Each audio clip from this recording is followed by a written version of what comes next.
Hello, everybody. Welcome to the Batcolyte. Go ahead and tap your screen and share the live. And if you do have a belief in a god or gods, a higher power or anything like that, well, you're in the right place. Go ahead and request on up. I'm not going to be looking for a debate or an argument. I'm not looking to tear you down. I just want to know, if you can question your beliefs, then what is it that you believe? And why do you believe it? And also, really quickly, thank you, Smoke My Taco, for helping with the goal. I really do appreciate you.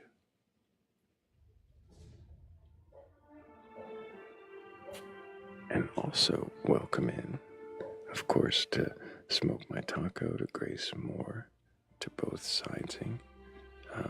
Also to Sebastian, good to see you. To Birdies, to Alex, Legion, Bats, Ghost, and Soul Brother. I'm sure there's more of you in here that I can't see on that list, but I really do appreciate all of you for being here.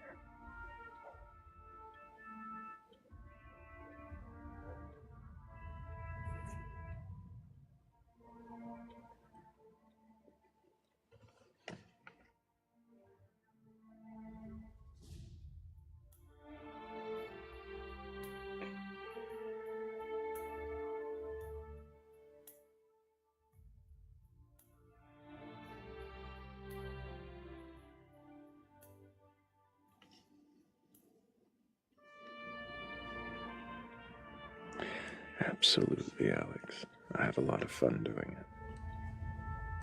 Appreciate you for being here. Appreciate all of you.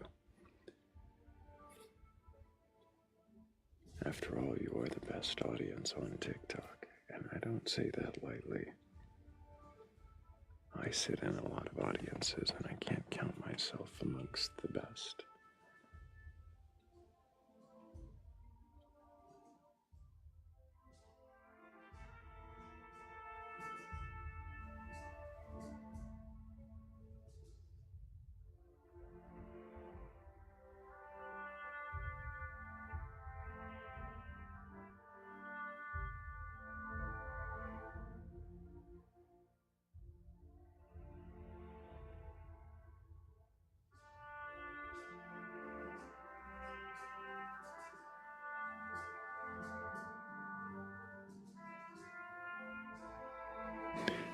I've got my blueberry coffee.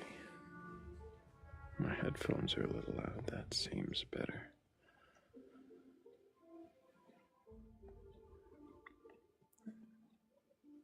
I've got my blueberry coffee and a heated blanket. I'm as content as I can be. All I need now is a believer who's actually capable of questioning their beliefs. That would really be all I need to make my night.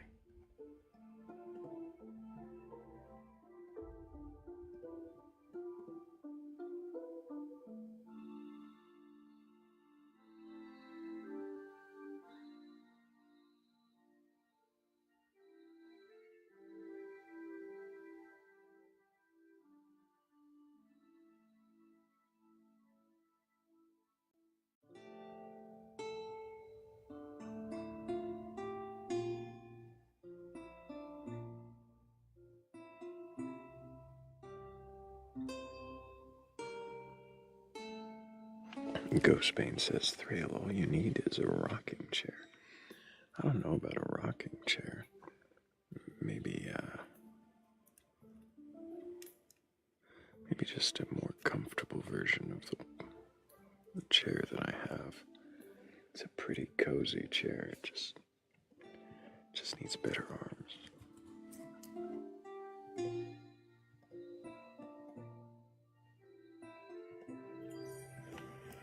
A cat in my lap, Ghostbane. Maybe. I do like cats. Except I think, there's that whole brain parasite thing. But can you blame the cats?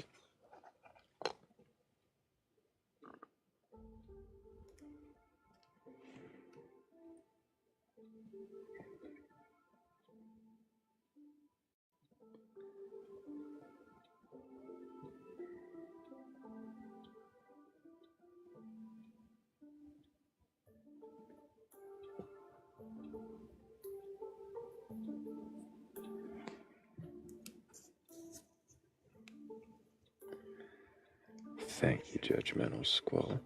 I hope you're doing well as well.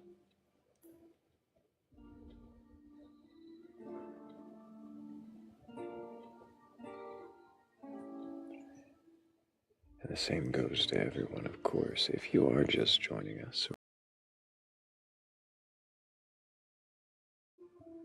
I see a Jordan Box, I see a 5J, a Ghostbane, a Barfing Toaster. Welcome in, all of you.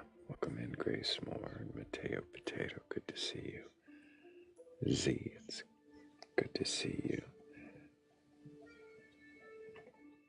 Welcome, welcome. I'm gonna have to try that, Alex. Green apple coffee sounds fascinating.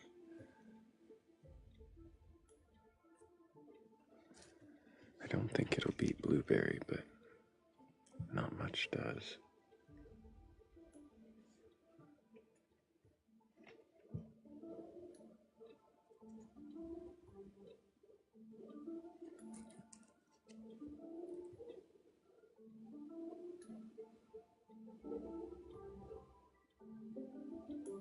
Have I tried green eggs and ham? Well, Sam, I am.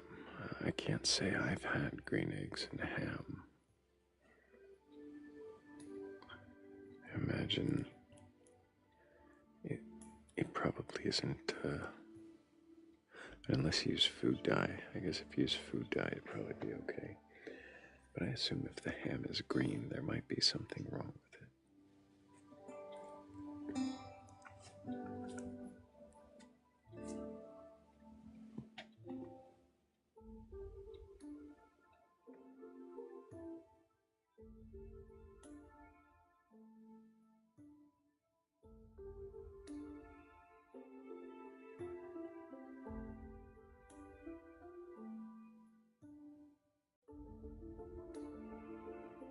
Green ham is envious of bacon. That's great, both sides.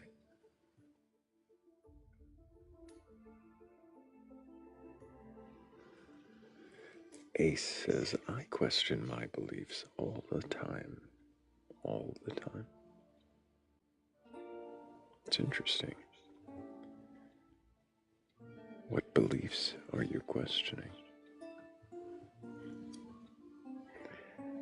If you happen to have a belief in a god or gods, a higher power or anything like that, and you're capable of questioning that belief, then go ahead and request on up. I'm not looking to debate. I'm not interested in the arguments or the long-winded pontifications. I just want to know, if you can question your beliefs, then what is it that you believe? And why do you believe it? And if you don't have a belief or you've been questioned by me before, then make sure you're tapping that screen and sharing the live out to somebody who might be interested interested or, I don't know, curious, courageous,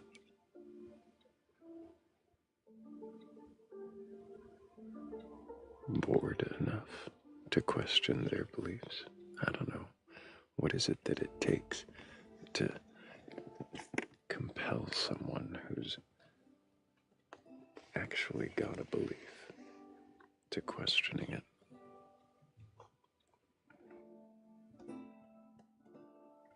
Frustration.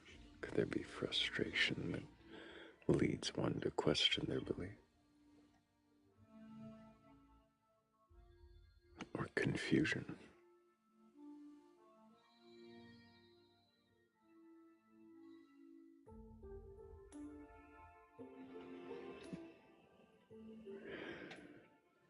Interesting comment down there, Adrian. I'd ask you be respectful in the chat.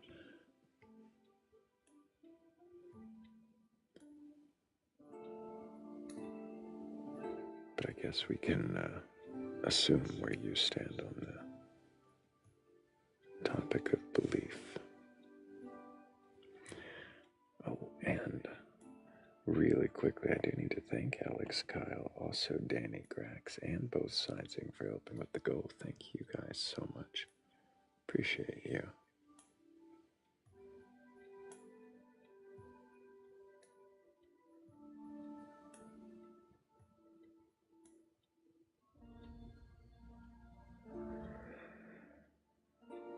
I don't know, do we think it's the hurdy-gurdy or accordion? I don't know which instrument that is. Either way, it's long-winded, and it might be time to change the tune.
Welcome in, everybody just joining us.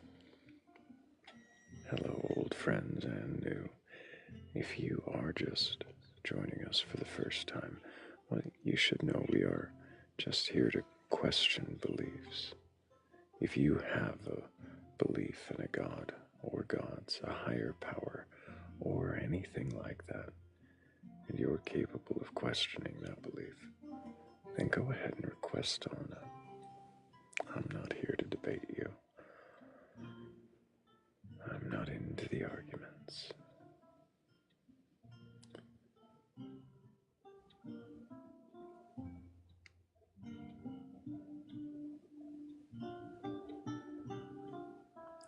And 10,000 likes. Appreciate you guys tapping the screen, sharing it out.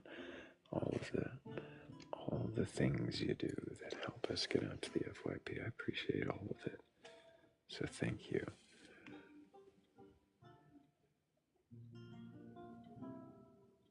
I think it's time for our first guest. If, of course, there's anyone in here with the courage or the curiosity to actually question their beliefs.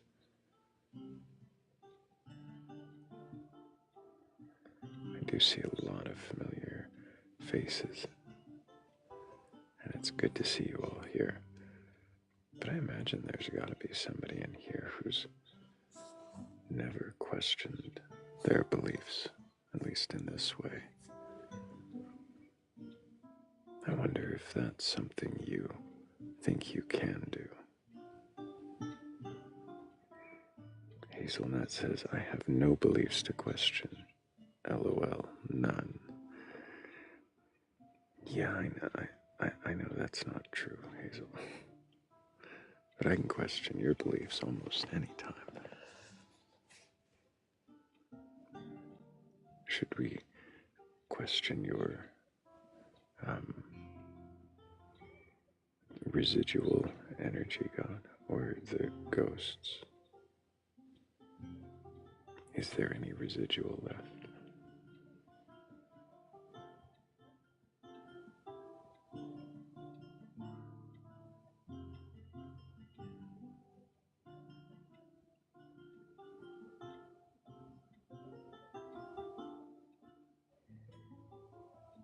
Ghost or real energy is science. Uh-huh. That's what I thought, Hazel.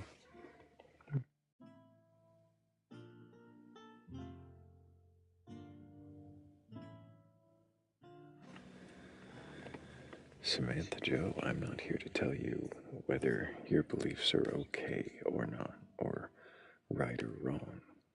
I'm just here to see if you can question them at all. Maybe in the questions you'll find out for yourself if your belief is comfortable with you. Maybe it's not, and you just haven't examined it deeply enough to notice. Or maybe it is. Maybe it sits just right.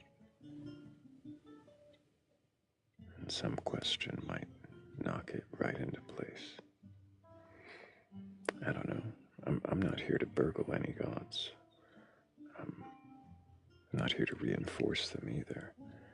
I'm just here to see if anybody who does have a belief in a god or gods, a higher power, or anything like that is actually capable of questioning their beliefs.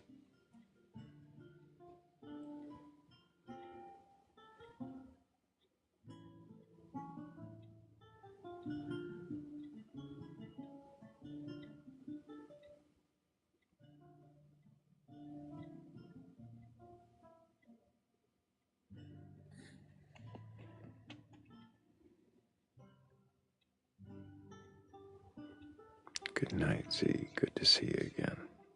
Hope you take care.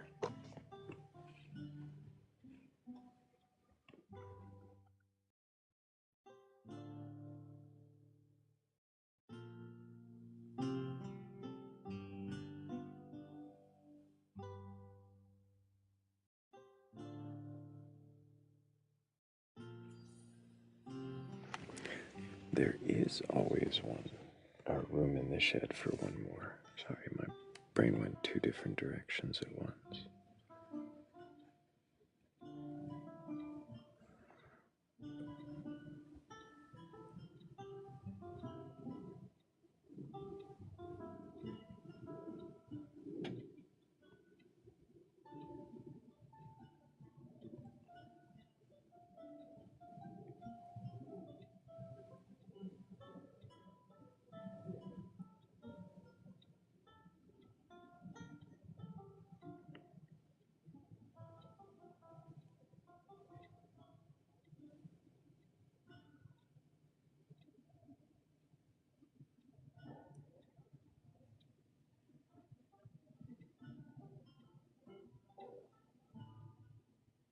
There we go. Something was off about that.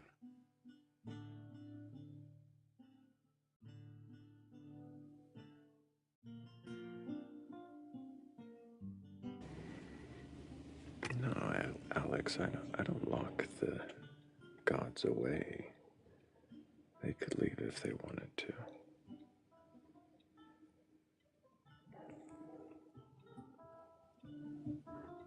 As Seven Lemons put it, The shed is full. The door is not locked.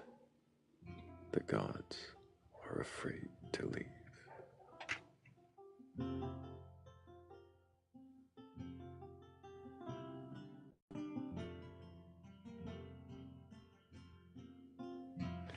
But I mean, who can blame them? Have you seen what's going on out there?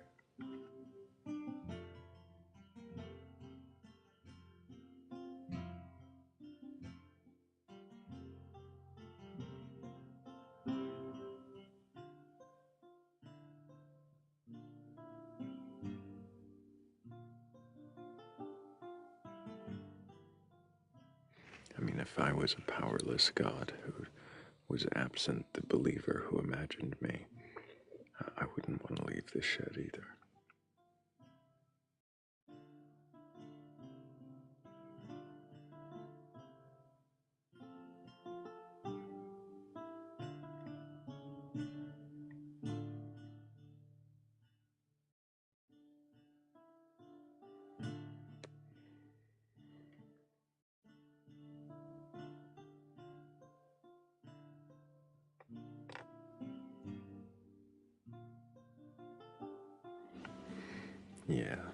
Yeah, Ghost Bane, they can be a little something. I don't know about that.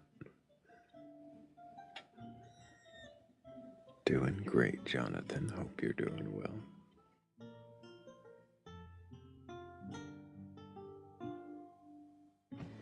I started kind of early, and by early I mean 5 minutes late. So I think that means we should be getting a guest request sometime soon, assuming there isn't some memo out to all the churches of the world that say to avoid questioning your beliefs with bats under skeletons under bat wings. I think I would have been right to say that the other way too.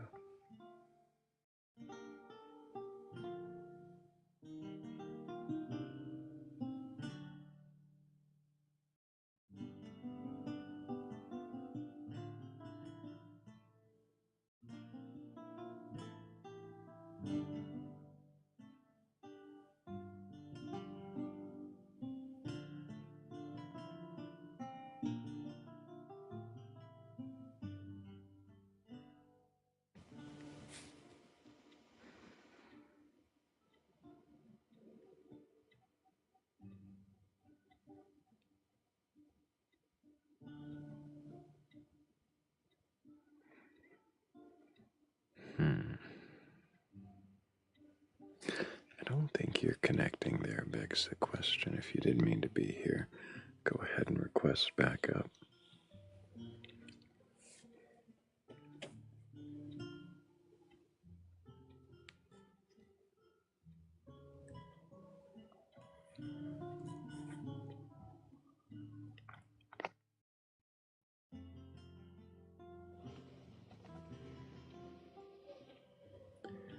I wonder if it's going to be a sleepy night, slow and quiet. Absent believers to question.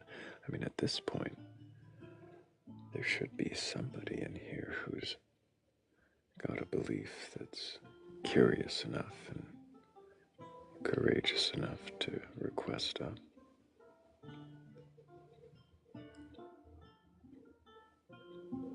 I don't bite. I mean, what's the worst I can do? Mute you? Kick you off the panel?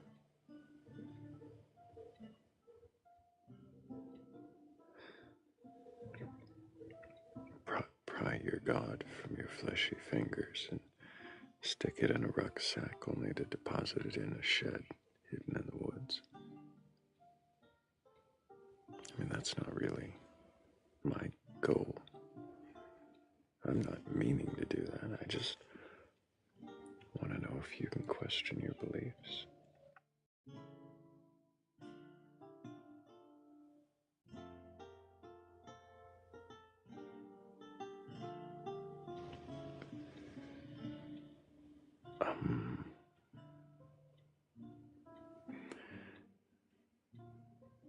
Who's to say that there's only one sack?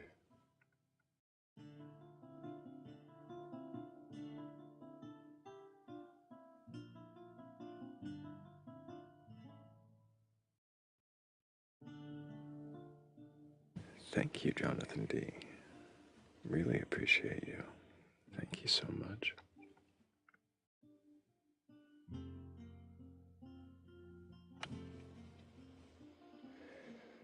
Barfing Toaster asks, so if I have a god that lives in a shed already, do they have to relocate to your shed? No. I'm not demanding gods come into the shed or stay in the shed. They could leave on their own volition if they really wanted.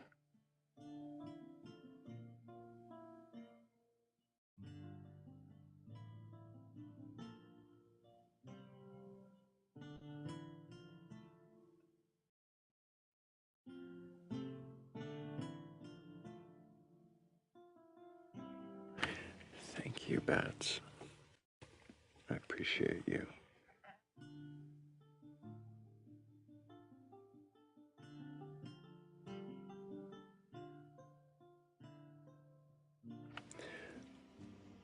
Are we going to do that thing where I reach for the nearest holy book and read something random out of it and critique it?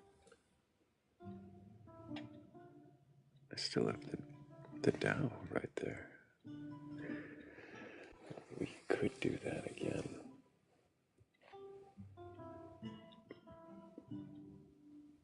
That feels kind of like shadow boxing.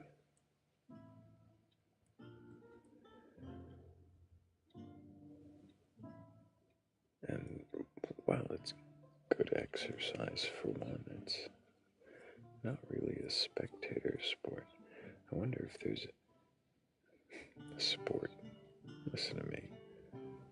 There's no competition up here. No one's winning or taking any trophies. But if you do have a belief in a god or gods, higher power, or anything like that, go ahead and request on it. It's probably the only way to stop me from rambling on and on.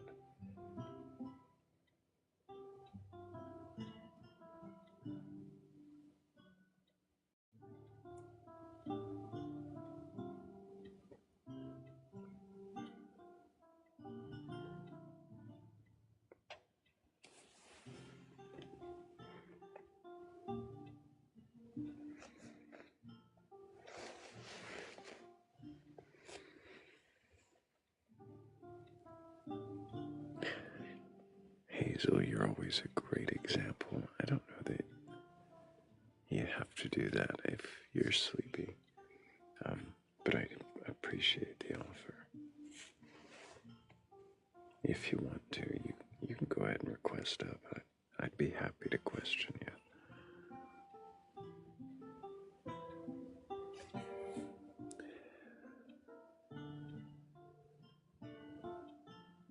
But that goes to anybody else as well. If you have a belief of some kind in a god or something like that, and you're actually able to question it, well, you know where the request buttons are. There's at least 2 of them on the screen right now.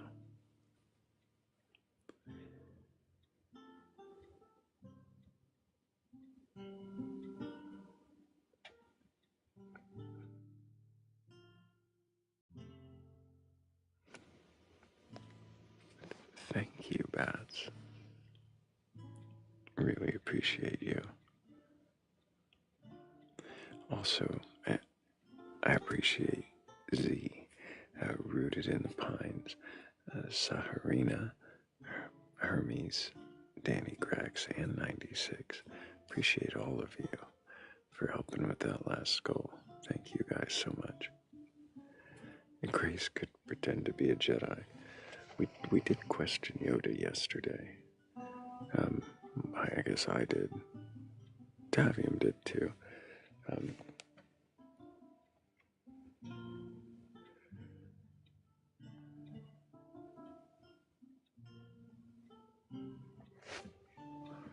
We questioned Yoda, and his sentences were remarkably well structured. The syntax was not at all what I expected.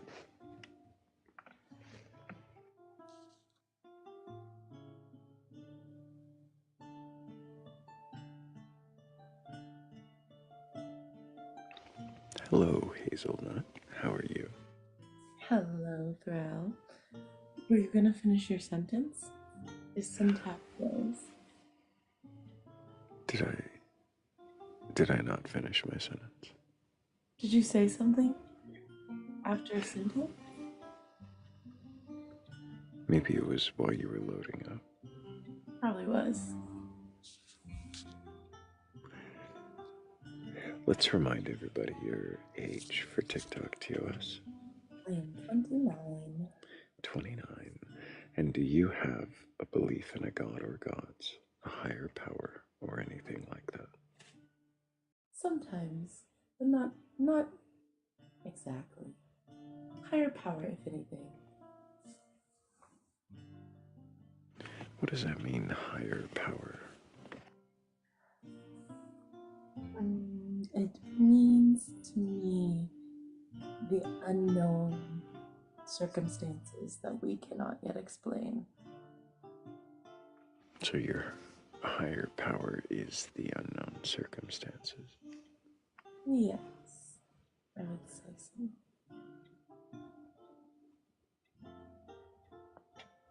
In what way is an unknown circumstance a higher power? It has the potential to be one. It's not necessarily for sure. It sometimes feels likely that there is more than just human experience.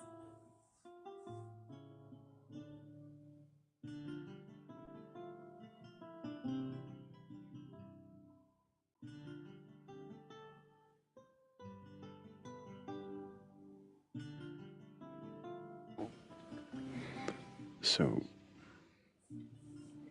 an unknown circumstance is more than human experience, and that makes it a higher power. That makes it that makes it possible to be higher power.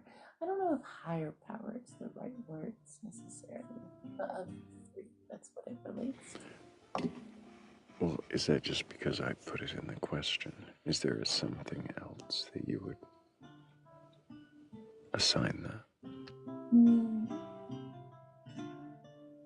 Sometimes I don't know what I call it because I used to call it energy, and I've learned that that is not the right word because energy is something else. So I don't know what to call it. But it is something that feels like more than a human experience. It feels like more than a human experience. Sometimes, yes. Like coincidences.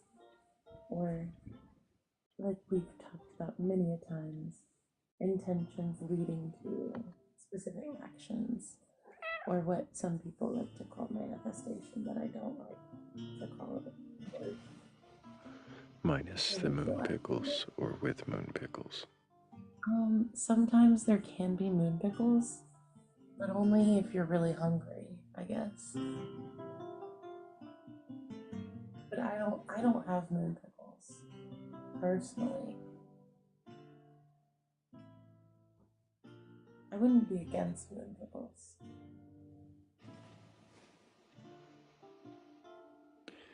Do you believe in an afterlife?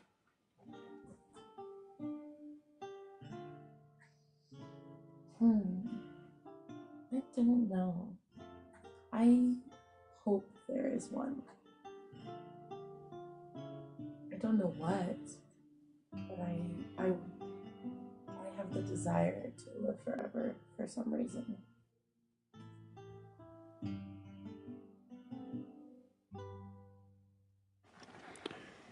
What will you do forever? Everything. Like experience everything. I think that's what I want to do.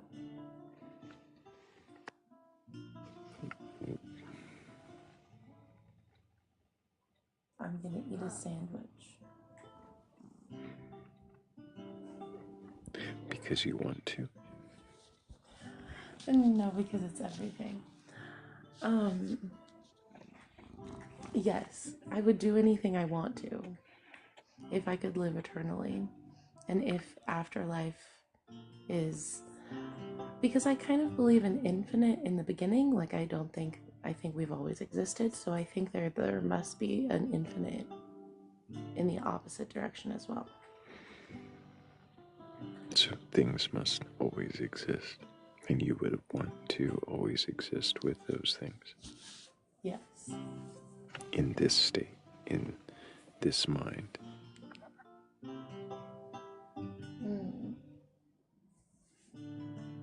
I don't know if this mind is so independent. I still question that, but I don't know if that's the case. So I don't know if this mind means anything to me. What is me? What is me? A person that exists currently as an individual. A person that exists as an individual. So when you say you don't know if this mind matters that much to me, to you, that individual that the mind wouldn't matter too much to. Yeah. What is that? What is The individual you refer to as me. It's that a person, a human with organs and a system exists. Me is a noun. A person. Me is Hazel. For lack of a better phrasing.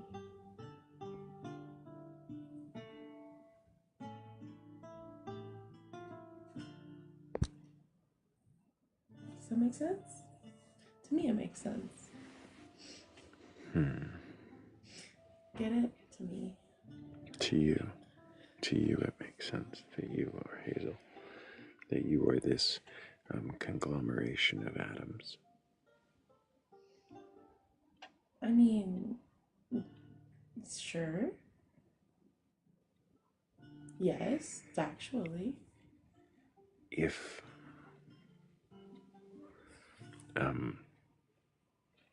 these atoms break down, break apart, go in different directions, is there anything of you that would be left?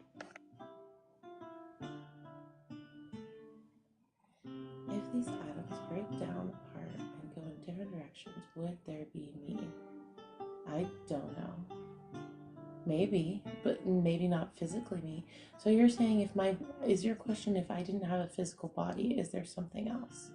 Like, is me still something? Yeah, but I worded it all, convoluted and I had to word pickle that. Simplified. Word pickle. I put your words in a jar and pickled them. It's quite a sandwich. That is a hard question for me to answer because I don't know. I think so. I think there is more than just the physical system in the brain that exists. I get that our brain is very interesting and can create so many things, but I also think that we might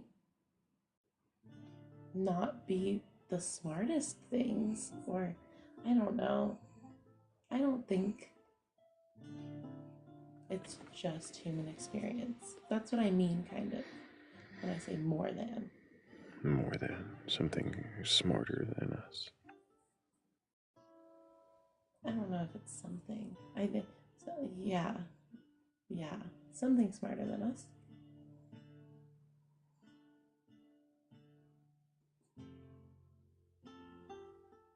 I don't,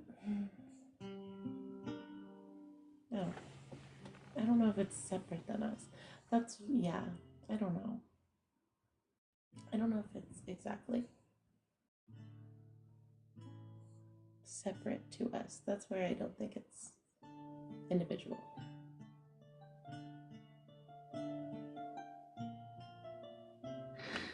Hmm.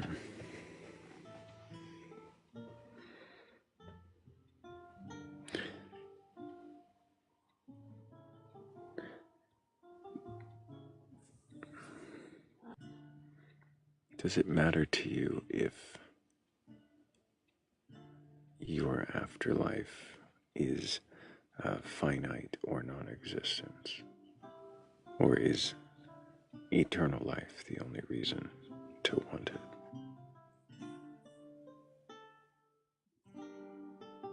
Does it matter if my afterlife is finite?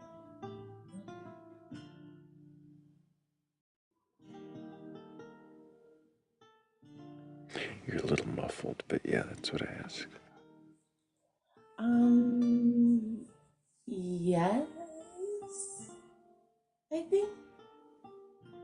Would you want a finite afterlife? No. If I have an afterlife, I want it to be eternal. Also, With no opt out options?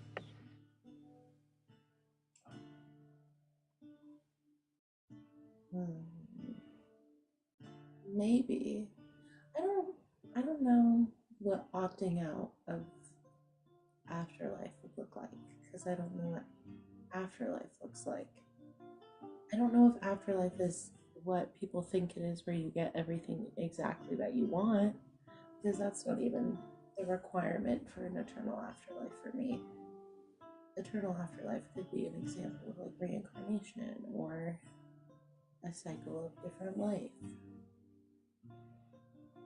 but I don't know what it exists as. It's just after this life. Hmm.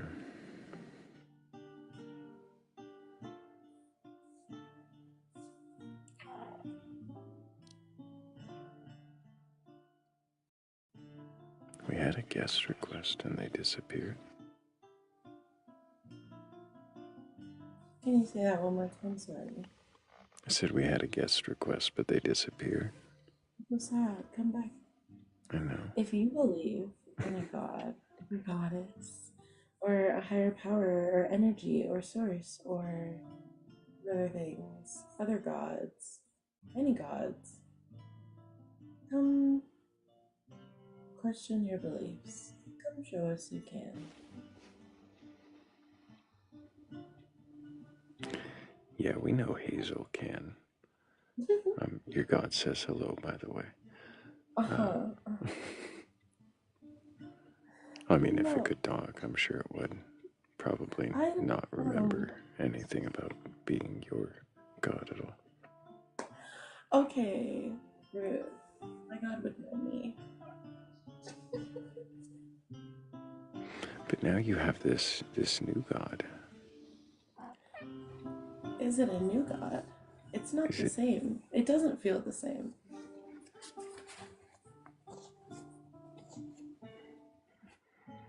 Is it not just the same thing under a different name? Sure. I feel like I'm more willing to call it a god sometimes, though.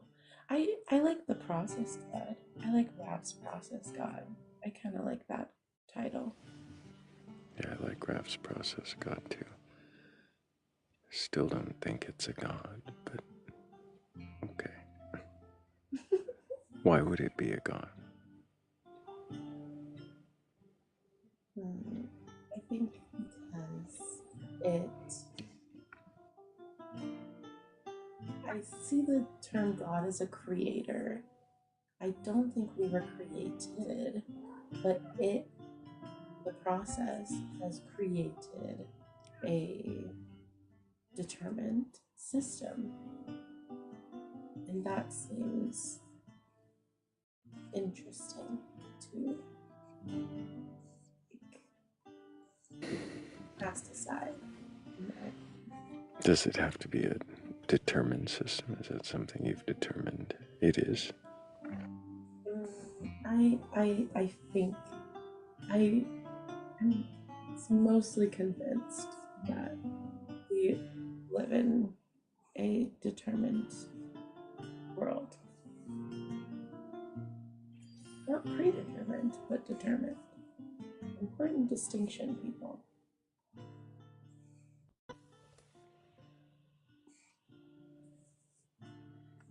So, a determined world with a God that did not predetermine it. Yes. Does the God, like, what is the purpose of calling it God?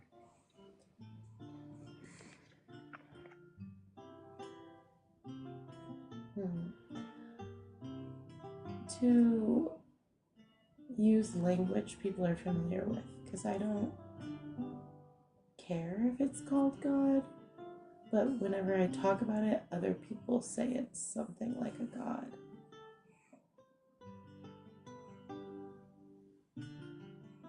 So maybe influence, I guess.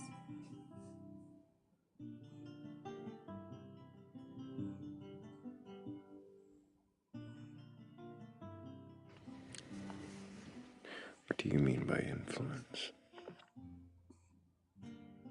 Like people telling me that when I share, it sounds like a God. What I talk about sounds like a God. And I didn't like the term God, mostly because it feels gendered and limiting. So I didn't use it, but then it was redefined to me by some people, and that influenced my perception of what I can call God or what God is, which I don't know. It's still not a being, just a process. And God is just a term to define what that process kind of is.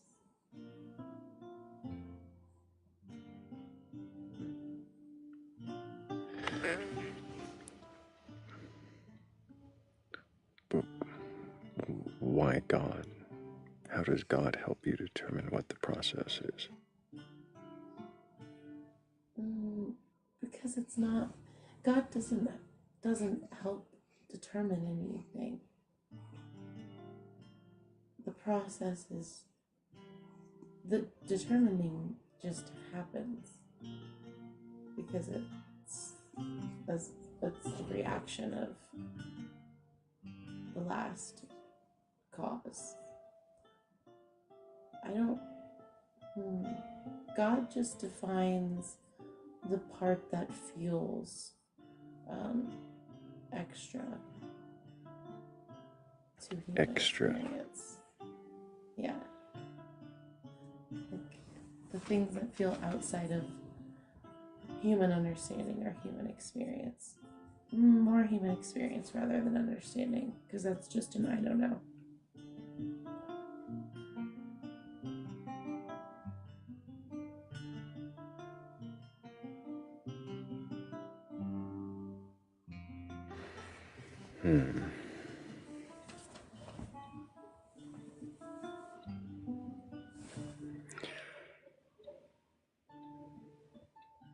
We really need a believer. I know. It's weirdly slow tonight. Are you Maybe having so much TikTok is fun? telling Are me we I in should have limbo taken the again? night off. I don't think so.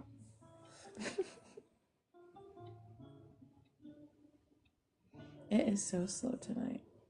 Everyone, remember to repost and re-repost and share the live to like 10 people.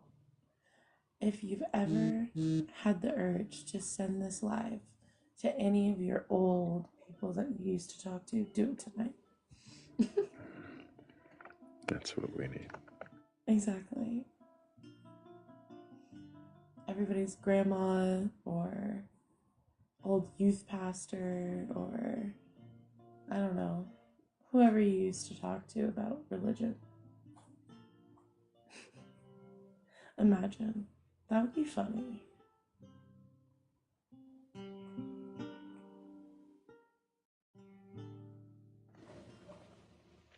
You would be funny. But yes, I bet you're regretting not taking the night off tonight. You were even early for once.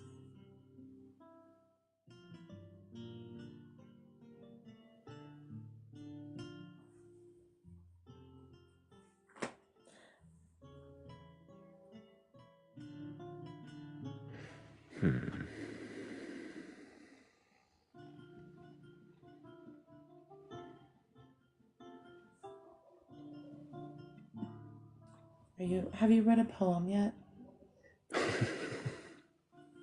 Way too early. No, you used to read poems at the start, you said. That's true. That's true. I didn't mean end. Oh my gosh. I'm not. No.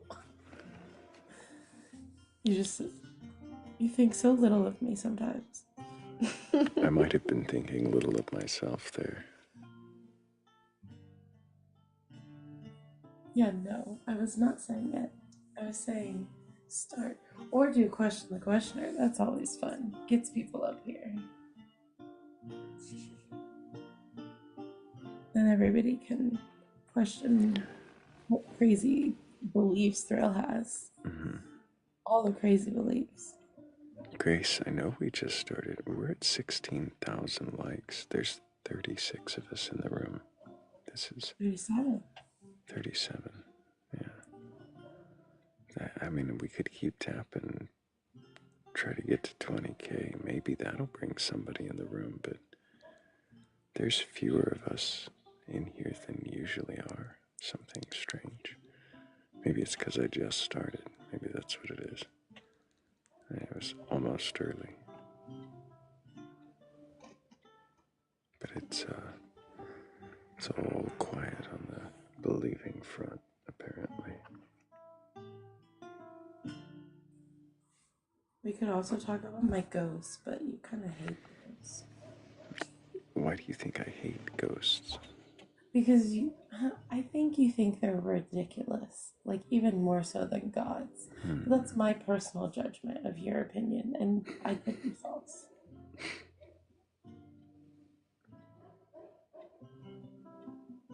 Your silence is telling me I'm not wrong, though. I didn't say they were ridiculous. I don't know if they are. I find it interesting that you believe in anything like a ghost.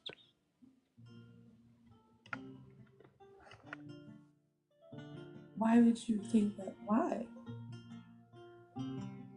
Hello? I'm surprised. Hello. Hello, Tiger Lily. Hi, guys. I'm pretty sure we've spoken before, but can I get your age for TikTok TOS? Yes, I'm 45. And do you have a belief in a god or God's higher power or anything like it? Yes, I do. I do, yeah. And what God is it you believe in? Well, I was raised as a Muslim, so I believe in Allah. However, as time went on, I just believe there's just a higher power. And what does that mean to you, higher power? Like that I was created. So you believe that you were created. Hmm. Why? I don't know why. I question it all the time. I don't know why, but I can't shake the feeling that I, I, I wouldn't say it's a feeling. It's just like almost like a knowing that I'm created. Like, does that?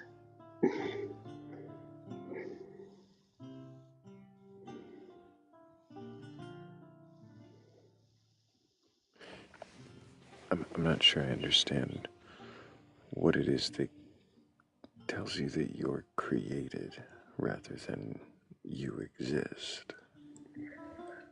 Well, my Develop. existence, yeah, I believe that I don't want to use my existence is just a knowing part, I guess. Yeah,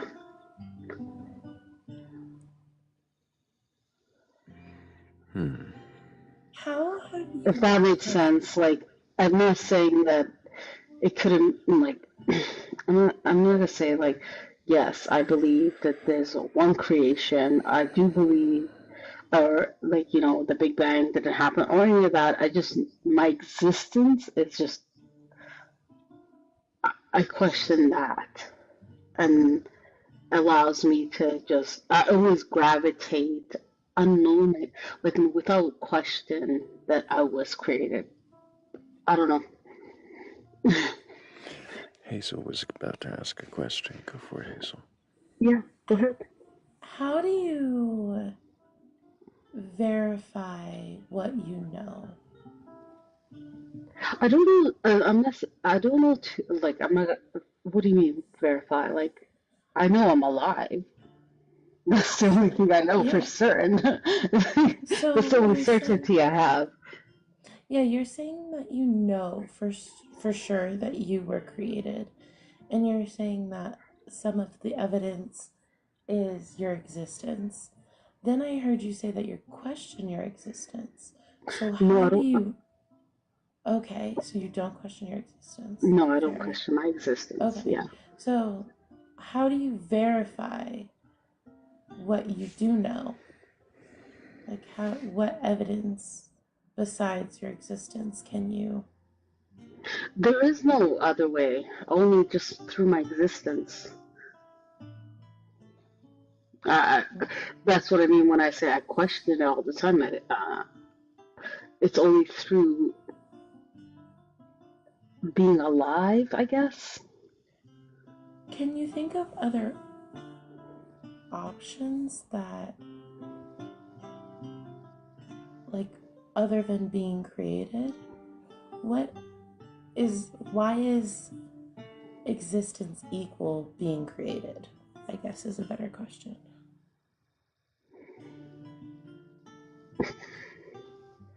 Oh, well, I guess it's.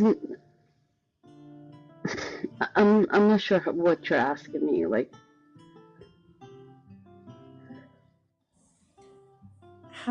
How does existence prove that you were created? it doesn't. It doesn't.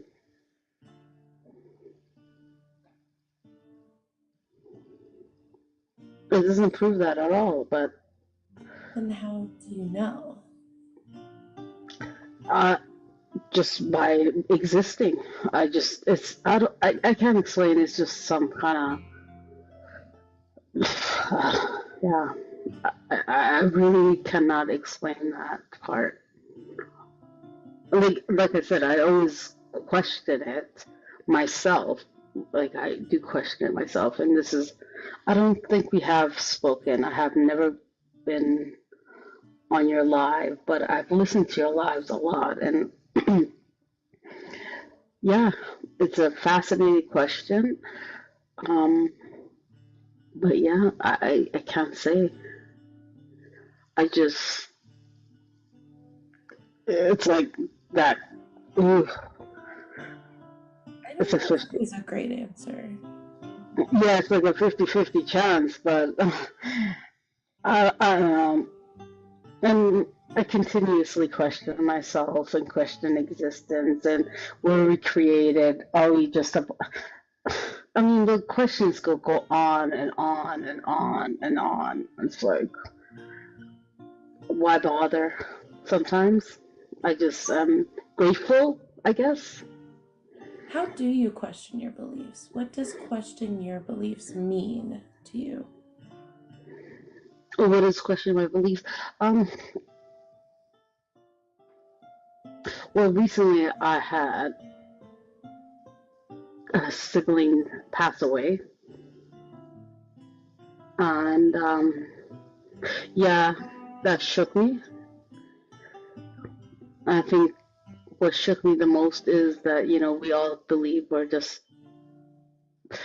I'm not going to speak for anyone else, but we're gonna just live old age or something like that. Like, those, you just you don't think about it on a daily basis. And um, I didn't. So that kind of shook my belief. I had other, I have done plant medicine, which shook my belief as well. So throughout my life, many things have shook my life, shook my belief of existence and what it is. Or all I can say is only that I'm grateful. That's the only thing. Same answer. I'm just like, ooh, I don't know. Yeah. So, what I'm hearing is like how you question your beliefs is questioning if you're wrong. Like you have a belief and then something happens, an experience, and you question if you're wrong. Is that correct? No, I don't. I don't feel like I have to be like wrong about it. I feel that it just opens my mind up to more, right? So it's not right or wrong. It's just I come to a place and then I just sit with it and then have more questions. So it's not a right or wrong answer. What are some of the questions that you normally ask yourself about your beliefs? I don't really ask myself too many questions when it comes to belief. I don't. I question. The only question I ever ask is why. Other than that, no, I don't question it too often.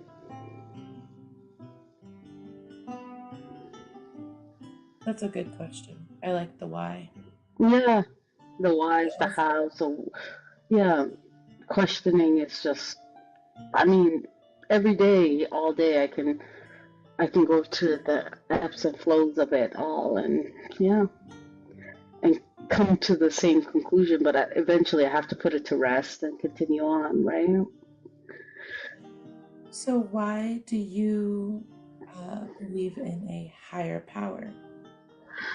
That I can't explain. It's like a feeling. It's like I don't know. It's something that I just.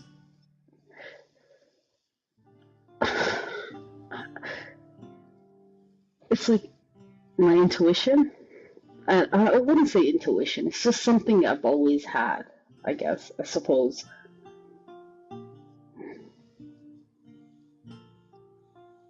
Something you've always had. Yeah. Like, you said it's not a feeling? No, it is a feeling. It is a feeling. Yes, it What is a feeling feeling. you've always had? As far back as I can. Sorry, something's in my throat. As far as back as I can think, as I can remember, I suppose.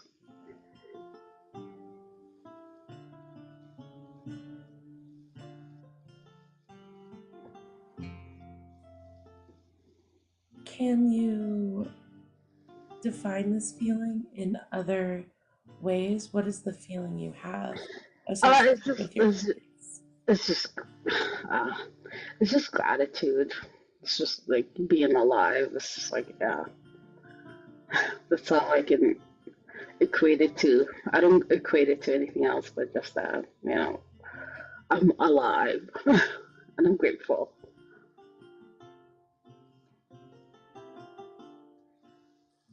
Do you attribute your being alive to something like of a higher power or godlike? Do you think it is in their hands in some way? Um, yeah, yeah, I do sometimes. Yes, like I have a lot of synchronicities that happen. Yeah, sometimes. Yeah, and then other times, no.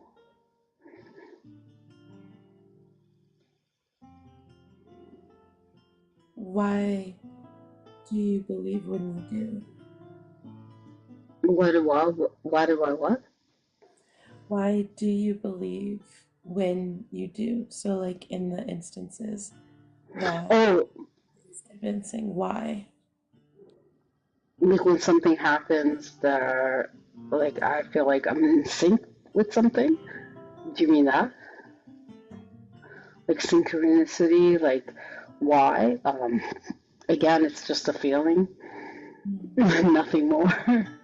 I mean, I question the feeling as well, right? I'm like, am I really seeing this? Like, continuous questions, continuously questioning things. But Yeah. yeah, that's all it is. It's just continuous questions for me, and I'm just grateful for that. Are there many times or other instances when you trust a feeling to the point it becomes influencing your belief? Does that make sense? That question makes sense. Yeah, it does make sense. Yeah, Okay. that's like I guess it's only when I feel like something is um, synchronizing in my life, and again, also when I dream. I suppose also like when I dream, I also have those. What is Yeah, synchronize? What do you mean by synchronize? like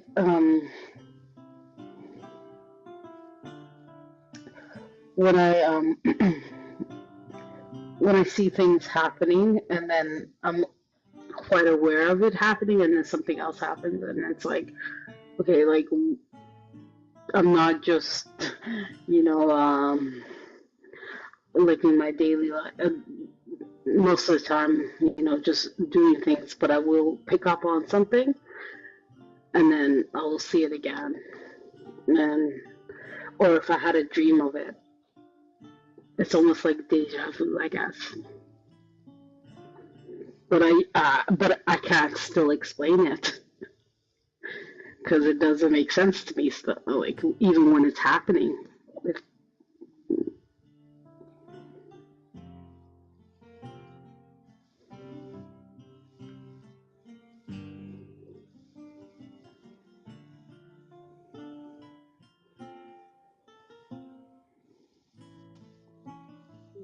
I'm still not sure if I understand what synchronize means to you.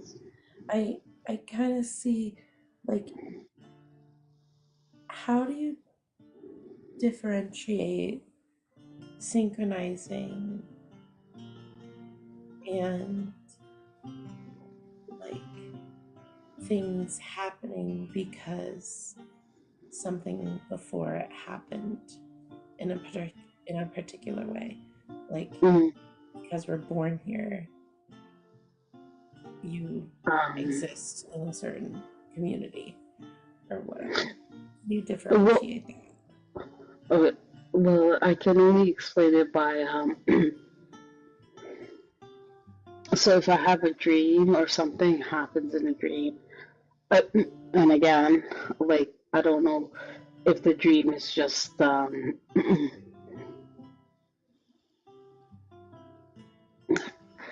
can't explain, like, if the dream is, it's not continuing because I obviously woke up and then I will see things later on. And it's not a reminder, but it's almost like as if it happened.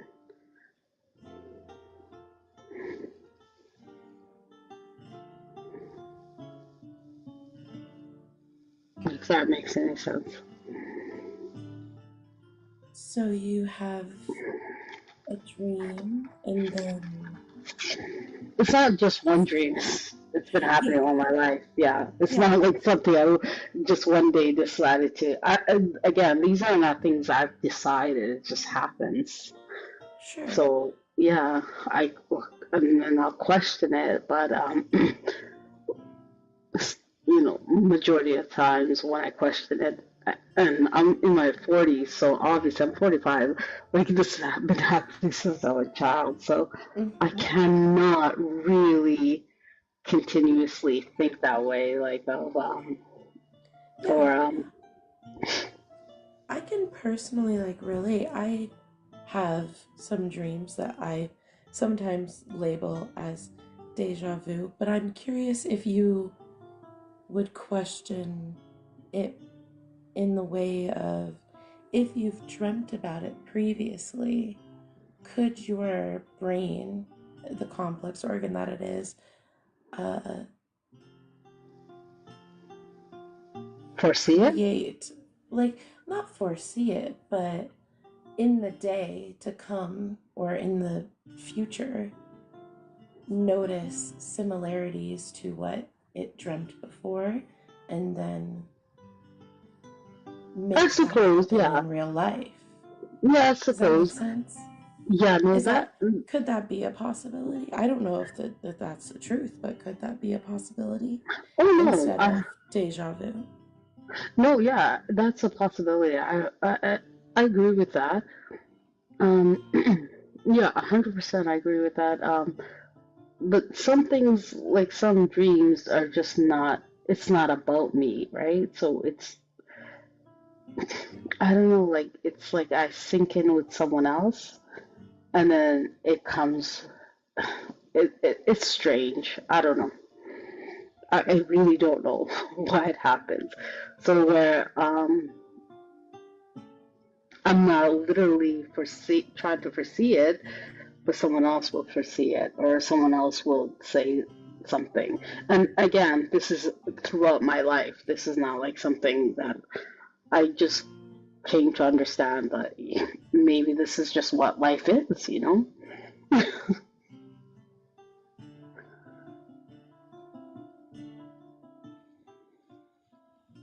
I like Bat's question. They said, could our brains be recognizing patterns and potential? Yeah, I do recognize patterns, yeah. Unwillingly, but yeah. And our brain does recognize patterns, of course, yeah.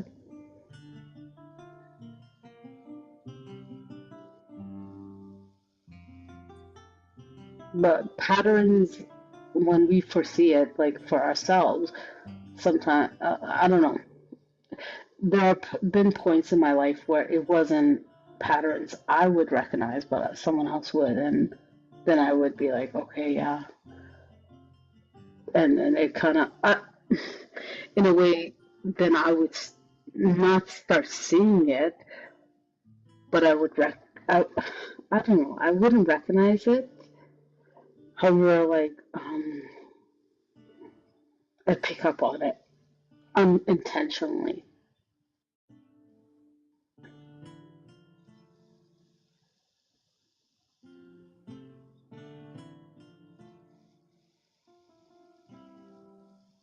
What do you pick up on exactly? Intentional, unintentional? Well, I can't say for now. Like, there were so many experiences, like so many things. Like, I can't think of what something Because, right.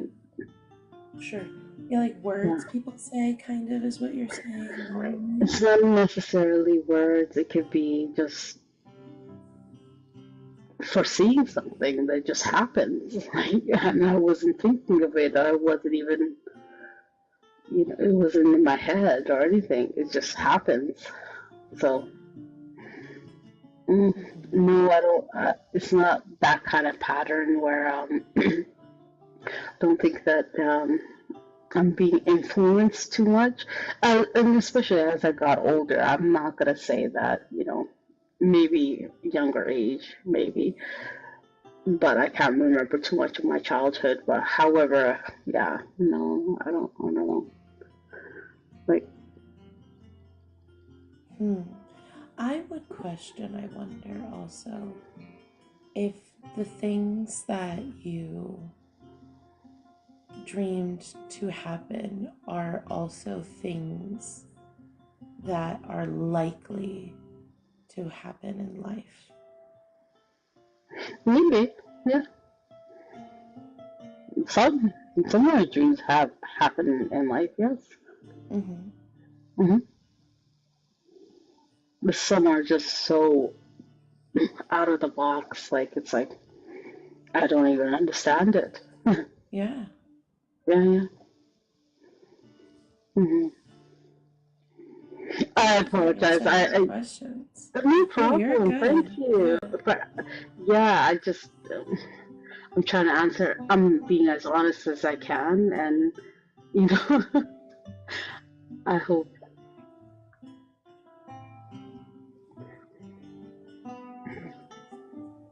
Mm, yeah, I don't either. I've been in this live many times, and I listened, and I find it to be such a fascinating question, and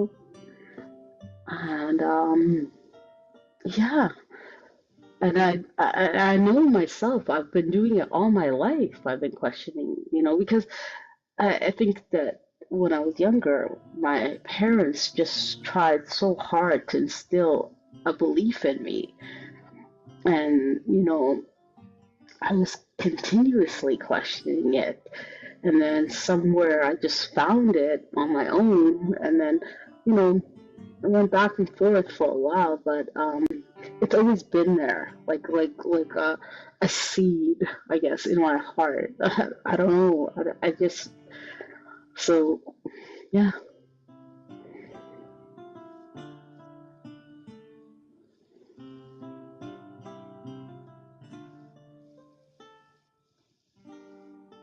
I have nothing else to say, guys. I'm sorry. Oh no, you're totally good. I'm trying to think of more questions. Oh, I go ahead. wonder, yeah, I wonder if the one that comes to mind that sometimes is asked here that you may have heard is, and I was asked it not that long ago, kind of, that does it matter to you if a higher power exists? Does it matter? Would it matter if I found out if a higher power does exist or doesn't exist? You mean um? Yeah, like if you found out one way or the other, would it Mhm. matter to you?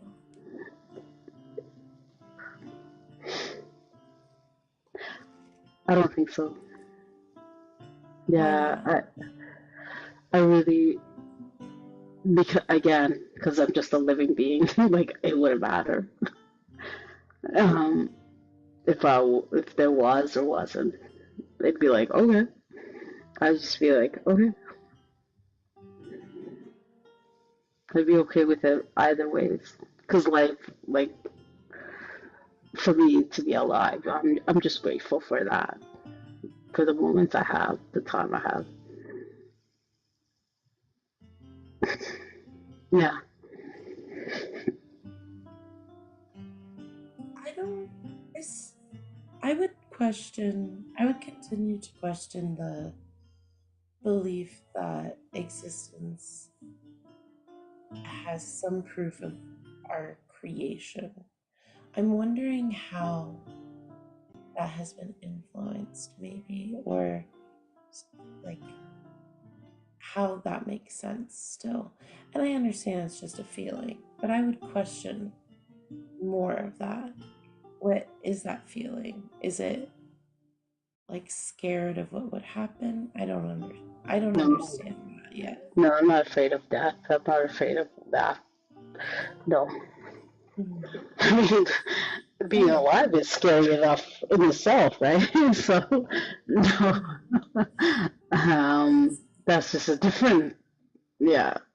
We're all walking towards there, right? So, I'm not sure. And I'm a mother, and I gave birth. I have a child. Like I don't know. Like, yeah, no,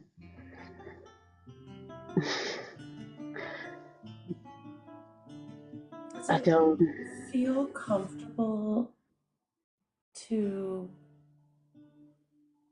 uh, think of something more than us? I would think yes, of course. Yeah, I do believe that. Yes, I do think that it is more comforting. Yeah. I mean, when I look up at the stars, yes, and when I'm just hearing people laugh or children laugh, yeah, I do believe that. Yeah, it is a comforting thing. Um, Reasons to why, I, I mean, it's beauty. I think it's I don't really try to question it too much about that part. How do you connect looking at the stars to um, higher power and Oh, I don't. I'm fascinated by the sky. It's not like I connected to higher power. It's beautiful. Uh, I because there, I mean, we live in 2026, and we have all of these like we live in a time where yes, we know there are multiple galaxies, and you know, so no, I don't think of the Milky Way and what I'm looking at. Because like, did you guys know that there's like 11,000 satellites in the sky? That's a big number. So I don't even know what I'm looking at anymore. And it makes me laugh. makes me question things. I agree. You know, always question, always be curious. Always be curious. What is your um, critique of your own beliefs? Listen, what is my own critiques of my own belief? Hmm. I guess it would be suffering. What do you mean by that? I mean,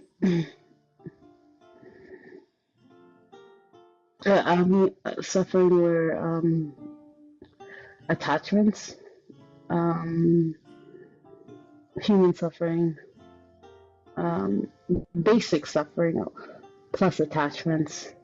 Um, How is that tied to your beliefs? Like, well, I just it has it. I know it's a part of it, but I just don't know why. It has to be a part of it, I suppose. has to be a part of it. What is it? Like, it Uh, exists. I understand, like, where it things happen. yeah, it That's exists. kind of what Yeah. I'm hearing. Is it more than that existence? Are you attributing it to like some larger cause or some larger storyline, or not so much? Good question. Sometimes I do, sometimes I don't. And I think throughout my life, there were times where I did, and there are times where I don't. And yeah,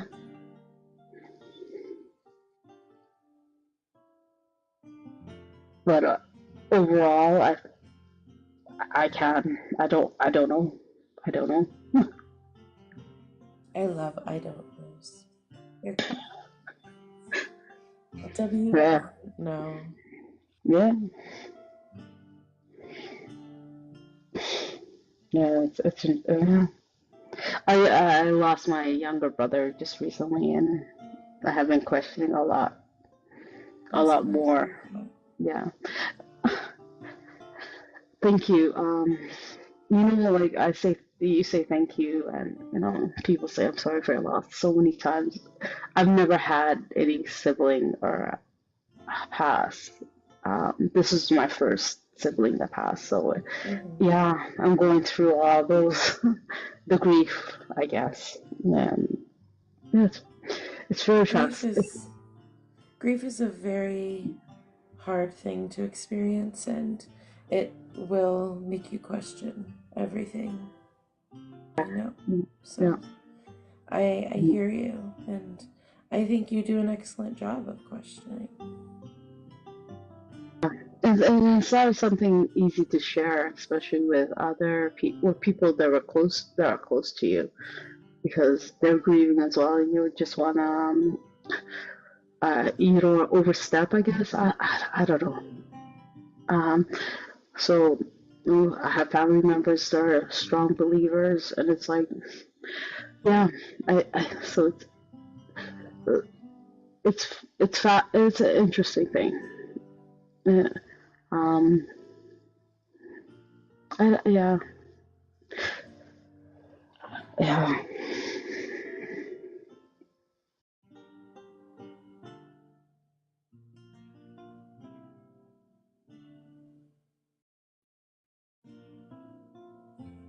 Yeah, grief doesn't go away, but it lessens sometimes.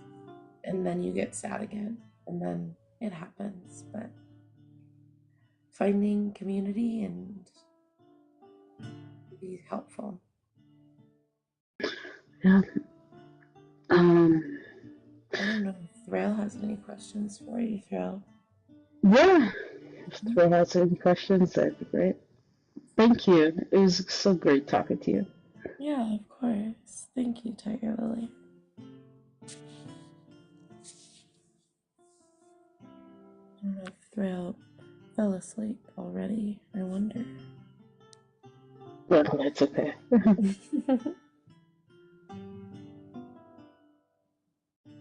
Because I'm getting a little emotional.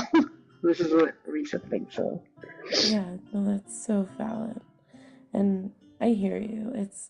There's someone in the comments named Kat, and they're a wonderful person, Mm-hmm. and they definitely have some relating experiences to what you're going through. Mm-hmm. So um, they said something in the comments that I think you should definitely check out. But Oh, they just said it keeps being hard. It'll go though, and it'll be less painful with time. And I hope that rings true for you as well. I hope so too. I do. It's only been a couple months, but his birthday just passed on the 30th. So yeah, it's been very recent. But yeah, I do believe that. I don't. I, I, I don't want to say I do believe because I don't know if it will get less or more. Um, I hope so. I hope so. I Yeah, hope. That's all I can say. I'm hopeful yeah. and I'm grateful for the time we had together. And that's exactly all we have is what we know only. Hmm. So I think you do an excellent job of questioning, though. And it's okay to take space for yourself and think about the things, all the Hmm. things. But you don't always have to think about the things. Sometimes you can just grieve. Yeah, yeah, I agree with you, and it's hard because it's hard because again, like people grieve and mention. Sometimes I want to forget it. Sometimes I don't believe it. It's like so many things, right? And then someone Yeah. will mention it, and then it's like I don't want to hear it right now. I just want to forget. But you have to go through all that, and yeah, that's the hard part. So all I can say is I'm grateful for it. When I calm down, you know. And I do, and I guess also that's where the belief part of me is like, yes, I really, really want to believe because I want to see this person again. I want to believe that there's somewhere and I can just have a conversation again.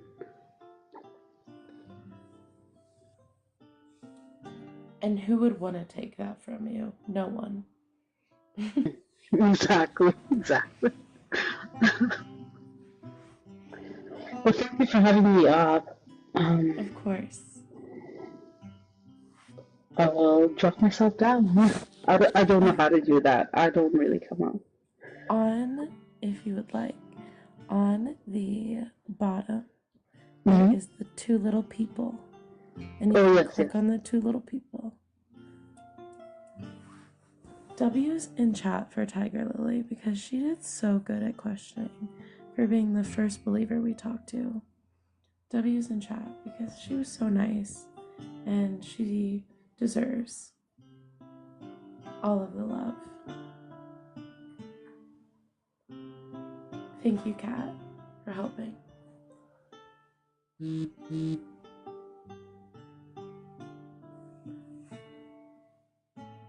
I hope everyone is having a good night. Thank you for tapping and sharing the live. And I think I might be alone up here right now. I have no idea. But who knows? If you have a belief in a god, goddess, or a higher power, and you can question your beliefs, request up, I guess. Maybe you'll get up here somehow if Kat's here. I have no powers. I am just here. Maybe Thrayle will come back.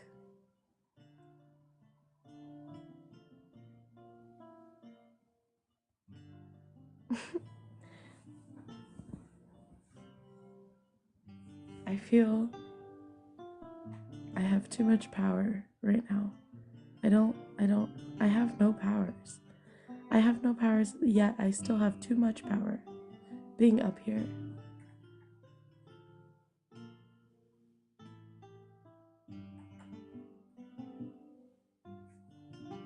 I am great, Trip. How are you? I hope everybody is doing great. We have a bunch of familiar faces. We love you all. I love you all. No, for real. Thank you. Thank you. Who did that? Was it Bats again? Thank you, Bats. That's awesome. Or somebody else.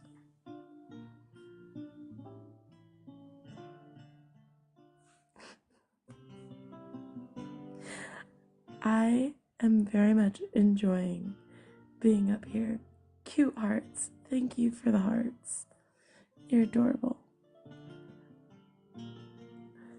So that was a great conversation. I would just like to say W's for Tiger Lily because she actually demonstrated such a great way to question her beliefs while also being completely okay with believing in things. This isn't a place that we're trying to debate or we're trying to change people's beliefs or take people's beliefs. It is about actually seeing if people can question, and she demonstrated that beautifully.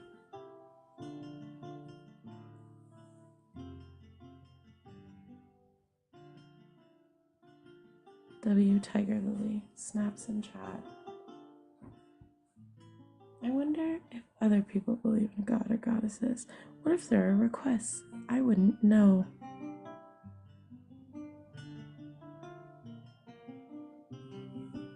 I wonder how long I will be up here while Thrayle is asleep or disappeared. I feel like I am in limbo again. Some of you were here the first time I was in limbo. It was almost a full moon. The full moon was on Sunday. I could start reading tarot. Maybe that would wake up Thrayle. I'm just kidding. I won't do that.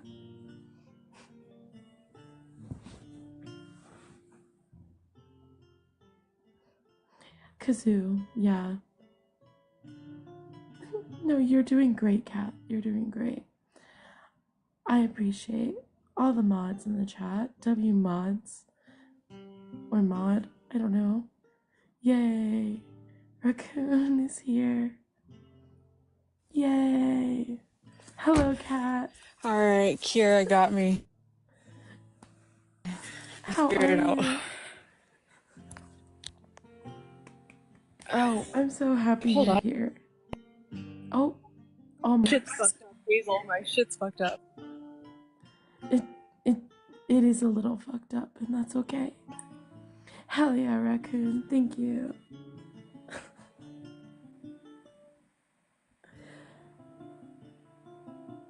I have no powers.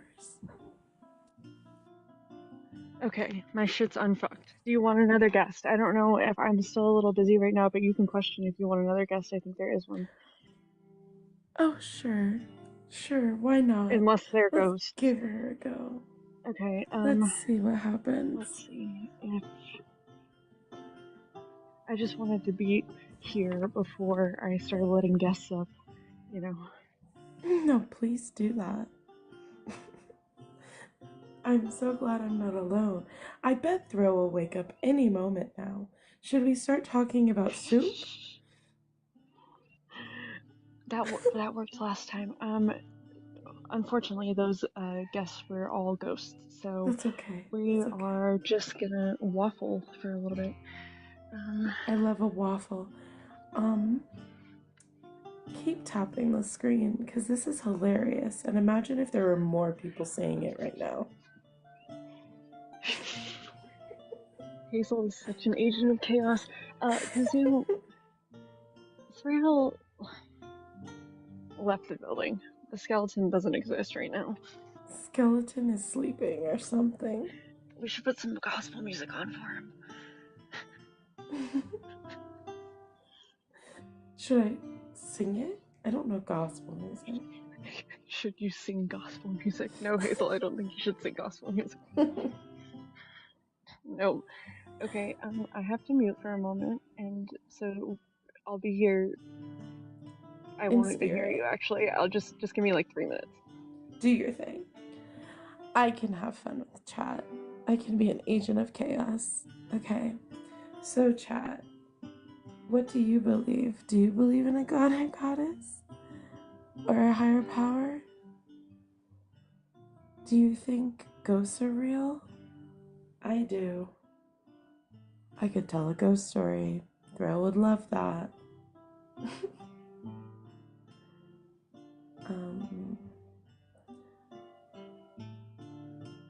The tea.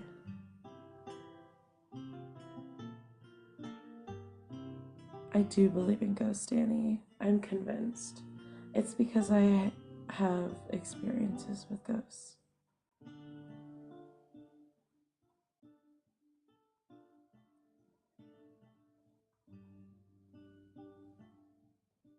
Y'all are the best audience on TikTok. I don't think we say that enough, even though we say that so often.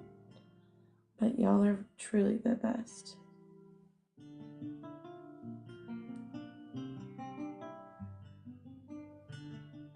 $100%.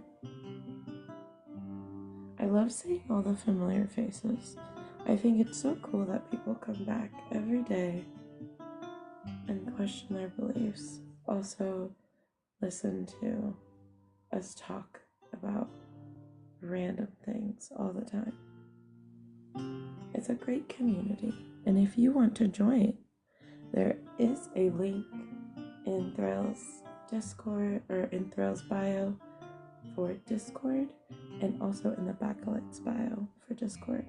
So if you haven't yet, and you want to hear what goes on behind the scenes, you can click that link and talk to us there.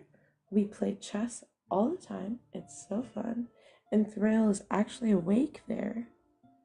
Normally he's awake here, but today that is not what is happening. and it's a fun place. We chat, we play D&D. No fake news. It's a great place.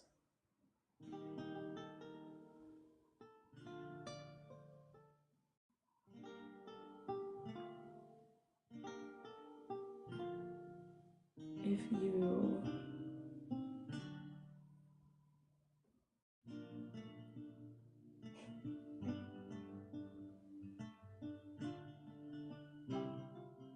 Oh, yes. It is fake news that he's awake in Discord. No, Raccoon is right. Thrayle doesn't sleep. Obviously. Thrayle never sleeps. That is why he fell asleep in his chair.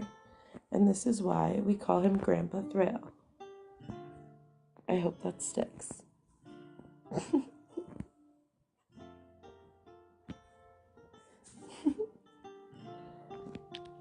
How's it going, chat? It's going good. I just told them we call him Grandpa Thrayle. And Kira laughed at me.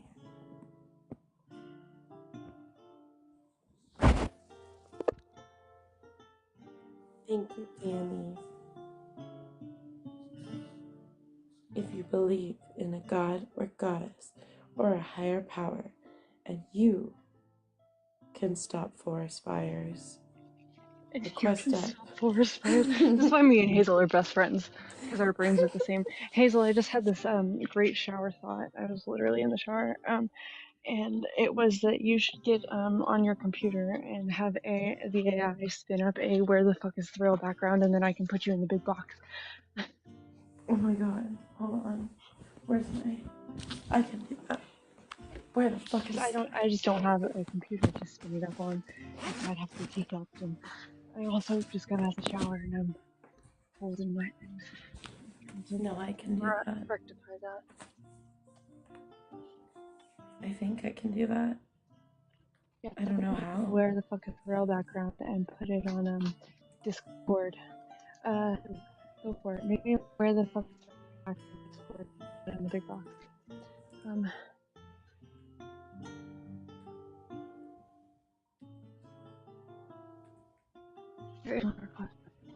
The latest timing. Oh, let's see.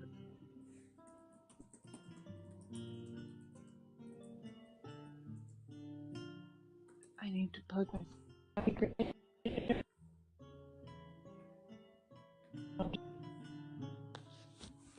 You're roboting sometimes. Right. You're okay now.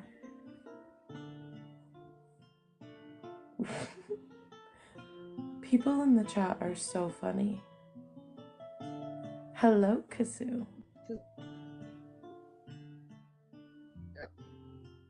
Are you with us?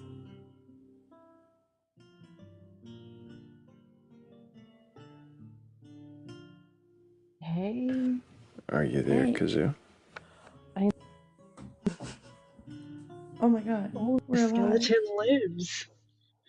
Oh my god, I guess he was waiting for me, huh? I guess. You must have been. Can we get your age Biblical. for TikTok TOS? I'm 33.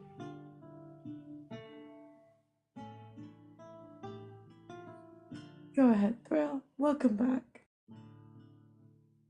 What do you mean back? Where did I go? I don't know. Where None of us know, but I had to come up here because Hazel was just floating around. She's doing a great job. She is doing a great job. I have no powers, Thrayle. You left me up here with no powers. I didn't know that I left you. Question whole person. Hello, Lucifer. Can I get your age for TikTok TOS?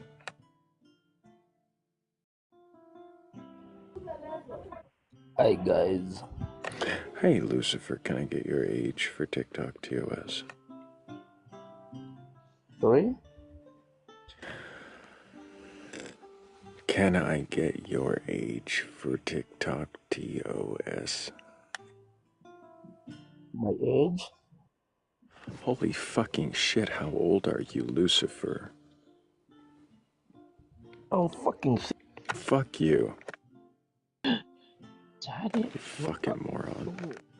Ooh. Feisty. I Hey, know. Thrayle. Hello, Kazu. What's going on? Well, that was Why are you so feisty? Good morning, Thrayle. I'm here. No, Hey, that Thrayle, was so did you want I like this matches or a version. I lighter like for this. that gas that you're just about to light up on Hazel? Talking about you didn't leave. I mean, I don't know if he knows he left. I believe that. Where would I have gone? To Well, sleep. you weren't answering. I thought you left us. Wow. Yeah. Well, Lucifer has, I assume, resorted to reporting me for harassment and bullying. Oh, So, beautiful. fuck off, Lucifer. Will you have to reset your live? No, I'm not resetting the live. Oh, okay. I didn't know if that meant you were going to be taken down or something. No. It means tap the screen, share the live, and fuck Lucifer. Okay. All right.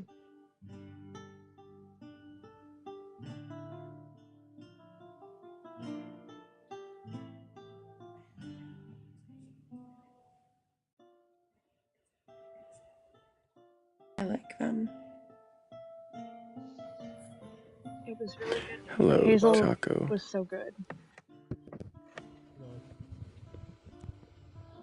I rebuke all the bad spirits in this live. I rebuke you. I rebuke everyone in Fuck this you. live. It's a very What?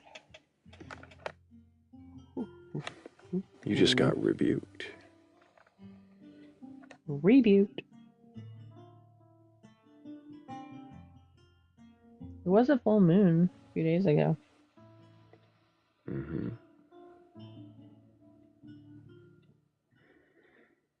Vijay says, what's going on? He sounded nice. Grace says he sounded nice. Yeah. He sounded boring. He sounded like somebody who's incapable of questioning their beliefs. Someone who's quick to leap to assumptions, and someone who, well, I don't know. Certainly doesn't belong here.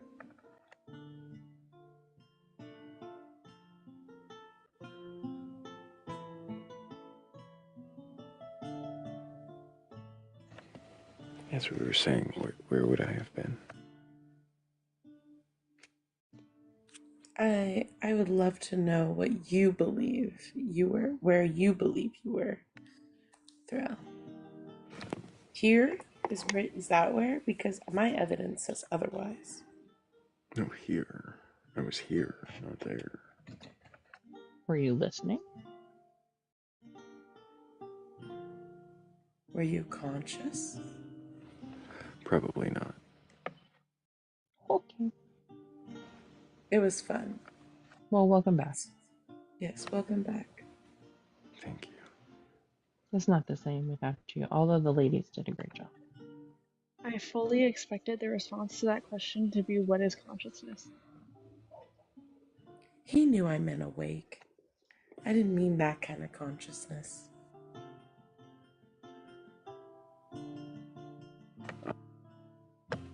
Ozzy Yeah, Bear he's says kind maybe of a he was shit just sometimes. praying. Were you praying, Thrayle? No. No, I was probably,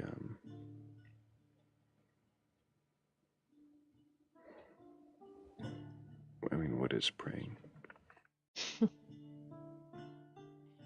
It's In the remote general viewing. sense. That's what it was. I was remote viewing. Were you astral projecting?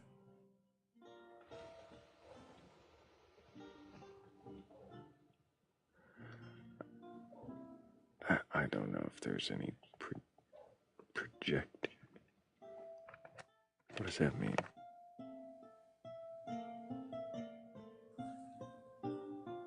I Have you seen the movie Soul? It's kind of like that, I guess. Daydreaming? That's what my friend says. Yeah, when you're dreaming. Like a awesome daydreaming. I think they call that maladaptive? Maladaptive daydreaming, I think. I don't know, I'm probably saying that wrong. No, I think you're saying it right. I think you're right.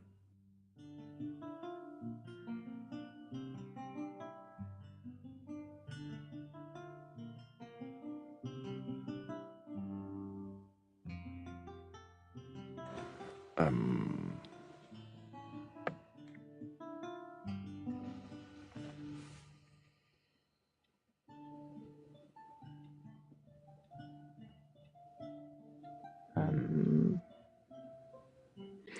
Kazoo, What's up?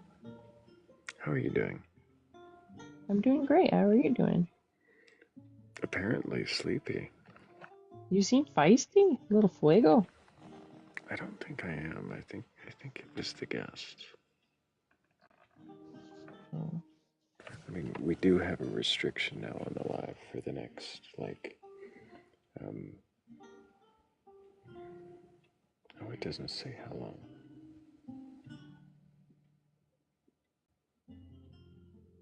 Are you planning on being on here all night? I was. But now we've been reported restricted. There's no believers, not a damned one of them. Who isn't a coward, I assume. I assume they're cowards. Well, we can talk about me. Just kidding. Is there nobody requesting? No? Nobody requesting. Let me see here.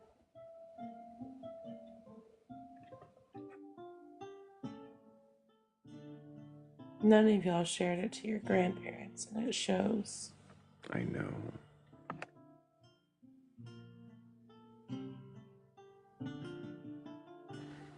No one shared to their grandparents. No one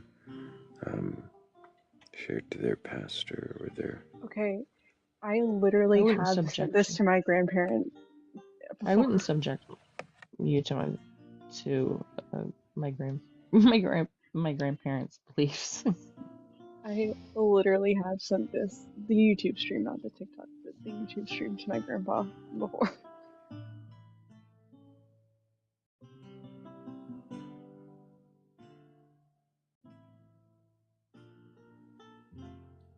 Cat's grandpa's cool. Thrayle, how was your day? Which one?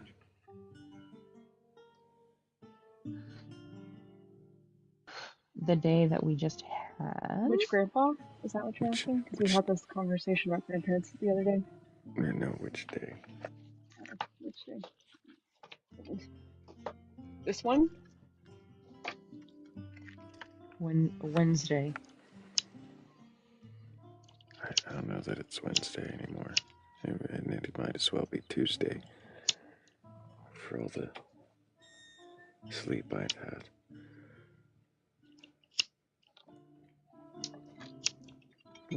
We're hearing a lot of background noise because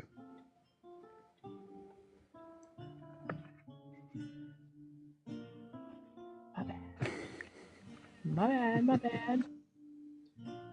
I thought you were about to say me because the cat's screaming at me.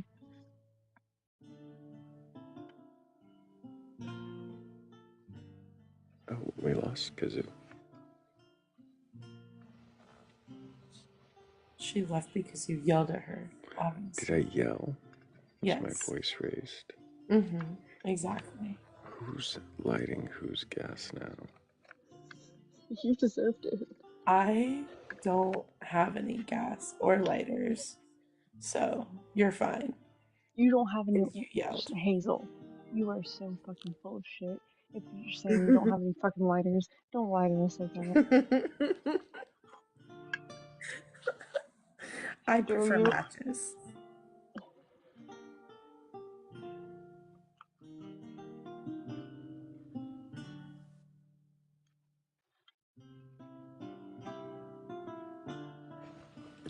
It's lit. You can come back.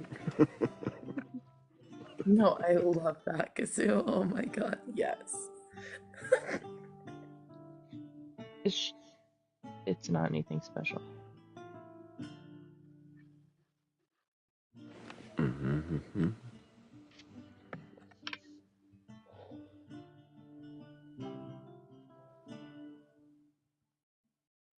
If you believe in something special, like a god, goddess, or a higher power, and you want to keep Thrayle awake, request up so he can ask you questions.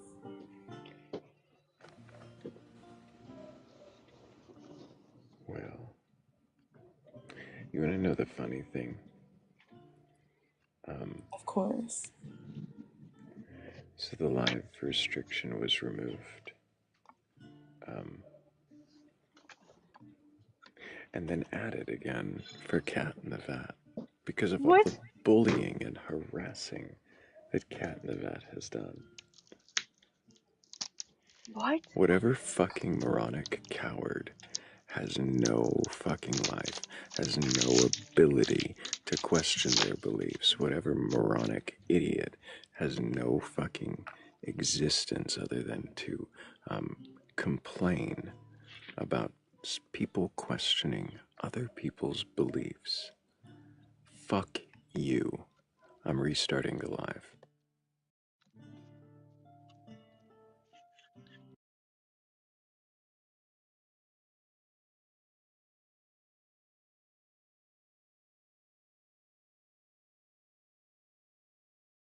church of sort of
Are you a believer in a god or gods, a higher power, or something like that? Are you capable of questioning your beliefs? Are you so sensitive to the thought of questioning beliefs that you will attempt to prevent others from doing so? Because if that's you, then fuck off. But everybody else is welcome here. If you have a belief in a god or gods, a higher power, or anything like that, you're even capable of questioning it, then go ahead and request up. I'm not looking for a debate or an argument. I'm not looking to belittle or insult. I'm not looking to tear down or even burgle your gods. I just want to know if you can question your beliefs, and if you can, then what is it that you believe, and why do you believe it? And if you can't question, the only question I'd have left for you then is, why not?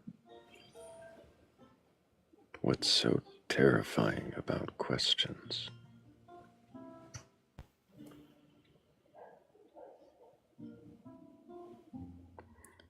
Thank you, Danny Grax. I appreciate you. I really do.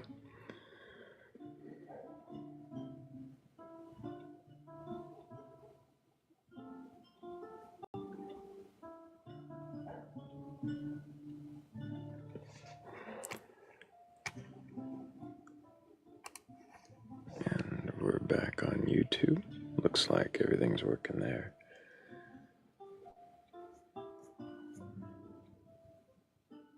I mean, there we never really left.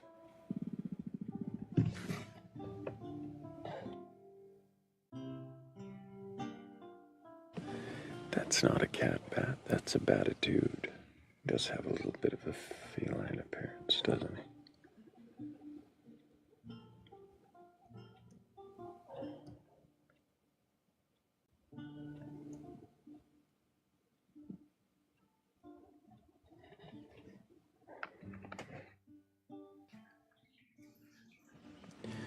Hello, Starlight. Can I get your age for Hold up. TikTok US? Yo. Hi, Starlight. Can I get your age for TikTok TOS? Oh, yeah, I forget. Well above the age 42. Well above the age of 42? No, like well above, legal age. I'm 42. Do you have a belief in a god or gods, a higher power, or anything like that? I used to, but it's weird because I do believe that like gods exist and like entities and energies and beings like would be something that we would perceive as a god. But I'm at a point where I'm not even sure what that means anymore. And I watched a couple of your little videos and they piqued an interest. Sorry. But yeah, no, your videos on your channel. So stop. Yeah. I'm not interested in a review on the videos on my channel. I'm interested to see if you can actually question your beliefs. I mean, I have no... I don't know. I'm currently in between witch school and being grown up, obviously, like Mormon, which definitely not Mormon. So you're not Mormon? Oh, heck no. So we've narrowed it down by one. I believe... I don't even know, because I feel like there were spiritual beings, but now I'm not even sure, like, was the snake evil with Adam and Eve? I don't know. Like the Earth is such a planet that's just revolving on lies. Do you believe the story of Adam and Eve? It doesn't make sense. It doesn't make sense to the fact that it's like, why would you create this perfect garden for two people and then be like, oh, but that tree right there, like, nah, boo, that's not for you. But I'm gonna put it right there where it's just gonna be like accessible. That eventually you would think at some point, you might eat it just because of location. So you're saying you don't believe the story of Adam and Eve? I believe that there could be Adam and Eve story. I don't think we're told the full truth of it. You believe that there...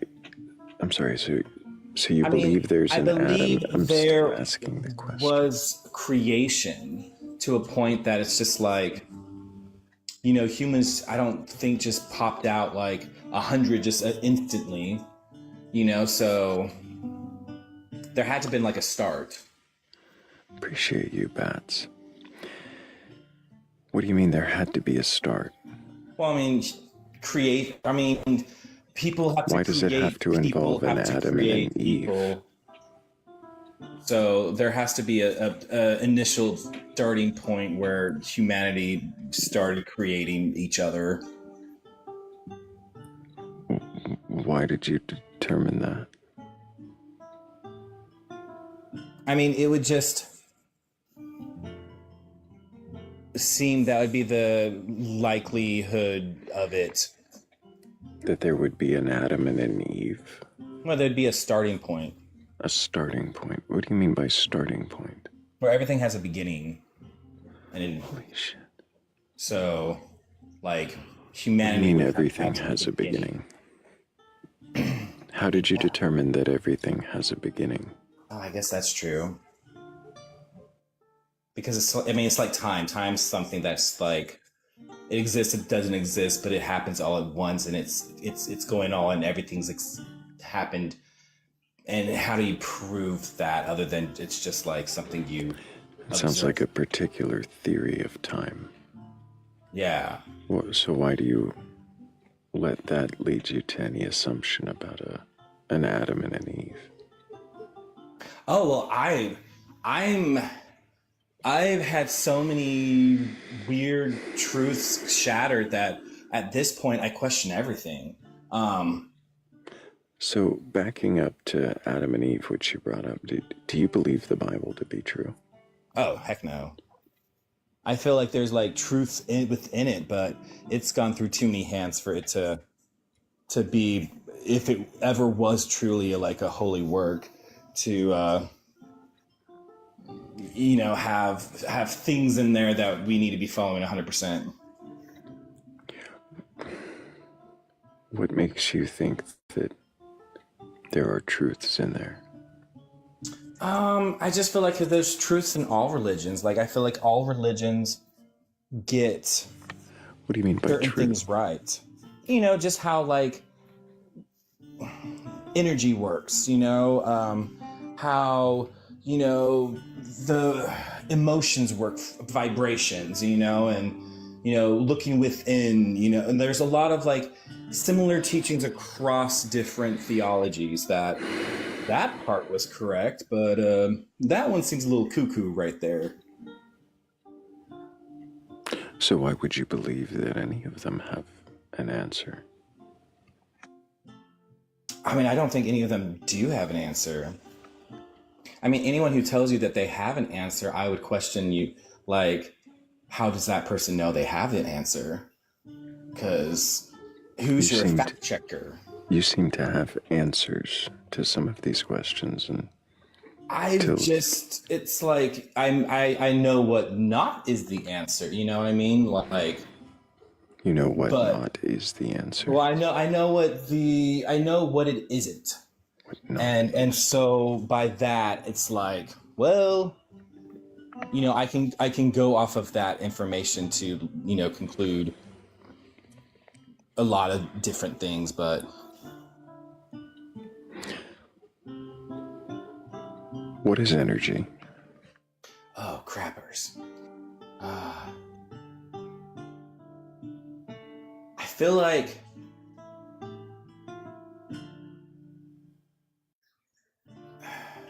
it's like a frequency of like atoms vibrating at a certain like range. Something like that.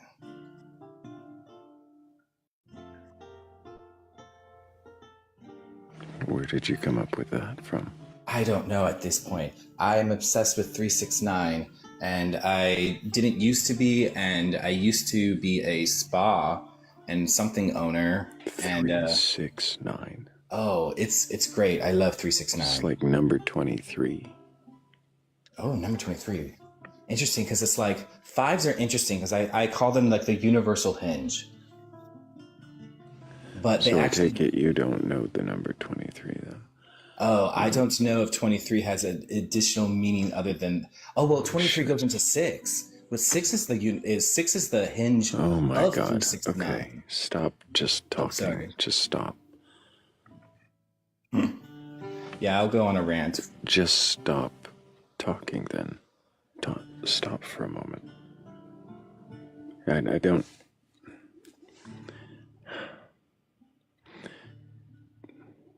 So you don't know what I meant by the number 23. There's a movie that exists starring Jim Carrey where it's a drama, by the way, where he becomes obsessed with the number 23, begins seeing it everywhere, starts connecting dots, painting conspiracy theories all around this number 23. Interesting. No, but I remember that movie. I didn't see it. The reason I'd asked was to see if it rang any bells with you, if you recognize, like, is it possible you're just choosing a number or someone has said a number and now you've decided that it has all this meaning? It started more with now that you've taken notice of it, you see it more and more, right? Well, that definitely there's logic behind that statement because I didn't used to even care, and then I kind of started getting poked by Hecate, so I was like, fine, okay, I'm gonna look into witchcraft. Poked by Hecate. She just kept giving me little like. What does that mean? She kept giving you anything? You well, I mean, Hecate exists now. Well, just like any other energy, like that energy was. I'm sorry, energy coming within my purview. That constantly. Energy, the way things vibrate, is what you said. Energy is so that way things vibrate. Sure. Why, when I asked you if you believed in a god or God's higher power or anything like that, didn't you mention, Hecate, who you now claim has been in communication with you? Because, I mean, I don't even know what Hecate is at this point. I mean... Then why are you calling it Hecate? I mean, out of respect, and I like to... How is it respectful if you don't know what it is? Why are you calling something... You can still be respectful of something without, How is it respectful?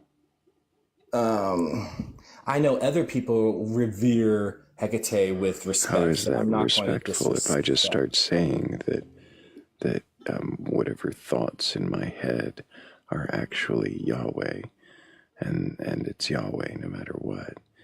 I mean, is that respecting that any of the traditions that use that name? I mean, I don't think it's disrespecting. If I don't use it in any way related I don't use it in any way related to the character, is it respecting the tradition? If I say that I'm currently talking to the great spirit of some indigenous culture, is it respecting it if I name it that? The name of the same spirit as some indigenous culture? I mean, you would have to ask the spirit, but I don't think the spirit there, or the energy, or whatever you would like to classify it. So then why are you worried about respecting it? I mean, not as much as worried. I tend to like to show respect to, in general, unless I have otherwise. How do you show respect? I'm sorry, how do you show respect to a deity that you said didn't care? Well, I don't know if she doesn't care. She comes and goes, it seems, and... How do you know it's her? Well, what makes you think that it's... Then why are you saying it's she, Hecate, her? Why do you keep referring to it in the way of identifying it with this character? Because I'm putting the belief that, okay, I don't know how everything works, and energy's a funny thing, and the universe is a funny thing, and so here's some supposed entity that has come into your discernment multiple times at this point. Come into your discernment. Stop. What does that mean? Come into your discernment. Into my... What is discernment? My ability to like look into something and be like, oh, what is this? Into my paths, like my life path. Because like I've never even heard of her, and then all of a sudden she was just popping up everywhere. She... Well, I say she, I assume so. Can you kind of stop being vague about it? What do you mean that you're getting interactions with her? Just like, what does anybody who has like an interaction with a divine or otherworldly off when I ask them, so I'm just tired of you talking in random circles that absolutely lead nowhere except to more assumptions that you can't question. It's nauseating. I don't think you actually listened to any of the questions. You just kind of were prepared to speak. Why don't you take some time and think about the questions?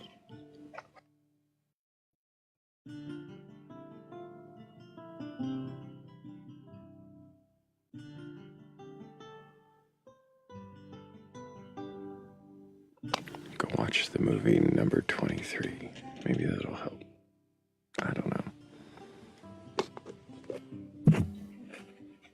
Certainly might give you a little more patience if you sit through a whole feature-length movie.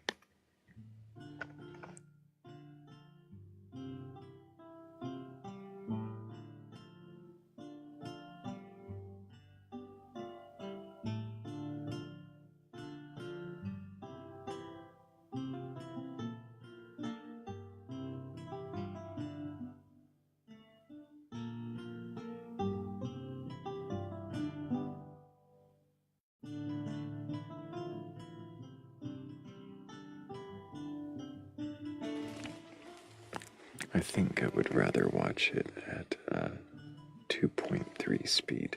There, Dancing in Duality. Sounds like it would be a lot more enjoyable watching it at double speed than it would be at quarter speed or less.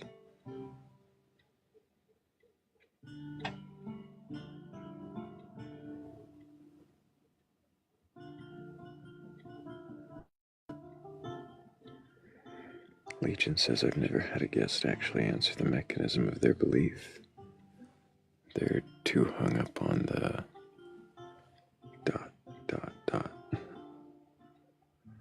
I don't know what they're too hung up on. Too hung up on trying to be impressive and actually answer the questions. I don't know what the hang up was, but he couldn't listen.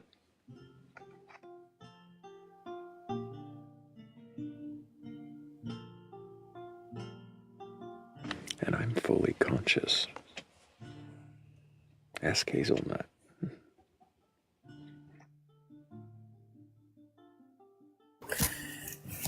Hello. Hey there, Diamonds. Can I get your age for TikTok TOS? Oh my god, I feel like I've talked to you before. Possibly. Can I get your age? I'm 26. Do you have a belief in a god or gods, higher power, or anything like that? I think I believe in anything. Like, I feel like so many people are so quick to say, well, there's no chance of this existing, or like, I'm certain that something exists or not, which I think that's a little silly, given how vast the universe is and how limited our understanding is of things. So I like to believe in everything. What does that mean, believe in everything? Like, I just think anything's possible, but I guess mostly I believe in energy. Like, what is energy? Like, what? What is energy? What is energy? It's a good question. That is really what the $1 million question, right? I don't know that it's a $1 million question. If it was, I'd be a multi-billionaire since I ask it so often. But what does energy mean to you? What does it mean to me? Well, that's the thing is, like, we could, there's, I don't know, we can't, I don't know what the heck it is. What is it? Where did it come from? No, I'm sorry. Where did it come from seems like a big question when we don't even know what it is. Yeah. So if we don't know what it is, then why are you saying you believe? I mean, I know what energy is, but... Sorry, but what is it then? Like, are you asking me what, like, to describe physics or to describe chemistry or... You said that you believed in an energy. I asked you what energy was. The thing that gives us life and the thing that allows the universe to exist. But it's not really. It's the interaction between things and the movement of things. The interaction between things and the movement of things. Are you trying to describe energy in a scientific way or in some other way? I would say so. Also, kind of fidgeting with the microphone. It's making a lot of background noise. Oh, my bad. I don't really do this a lot. Sorry. That's all right. So, you believe in energy. You say it gives us life and it is how the universe exists. But what is it? Just interactions between things. Is that what gives us life and how things exist?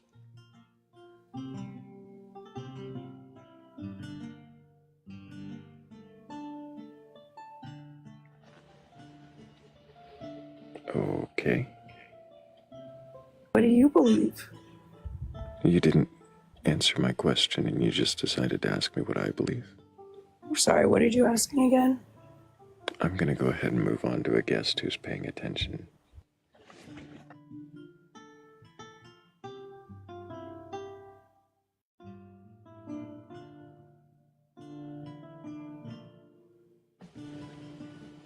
We're all just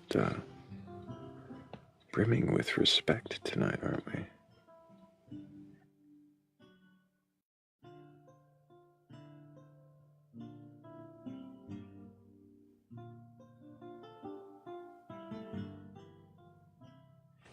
This is what I get for gaslighting Hazel. That's what it is. For lightly dozing off.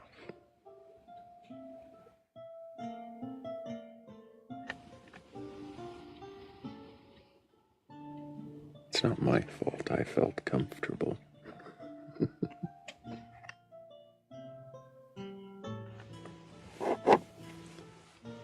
Like I was talking to a friend. Because I was.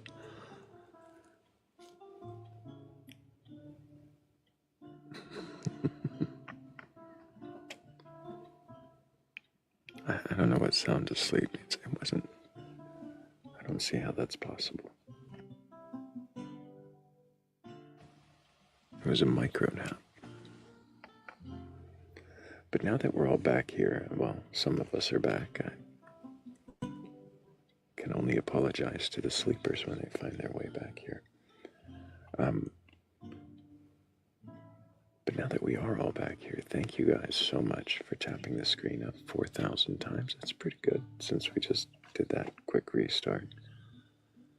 And I appreciate every one of you.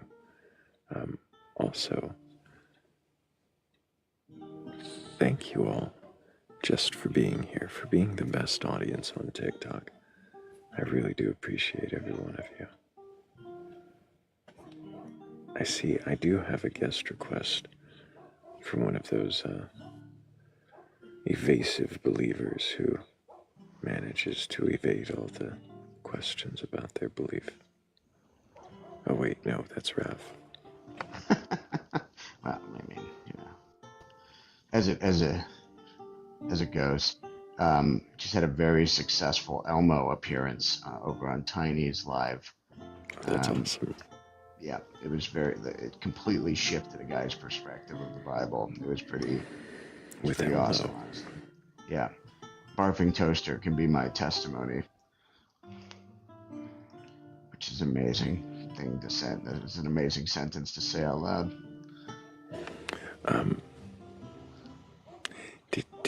Did you sing for him? No singing. No singing this time. Honestly, there was one moment where I was like, my sentence was going on. Like Elmo really only works in like little bursts and like sort of childlike questions. And so when Elmo starts to be preachy, I'm like, I don't even believe that this is Elmo anymore. And so that like, you know. Anyway, Cody. Hey Cody, can I get your age for TikTok TOS? Hey, what's going on? It's been a minute. Yeah. 36 here. And do you have a belief in a god or God's higher power or anything like that? I do believe in a higher power. Yes. The God of the Bible, no. A God. What does it mean? I do believe a God exists. What does that mean? I just think that, in my opinion, we just didn't all happen to be here by chance. Something started this. What it is, I don't know. I don't think it's God and Jesus, but... Why do you claim knowledge that something started this? Just logic. How is that? Why wouldn't it? Why wouldn't it be that way? Can you answer me, Cody? back? I'm not here to argue or. No. We're not arguing at all. Stop talking over me. That sounds a lot like arguing. Not at all. Okay, Cody. So, what was the question that I asked that you avoided? You asked me,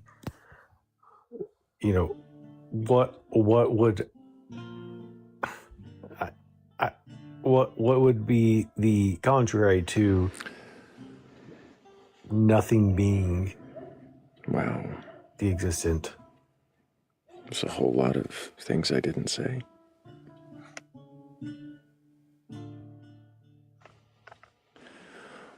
Why is it that you claim to know that something started it? Why? That's just my belief. Why? I don't have proof for you. That's just how I believe. Did I ask you for proof? Does it say prove your God exists? Is this a debate? No. Okay, awesome, Cody. Did you read the prompt before requesting up? What is your belief? What do you believe? The other part. I'm kind of here to hear other people's beliefs too. You can do that from the audience. That's what it's for.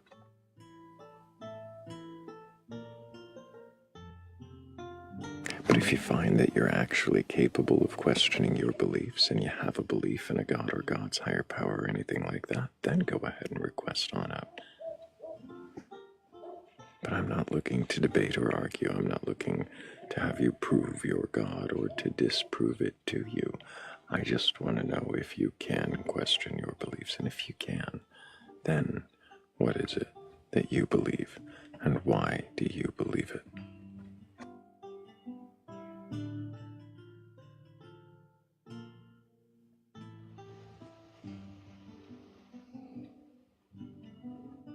Why do you think people are so struggle so much with this? Because they don't read, they don't care. They just see a live. They hear someone talk about belief, and they want to share theirs or profess theirs or enforce theirs. And they don't give two shits what the live is about or what the process is.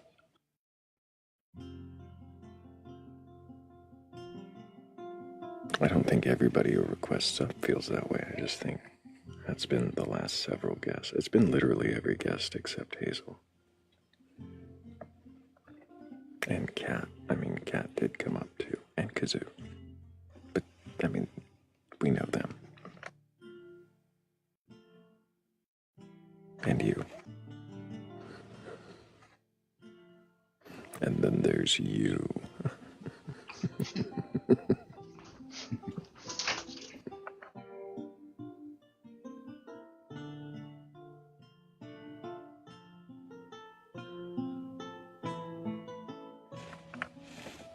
Yeah, there was that guest too.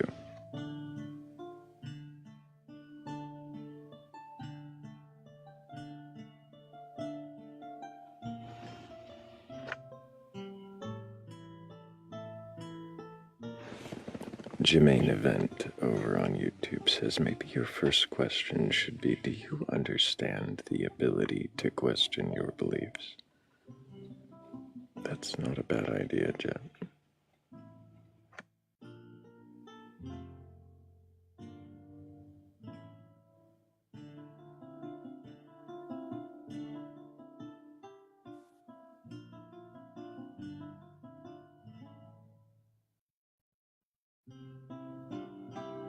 Hello. How are you? Hello, Kazoo. Welcome back. Thank you. I Can think you? I want to. Go ahead. I want to kind of talk about what we were getting into last time with the belief of duty. You want to question your belief of duty? Well, you know how I said duty, Duty. I figured. Rav was having a Beavis moment. Or Evidently. I think it's a Evidently. moment. We're here for a short time, you know? She did say duty. I did.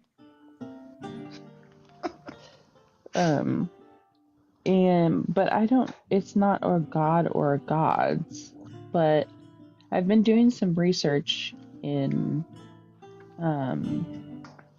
you know, if that thought like had, I'm sure some people think like this, or it could be a little bit of Hinduism and Buddhism, but,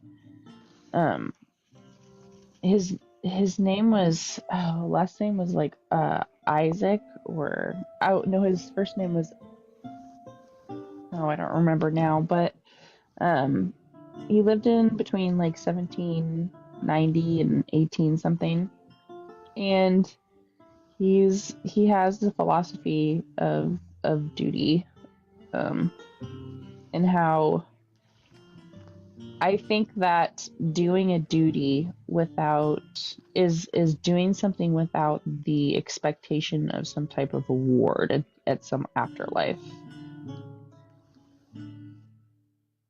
A duty is something that you do without an expectation of reward. Well, I think so, yes. Because like a family, I'm sorry. How do you define duty? I think that, well, I could talk about it like in roles, right? So I have a duty in my home. I am the caregiver, and I'm the mother, and that's my duty, is to take care of my children the best way I can. And that's my duty. And I find it giving soul purpose. It's giving people's soul a purpose. And sometimes people, you know, use religion as a set of duties that they're supposed to do. But that is also rooted in, you do these things because of expectation of heaven or a good place after you die.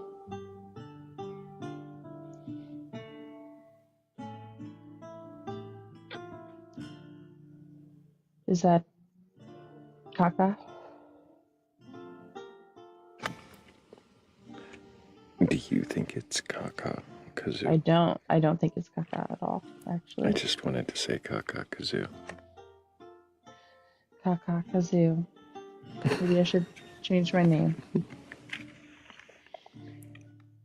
It just invoked a Beatles You song guys in are my being brain. childish.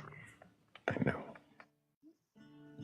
I'm sorry, but when you said it's my duty at home, like, and it's my duty, Yeah, oh my god. I just, I'm yeah, doing lots of duties at home. Let me tell you yeah, that.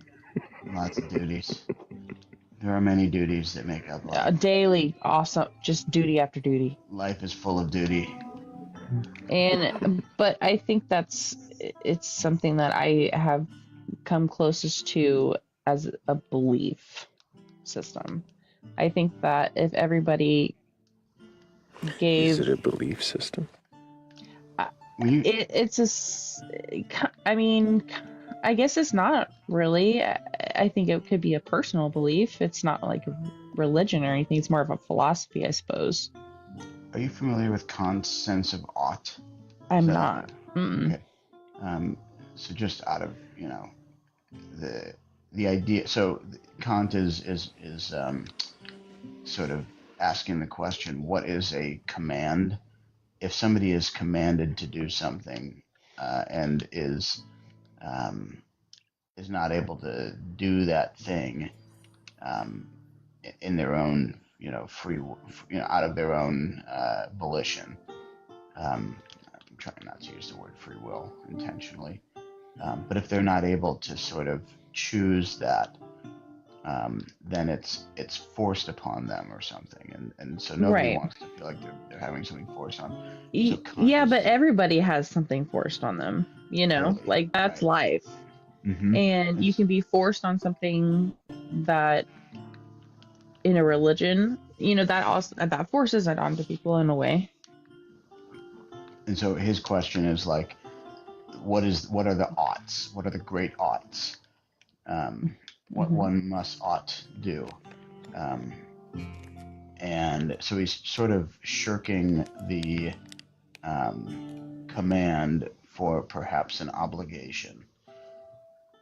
And I'm wondering, like, are you seeing the word duty as obligation?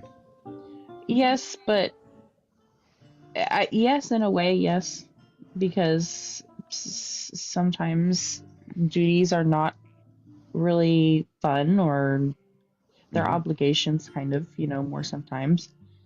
And I guess, yeah. But when I do believe in when I say duty, I suppose I should say it's more of the purest form of taking care of the life you gave, taking care of the lives around you and the ones that gave you life. And I think that if a lot of people had more of a sense of duty and a goal and a well-oiled machine, if you will, I think that there would be a lot less, I don't know, this is going to be a stretch, but maybe neglect or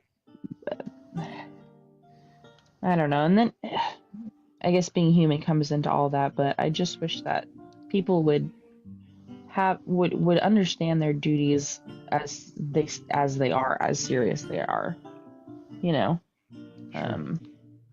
I'm wondering about, like, how do you?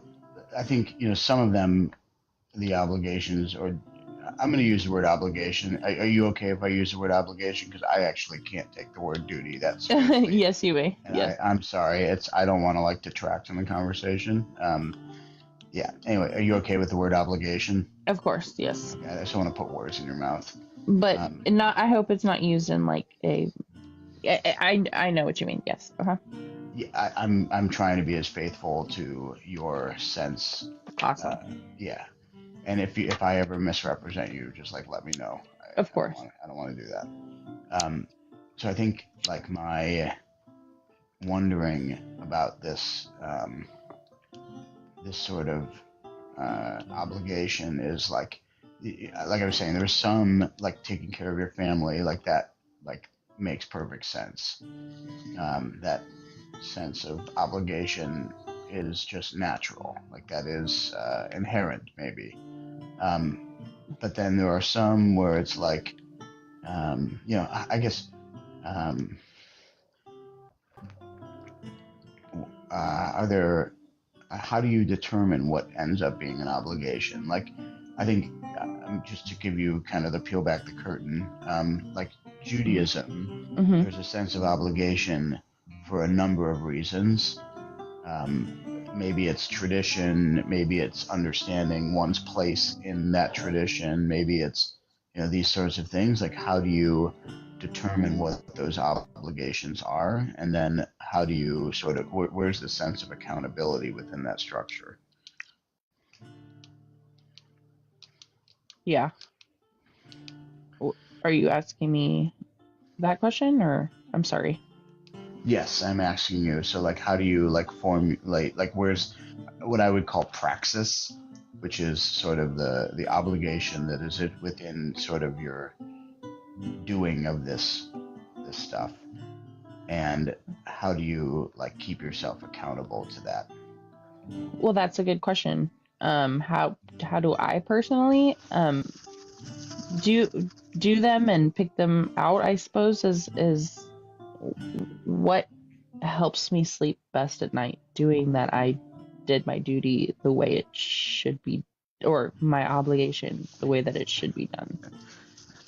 And I'm sorry if I'm not answering the questions correctly. No, that was great. I was laughing at your adjusting for my own ears.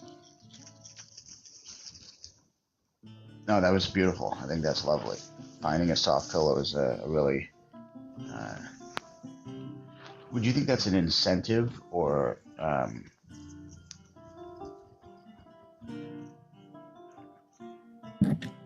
incentive?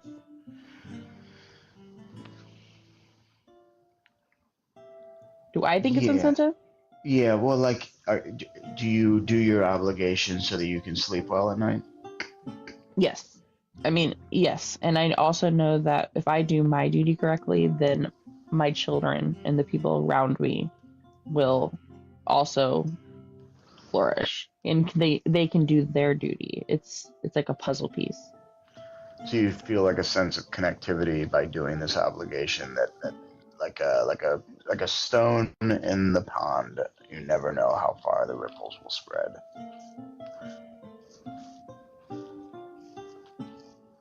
Right. I do think it's if you do your duty, then everybody can do their duty as well. Unfortunately, not everybody sees it that way, or don't care about obligations or duties or whatever. And that's, I guess, how do we keep, how does a group of people hold accountability for that? I don't know. I think the best way to hold accountability is to hold accountability to yourself. I mean, did you feel good about what you did today? Yes or no? Did you do your duty so that everybody else can do theirs around you? That is theirs? Then yes, you did a good job.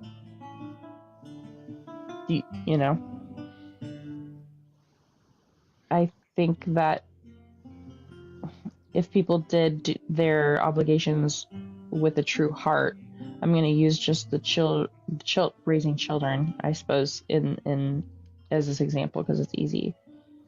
But you're kind, you try to lead them, admit your mistakes, and you have a good relationship with your children.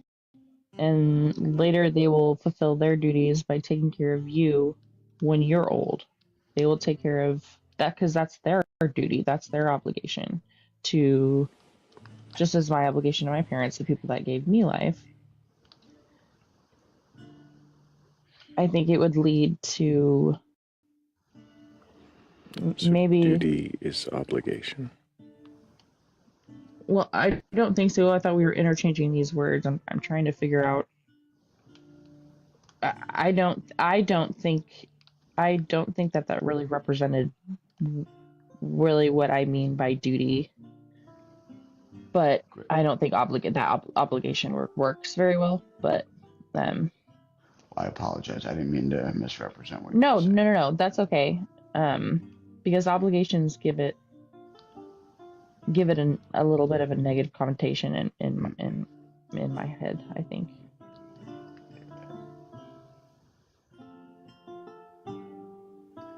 duty implies like service and that sort of thing, Yes, and that I there's think something so. beyond the self. That it's not like obligation is subservience or. Obligation is having to go to mass on Sundays. That's why I brought up that ought piece with Kant. Yeah, if somebody could put that in the chat, or if you could write that in the chat for me so I can write it down or save it or screenshot it.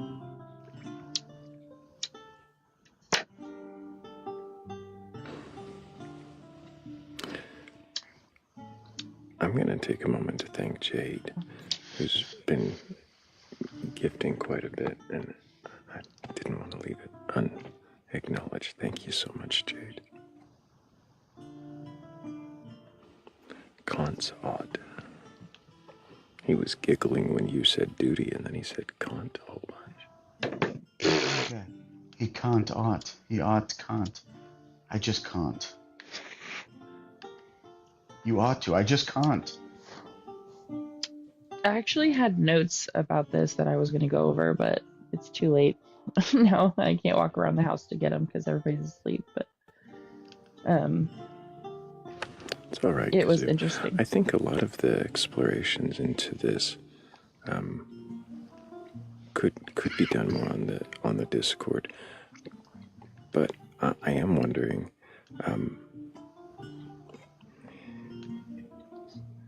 do you feel that your obligations, your duties, that they are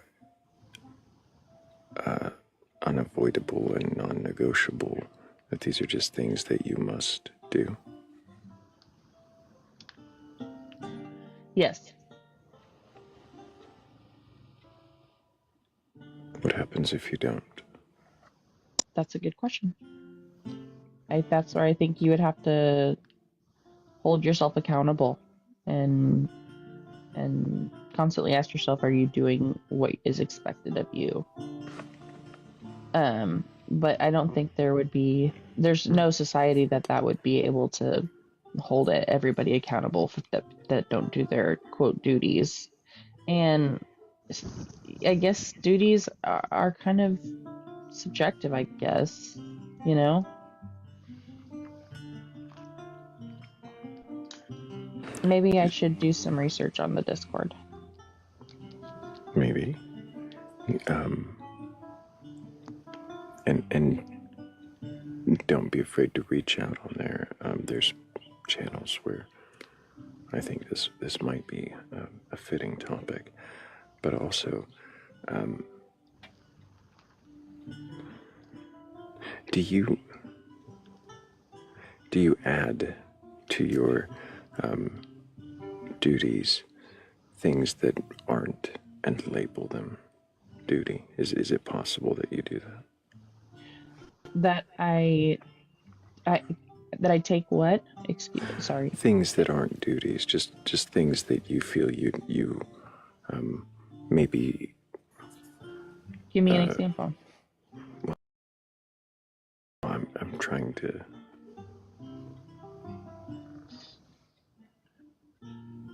By the way you've talked about it, you express duty as kind of like your driving force. It's the thing that you.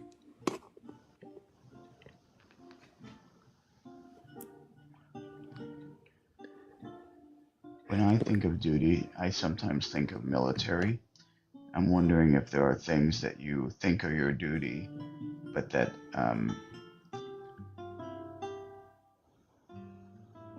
maybe you wish you didn't have to do, or maybe like they aren't really your obligation, or they're not really your duty, but maybe you've told yourself that they are. Mm. It's kind of where I was going with that. That's what I was trying to. Yeah, sure. Maybe I do find things to add on to my back that might not necessarily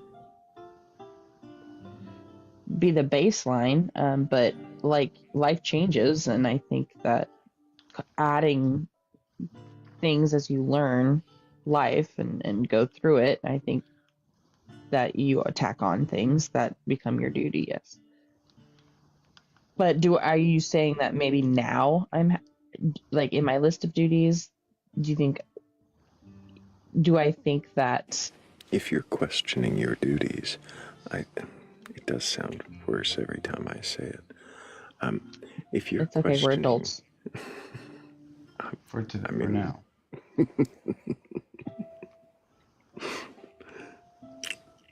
you say that and I get more giggly. I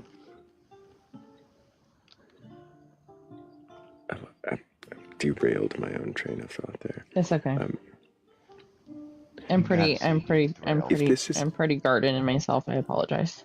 that's all right. I knew I'd be fresher in the morning. This is the thing that you're wanting to question, the thing that you're holding on to. So I would wonder, are you making it more important than it need be? Or are you using it as a way to classify things that aren't necessarily oughts or obligations?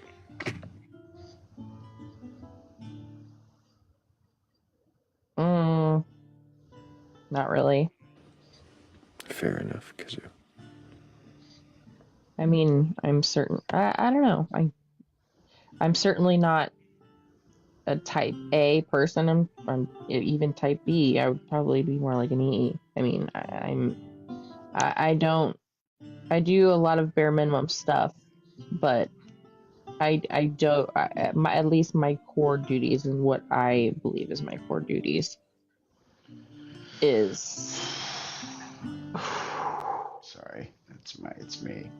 All right, it's okay. I'll let you guys go. Maybe when I'm a little fresher. It's not you at all, just to be clear. It's okay. He's just trying not to Google. Yeah, I can even mute myself. No, He's okay. trying not to giggle at the duties. But Kazoo, I appreciate you. I do. I don't know what else to question you on about this until you're more certain about what it is that you're wanting to question, I guess. I also want to affirm, like, what an interesting topic of conversation, and I just want to apologize for detracting in the way that I did. Oh no, please don't. No, you're totally fine, man. You're good. How immature of you, Rabbi. Yeah, no. But thank you, yeah. thank you for apologizing. But Yeah. you didn't derail me. We're good. I didn't dethrail. God, you guys. No. All right. Well, you guys have a good night, and I will keep up the research.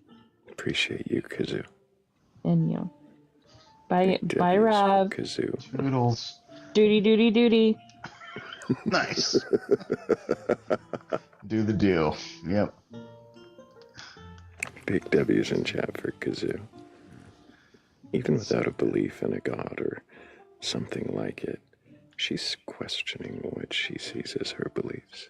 I feel so bad. I did not mean to huff. It was not like in any way. No, it's understandable. And it was pointed out that it's worse when I say it.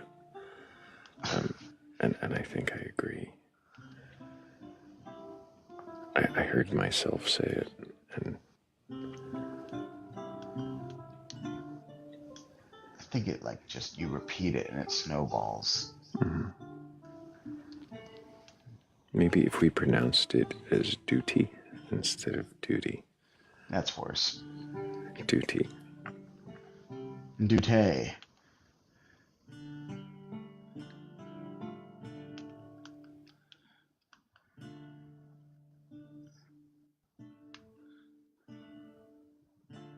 Somebody put dutyism in the chat earlier,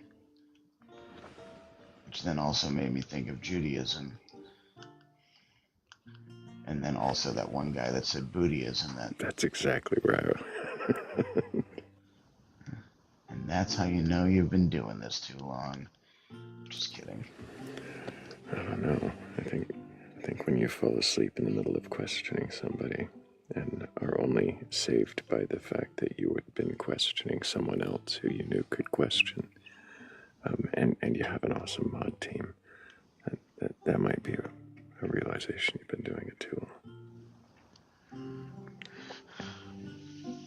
Then again, W for the mods in the chat, because they're fucking amazing. You don't even see how amazing they are sometimes.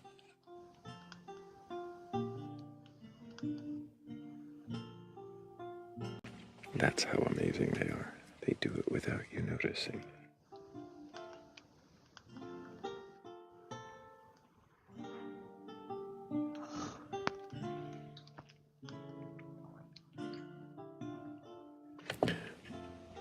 But if you have a belief in a god or God's higher power or anything like that, go ahead and request up. I'm not going to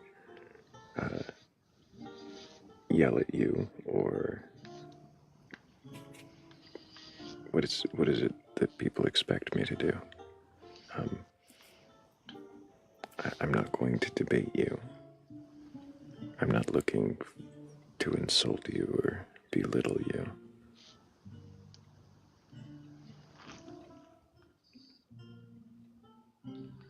Yeah, I don't know what expectations they all have. What is it that you're expecting that keeps you from requesting up? What expectation has you afraid of questioning your beliefs?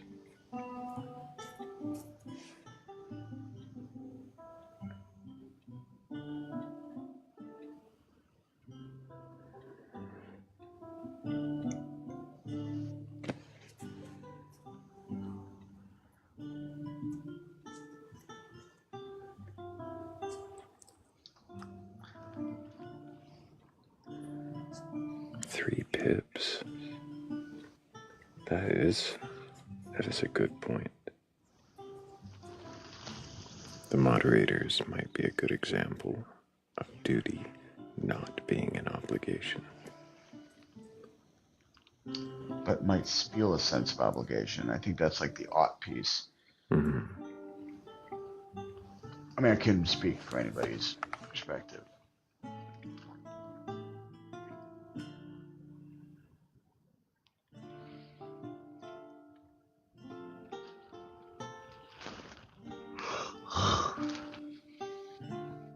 That's two.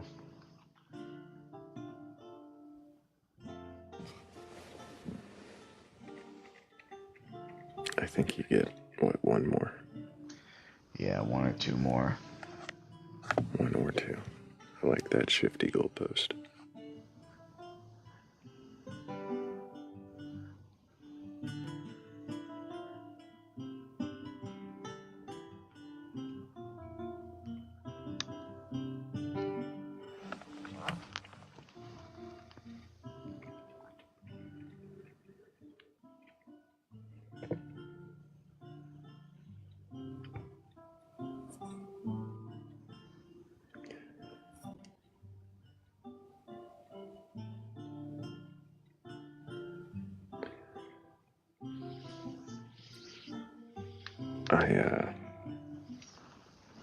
I might have dozed off when Hazel was up here. Might have dozed off when what? When Hazel was up here. I might have gaslit her a little bit. Jeez. Well, I mean, I don't even think I realized I was asleep. Like me. I'm not asleep. I'm just resting my eyes. Apparently minutes had passed. I guess needed down. Yeah.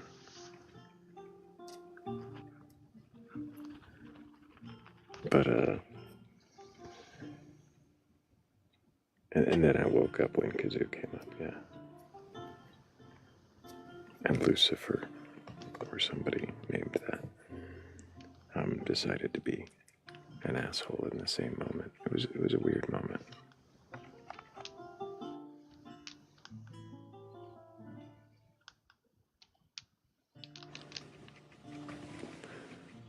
But here we are now in this moment, where there's no believers left in Q.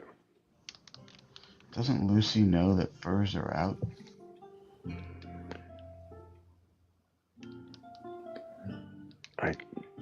I don't know what Lucy knows.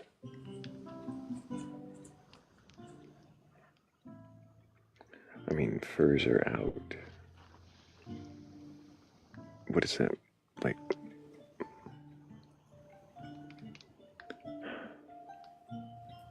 I want to question your duty to fashion. Mine? I'm just dissecting your joke more than it deserves to be. Oh. Yeah.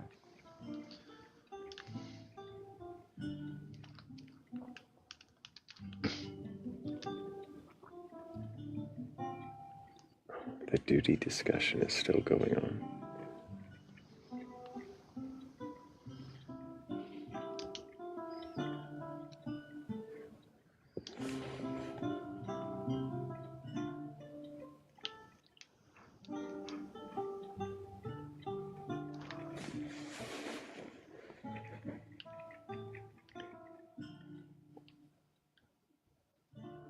Well, it's not your duty to discuss your beliefs. It might be your duty to question them. I wonder if it is to you. If you feel that duty, or you just have an itch of curiosity and you'd like to question your beliefs, that's what those extra boxes are for. You know, sorry. Oh, go ahead. It occurred to me there's another text that I could have brought up with Kazoo, and I don't know if they're still in the chat, but yeah, I think they're still here. There's a nice text from the Mishnah that says, it is not your duty to complete the work, but neither are you free to desist from it. And the work is very generally defined.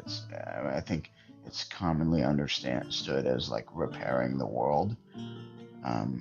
But, you know, I think it can be very broadly defined here. I guess I would wonder how they would respond to that sentiment.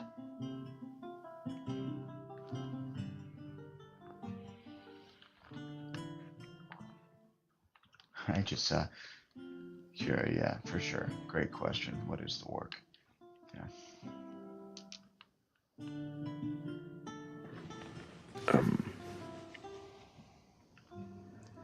If I remember correctly, work is the exchange of energy. Oh, yeah, for sure.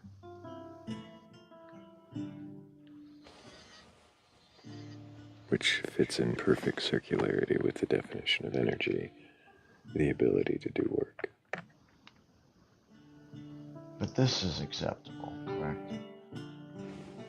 This circularity is acceptable. Why is it acceptable? I have no idea. Energy is the ability to do work, and work is the exchange of energy. Exchange of energy. So that would make energy what it is. Yeah, energy is the ability to exchange energy.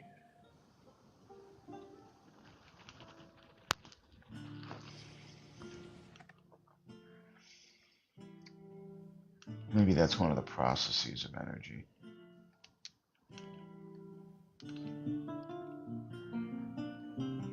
I always worry that, like, you know, I guess we've kind of had this discussion before, but like it's very clear that people allow energy to do a lot of heavy lifting.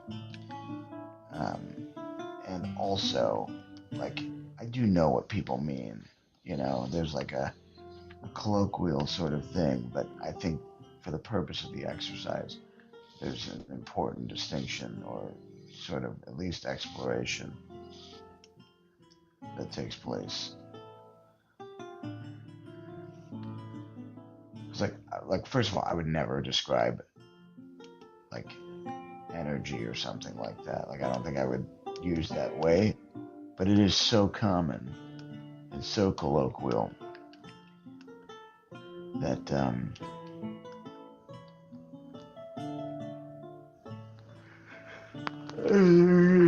oh, excuse me. That's 3. Yep. I said there it is. But that it's so common that one must ask if it's almost involuntary. It is so unthoughtful, or something like that. I mean, not to say that people are thoughtless, but oh, hello there. Hey, what's up, man? Hello, Israel. Ben Israel. Can I get your What's age up? for TikTok TOS? Yes, sir. Thank you for having me, man. I appreciate you, man. Can I get your age? My age is 30. Do you have a belief in a god or gods, higher power, or anything like that? Absolutely. Which god do you believe in? The God of Abraham, Isaac, and Jacob. And do you read a particular text to learn of this god? Yes, sir. King James. I see. And have you read the King James from beginning to end? Yes, sir. Do you believe the stories within it to be true and literal? Absolutely. Fascinating. So you believe this 6-day creation and Adam and Eve as true stories? I believe everything in this Bible. Why? Because it's called prophecy, right? I don't know what you mean by that. Well, What is because prophecy? right, I believe in prophecy. I believe in What is prophecy? I'm going to explain it to you. Something what we recognize today as fortune telling, right? Everything in this Bible was foretold to happen. As we see time unfolding, guess what we see? We see this Bible coming alive. We saw that what happened to the people in this Bible, Christ, him coming to teach the gospel, and what happened and what he believed in, him coming to teach his gospel, his disciples, and now it leads to us to continue to teach this gospel.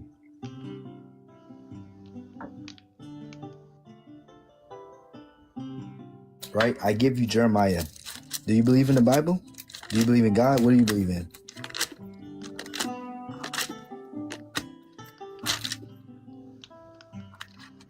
Hello? Hello? What was the question that I asked you? You said, well, I'm asking you, do you believe in the Bible? What are your beliefs? So I can meet you halfway. What was the question I asked you before that? What is prophecy?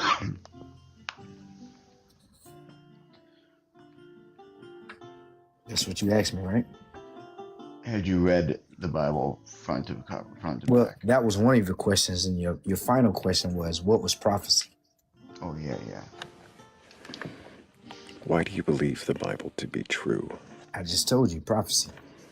And by prophecy, you gave a whole sermon that didn't really tell me what a prophecy is. Well, I give you a prophecy right now. What is... No, I'm not asking for an example. What is prophecy?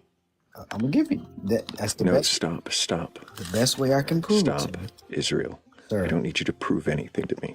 Do you read English? Yes, sir. I'm talking to you in English, right? Great. So read the screen. It says, can you question your beliefs? What does that mean? Yes, I can question my beliefs. Why I believe in what does it mean? What does it fucking shut up to listen to the question? Stop talking while I'm question your beliefs. Stop talking while I'm talking. What the fuck is the matter with you? I said, what does that mean? What the fuck?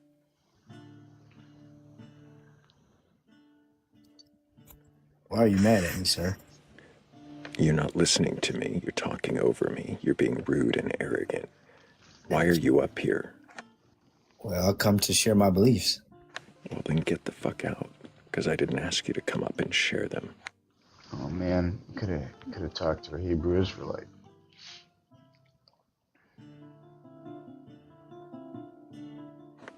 I didn't ask him to come up and share his beliefs. The first question says, can you question your beliefs? It doesn't say, can you come up and preach at me and prove your bullshit to me? It says, can you question your beliefs? If you're capable of questioning your beliefs, that is the conversation I'm looking for. I'm not looking to be preached at, argued with, or talked over by a child.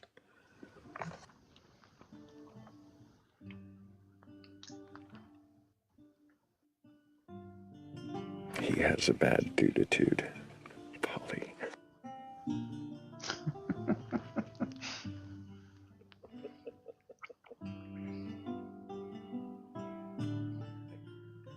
Thank you, Polly. I needed that.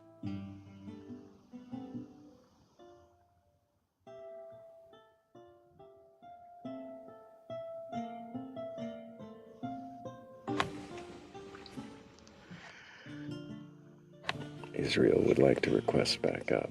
There are other people waiting in line, Israel, who probably actually read the prompt and might act. Yeah, and now you're accusing us of being demonic.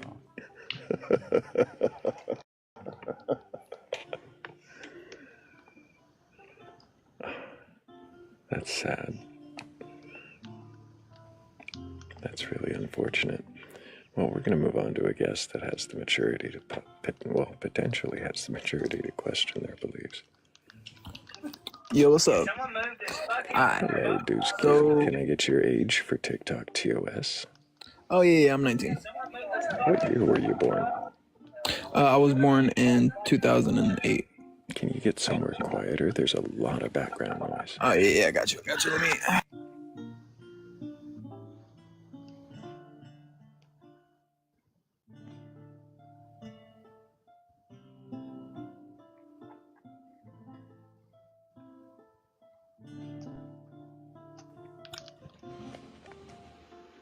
Great, sounds great. So, you said you're 19. What year were you born again? 2006. You said 2008 the first time. That's fascinating. Yeah, my fault. I did not. You're lying about your age. No, I'm not lying. Just move on to somebody who's going to get it straight the first time when you're asked what year you were born.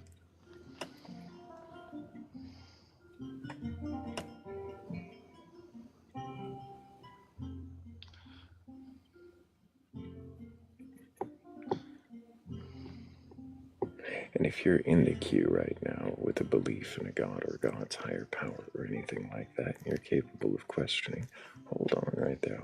I'll more than likely be bringing you up. We just need to see if that's a ghost in line in front of you.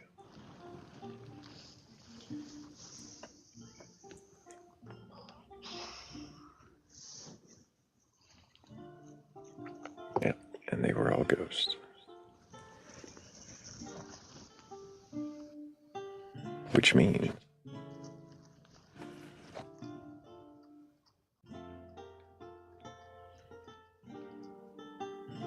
Yeah, like my high school reunion, 20 year. It's this fall, 2006.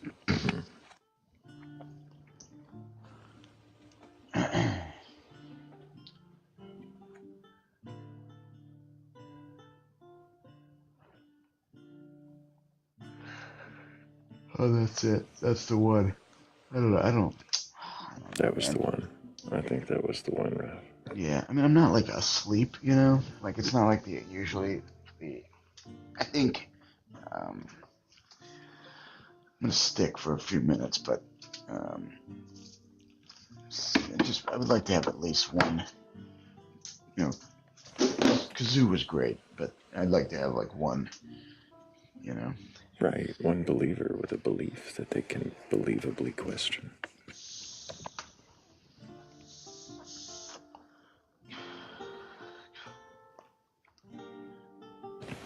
I mean, all we have right now is Deuce Kizzy, who doesn't know what year they were born.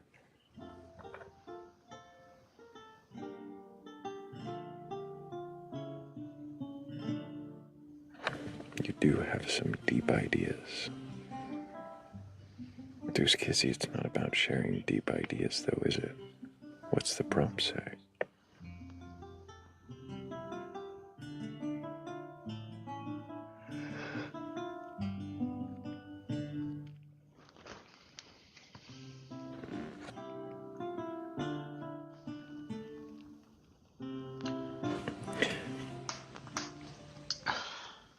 I was a bit nervous, he says. I promise I'm 19.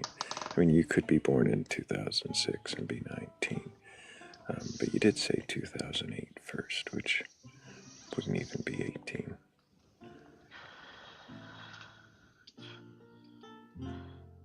Well, unless you were born in January.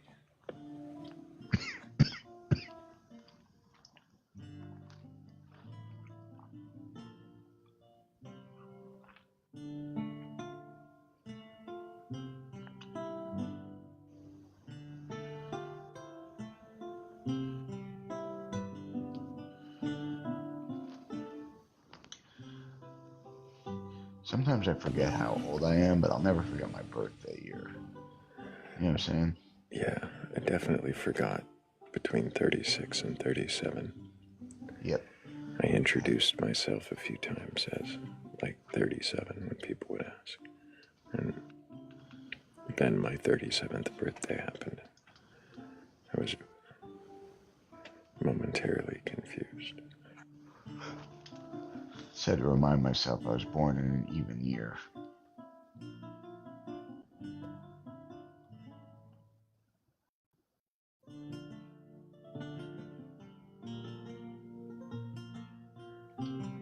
I think also because at that point it just doesn't matter.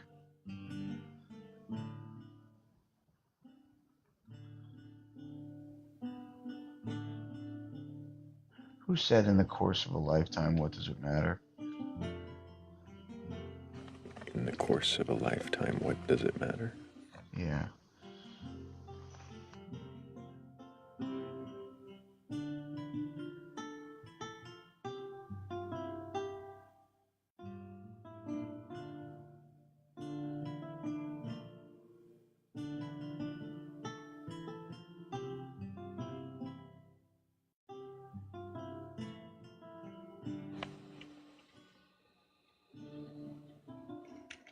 Walk Two Moons by Sharon Creech. That's what I just found. It was a great book.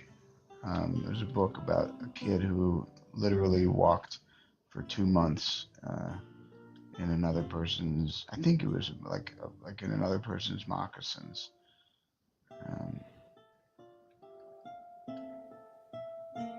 Something like that. I need to reread that book.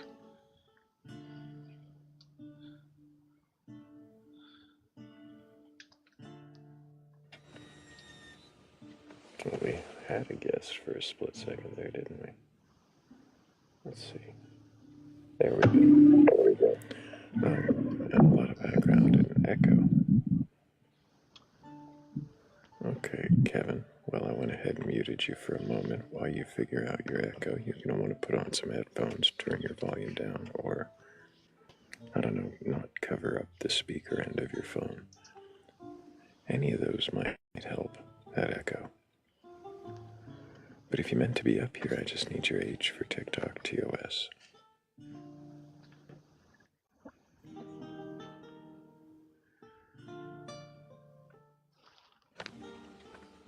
Gonna guess by the... Kevin has been trying to ask me a bunch of questions lately. I'm sure they're still loading in and figuring their stuff out. Kevin will be disappointed to know that that's not this kind of live, but Okay. Yeah, but I'm happy to answer any of your questions. Just this isn't that space. Yeah, I don't mean to come across as problematic. Is that why you came up, Kevin? Was just to question Rav's beliefs? So what color his eyes are. Okay. That's just weird.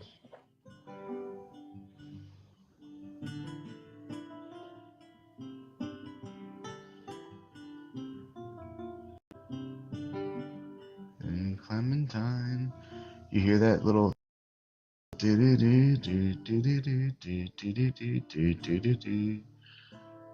Definitely a variation on Clementine.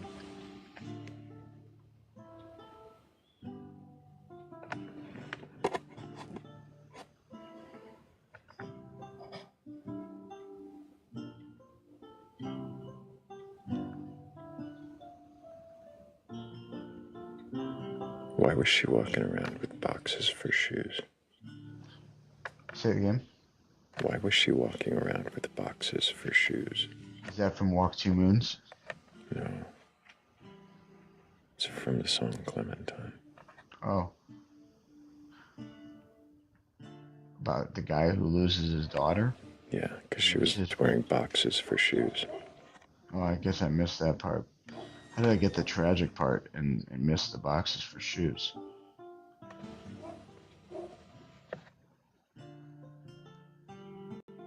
Oh, that's. Now you're hearing Game of Thrones in it. Yeah, well, that's what Three Pips said in the comments.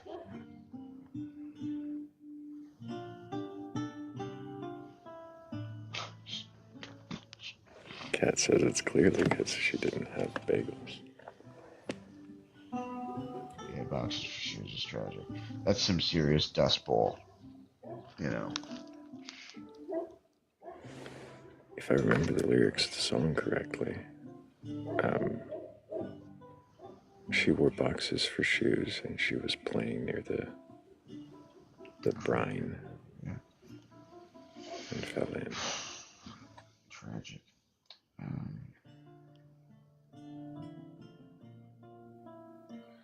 It's like the opposite of Scarlet Begonias. With rings on her fingers and bells on her shoes.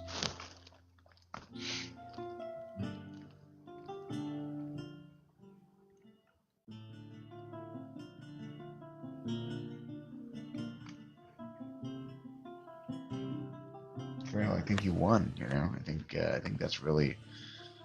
Do you think this is winning? Rest on your laurels. You know, it's very clear that there's very few people with beliefs that are either. Well, you know, I had a conversation with the evangelical Christian earlier, and you know, it was interesting because I think they were being confronted with a belief. It wasn't even. I think the perception of being confronted is what it is. Like this, you've based your religion identity, and you've conflated it with your actual identity. And to question that, is to question your identity, to question your sense of self. And when religion does that, that I think is worth questioning, frankly. And asking big questions is a way. I'm just trying to repeat words. I don't know if that's obvious or not, but isn't that what we're all doing? Yeah, truly, one word after another, just all repeated. Bunch of weird freaking sounds that are coming out of our ape mouths.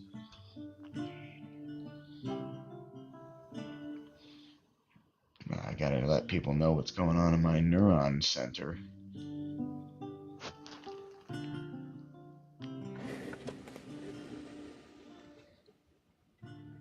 It's like we all walk around with our own little soundboards and meme generators, and it's all just repeating the same stuff that somebody else said. We're just a bunch of meme generating apes. Bet this conversation has even happened. Bet the meta commentary that this conversation has already happened also happened. And it probably a couple times before. We're just repeating shit. A non-zero times before, amount of times before. At least twice before.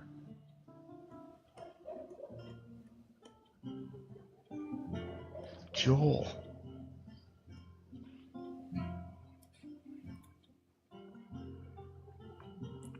scrolls by, he doesn't stay. I sound too much like Stephen Wright for him. He wants me to tell one-liners, I'm sure. One of my favorite Stephen Wright jokes, I can't even remember how it goes, honestly.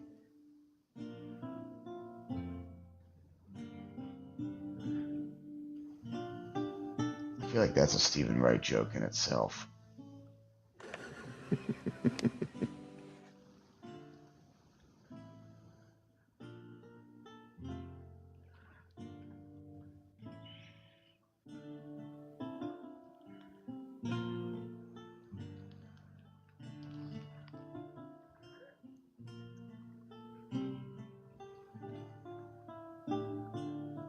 I gotta look up one now.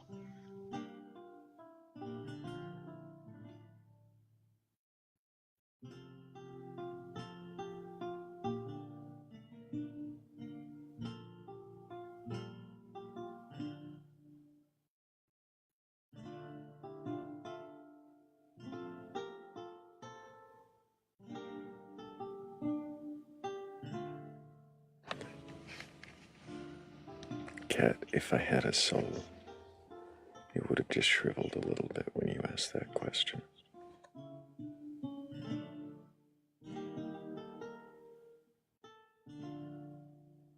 But I don't have one, so... I went to the general store. They wouldn't let me buy anything specific.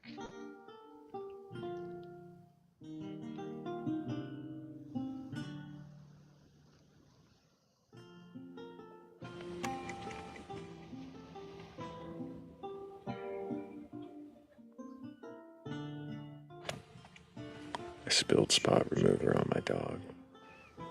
Now he's gone.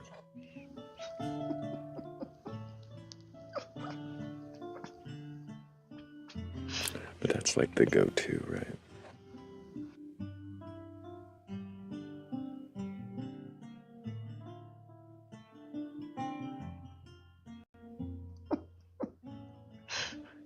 Went to the 24-hour store. I got there, the guy was locking up. I said, thought it's 24 hours. He said, not at the same time. Or not in a row. Yeah. Not in a row.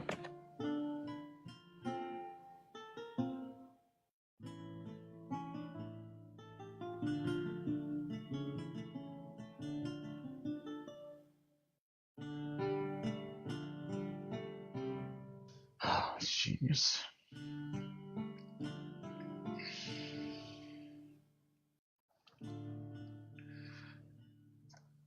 I saw a great video. I don't really like Jay Leno all that much, but I love Rodney Dangerfield, and he was talking. I guess Jay Leno was there. Like, Jay Leno was one of the last people to speak to him. And I guess Rodney had a massive strap. I don't know if this is... I love Rodney Dangerfield, that's all. Jay Leno caused Rodney Dangerfield to laugh after he had had a massive stroke with his joke.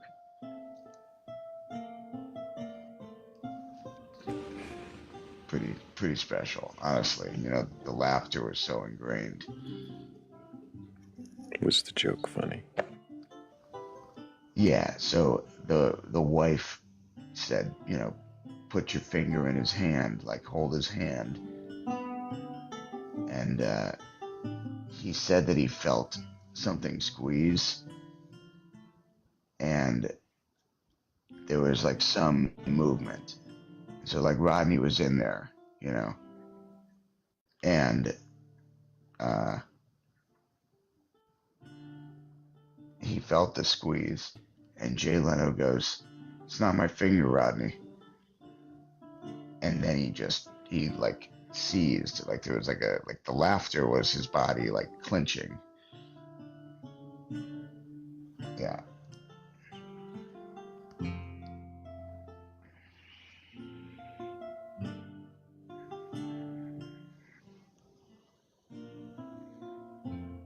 Oh, George Carlin was the best. I love Lewis Black.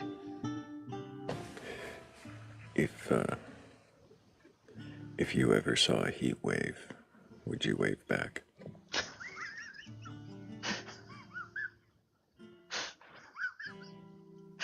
It's just so silly. Like Mitch Hedberg is like that too. Like, why is the dog always in the push-up position?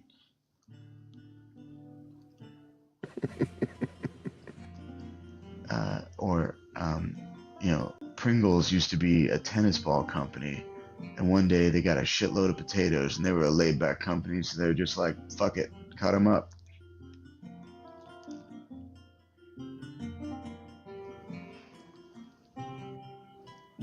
An escalator can never be out of order. It can only be temporarily stairs.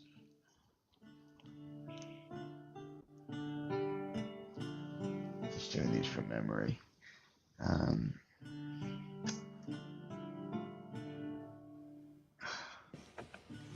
Day of old age.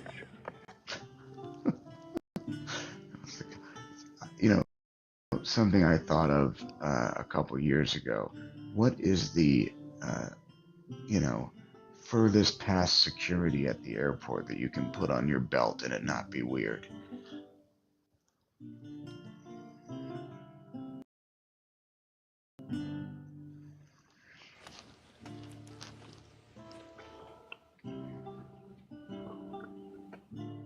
I feel like there's a numerical answer to that.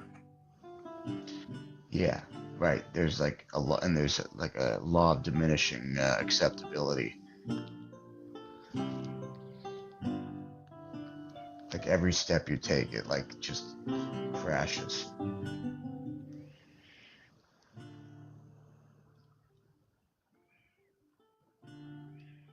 Then you're just a person holding a belt.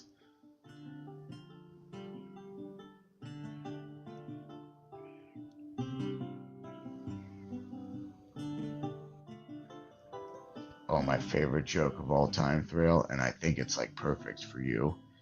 I don't even know who said it. I got it from my grandfather's friend. A skeleton walks into a bar, says, "Give me a beer and a mop."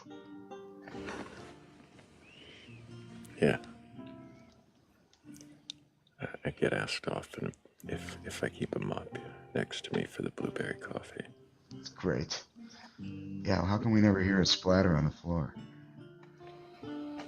Keeps a towel down there.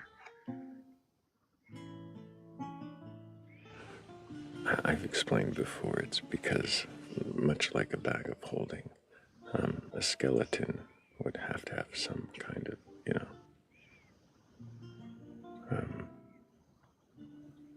I don't know, have to, but if it's an animated skeleton, you assume there's magic involved. So, a invisible dimensional gut. Yeah, because you do see like skeletons consume stuff.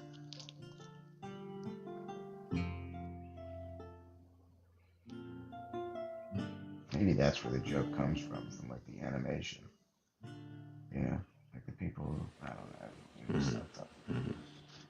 There's literally nothing to support what I just said.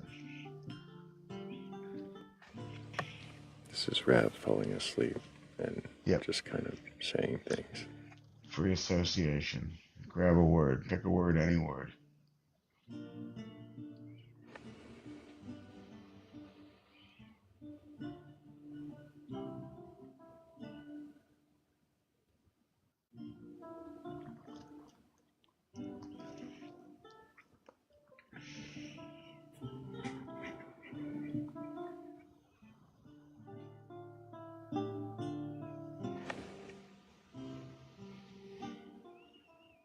Start to warm up at all for you? What'd you say? I was just reading the comments. Somebody said you're Rav rambling. Yeah. Yep. Just drifting along with the tumbleweeds.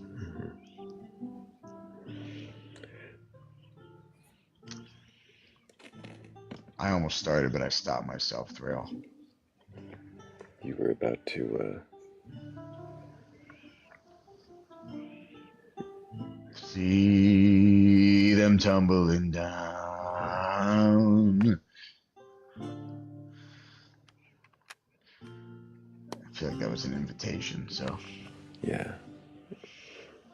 Yeah. Is it about time to hit the old dusty trail? Yeah, it's good. It's very good. I appreciate you, Rev. You too, man. Do you ever, really quickly before you go, have I ever talked to you about Robert Alter and biblical studies at all? A little bit. Okay. What do you think of reading the Bible as literature?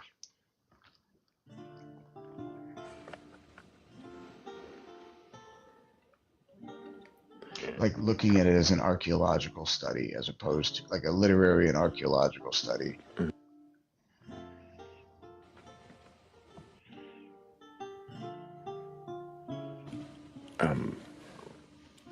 I think that's... I'm not sure what other use it has. Fair. No, that's a great point. Yeah.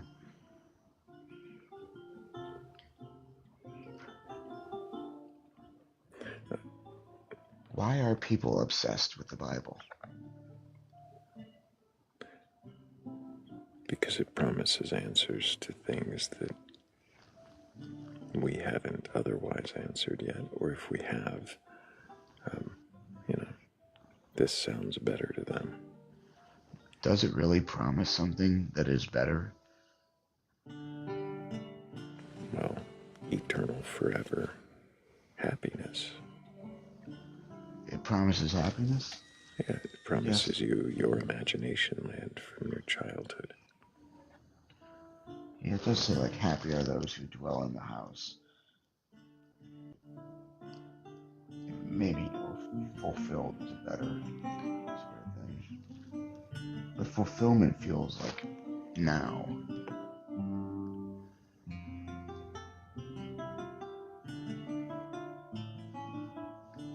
Why do you think people continue to like I don't know, just doesn't seem like a good enough excuse.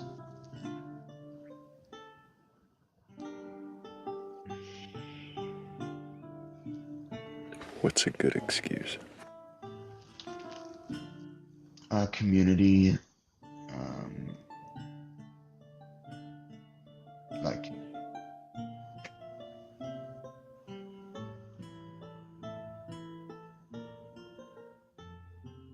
yeah, I think that's the most universal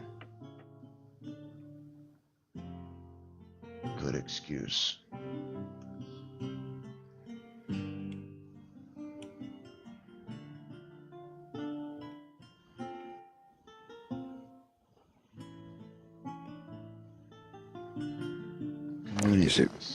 Is it really a good excuse?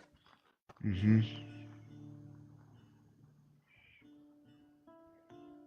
Because I'm gonna say it, but I think it's true. By and large, people benefit, or people's lives are improved through community.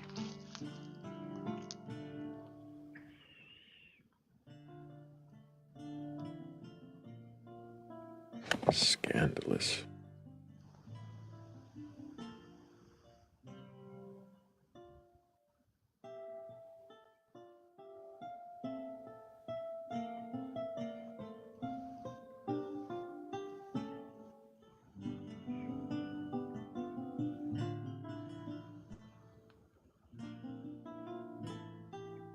You're being sarcastic. You said it like it was a hot take. Yes, that's fair. That people benefit from community. Out of batteries. Hold on one second. Sorry.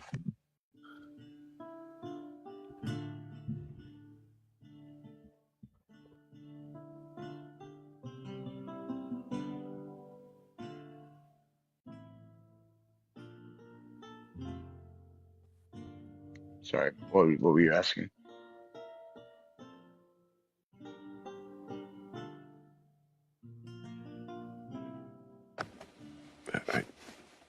I don't know. I think you lost me there, Rat. I think you knocked me just enough off stride. Well, I don't know. I mean, I guess it wasn't meant to be a hot take that communities lifts people up. Yeah, it was just the way you had said it. Oh, well, I just don't want to say something that is like, too much of an assumption. I think that's like always my concern.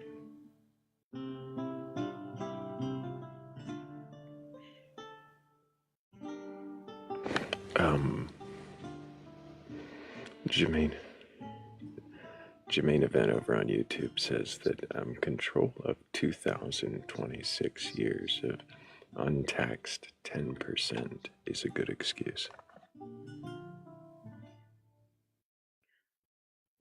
Sorry, I'm not sure I fully caught that. 2,026 years. It's a few too many years, but their point being is the tithings might be a good excuse for people to push, pedal, and promote the book.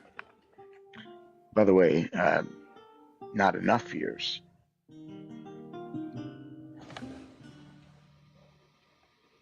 Well, depending on. Yeah, you're right. Don't forget the first half. Right. Which was how old?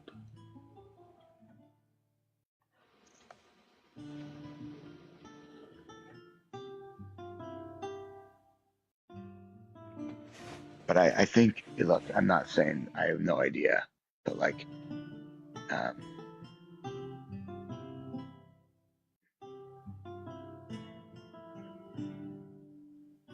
sharing vegetables and central distribution of those vegetables and animals and all that stuff, it's a pretty solid system. Oh.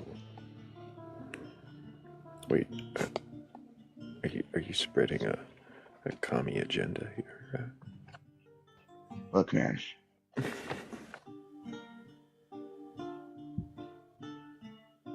Yeah, I gotta tell you, do you ever scroll through like the TikTok shop or like other lives that are like clearly just selling stuff? Yeah, I've seen them. You seen the guys that like are making waffles and it looks like it's like ground beef, but it's really just waffles? I have not seen the ground beef waffles. Ground beef waffles, crazy. I see these guys making waffles, and I think to myself, it's like 6 buddies. They're all buddies. They own their own company. They own the means of production. They're doing it.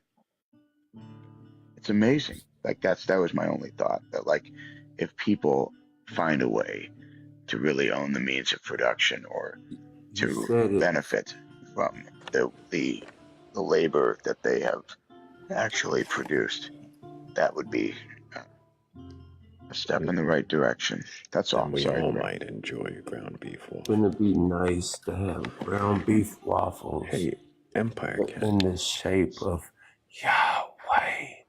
Hey, like, would you like to have Yahweh waffles? Empire like, with Cat. a candle on it. Hey, like, Empire Cat. Light it on. I'm just going to mute you because you're just kind of going on, and I'm trying to address you up here on the panel. So if you're just going to come up here to drunkenly blather at people, you're in the wrong place. But if you actually have a belief in a god or God's higher power or something like that, you can question it. Well, then you can unmute your microphone and tell me your age for TikTok terms of service.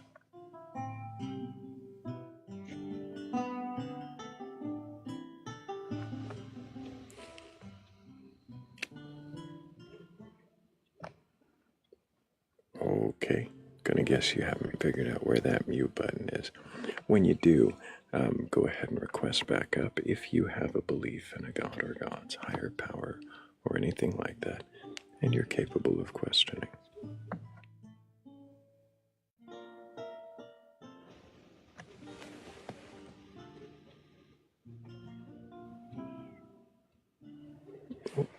He found the request button again. Hey, Empire, can I get your age for TikTok TOS? Wait a minute, let me get back. Okay. We're just gonna go ahead and set you back down. But again, if you actually had a belief in a god or gods and you can answer questions, you're welcome to request back up. But so far you haven't answered a question. And you keep making weird, like, whispery sounds at me, so. That'll happen. That'll happen.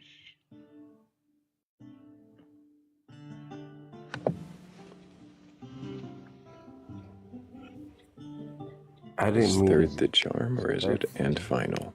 So, Empire gonna Cat, can I get answer your you. age? I'm talking right now.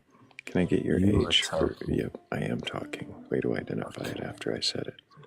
Can I get your age for TikTok TOS? 49 years old. Fascinating. Do you have a belief in a god or gods, higher power, or anything like that? Yes, I do. And which god do you believe in?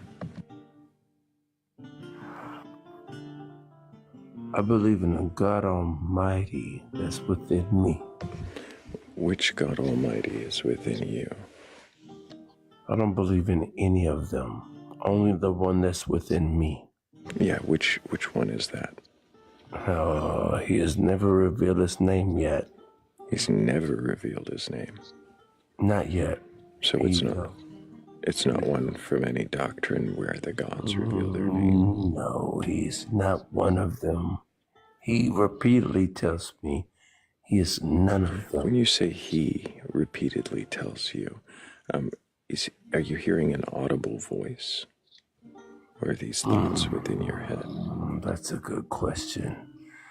It's more than an audible voice. It's like clear as crystal. How drunk are you right now, Empire? It's not. Like on a scale of 1 to 10, how drunk are you? Honestly, I'm not. It's like clear. It's like clear glass. So on a scale of 1 to 10, is it a 3 or is that a 9? No, it's 10 plus. 10 I'm plus. sure, That's how I'm drunk you sure. are. No, not drunk. I'm not. I'd just rather not talk to drunk people. So nothing against them. I'm sure there's plenty of happy drunks in the audience. I'm just not interested in entertaining them on panel while they're drunk. So what day is this? It's Thursday morning. But who's counting? Mm-hmm. Breathalyzers available in the TikTok shop. I didn't know that, Paniac. Wouldn't surprise me if there were. On a keychain? Mm-hmm. If you have to blow into a breathalyzer before you get in the car,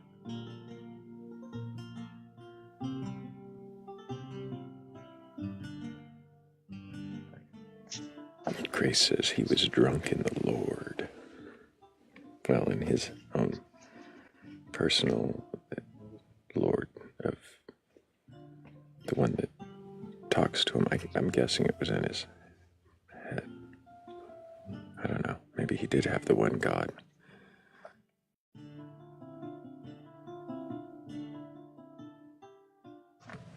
What are the odds the one person who is actually going to have some access to the actual God was a drunk moron that couldn't answer their age 3 times in a row? I mean, he did get it the 3rd time. I wouldn't bet on that either.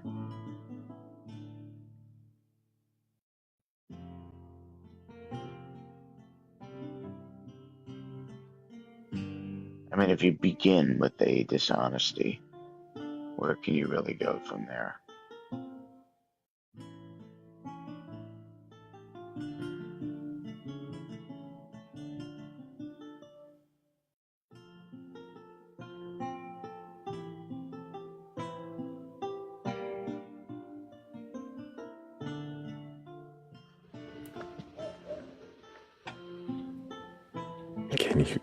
Can you question your intoxication.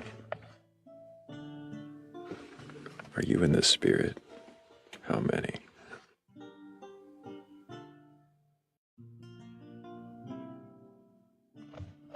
Is the spirit in you? Was it warm going down?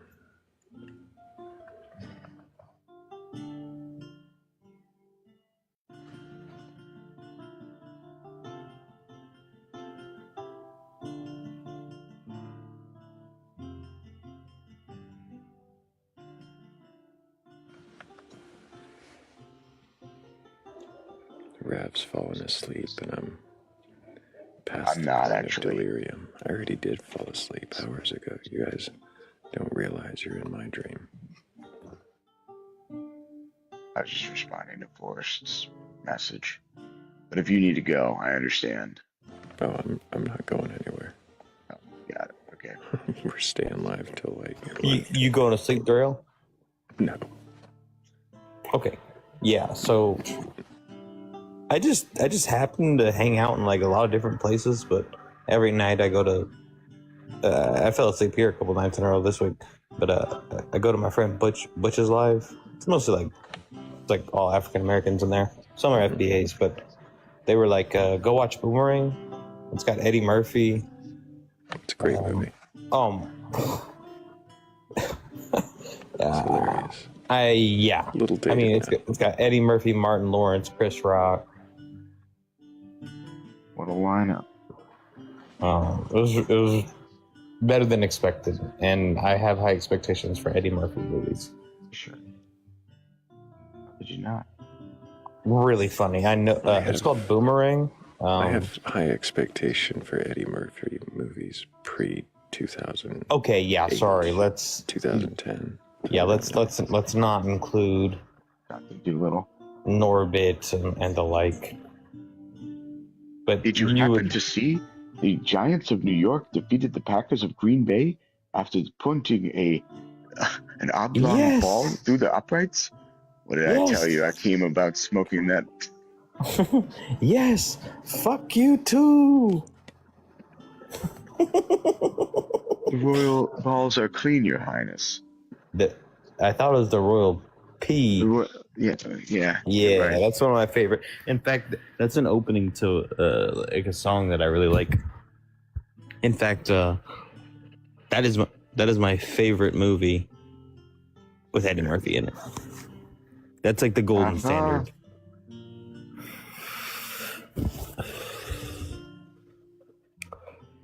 Please tell me you've seen. Okay, of course, if you've seen Boomerang, you've seen Coming to America, right, Thrayle? Yeah. Yes. Okay, good. The second one wasn't terrible.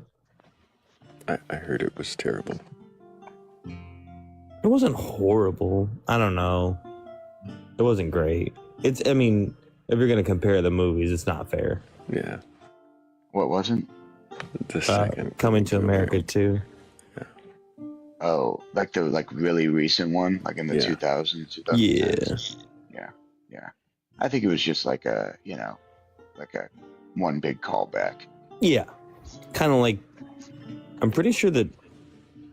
Like the Happy Gilmore movie that just came out last year. Okay. I like that movie. I'm sure you do. I love Happy Gilmore. I mean, I in my eyes, I can't lie. Adam Sandler can't do much wrong. Gotta toughen up. Yeah, I don't think Adam Sandler can do much wrong in my eyes. Yeah. Also, Trading Places is a great Eddie Murphy movie with Dan Aykroyd. Now I have to see if I've seen it. Looking good, Lewis. Feeling good, Billy Ray.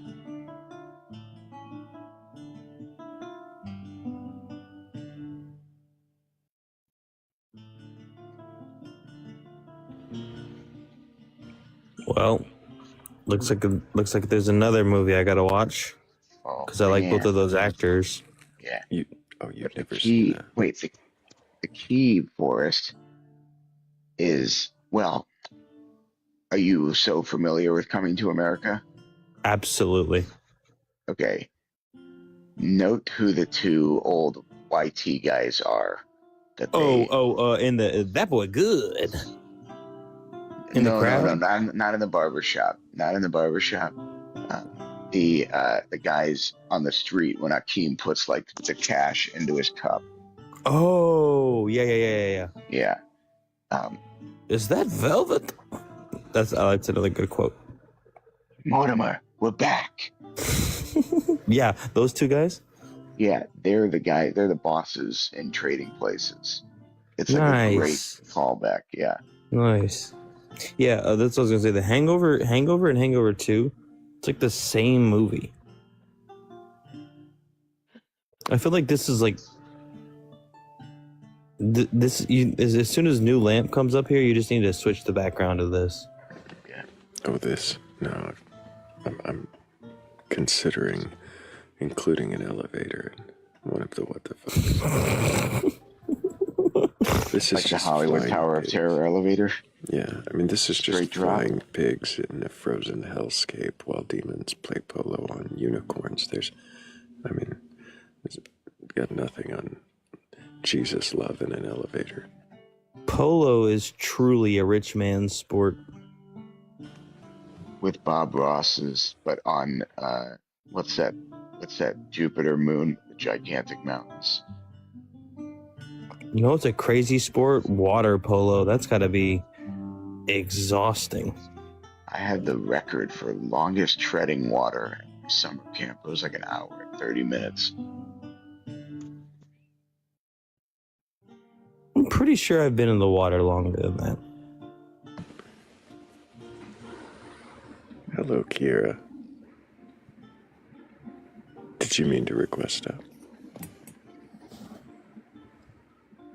I'm gonna guess not.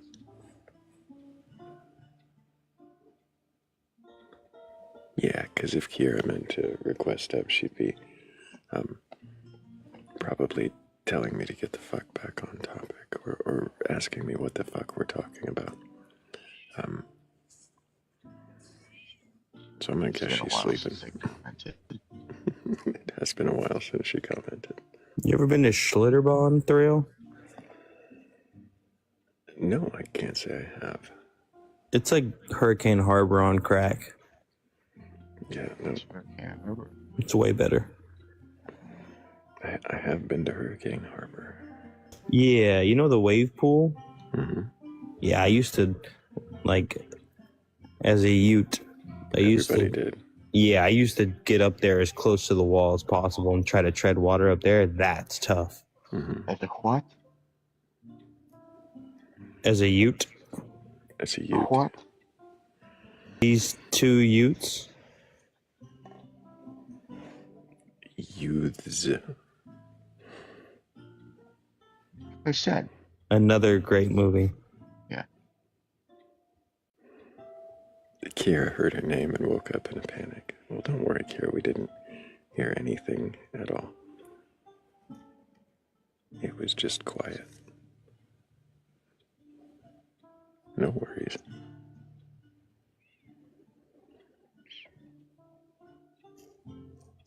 Herman Munster.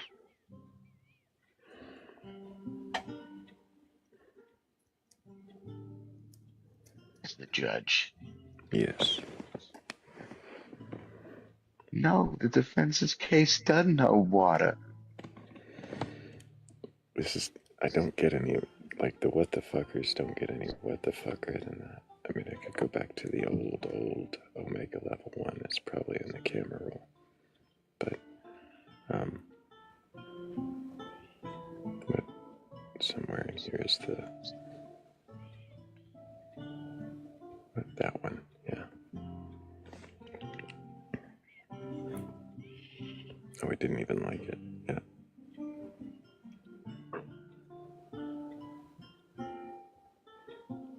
There you go, Raph.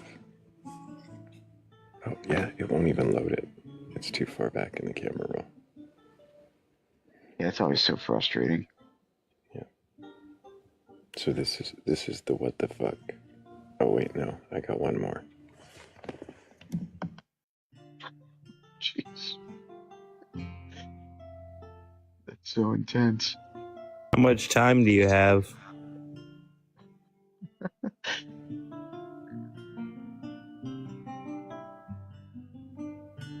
Madman, Your Honor. desperate fool at the end of his pitiful rope. What did he look like? 6'4", brown hair, a little gangly.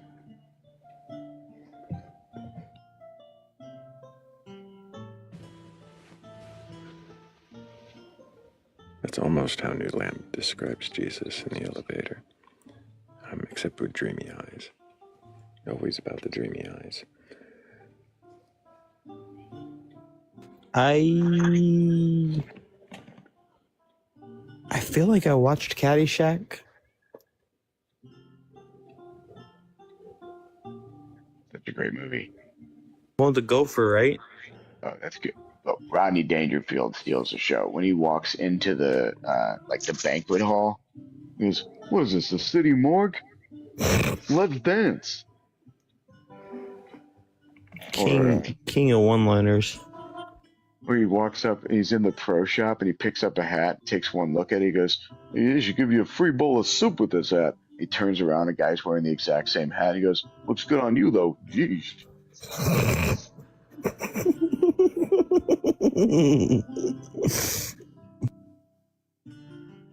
Great Eddie Murphy story. Last one, Thrayle, I promise, and then I'm gonna log off. Eddie Murphy is in Las Vegas, like coming up, and Rodney Dangerfield comes in after the show, and they're in the bathroom peeing, and Rodney Dangerfield, I think he said something like a little edgy, like a little, like sort of like, "Hey, careful," sort of thing. And then 3 years later, they're in another bathroom together, and Rodney Dangerfield looks over. He goes, "Who knew?" He's completely slayed by that point. Picked up right where he left off. I mean, I feel like between two comedians, that just makes sense. So good. Okay, Thrayle, Forrest. I know that I'm de-thrailing, so I apologize. De-thrailing. You can banish me too. I want to go fight somebody. Appreciate you guys. Ah! I was waiting for it. I knew something was going to happen. I just didn't expect that. But if you have a belief in a god or God's higher power or anything like that, you're capable of questioning your beliefs. Go ahead and request on up. Aren't you glad you woke up to your name instead of that?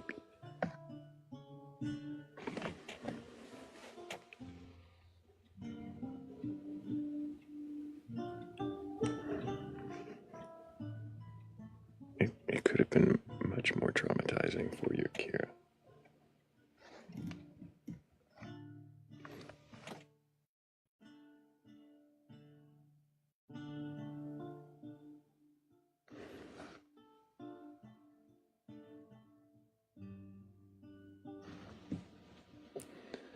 But if you have a belief in such a thing, a god or anything like one of those, God things, if that's a thing you do that believing thing towards, and you can do the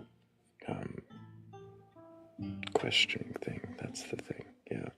If you can do that with that believing thing that you do with the God thing, then go ahead and hit the request thing, and I'll ask you some things.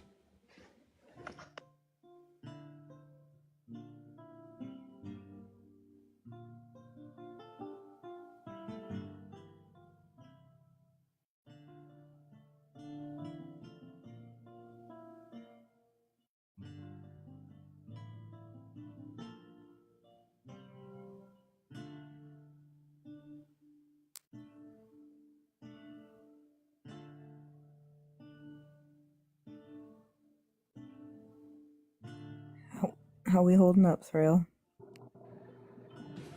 I'm awake. I am awake. I see. I mean, unless you guys are all in my dream, as previously stated. What the hell do y'all got going on in here? Well, what we have going on in here is questioning of beliefs, but before we get there, I need your age for TikTok TOS. I'm 21. What year were you born? 2004. Do you have a belief in a god or gods, higher power, or anything like that?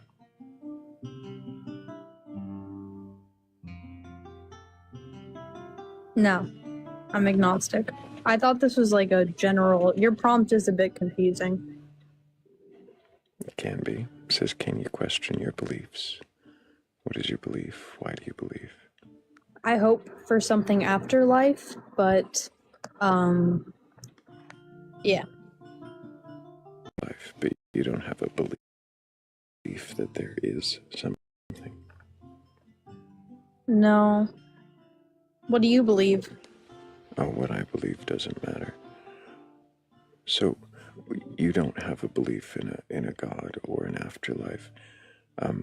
When you say that you're agnostic, is it more of the I don't know if there's anything, or is it there's something there, but I don't know what it is? I would say I genuinely, I don't think there is, but I hope there is. What is it you hope is there? Something after life, because death is terrifying. If death is so terrifying, why would you want to have an afterlife where you would remember it? Or would you forget the death part? I mean, if I still have my subconscious and my, soul or whatever, then death will be okay and I'll be able to cope with it as long as I can still, see stuff. I don't necessarily have to smell or taste things, but seeing things would be cool.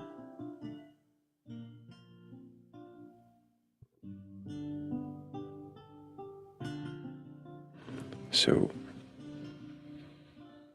you don't care if you remember things from this life? No, I would like to remember things as well. Oh. But whether they bother me or not, I'm okay with either. I mean, doesn't having your consciousness include having your memories? What is consciousness?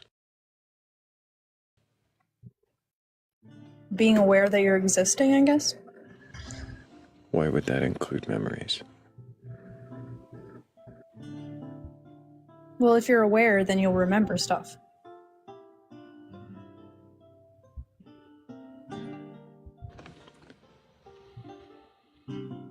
And then later on you can understand. Okay. Sorry. If you understand things are happening to you, you'll be able to think back on them in a different time. And why do you think that this consciousness goes anywhere else? Is anything? Yeah, I mean, logistics accurate, and it probably wouldn't happen. That's why I'm agnostic, but it would be really cool, though. Have you ever really thought about death? Like, really, really thought about it? Yes. Okay. I don't need to state the obvious, right?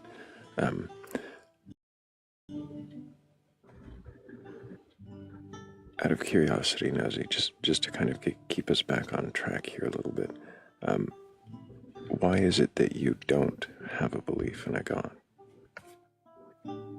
Because realistically, it's not. Science exists for a reason, and a god is probably not anywhere involved in that. And also, if God was real, why would he let so much bad shit happen? I have nothing against people that believe in God, but realistically, if there is a God, is he really going to let all this bad shit happen and say nothing and be like, oh, this is for the better, when it can literally just be straight up murder? So you're saying because bad things happen, then there's no reason to believe in a God?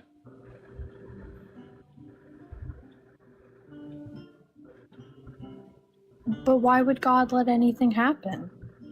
I mean, maybe some small struggles here and there, but mass murder, you know, like the Epstein shit, why would he let that happen? Yeah, I don't know, Nosy. I'm not here to convince you that there is a God or anything like that. No, I know. I'm just like kind of thinking out loud. You're asking me questions and I'm answering them. So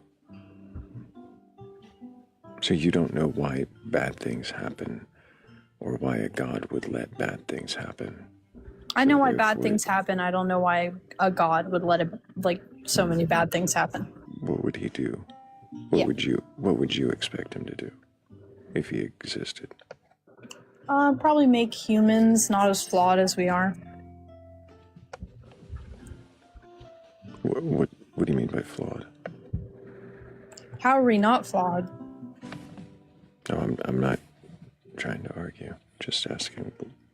No, I'm not trying to argue either, bro. You are nonchalant king.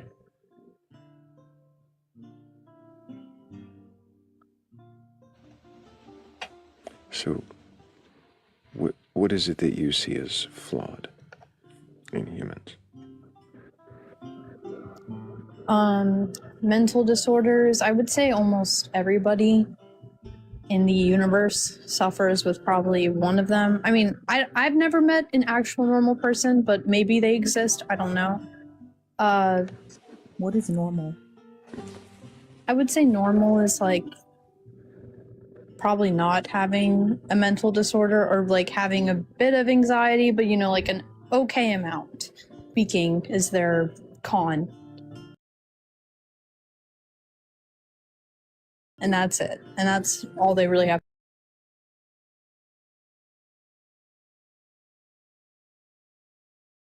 to face.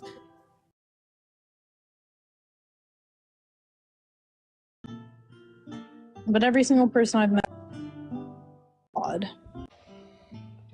Well, yeah, I don't have an answer for you there, but the question was how is it that humans are flawed? You said if a God had made us not so flawed, then that might convince you that one existed. Or no, that's what you would expect one to do. Sorry about the evils in the world. What might convince you that a God exists, Nosy? Oh, I don't think anything. I mean, if there was like... My answers are a bit political, and I don't think you want to talk about that, so I should probably leave. So, I'm not throwing you out, but if you're just interested in going in political round, that is not where I'm really interested in going with this.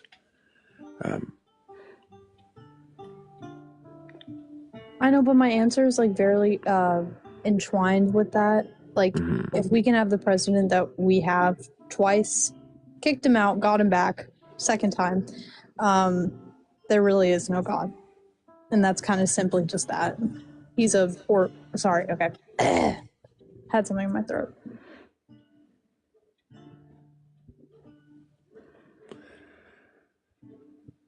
Okay. Well, Nosy, so nothing could convince you that a God exists. To entertain a hypothetical, then, assume something had convinced you that a God exists, some evidence, some experience had compelled you to believe that there was a God. Would you worship it just for existence? If something convinced me, I mean, probably. You would go ahead and worship a God just because it existed? I don't know about worship. I don't know about worship, but I would be like, I'd probably close my eyes and be like, bro, I appreciate you. And go on with my day. Fascinating. Nosy, I don't have any more questions for you. I appreciate you being up here, but I'm going to go ahead and move on to the next guest. I appreciate you too, bro. Good night. Hope you keep asking questions.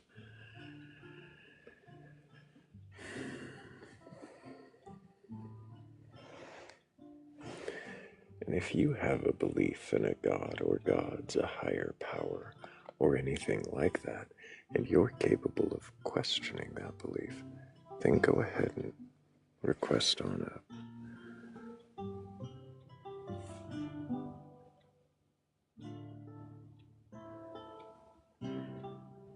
You know when you're just about to bring a guest up and then they make comments and you're like, no. Mm-hmm. Yep. Got no reason to bring that person up on panel now. Nope.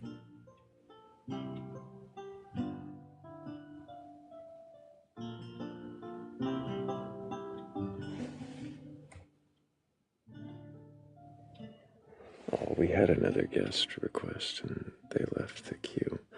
Now we're still left with the one.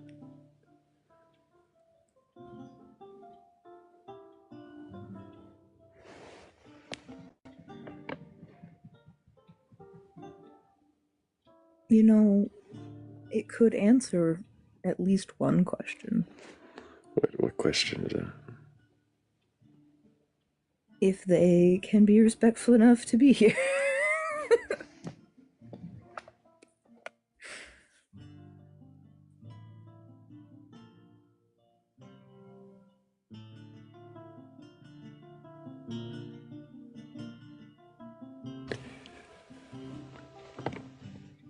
I don't know.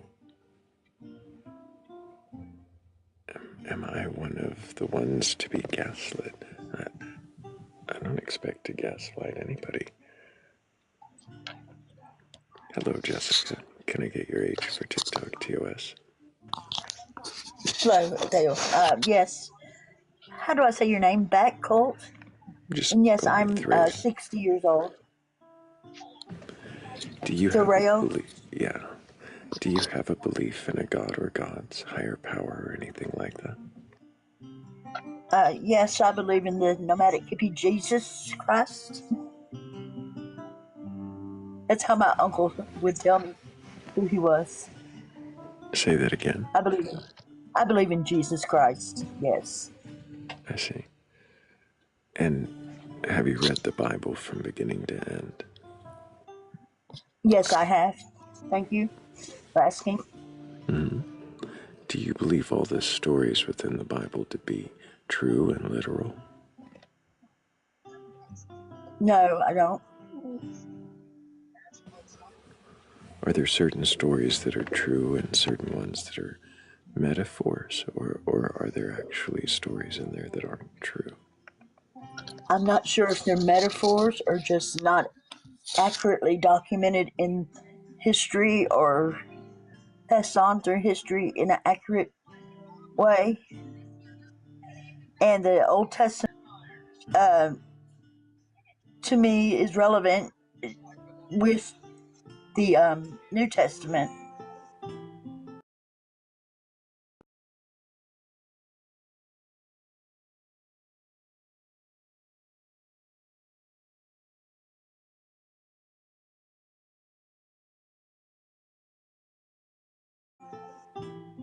However, I'm more versed in the New Testament. So, I'm going to ask you a little about the Old Testament. Do you believe in the 6 days are true? I do believe it is true. However, be true, but then I can't account for where everybody else came from. I mean, that kind of part, you know. So I've kind of maneuvered it in my brain of understanding to believe, okay, they were set apart. They were God's chosen people there. He created them. However, he had already created some other people that were living in other areas. But paradise on earth was God's domain, and he walked with them and had direct communion with them at that point. Humanity. So you're saying that he created other people first, and then he created Adam and Eve. No, sir. I believe that Adam and Eve were created. They were the first. Oh. However, I don't know how I can account for the rest of the races and generation and the rest of the people. Where'd they all come from? I don't know if they were part of the Darwin theory and evolved off the evolved. I'm not sure. I have to ask the Lord that when I get up there. So you're saying that you believe somehow that Adam and Eve is true, that there were two humans, they were God's chosen people, but that somehow other people were created or evolved separately. Yes, I believe they were two perfect creations of God the Father. And that for me, evil is just the absence of good.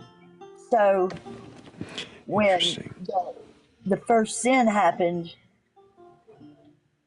that was the story goes that they were tempted by Satan or whatever, but I don't believe that. I don't think God cannot be tempted and does not tempt. I don't know where in the Genesis story you're seeing Satan. Well, with the serpent Lucifer, when he Where does it say the serpent, Lucifer? I don't know what they call that being there. I think they The just evil one. I'm not refer sure. I to have it to as a read snake or the a snake, serpent. the serpent. Jessica, do you believe in the order of creation from Genesis 1? That God Yeah. created The earth the was light, without form and void, and darkness was upon the face of this. right? And the Spirit of God moved upon the face of the earth waters. Right, and then he makes the light and the firmament, and then the plants and the sun and the moon and the animals and the man and the woman in that order, like a very specific order. Yes, sir. I believe that. And in the next chapter, when it says that he makes Adam before the plants and before the animals, and then after that he makes Eve after the animals, which order is true to you?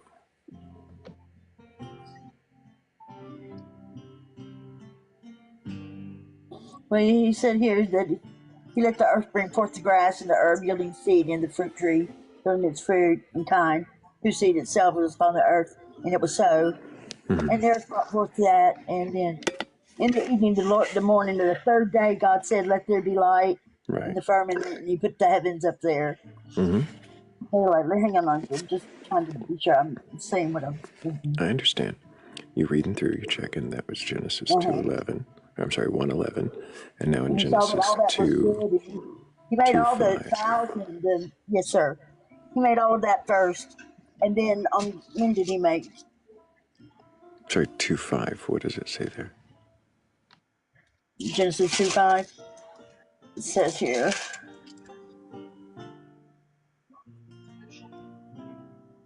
And every plant of the field before it was in the earth, and every herb of the field before it grew, for the Lord God had not caused it to rain upon the earth, and there was not a man to till the ground. But there went up in the midst from the earth and water and the whole face of the ground. And the Lord God formed man of the dust of the ground, and breathed into his nostrils the breath of life.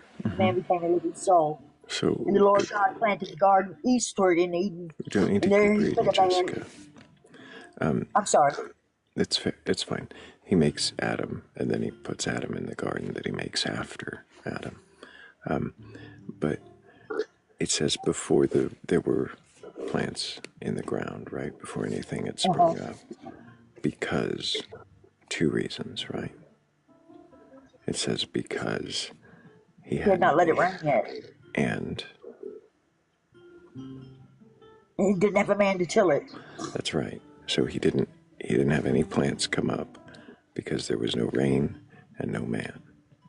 And then the very next thing he does, still before the plants, right?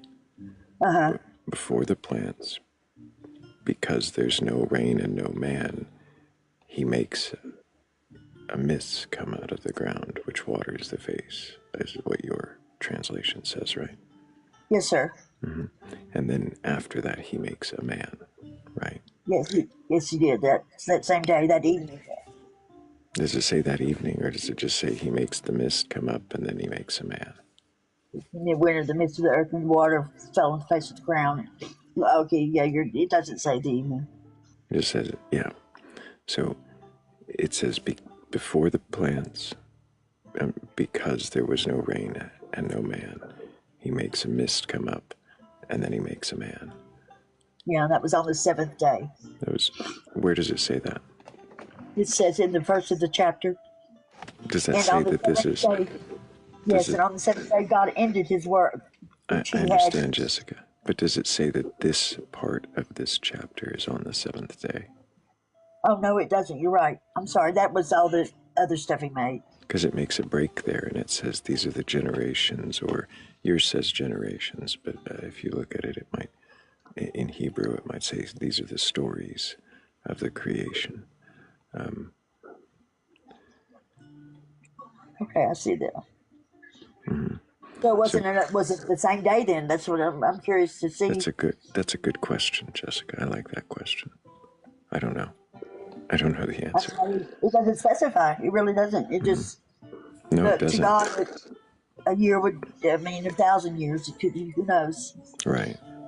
So we don't know if it's the same day or if it's retelling the whole story again. Some people say it's zooming in and just talking about one aspect, but ignoring the days. Well, that's what I was thinking. It was doing. Right. The problem, of course, is when you zoom in to something, it doesn't tend to take. Somehow 6 comes before 3. Right. Yes, it is weird. So that it raises the question, which order would be true if there is a contradiction here? How might you reconcile it? I'm guessing by the way it sounds like I can say he must have changed his mind. He just said, okay, let me regroup here, and we're going to do a new thing. Is there any possibility in your mind, Jessica, that these are 2 entirely different stories from 2 different people groups telling their creation myths? It sure could be. It's exactly probably more than likely what it is, what has happened here. Mm-hmm. Because these were just stories told orally and passed down through generations until they were wrote down.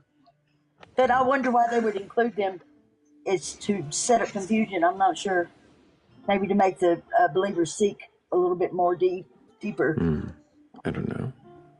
Perhaps it could have been because, at least at the time that the 2 stories were merged together as one, they were bringing 2 people groups together as one.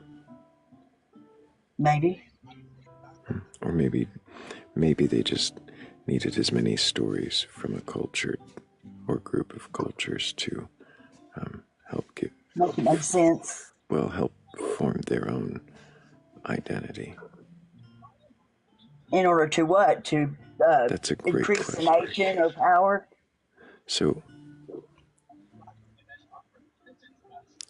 do you think it's possible that the creation myth has nothing to do with creation other than the framing of the story? Is it possible it could just be symbolic? I could have believed that at one point, but now I don't believe that because I know I kind of understand with the first Adam that communion was broke with God the Father, so it had to be restored. See, but at that time God walked with them in the garden. It was with them, and does it say he walked with them? It does in one of the stories. I'll have to find it. There's a. And they heard the voice of the Lord walking in the garden and in the cool of the day, and Adam and his wife hid themselves in the presence of the Lord amongst the trees of the garden. They heard. And the Lord called unto Adam and said unto him, Where art thou? See, they heard that. It's interesting. God didn't know where they were. How did God not know where they were? God knew where they were. Then why did he have to call out, "Where are you?" To make them answer him, to let them know that they had that communication. That when he took it away, they died. I know Adam lived I'm to be sorry. what 900. Yeah, so that's going to raise another question. That they had that communication. So he's saying, "Where are you?" as a threat. Well, not as a threat, but to show them that spiritual death is awaiting. That's what's going to happen. Spiritual death. Where does it say anything about that? What is that even? Well, that's where I'm far from it, because the spirit no longer is that communication and made Is that available. because God lied? So to make it so God didn't lie, you say spiritual death. I'm confused. Well, because I just believe that something had to happen. Something had to break at that point. What do you mean? The spirit man died, and we know. What is it that you're saying is dying? The spirit. What is this spirit? The spirit is what God had breathed into them when He created them. He breathed into His nostrils.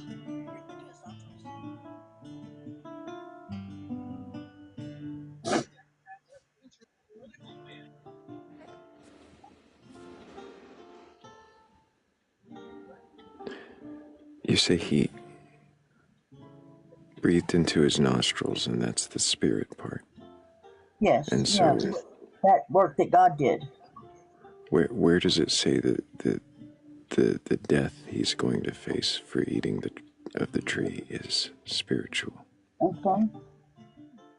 And He said, I heard thy voice in the garden, and I was afraid because I was naked and I hid myself. And He said, who told thee that thou was naked? Hast thou eaten of the tree whereof I commanded thee thou should not eat? And the man said, the woman that you gave us me, she gave me the tree, and I did eat. And the Lord God said to the woman, what is this that thou hast done? And the woman said, the serpent beguiled me, and I did eat. Jessica, and the Lord God, you're not answering my thou art question. cursed above all cattle and above all every Jessica, are you field. just going to read the Bible at me? It's not answering my question. I'm I've sorry. read this. Yeah. Go ahead. So, you're. The question is, what is spiritual death, and where is that mentioned in this part? Like, where do they say anything about spiritual death? 2:17. Does it say anything about spiritual death? 2:17. Yeah. I have read it somewhere, but I don't think it was that. That was in the beginning of the story. Hang on, I'm getting 2:17 says, "But the tree of the knowledge of good and evil, thou shalt not eat of it, for in that day thou eatest thereof, thou shalt surely die." And we know physically he did not die that day. Well, So that's what. only thing I can infer Right, from it but is hang on. You're looking at it like from the end of the story, right? You're saying we know he didn't die, but at that time, right there in the story, you have God saying, "If you eat of this tree." Does yours say on the day, or does it say when? What does it say again? When you eat of it, you shall die. yes, surely die. Surely die. So surely, not just you will die, but surely you will die on the day you eat of it. But does it say on the day? That's what I was curious about. What your translation says. Yes, sir. Hang on. Yes, it does say on that day. It says on that day. For in the day that thou eatest thereof, thou shalt surely die. For in the day. Interesting that yours says in the day. So, which translation is that? This is the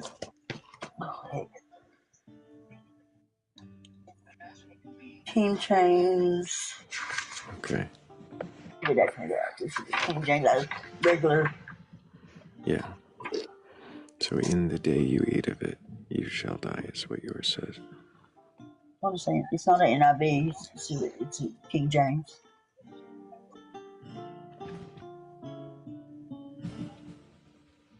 Do you think that No, that is an accurate translation of the Bible?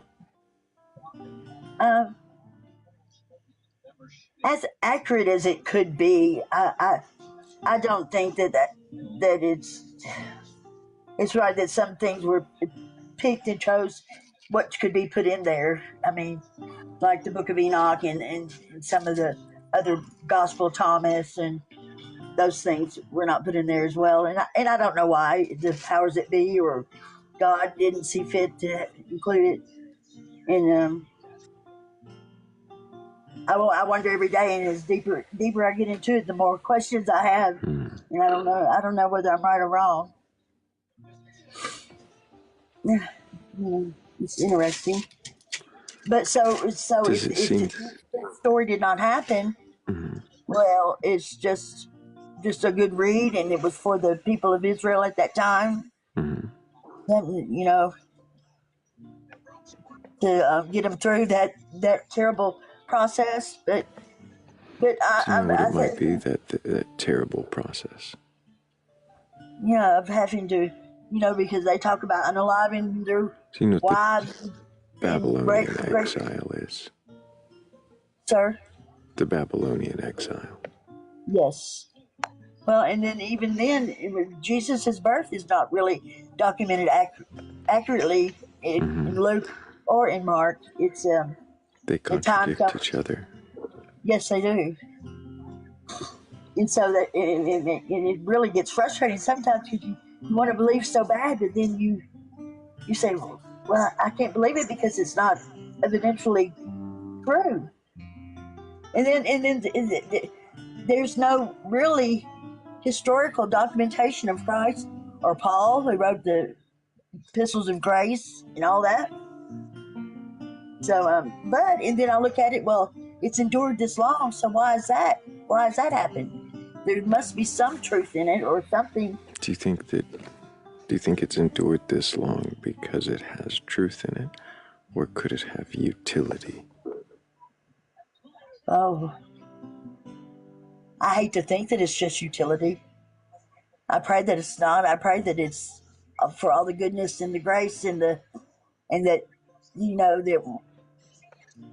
we can all reach that level of love and understanding of God the Father and of ourselves.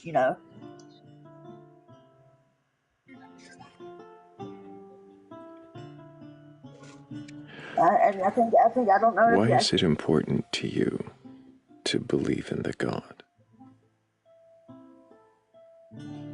Because if you don't believe in something, you'll fall for anything. And however, if had I not experienced something in a personal way with some being other than myself, greater than me, to challenge me and help me, I may not be here. So maybe that was my own fortitude as a human. I don't know. But I just feel it's important to have something outside of myself. Maybe it's in order to place blame or, I don't know, have an excuse for why this didn't happen and why this did happen. But to me, just there's some the holiness is a value. I believe it's a value, and to be holy and righteous and true. What does that mean? What be true? Holy. The truth, the spirit of truth. When somebody's telling you a lie and somebody's telling you the truth. So holy and righteousness and truth, do they all mean the same thing? I think they're sacred. It's a sacred, just like instead of being all fanatical and inhuman like we are, and backbiting and fighting over stupid shit, we're to be kind and loving to people because you don't know what people are going through, but they're going through the same struggles that you're going to go through or have been through. We're all the same, really. You say we're all the same. I'm not sure that that's really answering my question, Jessica. But so far, so far you've done really well at questioning your beliefs, and I want to just kind of give you some credit there. I really appreciate you answering the questions honestly and openly so far. Morgan, do you have any questions? I did have one. Does something having utility reduce its meaning?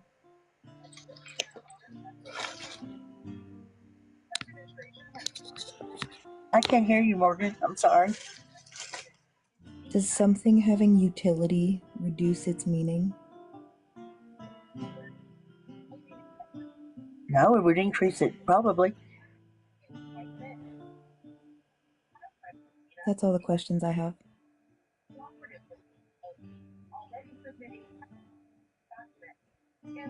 I found that to be an interesting word. That you said it that way. Which word? Utility. That the moderator had used that word. I'd never heard it used in that context before.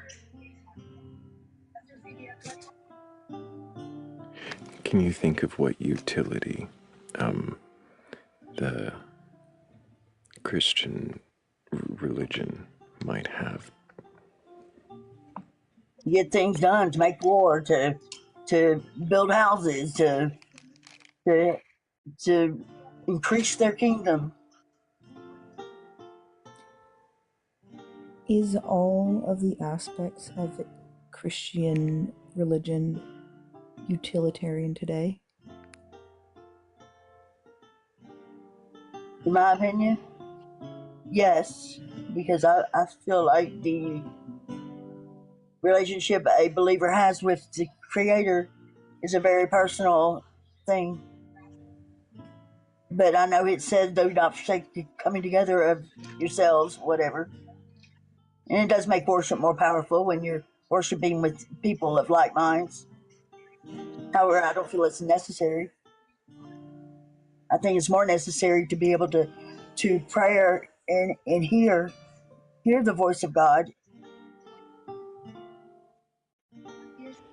And I think that's very important. When you say hear the voice of God, what do you mean by that? Oh, he talks to me just like he would talk to me. I'm being a dumbass. He'll tell me, just shut up. You sound stupid. And, and maybe that's my ego or conscience.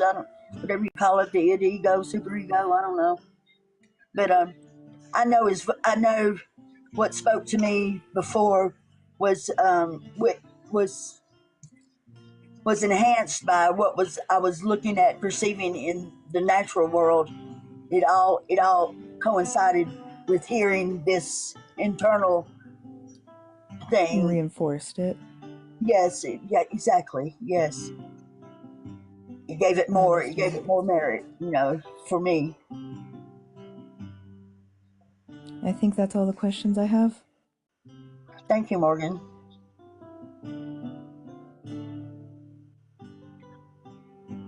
Faith and stuff is really hard to explain. In a human terms. What is faith? Power's going to be there and it's going to come on. I have faith in that. Did you pay the bill? Yeah, that helps. Is that unseen then, or is that kind of you seeing to it? Yeah, that was kind of a more general way of putting it, perhaps. But let me give another example of faith. I just know what I know in my heart to be true, and my spirit testifies to it. Have you ever felt like you'd known something to be true and found out you were mistaken? Oh yes. Oh yeah, honey. I'd have delusions. I could, and my mind would make that delusion appear as real as everything. That fear, false expectations appearing real. Those experiences, they were appear as real to me as anything. I could swear on my life that yes, you were with that other woman in that car. I seen it. but it wasn't true. It wasn't true. And the mind it can do powerful things. And that's when I always try to be careful to keep it in subjection and keep my question my motives, where my heart is at when I'm doing something, or from what place am I, and what do I expect to receive from this, or what am I doing? What in the hell am I doing here? What is the point? Because I just can't believe we're just sitting down here just garden earth and sit around until we die off. There's got to be more meaning to it than that. Why? Because it just has to be. That's the joy of life, the joy of living, that energy, that force. I'm sorry, that's back. The joy of living. Does that require there to be a purpose? Can you not have joy in living without some God-given purpose? Oh, sure. You can do that. So then, but to be able to know what the full meaning of love and all of its good and bad and things, love is such a big word, and to understand that fully, I want to know that. Well, I'm here on this planet. I want to know. To know love fully. True love, what that is about. Why do you assume that true love would exist within a God? Because he told me it does. When did he tell you? In the same book where he lied to Adam and couldn't tell you what order he made stuff in? Now, you give me a break. Just trying to get your gears turning. Where do I find true love in the Bible? I am the way, the truth, and the life. No, I think what I was asking, not where you find it in the Bible, but you said that he told you that it was there, that somewhere in there he says it. And my question is that in the same book where he apparently lied to Adam and couldn't get his orders straight? If it is in the Bible, then why would you believe it? Because I want to believe it. And why do you want to believe, Jessica?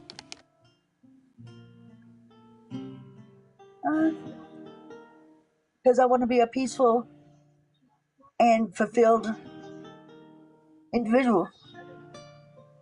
Do you think you could be a peaceful and fulfilled individual without a God? I don't think so. Why is that? I think I would be in fear, and I think fear is a powerful thing. And I don't want to live in fear. I won't live in fear. I fear nothing. Aren't you supposed to be afraid of your God? Oh, absolutely. Because that's the beginning of wisdom. You say it's the beginning of wisdom, but you just said you didn't want to be in fear. I don't want to live in fear of men, other people, or other circumstances. Because I know in the end, it's gonna. There's an ending to it.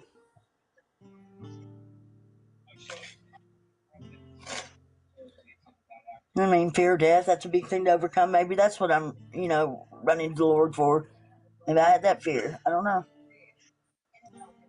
I don't know why it came to me. I mean, I wasn't. You say he came to you? Yes, I don't know. Does he choose us? Do we choose him? I think he chose me, or I wouldn't know what I know. However, I didn't grow up churched or nothing like that. My mama doesn't. Sorry, Jessica. Go ahead, Morgan. Sorry. Why is God the answer to your fear? I'm not sure what's the answer to your fear. Knowledge. Yeah, knowledge is power. But knowledge of what? Everything. Okay, that's the same thing I'm seeking. I just call it God. Why? What else should I call it? I don't Does know. it have to be named to be real? Absolutely not. But it does in my brain because I like to keep things a little organized and know what file I can go to in my head to find answers that I need for my knowledge quest.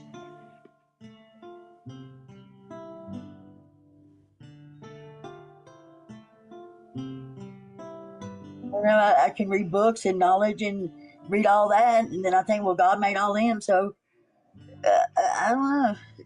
You read things and you hear different perspectives and different worldviews, and I'm thinking to myself, oh my God, you know, well, really, what are we doing down here? Why? What if there is no why? Then there is it is what it is, right? But I hate to be just like an emotionalist creature walking around looking like a zombie and just no trajectory to do anything. Do you think you need God to have trajectory? No, I think I need God to understand how to love the people that I love. Why do you think you need God for that? Because I don't know how to do it. I'm an idiot. I don't, How I is mess it God all up. helping you? I probably don't trust myself then, and I don't like doing that. I don't like relying on my own understanding, resting on my laurels and then boom, I'm gonna run up and get somebody smart like you, and then they're really gonna set my little fat butt down. Oh my God! Isn't trusting yourself trusting in God? Yeah, because God's within us. I mean, the kingdom is within us, right? If God be for me, who can be against me? I don't know. I know that not to be true. I know a lot of people be against you, God or not. How does God communicate with me now? What if God was only as smart as you are? That's probably true. Well, maybe I'll make him real smart before I die. I don't know. Maybe he'll make me real smart. It was just being smart. I don't know. I mean, intelligence test or I got a good job. I don't know. I don't. But I love people. I do know that, and I feel energized when I'm with community and socializing and stuff like that. I do enjoy that, and I think that I don't know. Do y'all like being around people, or y'all like homebodies? And I don't know. I was a third shift Waffle House waitress for Christ's sake. I've seen all the segments of society. I love my job. I make good money. Explains so much. You sound like so many now amazing y'all Waffle House talking waitresses that I've spent hours talking to. So that makes sense. I miss my Waffle job House too. so much. Don't you miss when it was actually the cheap place to go in the middle of the night? Oh, I But not know. anymore. Yeah, I worked the best shift too, third shift. And Third shift is the best shift. That's why yeah, we're here. I did it for 15 years, and I was diagnosed with cancer 3 years ago and went on disability, so I missed my job. And I but understand having your job taken away from you like that for medical reasons. yeah, it's devastating. You don't know what to do with yourself. But I don't know. This is what I do with That didn't myself. start my God Right journey. I was on it before the cancer stuff. Yeah. But there are some wonderful drugs that I'm on immunotherapy, and it seemed to keep my stuff all in good order. So I'm hopeful, and I know we'll die something one day. It doesn't matter. So I can only hope that you heal quickly. Yeah. I'm fat and sassy. You wouldn't know I was sick, but I'm like, God, I told my mom, I said, I'm the fattest cancer patient I ever seen in my darn life. What's up with that? I can actually put me on some Ozempic or something so I can lose some weight. And it's like, oh no, that's good. I said, oh the hell it ain't. But anyways, I've got some good doctors and they've got some new medications. I don't know why they haven't cured it. You have to cure for it anyways. I mean, they've got it. They know how to do it. They just haven't. Big pharma I makes would money, I guess. question some of that, but I also am not I here to understand. disagree or argue, but we're starting to get off into the weeds. I really only have like one kind of big question left that I want to ask you. There are several more I could ask, but I really only want to ask one more. And we'll see where we go from here. But if you were to find that there was no reason to believe the Bible, as we discussed earlier, like what if it were just collections of myths that people, some people found hope, but most in control found means of power, or that it was used in its utilitarian way, and also gives people community, but serves a greater purpose in that. If you were to find that it was just this myth set up to placate and control those who will believe it, would You're that asking change? me? Well, it's an if, big if. Okay. Huge hypothetical I'm not going to try to prove. But if it were set up in that way, would it change your hope for afterlife or your positive outlook on the life you have? No, it wouldn't change mine. Not me, but some others it might. Because I know what I've experienced.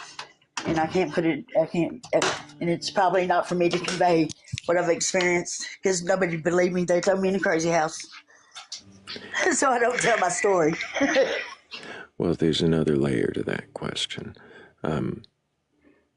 If you were to find there was no reason to believe a God existed and no afterlife, that everything just is as it appears, and when it ends, it ends. Would that change the way you live this life, or the way you treat people? No, sir. I think I'd continue to try to do better today than I did yesterday, and hopefully tomorrow I'll do even better. I will continue in that because that's just the nature of how I feel about things, and I don't think a God or no God can take that away from me, or human or whoever.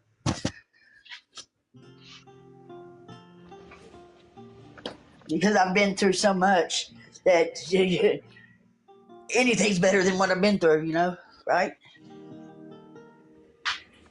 Well, and if there were nothing after, there'd be no more. Like there just And I would try to live each day as it is and do the best with it that I can. And hopefully I'll be wrong. And I'll get there in my mansion and Your streets of mansion gold will be waiting on me. in the streets of gold. Right. The pearly gates. Which I do believe it's probably is all myth and it was just written for those people back in those times and it served its purpose then. And then but for now it gives me something to go to rather than trusting in my own imaginations, because I can get it real screwed up if I go there. And maybe it keeps me from doing that. And if it does, if that's all it does, then that's a good thing. Is it? Grace says in the comments it's a veneer. Is that a kind of way to think of it, like a false front? Not. Well, That, you want to that look at also it as a feels. veneer. I mean, makeup's a veneer. I mean, yeah, it could be. But I don't go around But for Bible you, thumping or doing nothing like that. I don't push my belief system on anybody because I can hear that in you. I don't like it being done to me.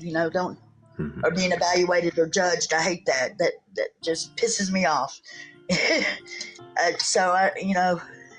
But there are people that do that, and it's principles above personalities. We've got to, take the good with the bad. And if we didn't have any bad, we wouldn't know how good things are. Then, if we didn't have good, we couldn't understand how bad things can get. It's both got to coexist. It's just here because that's what it is. There's good and bad in everything.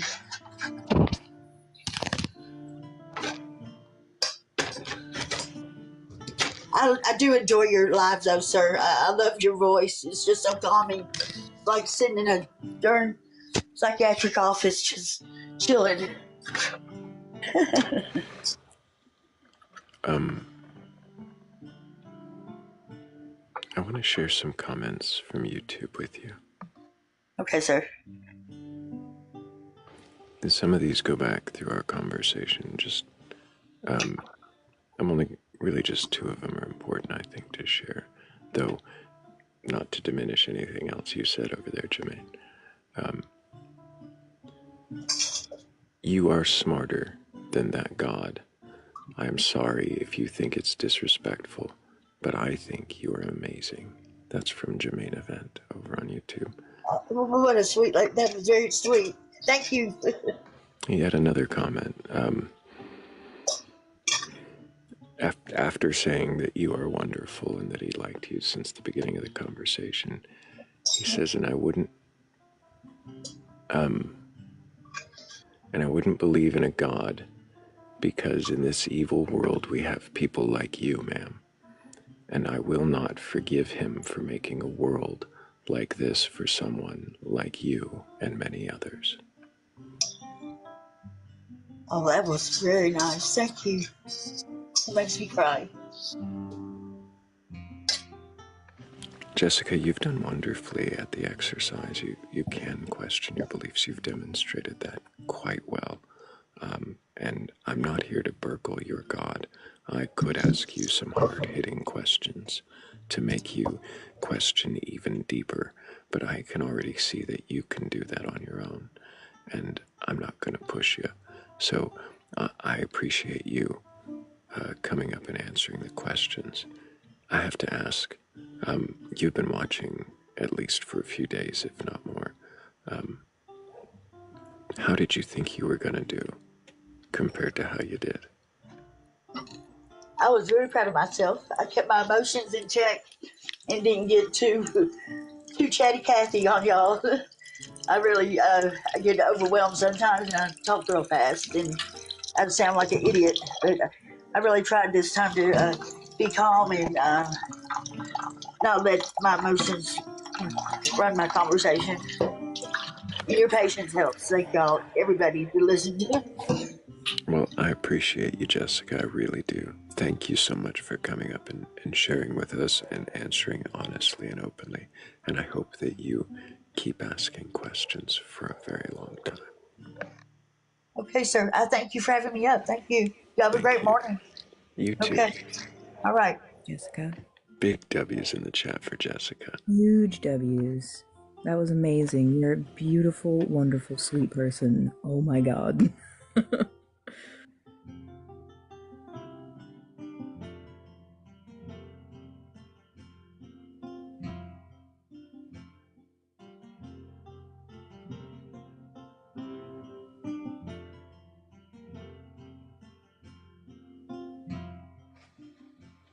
made the whole night worth it. Absolutely. I feel like it's made like the last month worth it.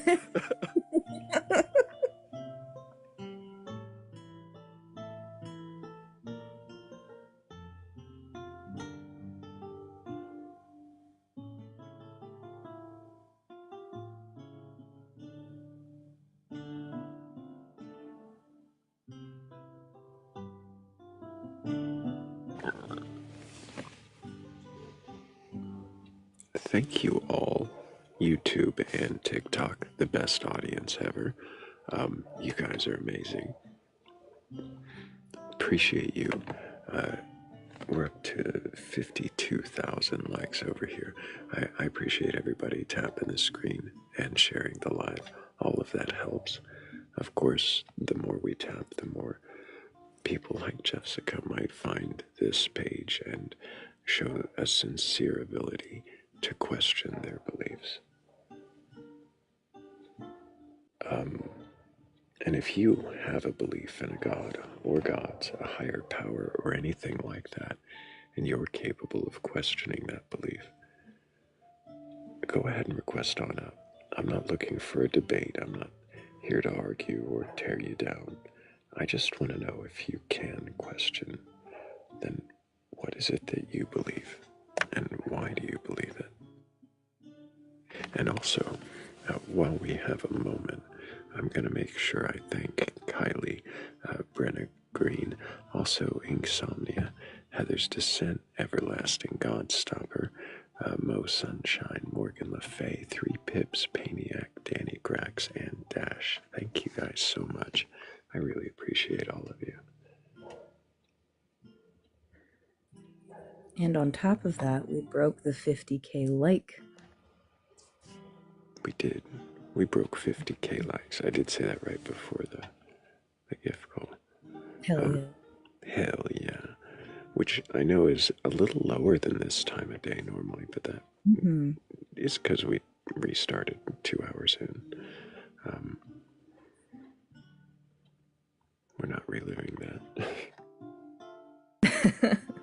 I rarely restart. I know so many people will do it for an algorithm boost, and or they'll just do it because they get one flag. I'm just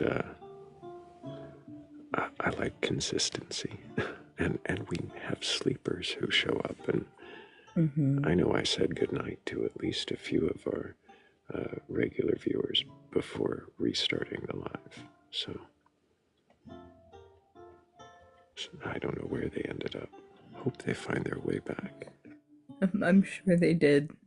For whatever reason, TikTok tends to dump you into the loudest possible live.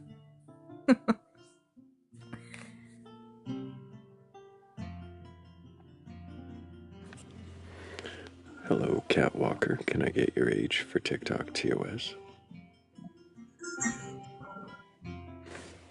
I'm gonna guess you fell asleep waiting in line. Oh, it sounded like they began to speak right as I dropped them. Oops. I don't know if Godstopper's still awake, but you just got high praise over on YouTube for the name.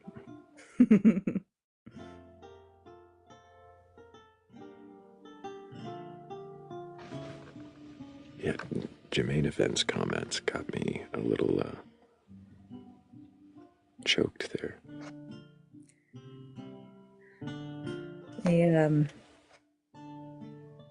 They definitely put it to the right words. I thought so.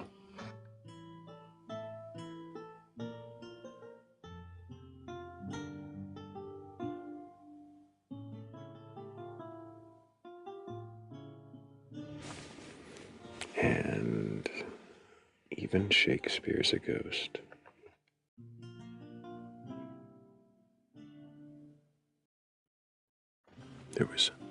There was a to be or not to be in the request. Wouldn't that be it? That's not Othello, is that Hamlet? That's Hamlet. Hamlet. That is Hamlet. It's the soliloquy.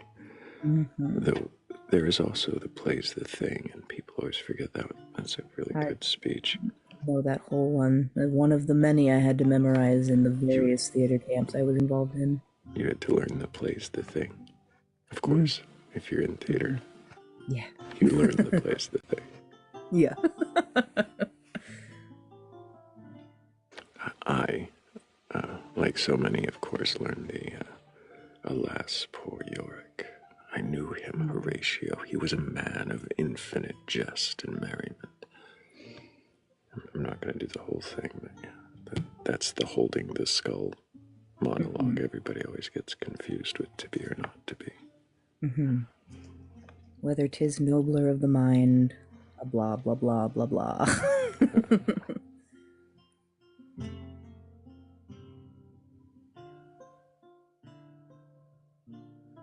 Wow, thank you, Shell.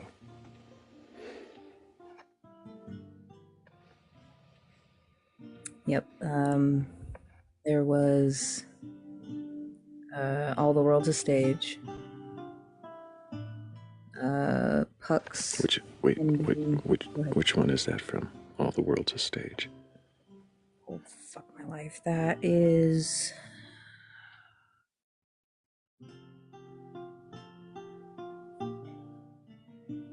fucking, wow, my brain's just not going anywhere right now.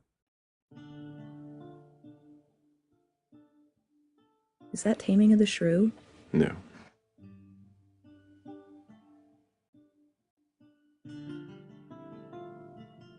I know where it goes. See, this is the limitation of the human mind.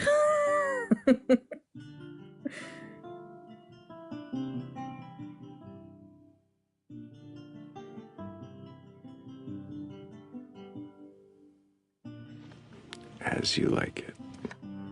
Oh, that's it. That's one I always forget because it's so uncommon. Mm-hmm. But it's one of the more common uncommon ones, so... It's a Shakespearean monologue. Yeah.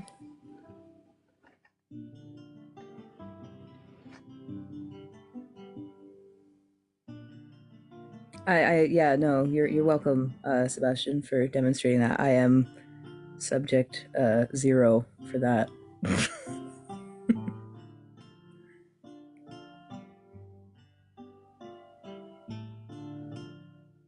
And then the epiloquy? I don't even know. Puck's speech at the end of Midsummer Night's Dream. I know various monologues from the Scottish play.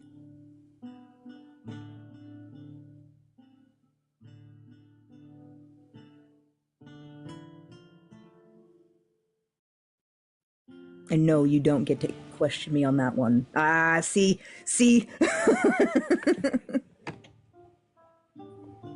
Are you saying it's unquestionable? No, it's not. I just don't want to.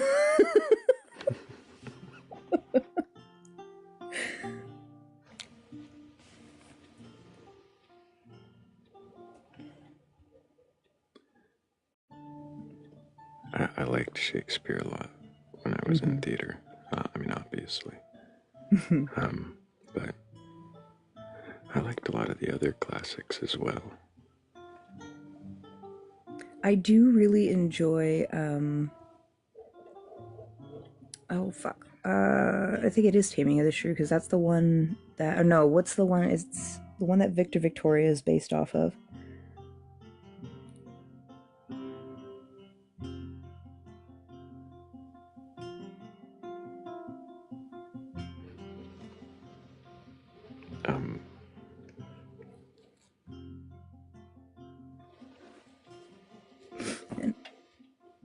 Is it Much Ado About Nothing?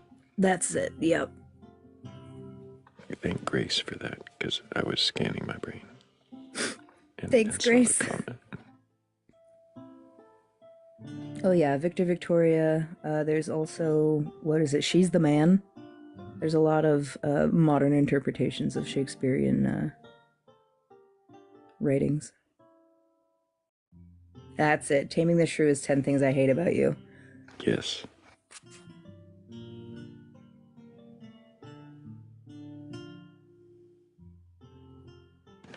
And I have been clicking on ghosts in the queue this whole time. I know there's one in there that's probably, I don't know, probably still there. Maybe. Who knows? Only one way to find out. No. Even that one. Perhaps not.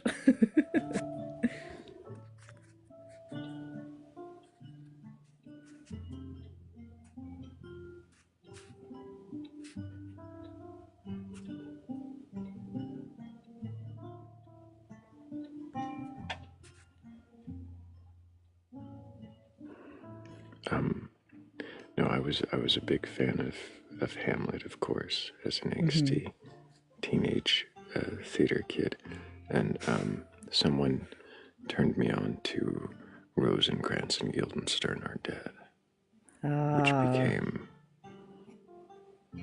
I loved the movie, the play. I loved it. It was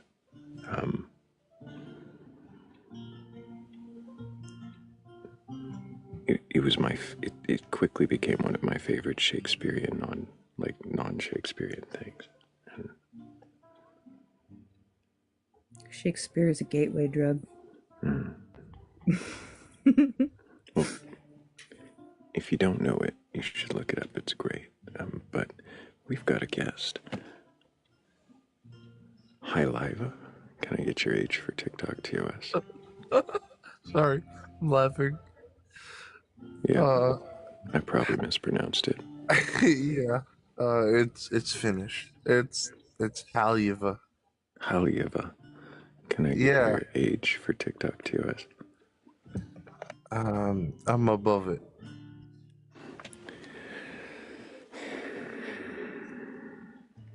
Okay, I'm 33. Great. Do you have a belief in a god or gods, higher power, or anything like that? Something like that.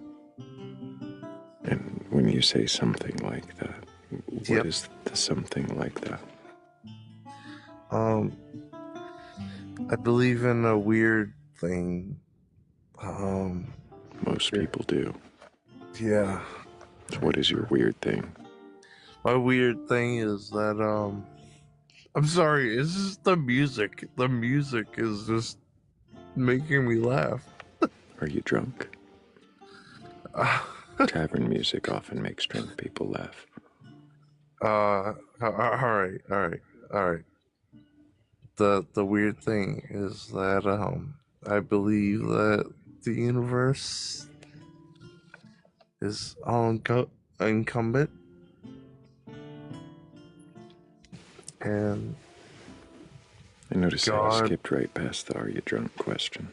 I didn't ask you about the universe being incumbent. I did ask what the something like it was. I plead the fifth. Sorry. Yeah, I tend to find that these conversations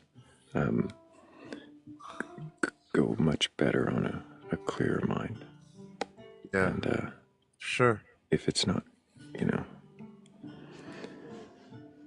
at least half as clear as my mind, then I don't know where we're gonna go. And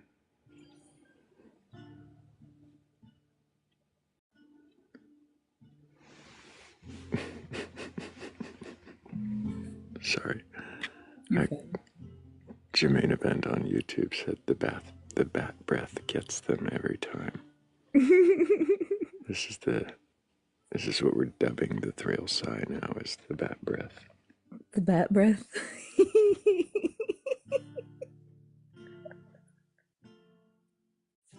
That's amazing.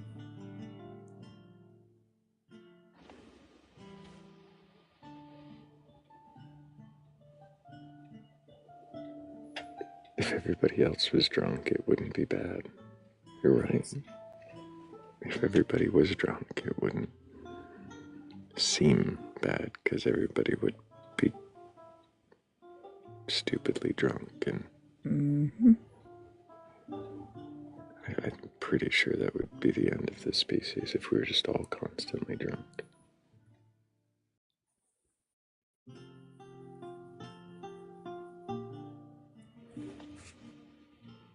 Imagine every idiotic drunk thing that you've ever done.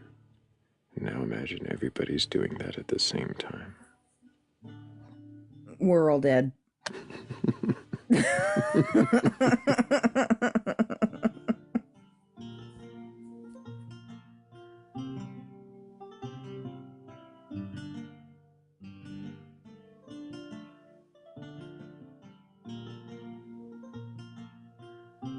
I was say, because you got to remember, I might be like book smart, but I also have military dumb.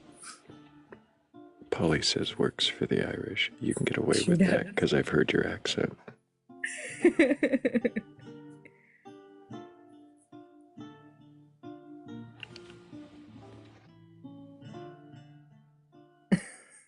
Shell said, like, come up on alive. Jermaine's calling me out now as the tavern music makes people, or drunk people, laugh for real. No, it's the first time I've ever noted it. I just thought it was a clever way to call out a drunk. But it's definitely a tell when they focus on one thing. Mm-hmm.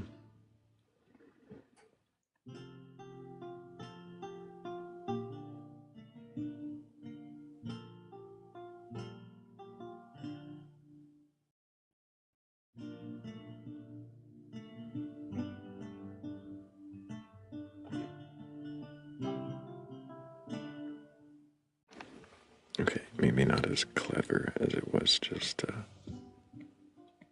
it was fun for me.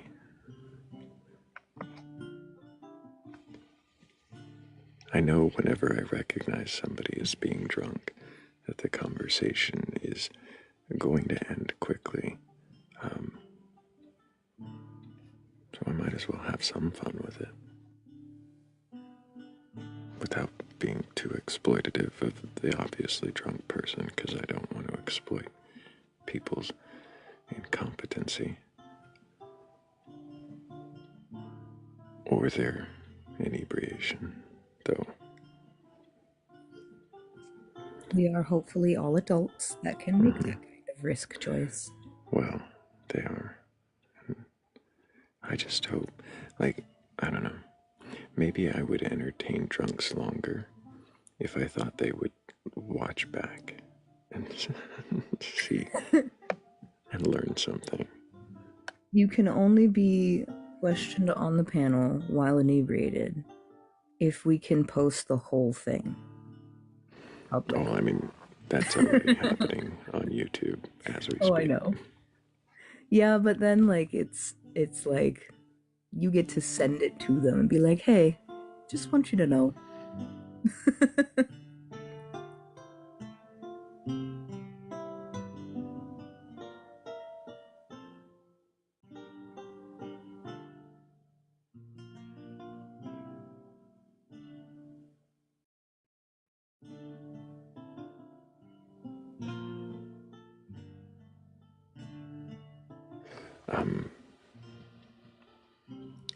Kat, I wouldn't be surprised if you...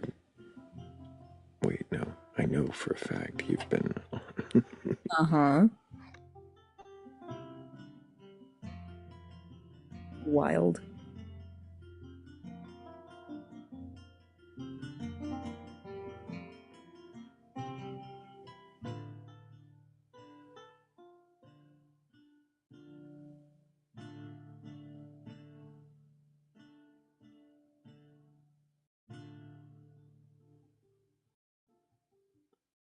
You know what else is wild?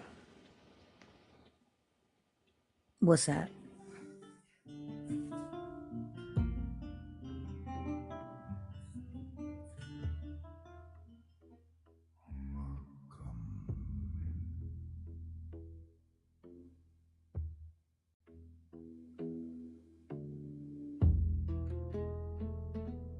Can you question your belief?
I don't think Kat liked that.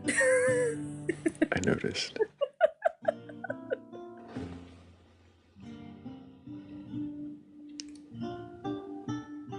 Well, as always, thank you, Michael V, for those segues. Those are awesome. But, yeah, Kat didn't like it, apparently. Can we stop, please? She said. You threw off my groove. We went right back into the groove. I do need to find a way to do smoother transitions there, but But please never do that again. Kat, there are at least 5 more. And they're all different.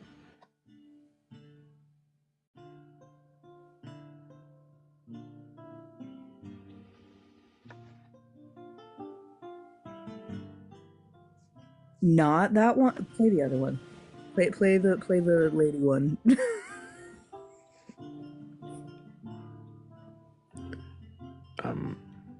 So I didn't label them very well. So you're just guessing. Well, I know which one that one is.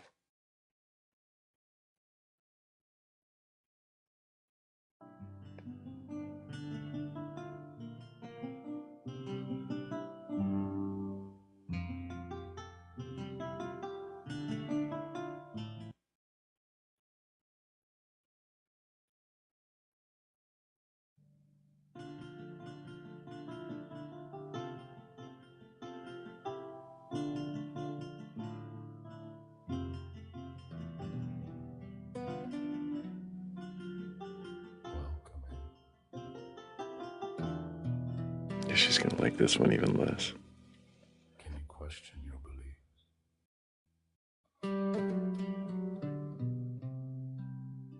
Do you have a belief in a God? A higher power? Or anything like that? Request on up.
Like nothing happened. Absolutely.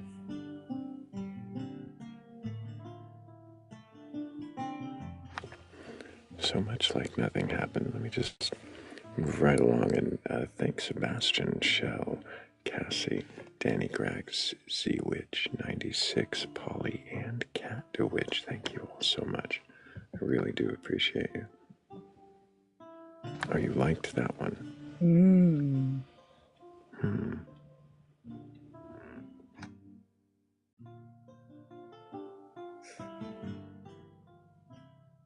Oh, Zebra Stripe, what a question.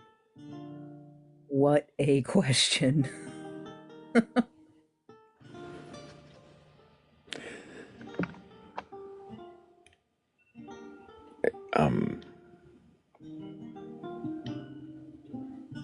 Does Morgan question her beliefs or just the audience be should? Be should? I'm hoping that was a typo.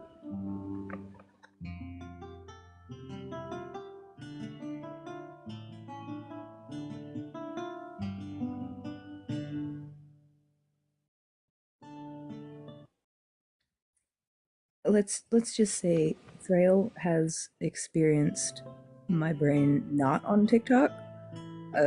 I question a lot all the time.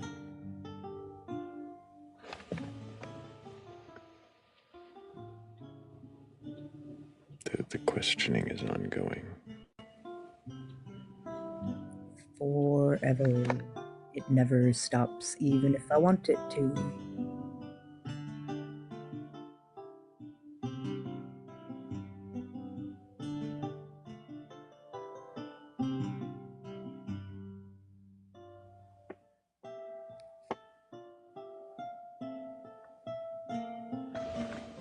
Morgan is a cool lady.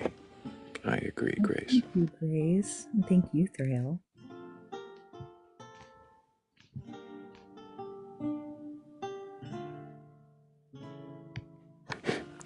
Cat's like, now back to these segues. No, we have a guest now. Hey, Caden. Can I get your age for TikTok TOS? Okay, well, we have a sleeper now. But maybe our next guest will be awake.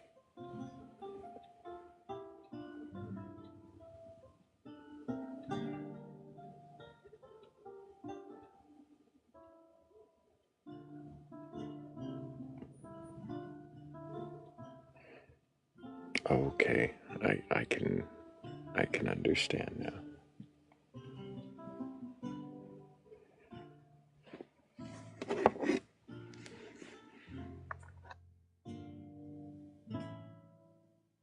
Still, I liked it.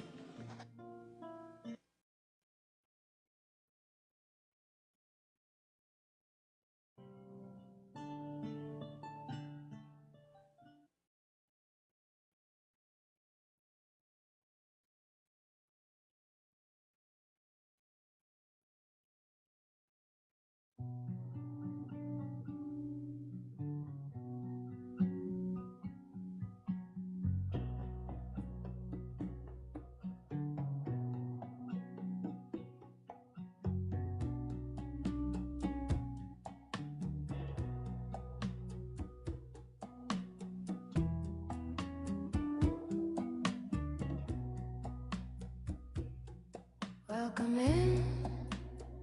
Can you question your beliefs?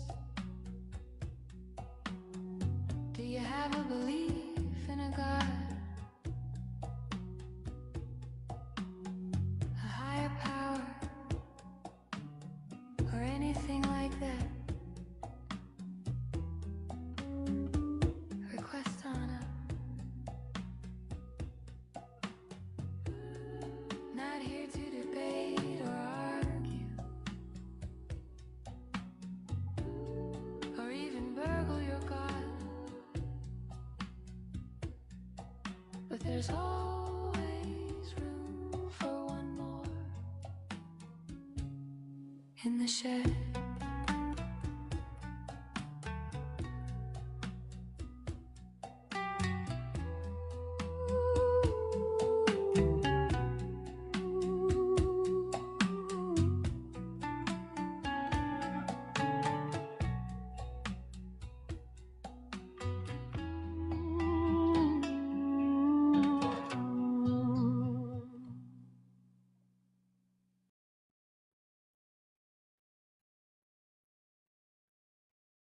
Yeah, I do like that one a lot. I think that's the first time I've heard that one. I really like that one.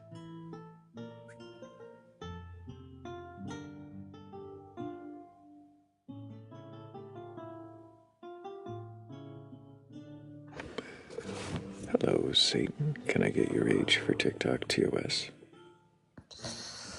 Yes, I am dateless.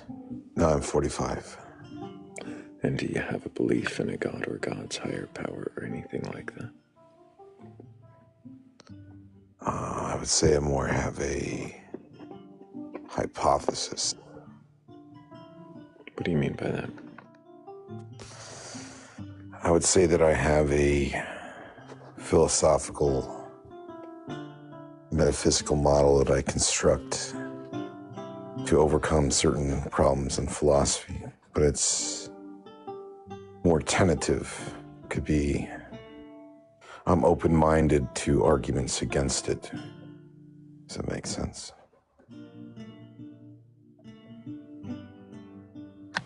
The question was, do you have a belief in a god or gods, a higher power, or anything like that?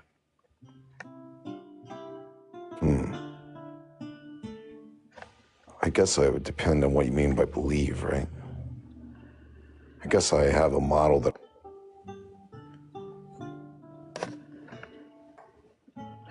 Hello, P. Can I get your age for TikTok TOS?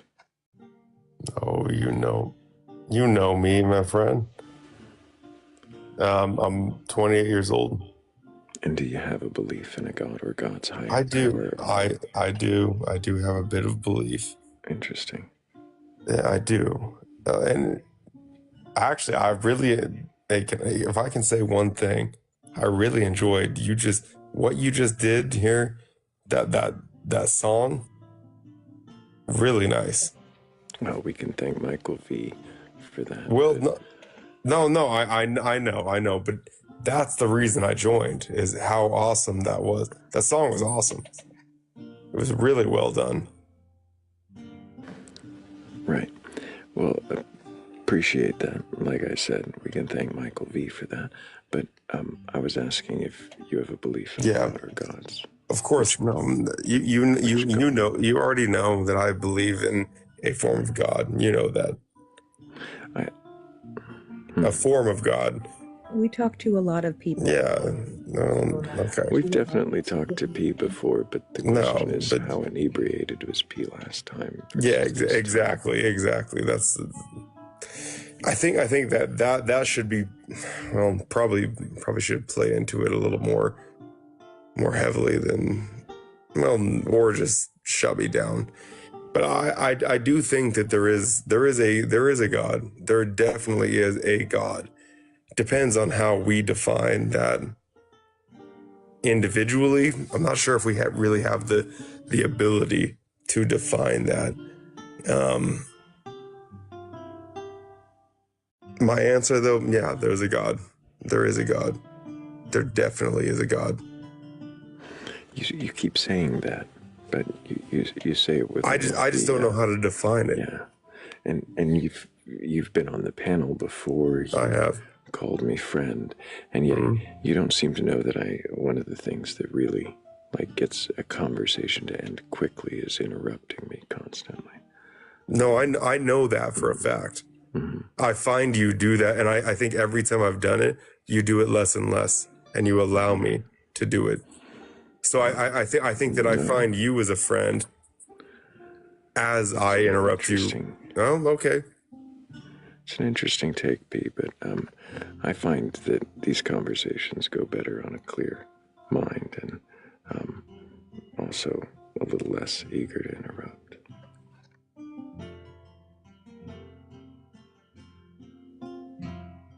If anybody knows a local fire god, this fucking wood stove is pissing me off.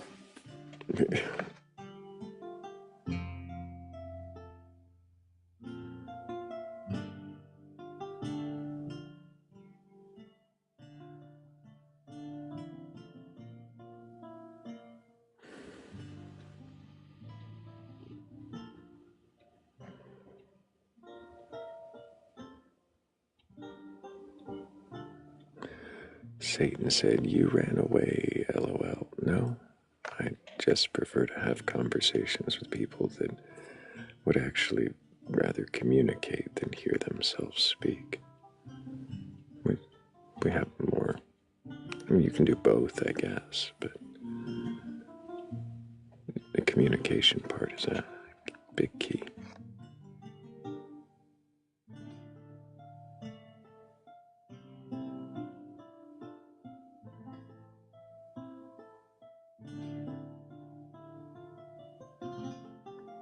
So many Satans, such little time. It's funny because it's not even the first Satan tonight. I guess the other one was a Lucifer, weren't they?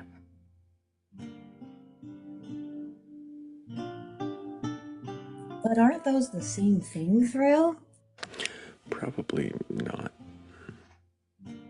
but maybe. I guess it depends on your mythos.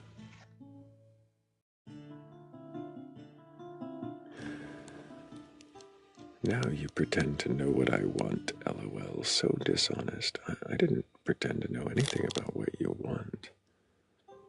I just know that you weren't communicating, and you were saying a lot of nothing.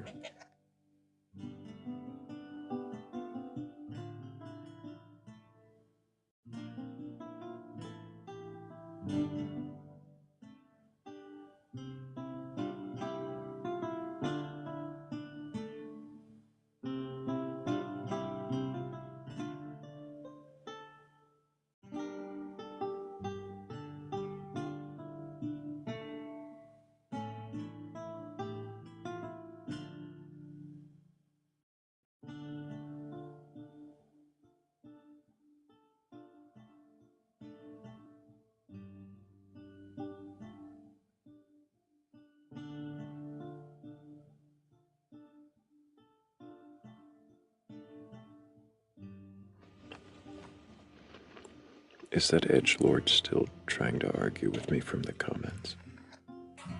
It sure looks like it.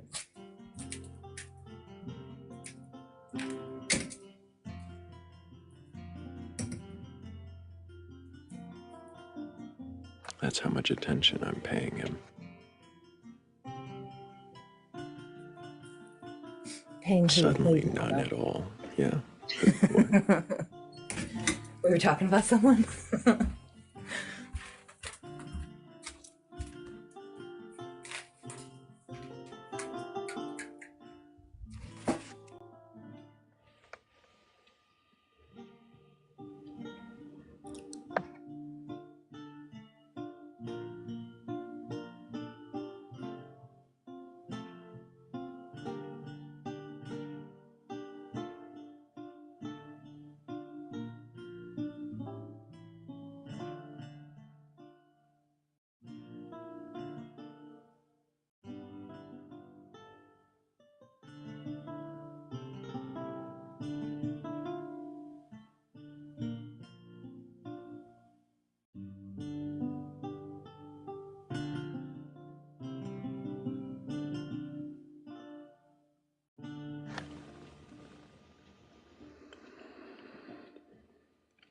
So, how's everyone finding existence? Great question, Wolfstan. Um, you know, it's still existing. Keeps doing that no matter what I do about it. So, I guess I'm finding it persistent. Cat, on the other hand, is not finding any existence at all.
Cat, are you still trying to convince yourself that you're not concerned about existing? Seems like a lot of fuss.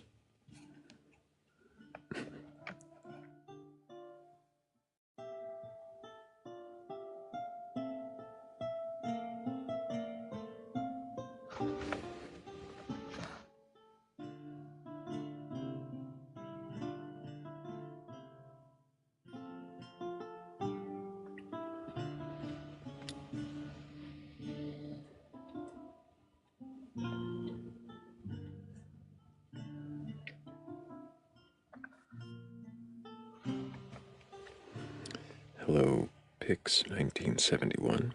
I'm pretty sure we've spoken before, but can you remind me your age for TikTok TOS? Yeah. I'm in my 50s, and Do that's you all have a what belief in a god or gods? I believe in the Bible, Christianity. Have you read the Bible from beginning to end? Yeah, I've read the Bible a few times actually. Like maybe 2 or 3 times. You've read the Bible 2 or 3 times. Yeah. And do you believe the stories within it to be true and literal? I do. Yes. Yeah, I do. I think there's archaeological evidence and Fascinating. There's archaeological evidence for what? For a lot of the historical like the walls of Jericho. You've ever heard that story where the walls of Jericho fell down? There's supposedly archaeologists and discovered the deconstructions of those walls that fell down.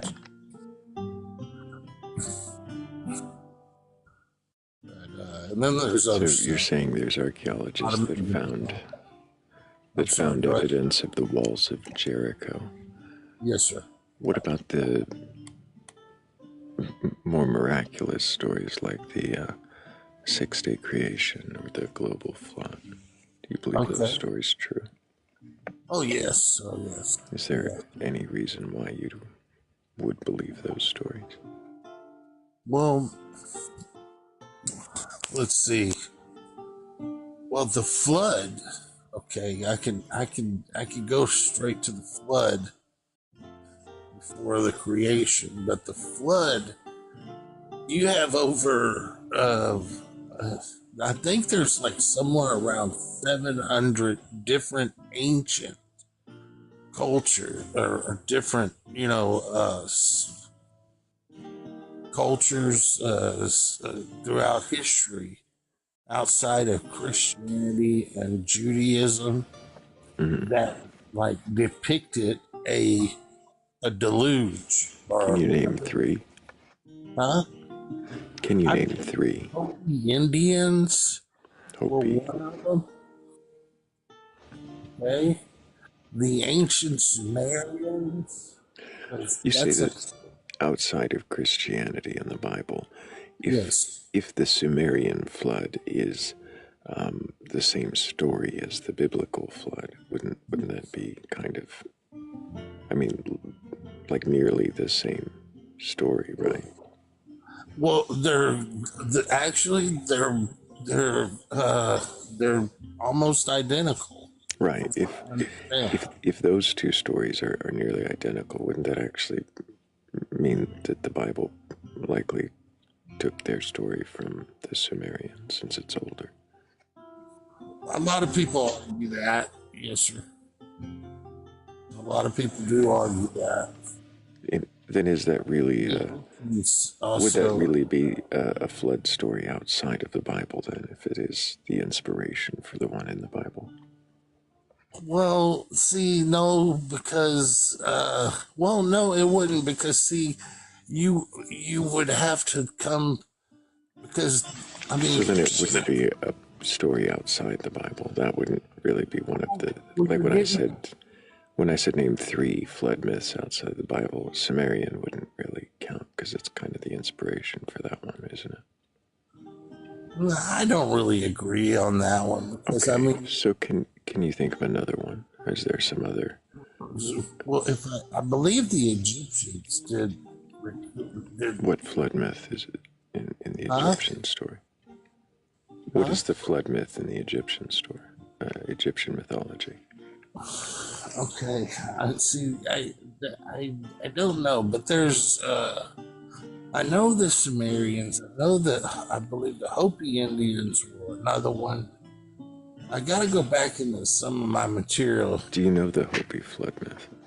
Where are the Hopi tribe located in relation to? Well, aren't they in like New Mexico? They were in New Mexico area. Isn't that right?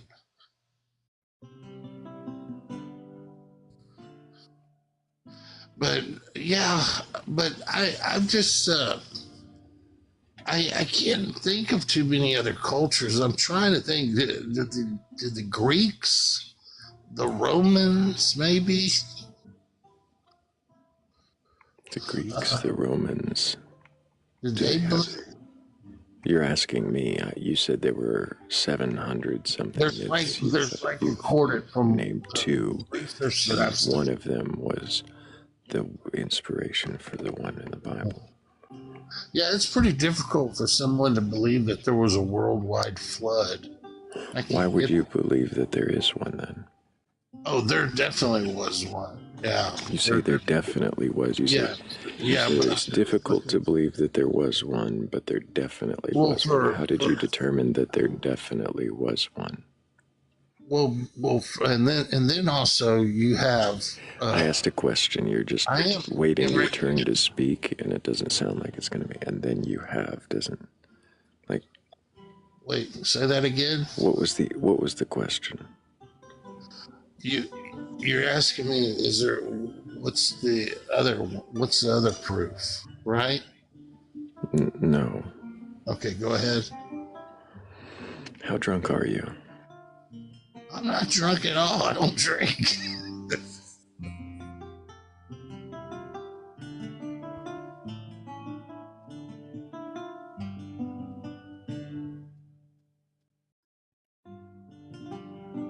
Science.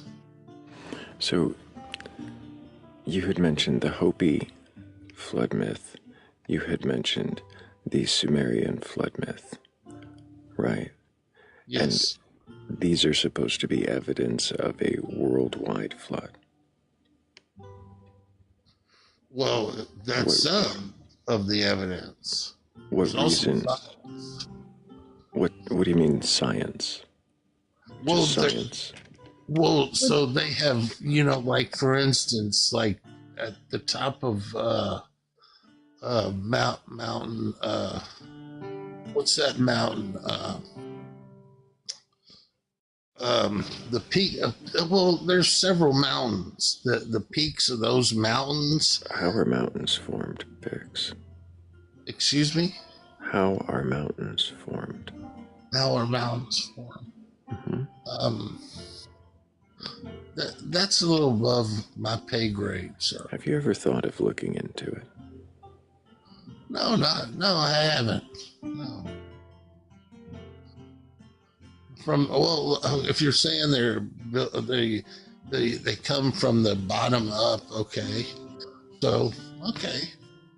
But there's the thing, the problem with it is they found both sea life and terrestrial pigs. life. Yeah. Have you ever looked into how mountains are formed? No. Do you think maybe if you were to discover that mountains were formed in a very particular way where the land that was low rises up? Okay, so that's what I said, right? So then they would take the fossils with them.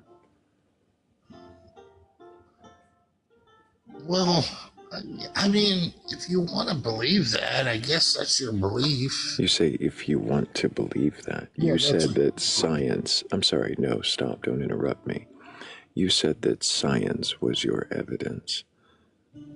So what science are you referring to? Well, last time you were more of a gentleman than you are today. So I'm asking you questions. You had been interrupting me. I have not been anything but polite. Now I'm asking you to answer the questions. Yeah, but you're being pushy about it. I see.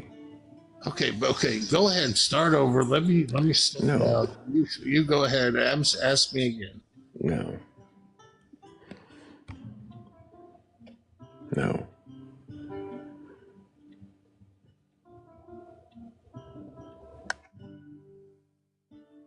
What do we speak a different language that nobody understands?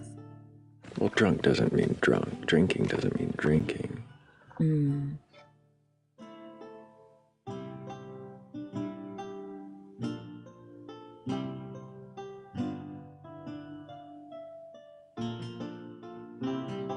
Braden says Latin.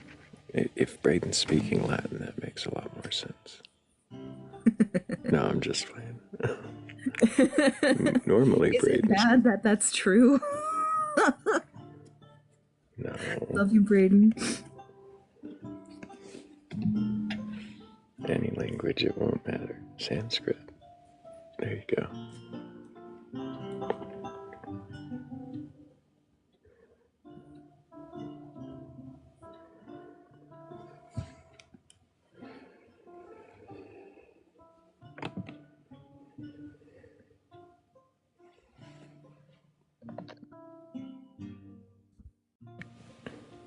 Hello, Dream. Can I get your age for TikTok TOS?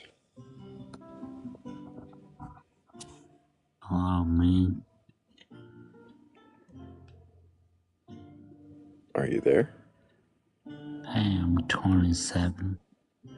And do you have a belief in a god or gods, higher power, or anything like that?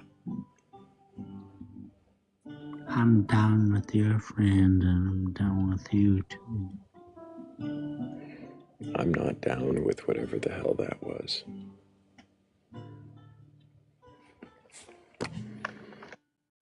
Modern salad fingers? No, I wasn't getting salad fingers. Don't disrespect the fingers. You know, we can all try to aspire.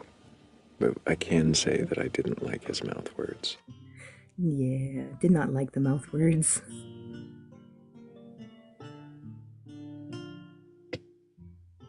Oh, what is happening? No, no, no.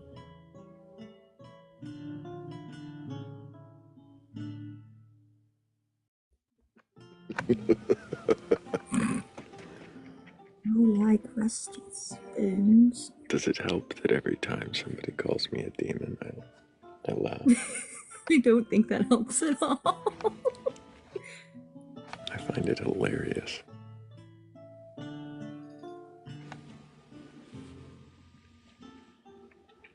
So far, we've had 2 devils. Well, one crash out, and the other I didn't let get that far. Both disrespectful, and yet I'm the demon. Shouldn't I be getting along better with all the Lucifers and Satans if I were a demon?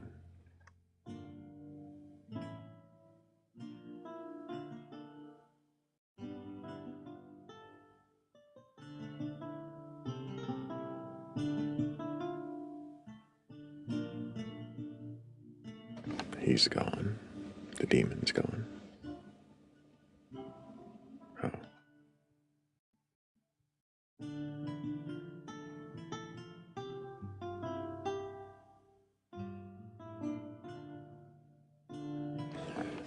Bob Word Spring Pants, who thinks that I'm a debater or something hiding from intellectuals, says that me calling someone disrespectful is quite the irony.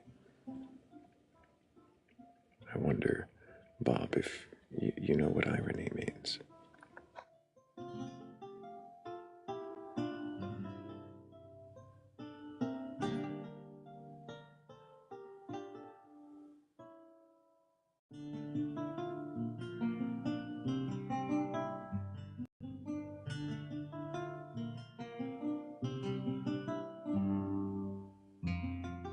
Typing watch this is a dead giveaway, my dude.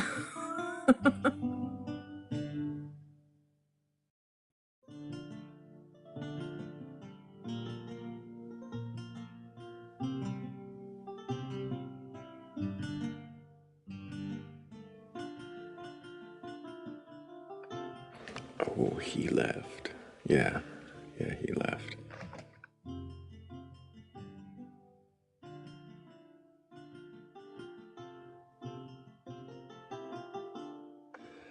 But if you haven't left and you have a belief in a god or God's higher power or anything like that, and you're capable of questioning that belief, go ahead and request on up. I'm not here to debate you or argue. I'm not looking to burgle your God. I just want to know, if you can question your belief, then what is it that you believe? And why do you believe it?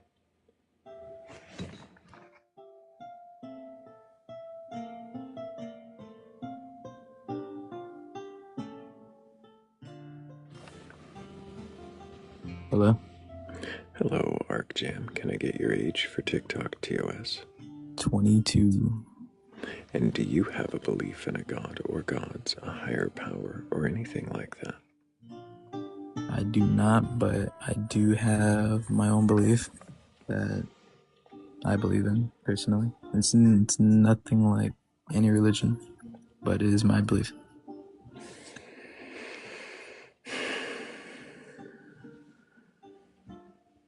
So why don't you believe in a god? A conscientious God that makes decisions? No. I didn't make any qualifications. I just said, why don't you believe in a god? Oh, why? It's hard to say because the Christian God I don't believe in, no.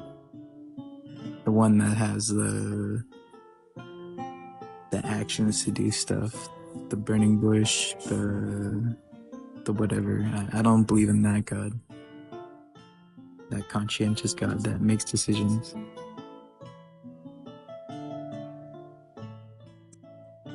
What was the question I asked you? Oh, why? I don't see him. I don't hear him. I don't...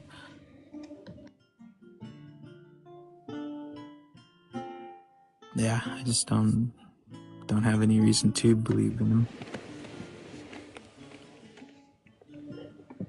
What reason do you think might convince you to believe in this god, or a god? Conscientious or otherwise?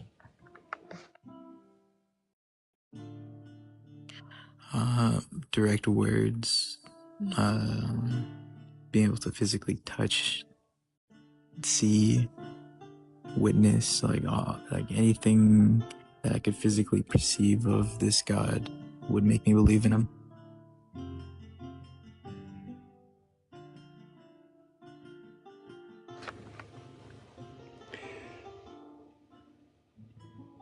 And if you had something to physically perceive that made you believe in the god, would you worship it just for existing?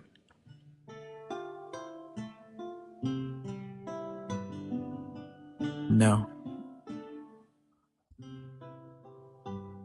I would, Why not?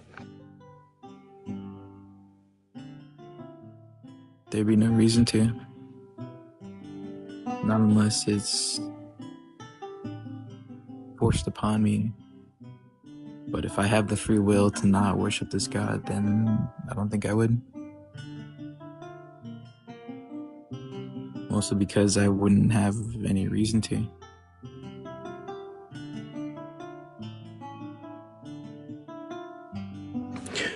What reason do you think might cause you to worship or at least respect a god?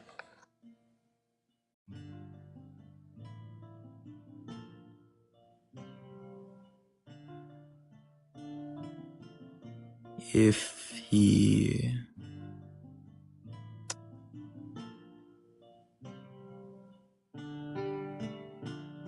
explained what eternity or infinity is, or if it is even a concept that is real or that exists, that would make me believe in him, or not believe, that would make me worship him.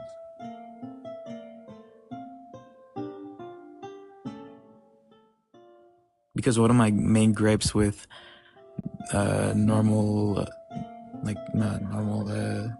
Christianity, like the whole heaven and hell thing, is eternity. And I always think once you're there, then what? It's just eternity, and that never-endingness kind of sounds pointless to me. And if he had a way to describe or to make that make sense in my mind, then I'd worship him. Does it matter to you if a God exists or not? Does it matter to me if a God exists? Mm-hmm. No. Why not? Because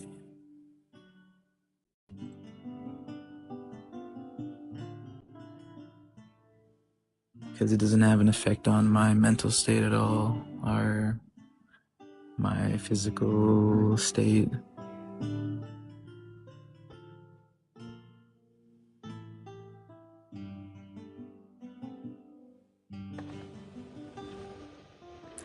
What?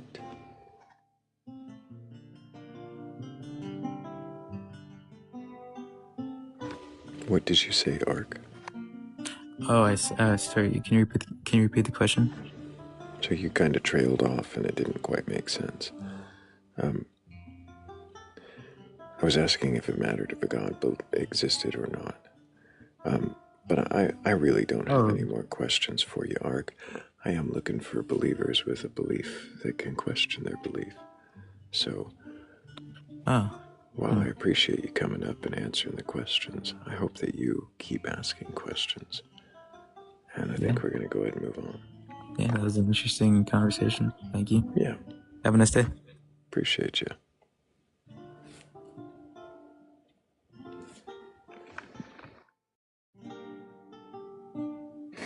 Maybe I gotta throw the board back up there. I think that might be a good move.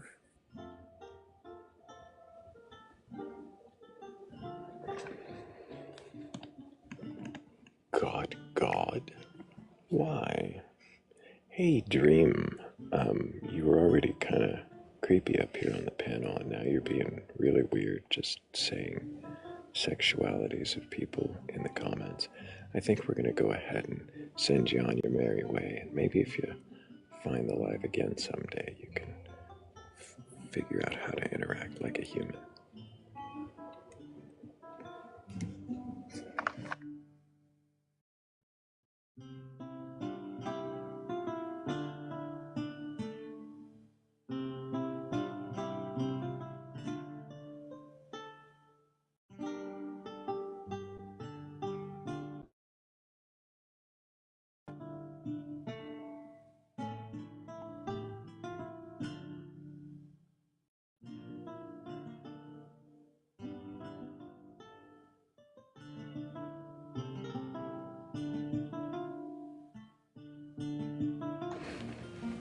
Braden says the color you witness in a screen is tech built by humans. But can't you witness those colors elsewhere?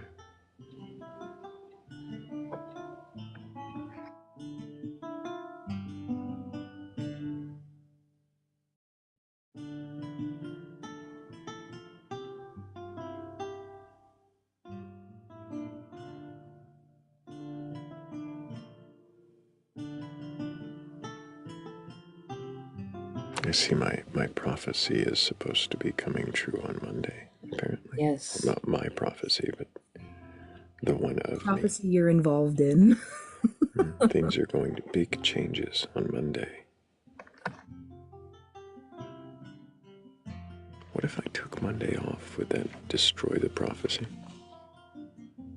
Or just delay it? Also, is it like, because you technically start on a Sunday, so is it the Sunday live or is it the Monday night live? It's true. Is it my Monday or his Monday? His Monday comes before my Monday. Right.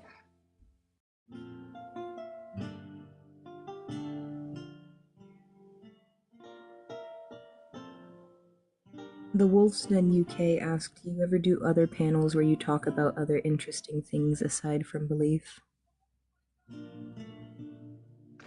I've joined other panels and talked about other things, but usually it's on belief, some kind.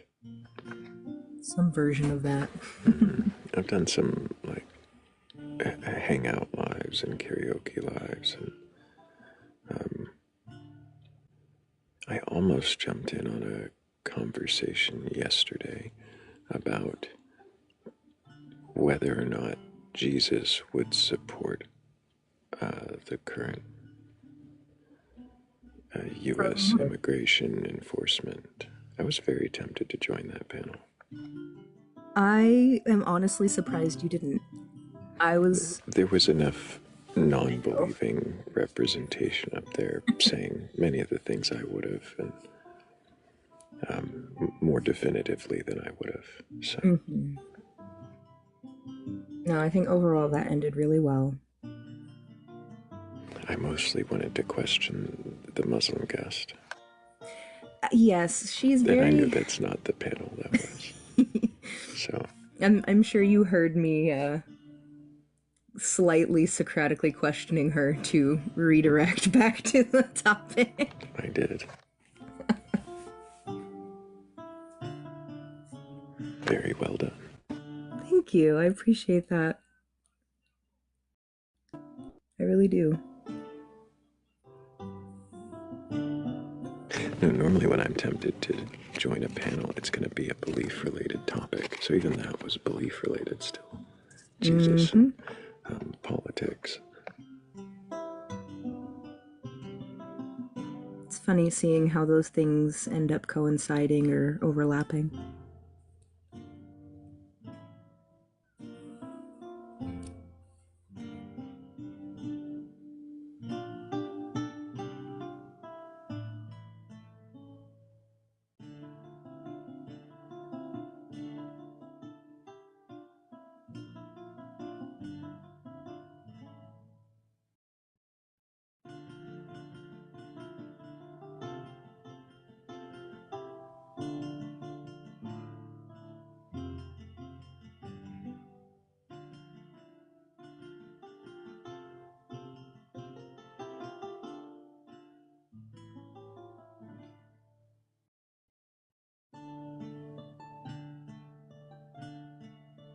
Oh yeah, Wolf's Den.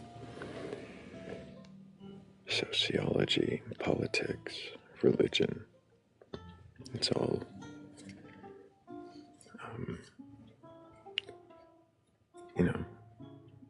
intertwined.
welcome. Yes, Kayla. You're welcome to enjoy all the vibes you find, but I am curious what a vibe is.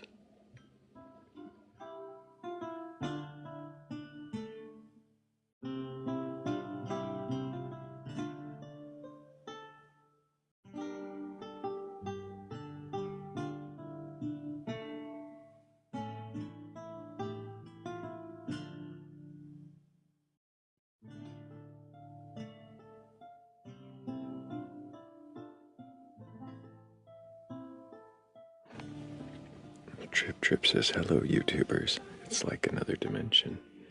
Yeah, they can see what you say. I don't have a way to set it up for you to see what they say. I'd have to run the live a little differently to do that.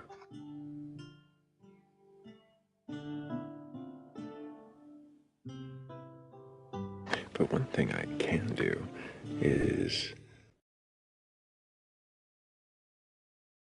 segue into asking if any believers out there are capable or curious enough to question their beliefs. Because if you are, then go ahead and request on up. I'm not looking for an argument. I just want to know if you can question your beliefs, then what is it that you believe? And why do you believe it?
Do we actually have a request?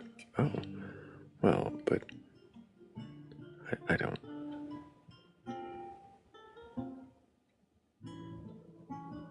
No, I do not, if this guest is still there.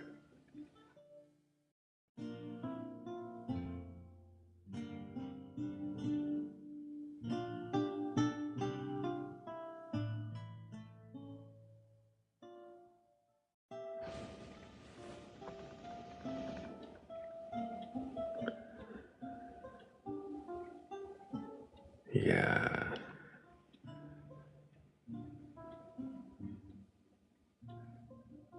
Seems he's a forced ghost.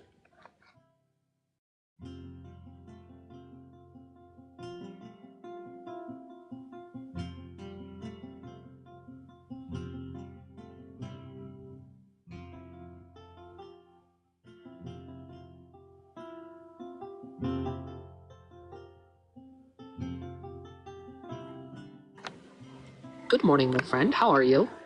Doing all right, Buddhist. Can I get your age for TikTok TOS? Yeah, I am 21 years old, and I am a practicing Buddhist. I would say I believe in a god, or well, technically many gods, but I would say I don't believe in any creator gods. Okay, so what is a god? A god is some sort of, I would say it's a divine being who speaks with the people who practice of the religion, among other things. What does divine mean? It's some sort of supernatural being who is beyond understanding. What does divine mean? Supernatural, religious. Can you explain what you mean by supernatural? Like, I feel like I understand it differently, and so I just Outside of can't naturalistic principles. Okay. Hmm.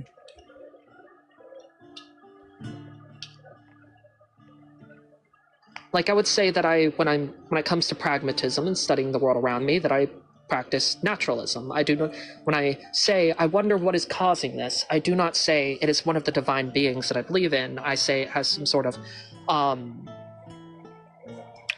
explanation that is not inherently tied to any sort of physics-defying being.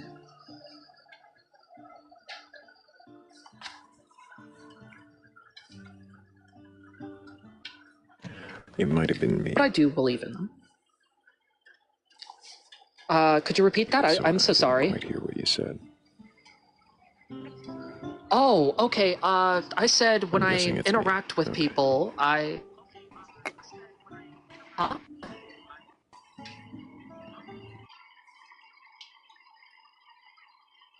Sorry, you began to speak. I don't want to cut you off. I think he's giving you space to speak. Oh, okay, yeah. When I study the world around me, I am a naturalistic pragmatist. I say, when I look at the world around me, that there are perfectly natural explanations for all things. I say my gods are not involved in those things. The only time that I would say I necessarily interact with the divine is when I interact with my religious practices. When I am meditating, I believe that I am communing with the past Buddha. What is divine? I would say supernatural and tied to religion. What is supernatural? Outside of the natural laws of physics and expected conclusions from naturalistic principles. Why do you think that anything outside of the natural laws of physics exists? Entirely, what is it called? Where it's just personal experience. Starts with an A. The word is hard to remember, especially at 6 a.m.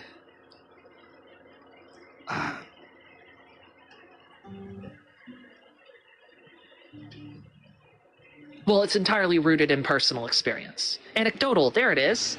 Yes, it is entirely anecdotal. So you have anecdotal experience of things beyond the natural laws? Yes, I do. Can you give me an example? When I am meditating, I feel the presence of a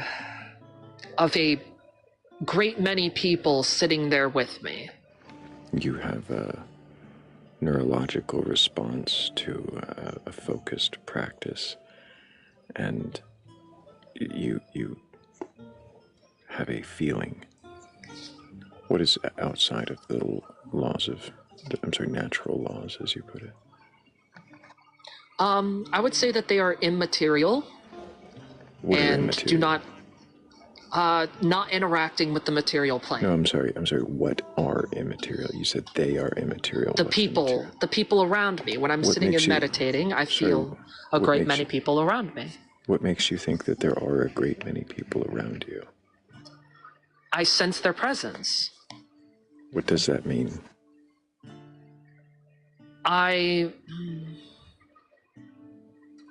We don't believe in a self in Buddhism. We don't believe in a spirit or anything like that. But I would say it's more so Stop.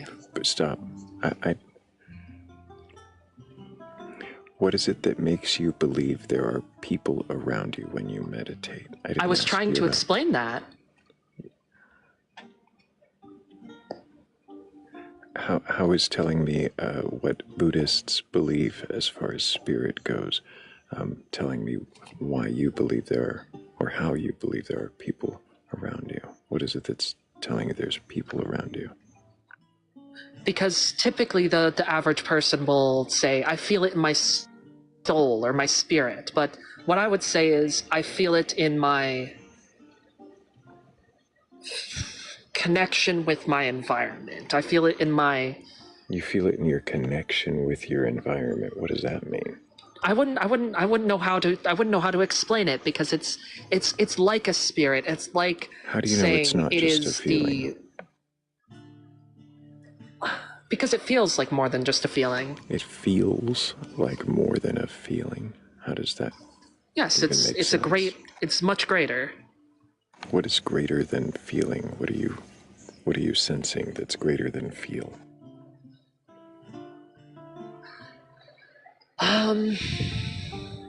It really is hard to explain to somebody who's never experienced it. Have you ever? How do you know that As I've you never were younger? experienced it? Because if you had experienced it, you would have an innate understanding that, like, Buddhist, yeah, of course it feels stop. greater than that. Stop. Are you expecting validation if I happen to have some understanding of what you're saying? I would expect mutual understanding.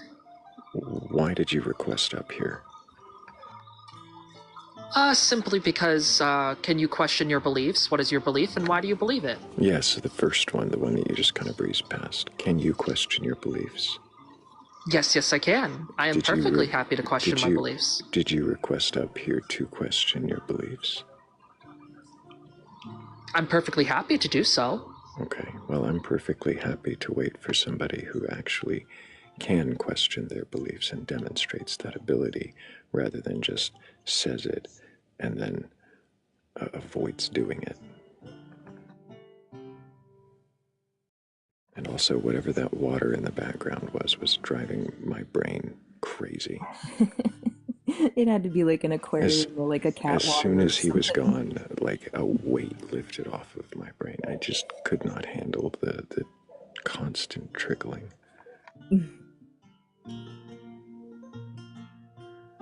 Buddha says you said you remember me. I don't remember being here. That's unfortunate. Will you say the same thing next time? I'll say, I'm pretty sure you have been here before, my friend.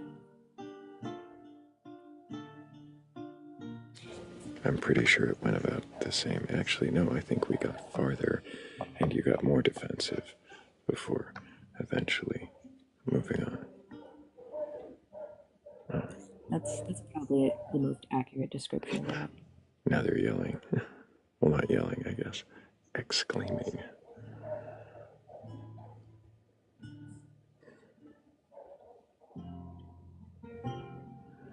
Voices can be deceptive, Grace.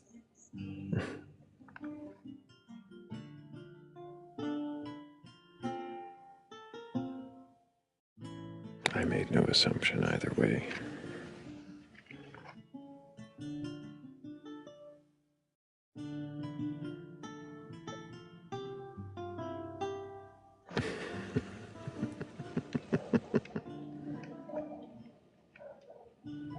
You're perfectly happy to question why you believe what you believe. Are you perfectly happy to question if what you believe could be mistaken? If your acceptances, your assumptions could be wrong? Is that something you can question? Or does that not? But not in the sense that, like, you are wrong, just to question it. Yeah, just... Could you question that you might be wrong?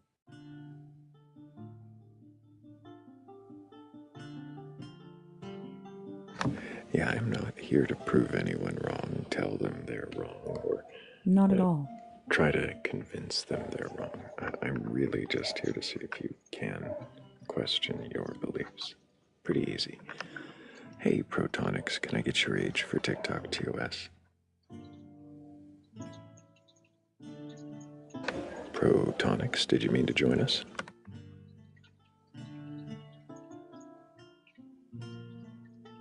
Protonics going once. Protonics going twice. And again, it's just trickling water in the background. What is going on with people? I guess it's cold in some places. Maybe they're just trying to keep their pipes from freezing. Yeah, I was gonna say that might be it, actually. It occurred to me as I asked that, like, I think I was going to run the water tonight. I didn't have to, but nearly got that cold.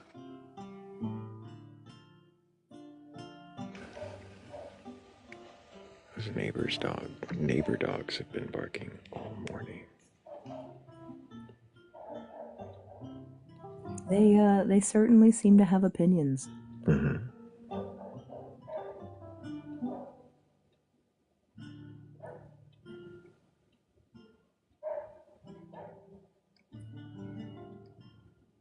Studio needs better soundproofing. That's what I'm thinking.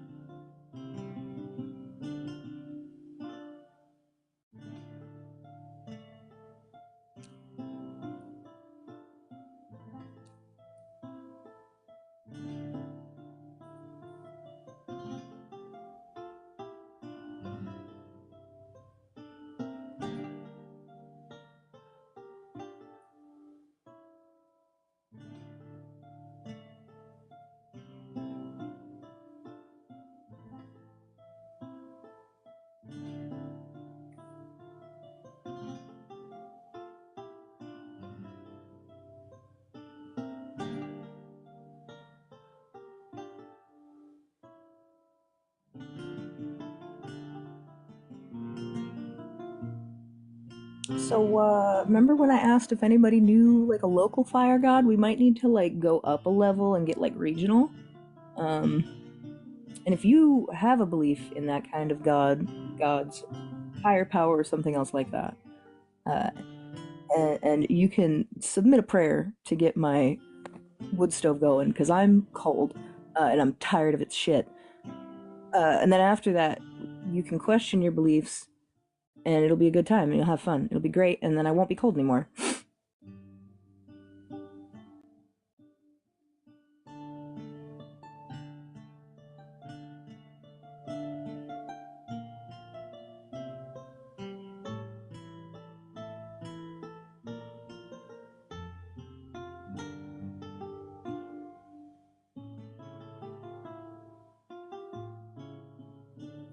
But I get it. I get it if there's no believers, I guess. It's fine.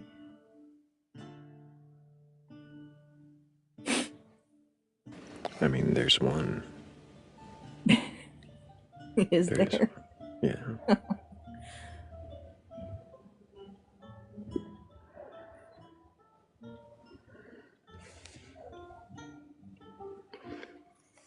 Let's see if he can question his beliefs.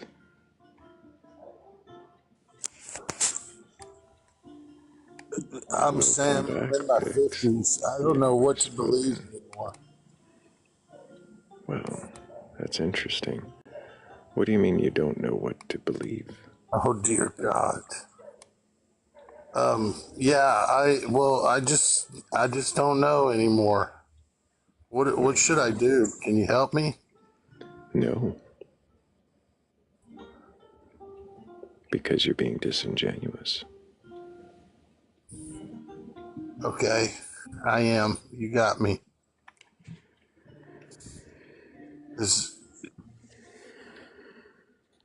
Why? Just why? Why?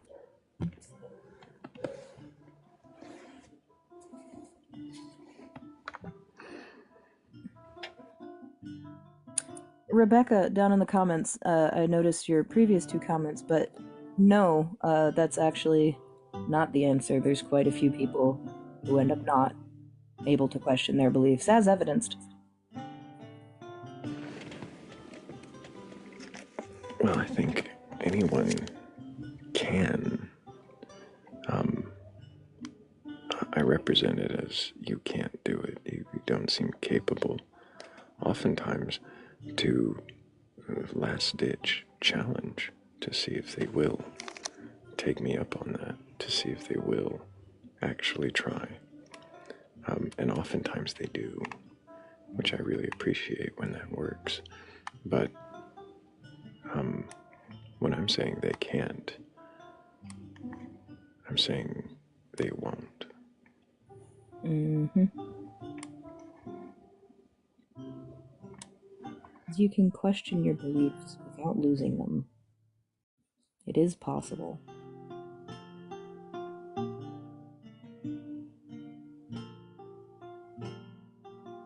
Hell, I still hold some beliefs.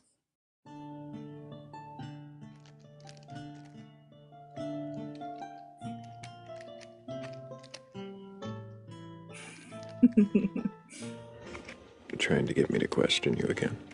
No. I was reading Kat's comment to Jim.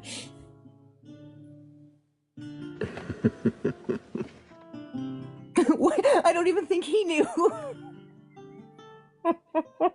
He didn't. I'm sneaky like that.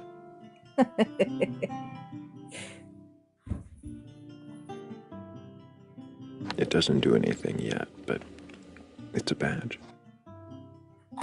I have caps. Mm-hmm. It does do that.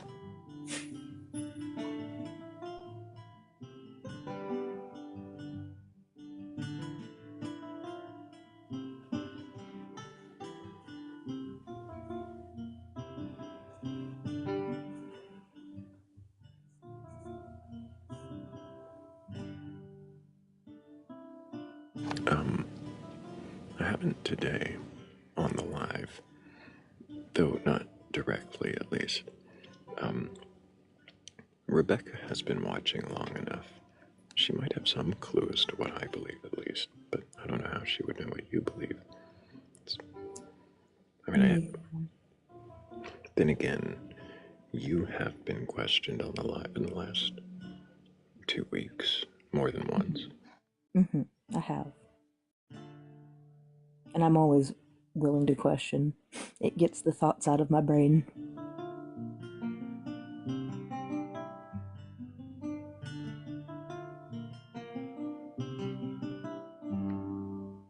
I love that metaphor, Huggy. That's a great way to say that.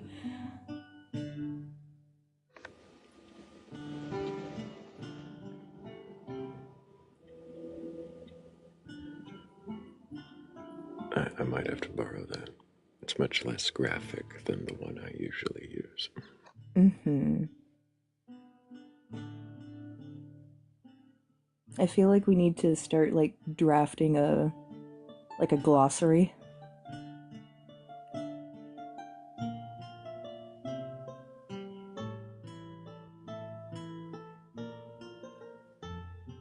Maybe that's what I'll do today.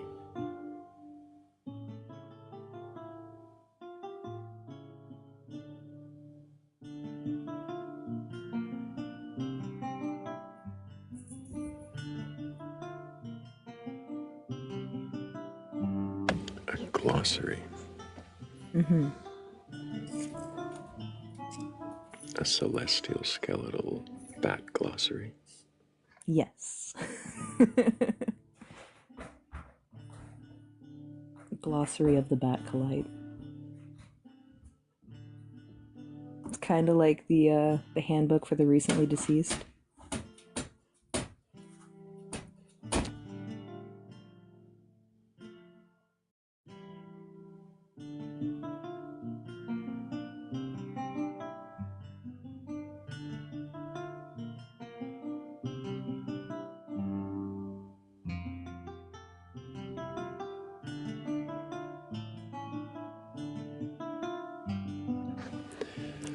Somehow, in the last 2 hours, we've gotten 15,000 likes. I feel like we can do better. It's very rare that I say that. But I do appreciate all the taps. See, I just can't leave it at... I can't leave it on the criticism. You're doing so good, though. Yeah, you're doing so good.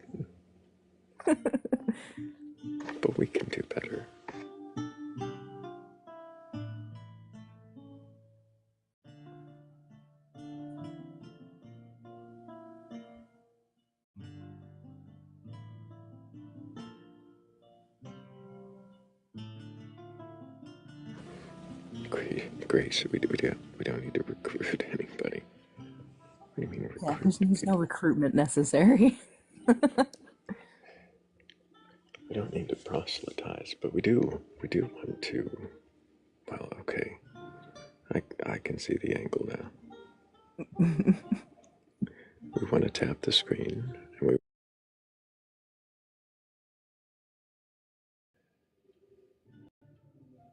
Oops. Oopsie doopsie.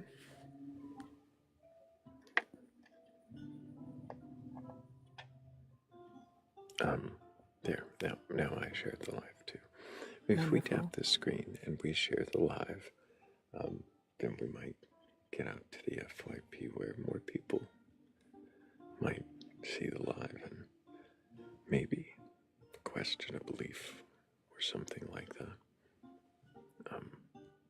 And that might be what Grace meant by recruit. That's a very long path to get to something like recruiting. It's not really recruiting, it's encouraging engagement. And in this case, that engagement leads to critical thinking. We hope. Maybe. That's the goal, anyways. A little bit. We've had one really good example tonight. And I would love if we had even one more curious questioner capable of questioning their beliefs.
I'm trying to make sense of comments, and maybe I shouldn't. Maybe that's my mistake. I do often discourage the guests from trying to do that mid-conversation. I'm trying to do it in silence and coming up against a wall of, what the fuck are you talking about?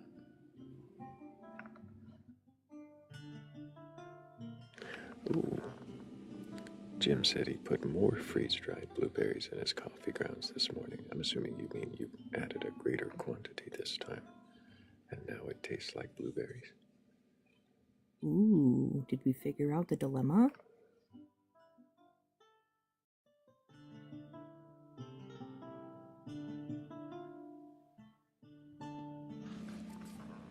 It probably takes quite a bit more than you'd expect. Unless they're like pulverized. Mm.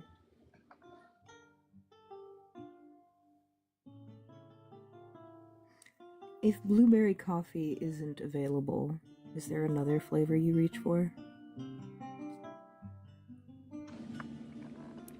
Dark. Respect.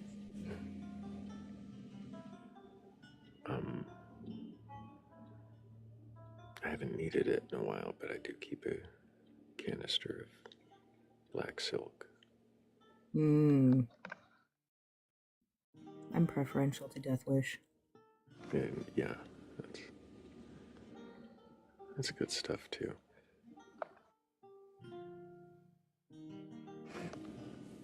The Weird Shop says, I like my coffee like I like my soul black. Blacker than the blackest black times infinity. Wait, you can see your soul? How do you know what color it is? What is seeing the soul? I have so many questions.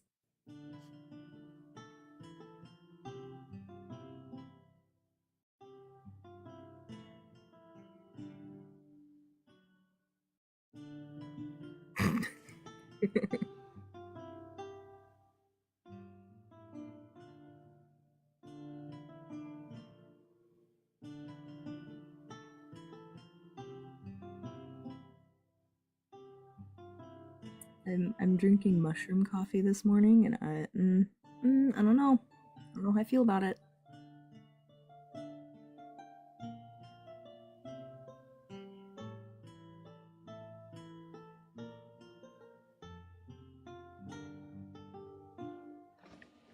Paniac says, as a child, I thought my soul looked like glowing lungs.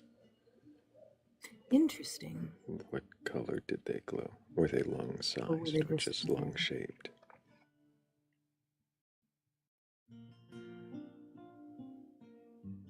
I also want to like it.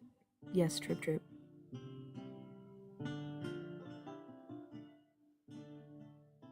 I mean, it tastes like it. I want to like it because it's supposedly good for me, and it is gonna help with a lot of brain things. I'm debating on another cup. Yeah. Golden glowing lungs floating. Golden glowing lungs floating. Did they float at lung height, or did they float at a different height? Hello, yes, Kayla. Hello. Can you tell me your age for TikTok TOS? Yes, I'm 22. And do you have a belief in a god or gods, higher power, or anything like that? Yes. I believe, I guess, in like a higher power, not necessarily an entity, but I believe in the power of the universe, I suppose.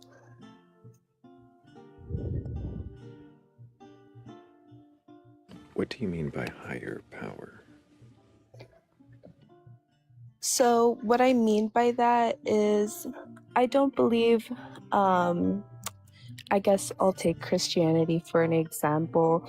I don't believe, I guess, as in like a personified entity, but I believe more so as, I guess, we as a collective, and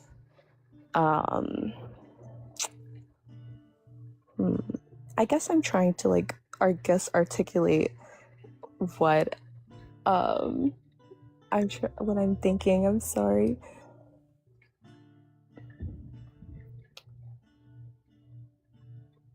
Can you repeat the question for me? I'm sorry. I was trying to find out what higher power is to you. Okay, so higher power to me, I guess, would be anything I perceive to be more than myself, I guess, outside of like my own control. More than yourself, outside of your control. So, yes. Like a car someone else is driving. Is that a higher power? I guess so. I guess that would be like a good example to use. Is that what you're meaning when you say you believe in a higher power? Is that other people drive cars? No, that's not what I mean. I guess I would mean that there are external forces outside of myself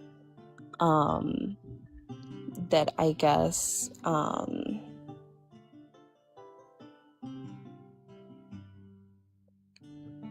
I'm sorry, I guess I forgot words.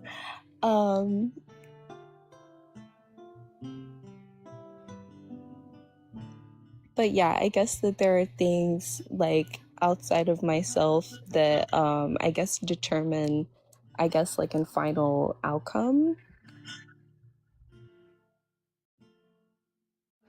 There are things outside of yourself that determine final outcomes.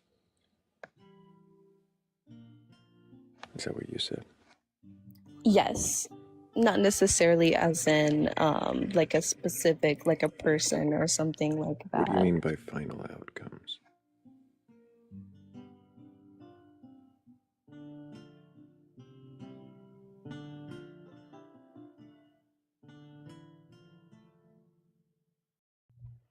I'm sorry, I'm just taking the time to like digest your question. That's fine. Take your time to think. I'm going to thank everybody for 68,000 likes. And of course, the more we tap, the more people might come through with the curiosity to question their beliefs. Wait, I'm sorry, can you repeat your question? I have goldfish brain.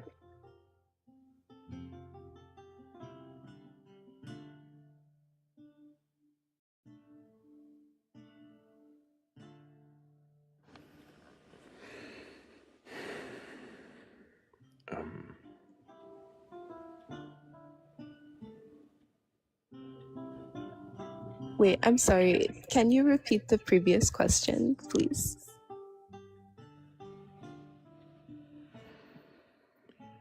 What did you mean by final outcome? That higher power is the thing that determines final outcomes. What does that mean?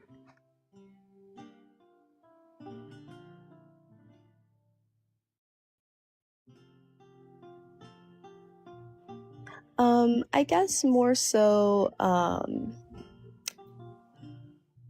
take, I guess like a personal, I guess anecdote as like an example.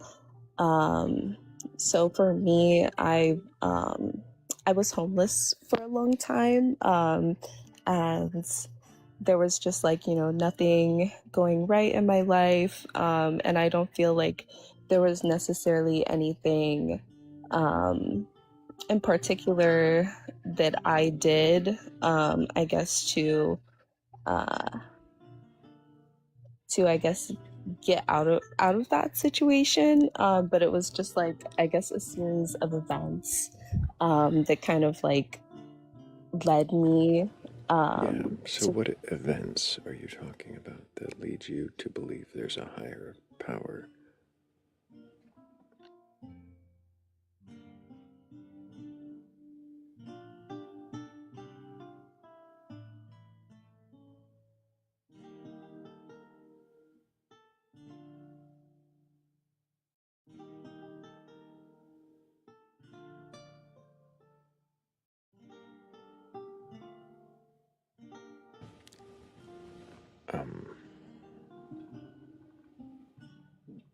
Okay.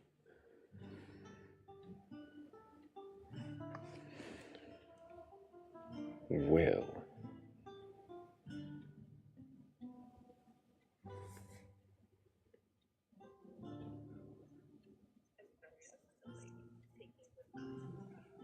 dear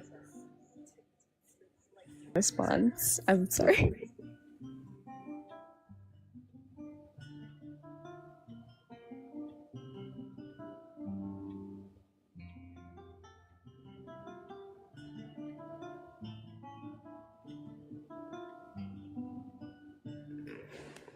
I guess it's more so like, I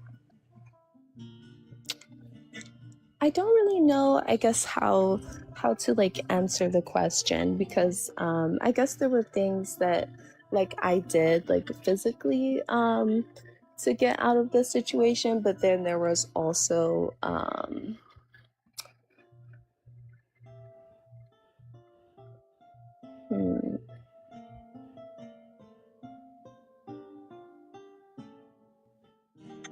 I guess it's more so like a feeling, I would suppose so.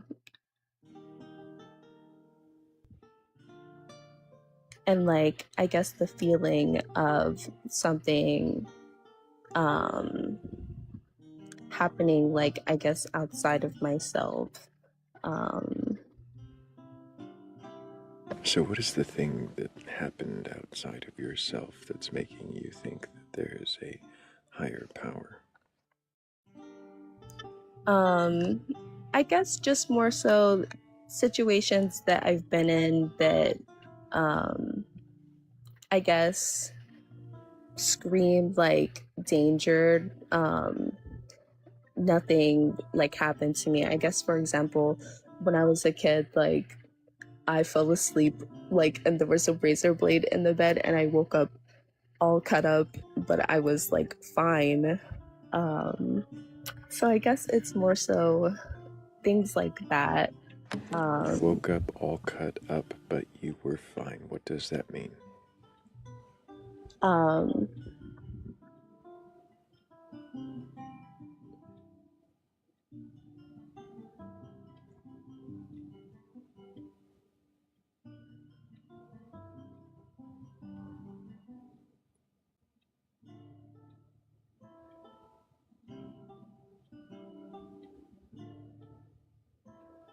No, Shilly, it's your real voice. I guess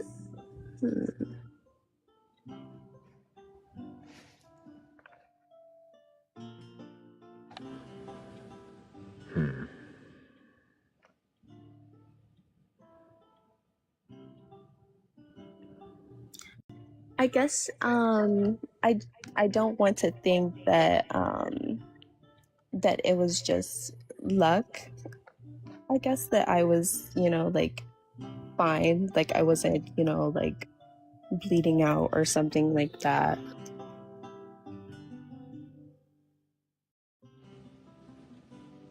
So you woke up after sleeping in a bed with a razor blade with cuts on you, and you're saying, but you were fine, meaning that you didn't bleed out. Yes, But there were cuts on you. that is true. What is this verifying for you? How is this in any way describing that there's a higher power?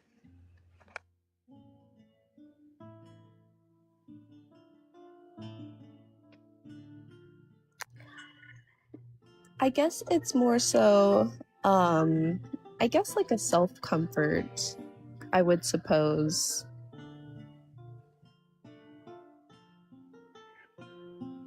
Like, what do you mean? Like I guess it would be better to believe that, oh, like I was okay,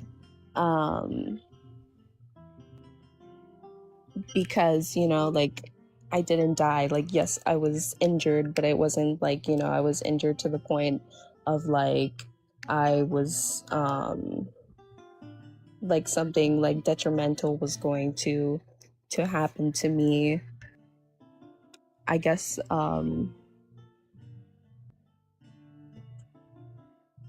maybe like mentally like there's that memory, but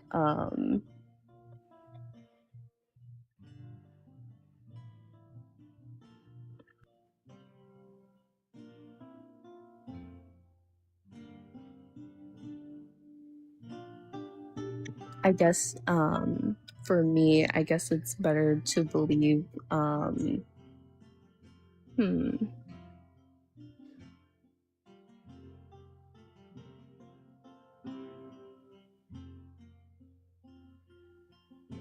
I guess it's better to believe that there's like something outside of like What question are you answering?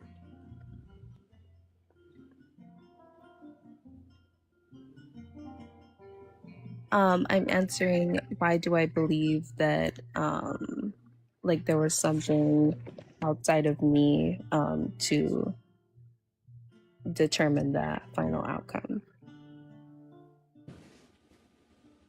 I was still trying to figure out what you meant by final outcomes.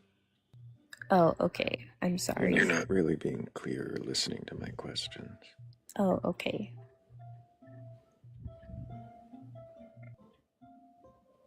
So what is a final outcome? I guess a final outcome is I guess an effect to a cause. An effect to a cause.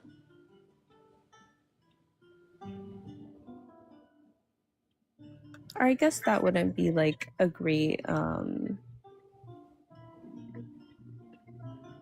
way to explain it either.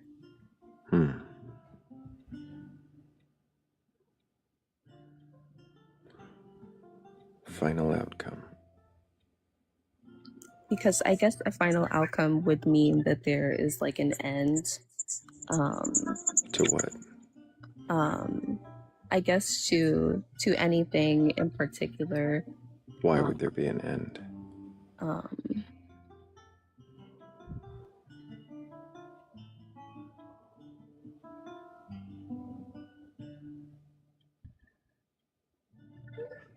Oh my gosh, like. Okay. I think, Kayla, it's sounding more and more like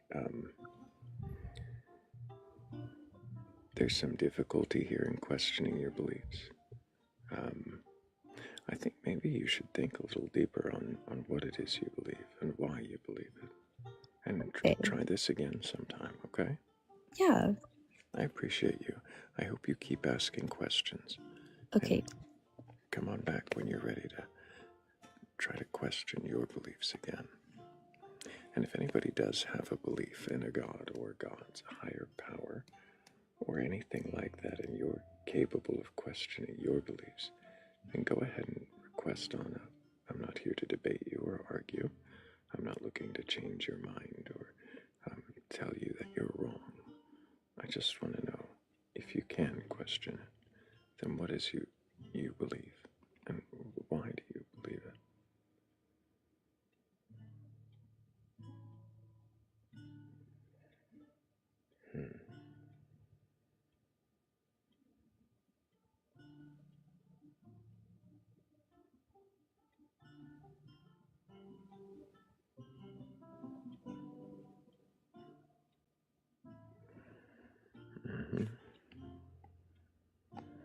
W mods in the chat.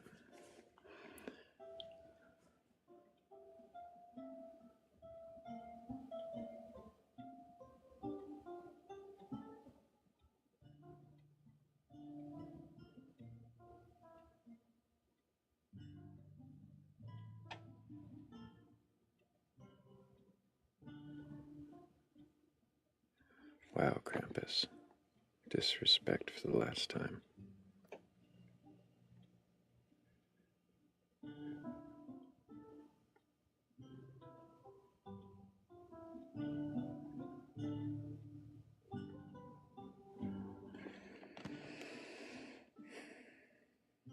Yep.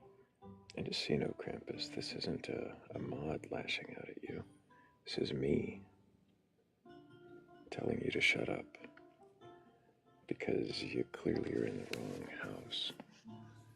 And as it was stated before, Muddy you should wipe your muddy shoes off. Yeah, exactly. If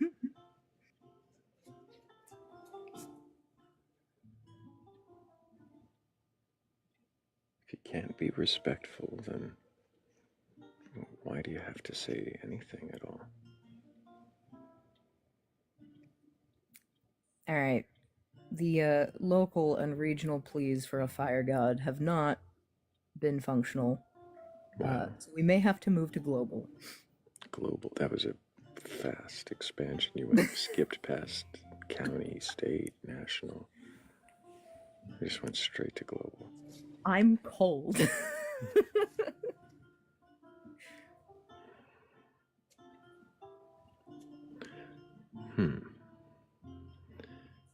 Is it Pelor?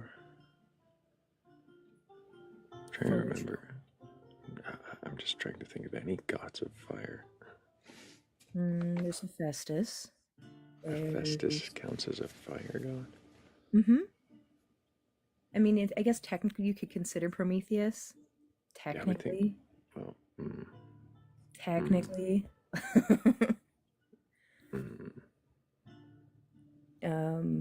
But Hephaestus, because of his involvement with the Forge, is usually associated with fire. However, There's also Hestia, who is the goddess of the hearth, which is specifically the home fire. Maybe, oh, that's where I fucked up.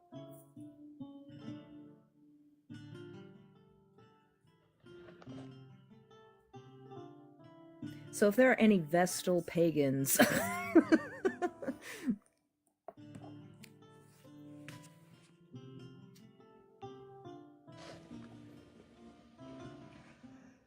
No worries, Blake, but it is good to see you. I hope you're getting your pre-planting all prepared.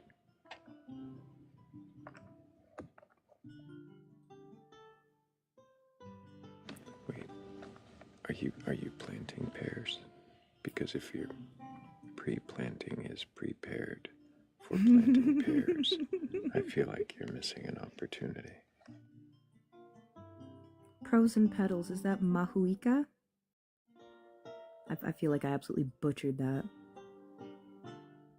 That's one of the areas I don't have a whole lot of knowledge in, is Oceanic and Polynesian, Pacific Islander legends and myths. Obviously, it's come to the forefront a little more with movies like Moana and stuff like that, but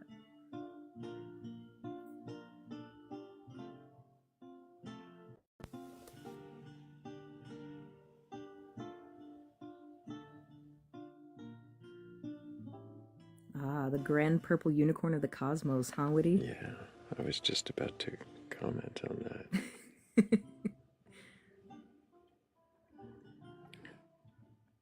How does a grand purple unicorn of the cosmos bestow warmth if it is the cosmos and the cosmos is within it? They just need to eat a hot meal. Really quickly, thank you, Blake, also Miss Carew, Mitch the Scientist, Donna B, Shell, Polly, Cassie, Dash, and 96. My brain stopped, like, right in the middle of that. It might be the end. We might be nearing it. It's not quite nigh. Hopefully we get somebody with a belief that can question soon. But thank you guys so much for helping with the goal. Sorry, my short circuit mid-read there. It happens to the Doesn't best bode of well us. for the poem, does it? No, it doesn't. We should do one. I don't think you've experienced it because I proofread very often now. And there's a reason.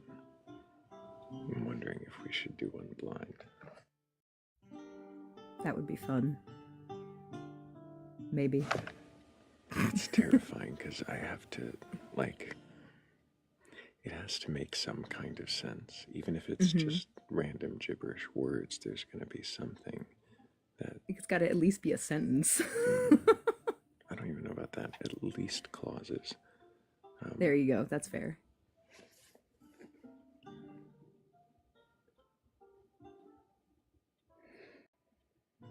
God damn it, Cat.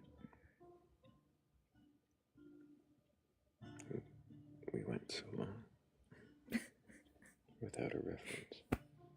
Nearly 24 hours.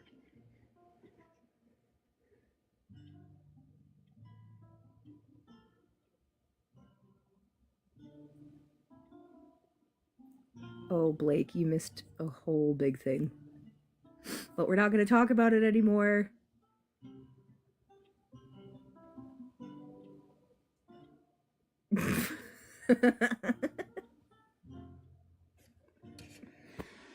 Now I have to put it in there, Polly.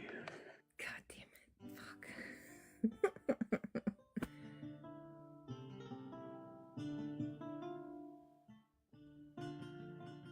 Just don't put it in the dishwasher. No duty in the dishwasher. That's a terrible idea. Why would anyone ever think of that?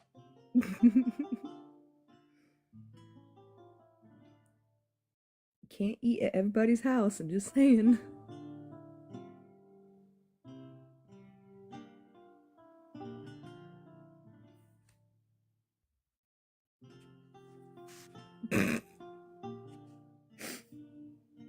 But if you can talk about literally anything else and can question your beliefs in a god, gods, a higher power, energy, whatever, or something like that, please request up. I am so tired of this.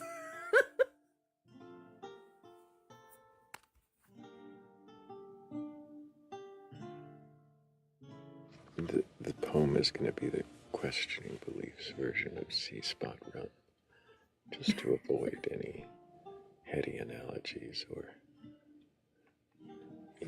even anything close to, well, that. Even simplicity can be pretty.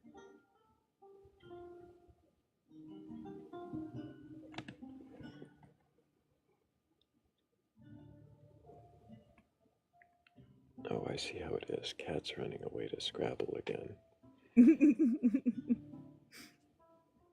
I'm about to have to abandon you, at least for a few minutes.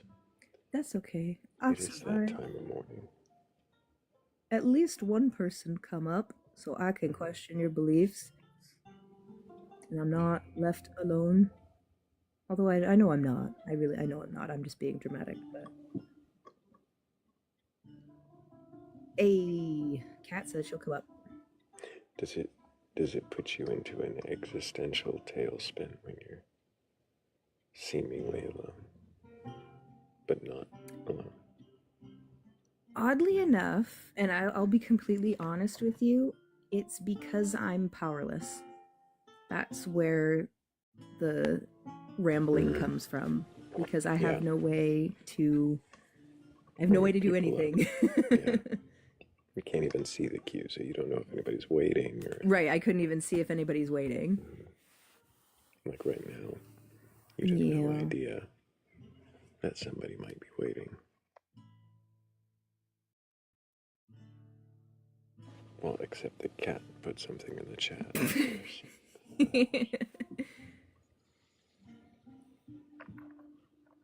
Hey, welcome in, new mod. Congratulations.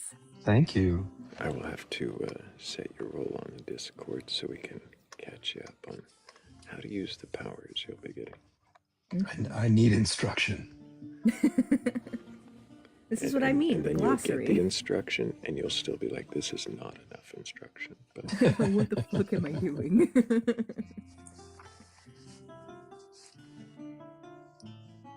Well, hi, Morgan. Hi, Thrayle. I'm happy to keep you company, Morgan. I very much appreciate it, and you always have great conversation. There was a great conversation starting yesterday, and it was so hard to leave. Yeah? I was being questioned. It was great.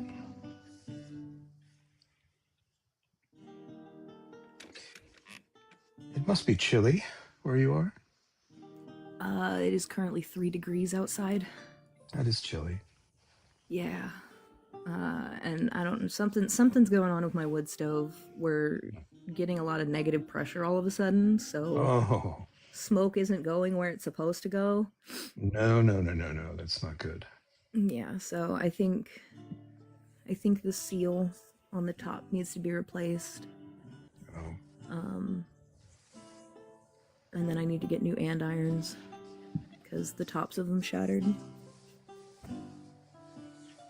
Honestly, if I'm really honest, I just need to get a bigger wood stove. Right. If it's running out in the middle of the night, that's probably a sign. Well, we're also, I mean, this isn't necessarily, this hasn't been the norm, these very, very low temperatures. Yeah. And it always makes it work extra hard. Yeah. I mean, they're delightful, I imagine. I mean, I know they're delightful. I actually lived in a cabin with a wood stove. But they need to work. So yeah. Yeah. We have checked the flue. It's not a clogged flue. the only other thing that we could possibly think of without like actually replacing like pieces or parts of the stove itself is the ash bin at the bottom of the chimney. Because what we have is a converted like hearth fireplace type deal, and the previous owner had the wood stove installed directly into the brick chimney. And so any of the ash that goes into the chimney falls down into the basement, into the ash catch. And the last time we had this problem, it was like too full. So I think that might be another possibility to look into. At least you don't have to get up on the roof. Hopefully. Well, fortunately enough for me, my fiance works for a roofing company, so I don't ever have to do that. There you are.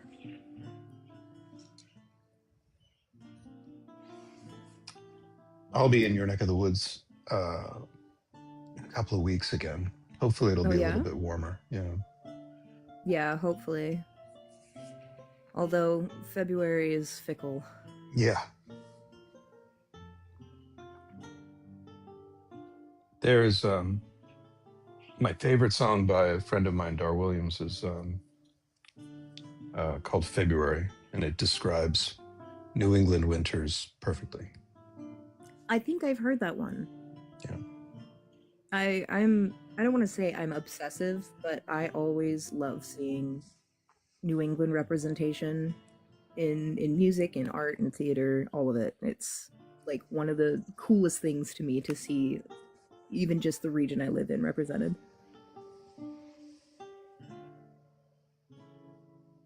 There are a lot of songs about a lot of other parts of the country, and not that many, I think, about the Northeast. I could be wrong. I mean, you've got Noah Cobb now, so. I'm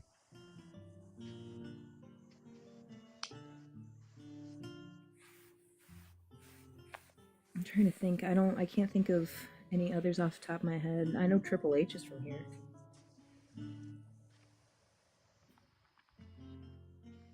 Sarah Silverman. Oh, is Sarah Silverman from?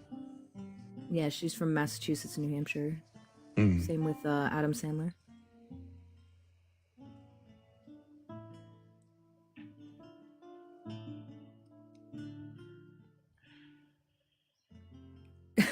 Yes, I did.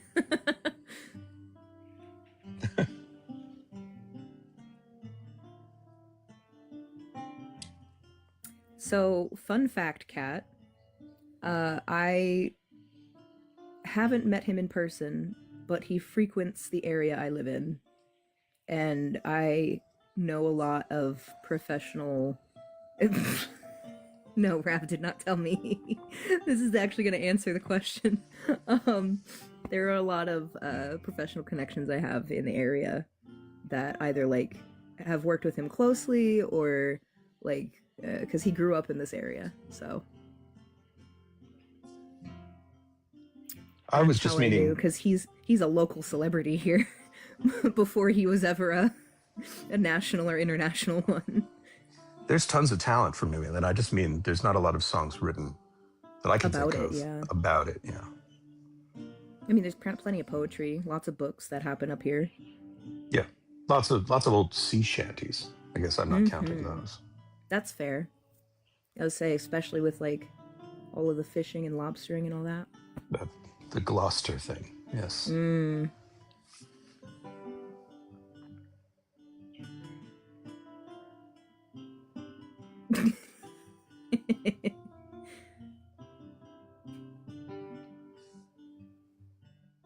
Except they'll say that for any of them, and there's a reasoning behind it, and I don't remember the reasoning.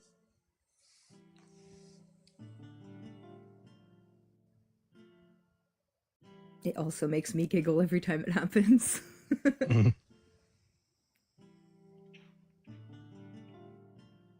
I wonder why there isn't as much like songs written about New England. Is it too cold? I don't know. I think the rest of the country's really tired of us, and and kind of I don't know, think we're stuck up, perhaps. That does tend to be the conceptualization of a New Englander. I feel like they associate more with people from like Connecticut. Yup. I guess. Kat just said the same thing. Yeah. Yeah. I'll say I don't hate anything, but I will hate Connecticut.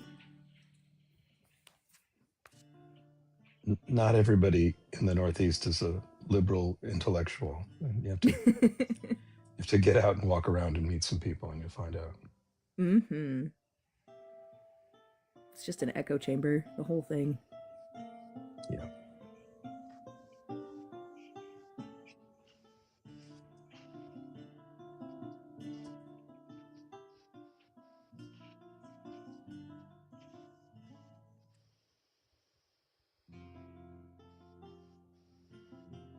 That's a good one. Dropkick Murphys. Absolutely.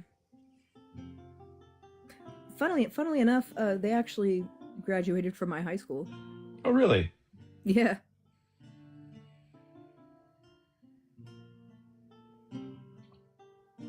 My the keyboard player in my band is the organist at Fenway Park.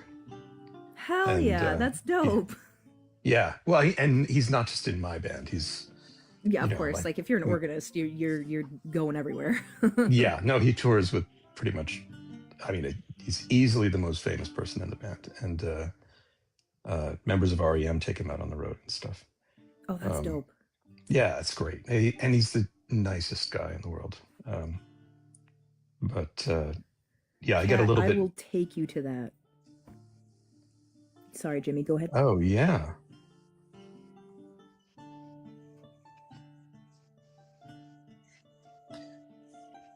Yeah, so the Fenway culture, is invades our shows, which is kind of awesome. That must be funny. Yeah, the last time I've never actually like been to a game at Fenway, mostly because I'm poor and I can't afford that shit. But I spent the night at a hotel directly across the street from Fenway. So I got to hear the organist. It was really good. There are opportunities to go, but you have to kind of be in Boston for a while. I mean, it's not always incredibly expensive. There are sometimes yeah, I mean, I know deals. I've had companies that I've worked for that not just do like raffles or like, if you can submit, or the first 20 people to send an email will take up the tickets to this, first come first serve or whatever, and it'll be like a free ticket to a Bruins game or a Monarchs game or whatever. We have a guest. We do. Desert. Did you mean to request up? Sorry, I didn't mean to. That's okay. Quite all right. You have a great day. Thank you.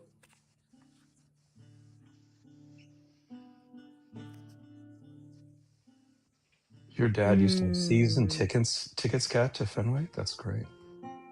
I can understand your disdain for Connecticut now. Connecticut is full of Yankees fans. Gross. I have to brag. I was able to. I was invited to sing the national anthem with the band at Fenway. Oh, that's so cool. It was the coolest thing in my life, probably, aside from the birth of my kids. Mm-hmm.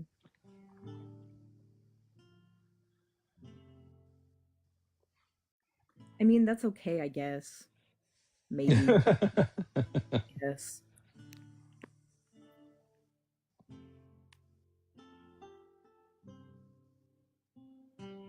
Good morning, Bridget. Kat, that's good to hear.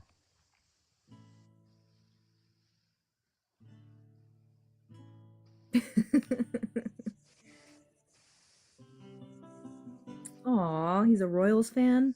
Not that that's disappointing, but like, why would you not? Why? My partner's a Tigers fan. I'm not gonna force him to wear Red Sox memorabilia or regalia. My wife is a Cubs fan, but also a Red Sox fan. Mm.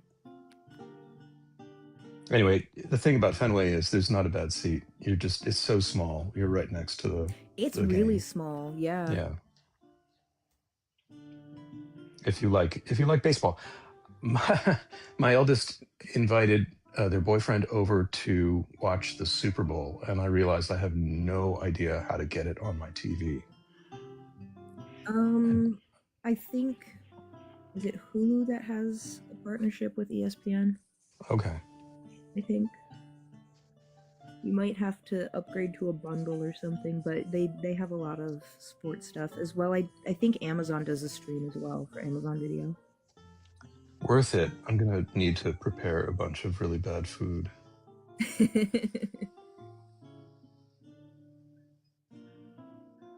Thank God they said what sports ball this is. Sports ball, exactly. I'll sit with them and yell out inappropriate comments. Just get a basket. Home run. Kick the basketball into the goal. Or just shout. Go ahead. Yeah, if they shoot at the basket and they make a scream touchdown, just stand. Scream touchdown, stick your arms up in the air. This would actually be appropriate because it would be the Super Bowl, but yeah. But maybe if I just yell goal in a long kind of extended way. Use every single ounce of oxygen in your lungs. That'll be good. I'll get kicked out pretty quick, I think. But surely there's a believer that we can question sitting in the queue, right? There's a believer in the queue with 127 people hanging out here. It's 7:30 on the East Coast. You should be awake already. It's the middle of the week.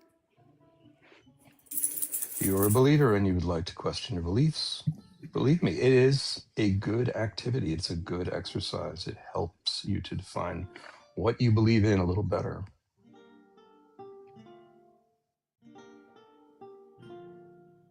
We're not here to try to take anything from you, to make you, to convince you to believe otherwise. We're just quite literally exploring why you believe what you believe.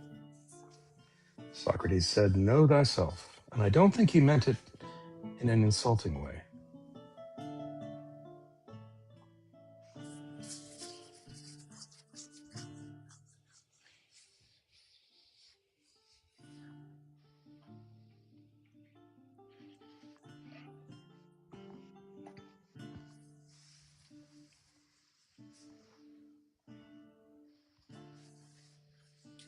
Have you returned officially, Thrayle? What does official mean? You're able to converse and I can let my dogs out. Oh, yeah. Okay.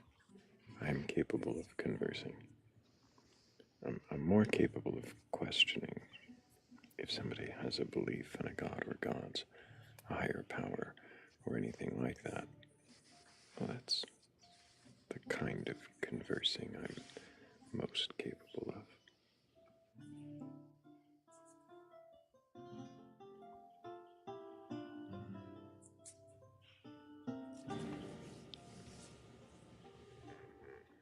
I did sleep through most of it. Did we have a good night? Define good. Complicated. Very few drunks? No. There's most of them. Belligerents? There's most of them. Unable to question their beliefs? All but like one.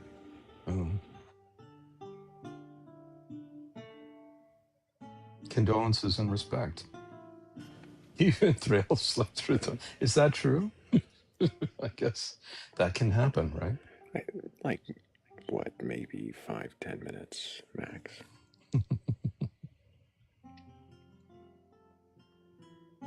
I'll have to watch back the playback to see how long I was actually out, because I remember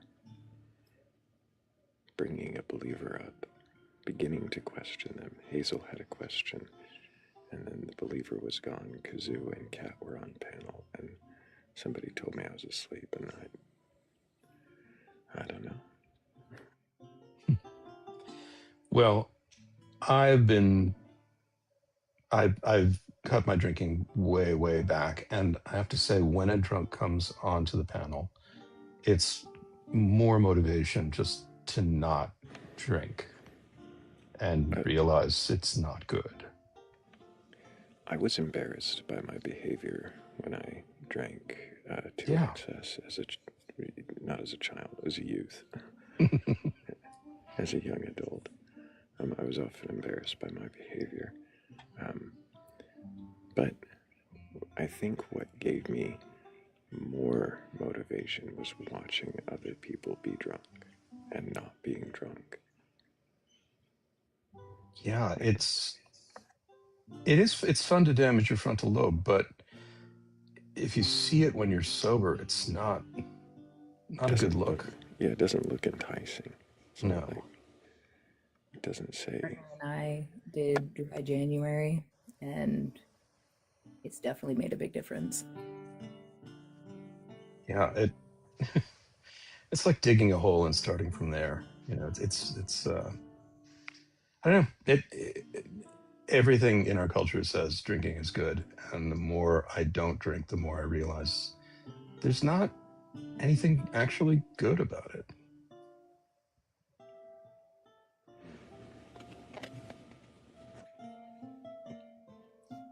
I don't know that I agree with that statement wholly, but definitely in excess.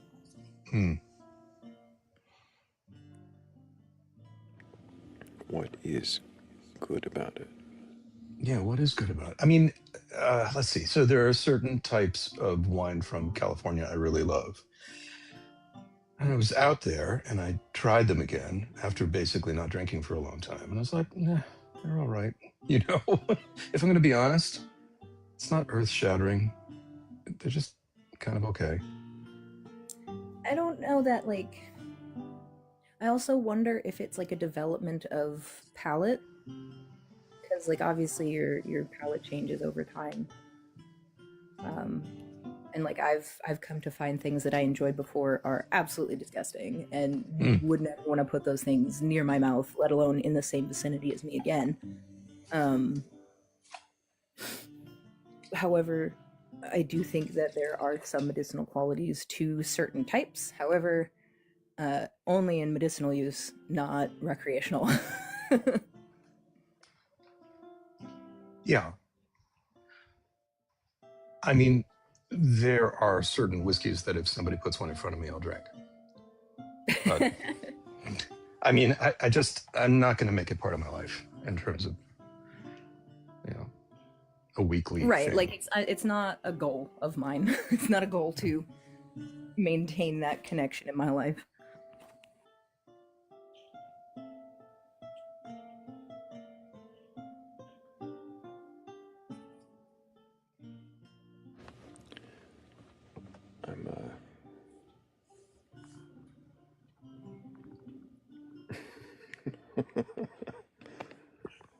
I'm glad to have that confirmation, Kayla. Thank you. Mm-hmm. we figured. It wasn't as there's a very Just big incoherent. difference. Yeah. There's a very big difference between drunk and elevated, which is why sometimes elevated can pass through these conversations, though a certain level of that is too much.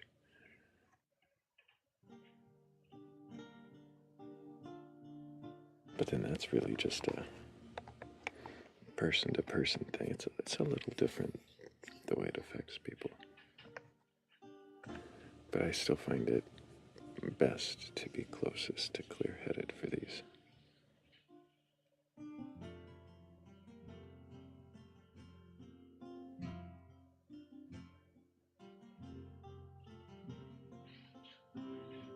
Being elevated puts me right to sleep. Not me. If I maintain elevation, then I get put to sleep.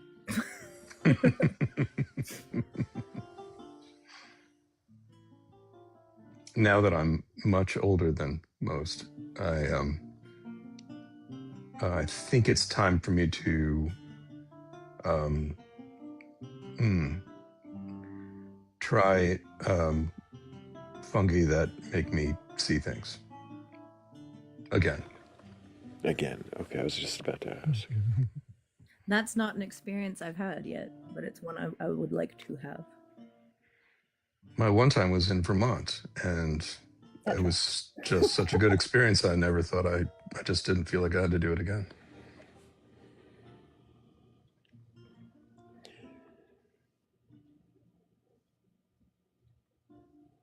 And if you're a fun guy who sees things like a god or a gods or higher power or anything like that, and you're capable of questioning your belief, then go ahead and request on up. Even if you are a fun guy or a fun gal or a fun anything, if you've got that kind of belief and you can question it, that's what I want to know. I'm clearly, running out of steam here. That was a terrible segue. Worst ever. I can't believe we only have spectators in the chat. Please. That can't be true. Make sure you've shared. Make sure you've reposted. Unrepost, then re-repost. Tappy, tappy, tappy. Invite your friends. Questioning our questioning. This is the same person that said that I don't question my beliefs, yeah? Or rather asked if I did. The Weird Shop is considering.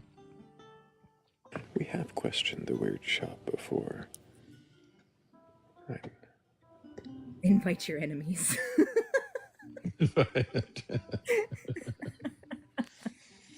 Oh, man.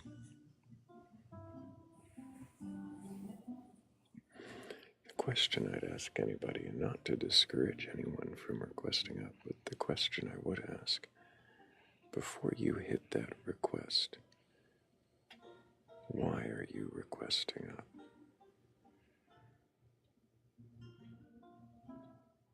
And if the answer isn't to question your beliefs or to see if you can question them, then I would wonder, what is your request going to do? What will the conversation accomplish? That goes to everyone. If you have a belief in a god or gods, a higher power, or anything like that, and can question it, then go ahead and request on up. But I wonder if you noticed that.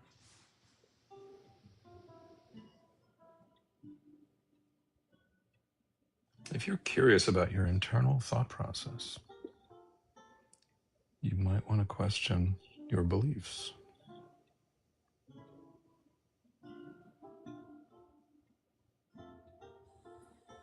And if you're not, why not? Right? Do you breathe oxygen? I'm pretty sure I do. If you have a mind, you Nitrogen probably...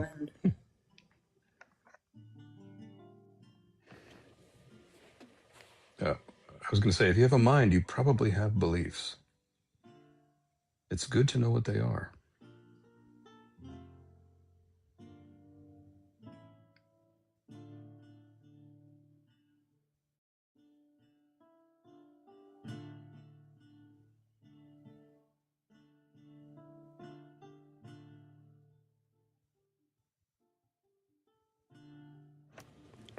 Okay.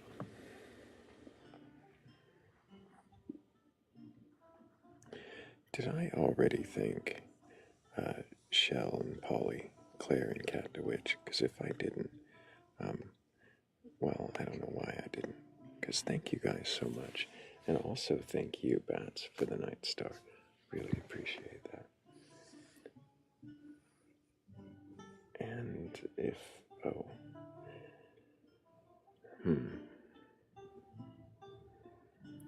I wonder, where be the believers?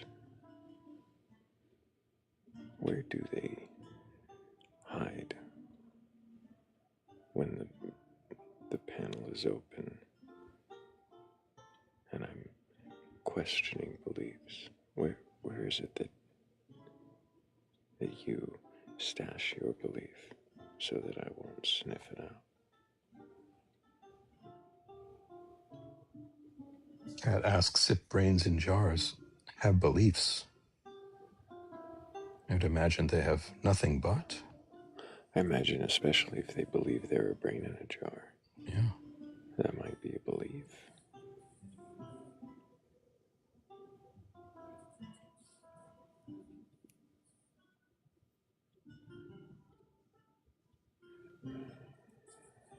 That's a good one. Fee, fi, fo, fum. When do the believers come? They just don't anymore. They're hiding under rocks with heads in sand, doing what they do. So close to duty. Doing their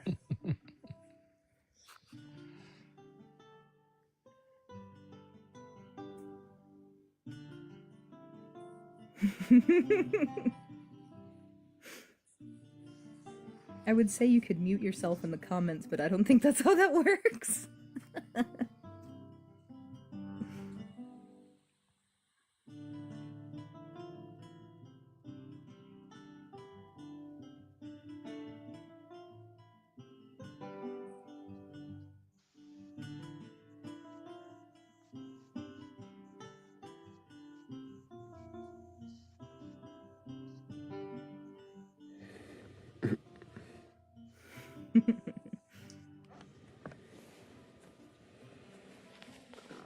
I don't think I'm allowed. I just wonder what would happen if I read that comment out loud.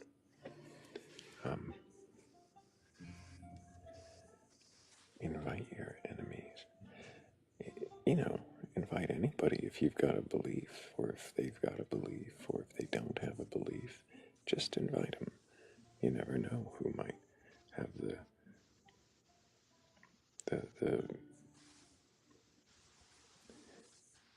fortitude to find their way up here.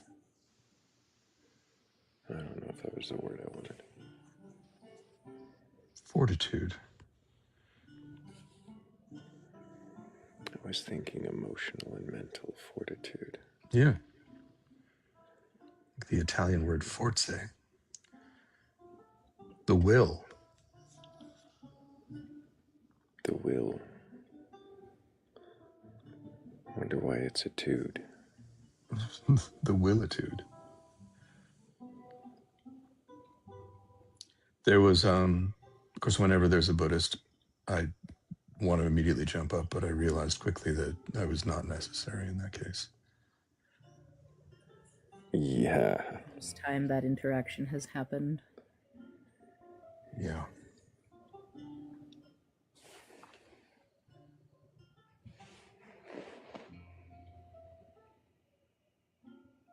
Bats. Nope. No bats. Accidental bats. It's batsidental.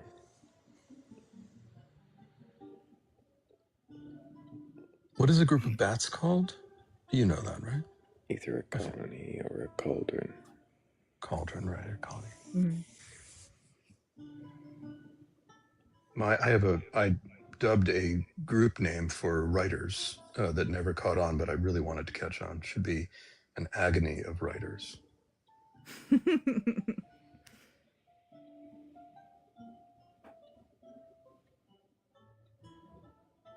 A wanton of writers. A wanton of writers.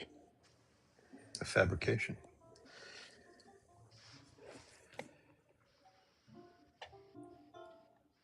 We do have a guest in queue.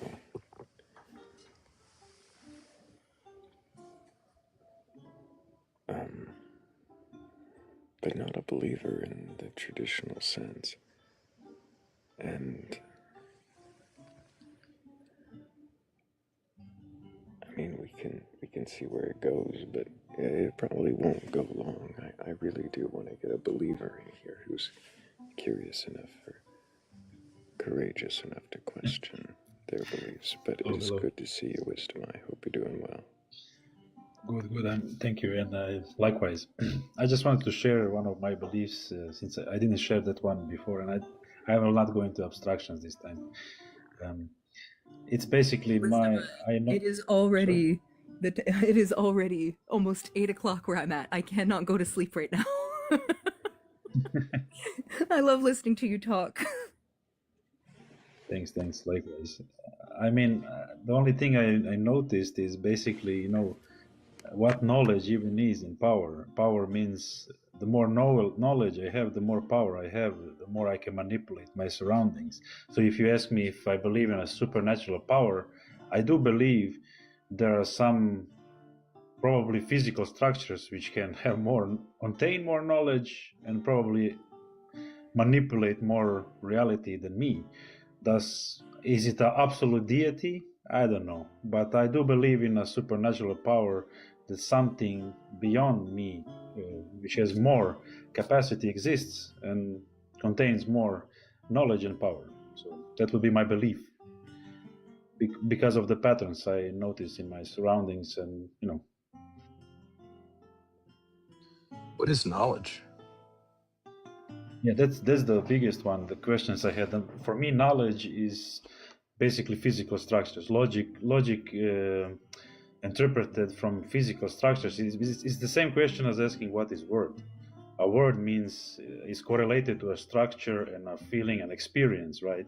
So knowledge is the accumulation of experiences and their interactions and how these structures and collections of experiences interact with each other. That would be for me a knowledge. And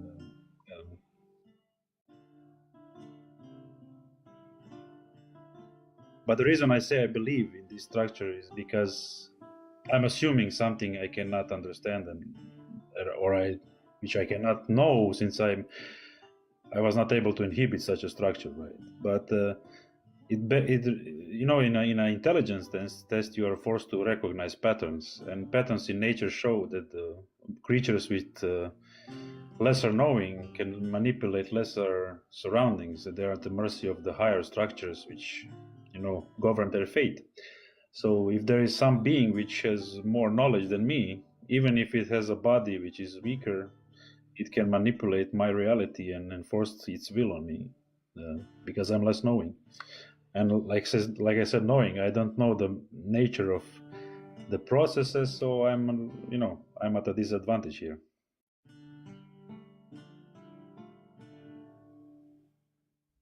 But that ties to the last conversation we had, Thrayle, about me thinking in an absolute system, right?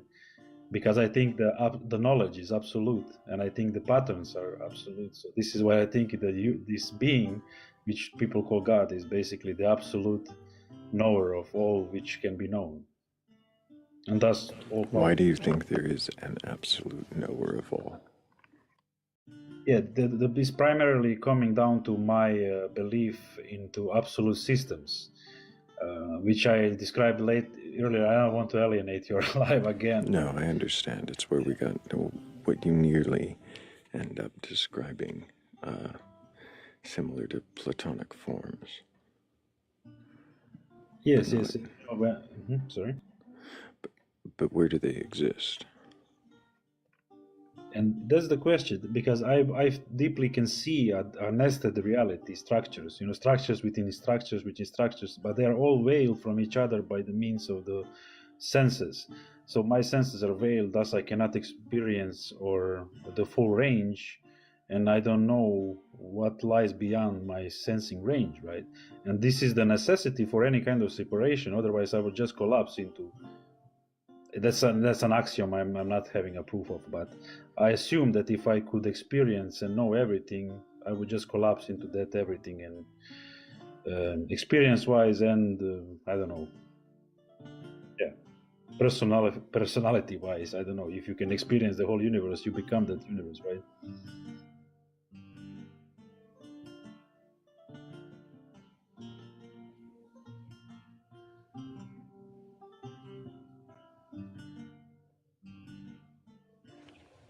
Indicates an infinite amount of permutation, which is for me unlogical. Open-ended structure indicates infinite permutations, which is illogical. Why is that illogical? Illogical meaning that it's fractaling down to infinity, and thus the amount of possible patterns which you can exhibit become infinite, right? So, and since I can experience and observe even in physical world, this yeah, actually we don't know, so I'm assuming that it's a closed system, since I don't know the minimum and I don't know the maximum, but I can assume the minimum, as I told you before, since the container, how I envision the minimum container must be, this is what makes my minimum. So the question is the maximum of what is possible to exhibit in structure wise, you know. I mean, this is why I believe, man. Is you can believe either an open-ended universe which is just emanating and going into entropy or whatnot, or a closed system. So I believe in a closed system, absolute system of exhibitable patterns, and thus I believe in the how to say, entity which contains all knowledge, but it's not even a separated entity from me. It's just unperceived version of me. I don't know. You say unperceived version of you. You mean it is the everything else that is. Do you think it is conscious? Conscious, I think everything is, yeah, I think we are just transitioning from the same consciousness. So is it the structure conscious? Yes, I would Why agree. would it be? Why would it be conscious? Why would it have any awareness? Because I cannot even conceive of anything, even a single atom not being conscious, because I don't see any possible way the consciousness disappearing into something, into nothing, because I don't believe in nothing. So if you can conceive nothing, then I would say, okay, I can conceive nothing, thus the consciousness must be able to dissipate into nothing, right? But my inability to conceive nothing makes me wonder that the consciousness just is in all forms, and we're just transitioning into one structure to another, but always feeling self and then relations to others. But when you feel everything, then you just feel self. This is where we come again to this axiom of I am the minimum and the maximum at the same time, right?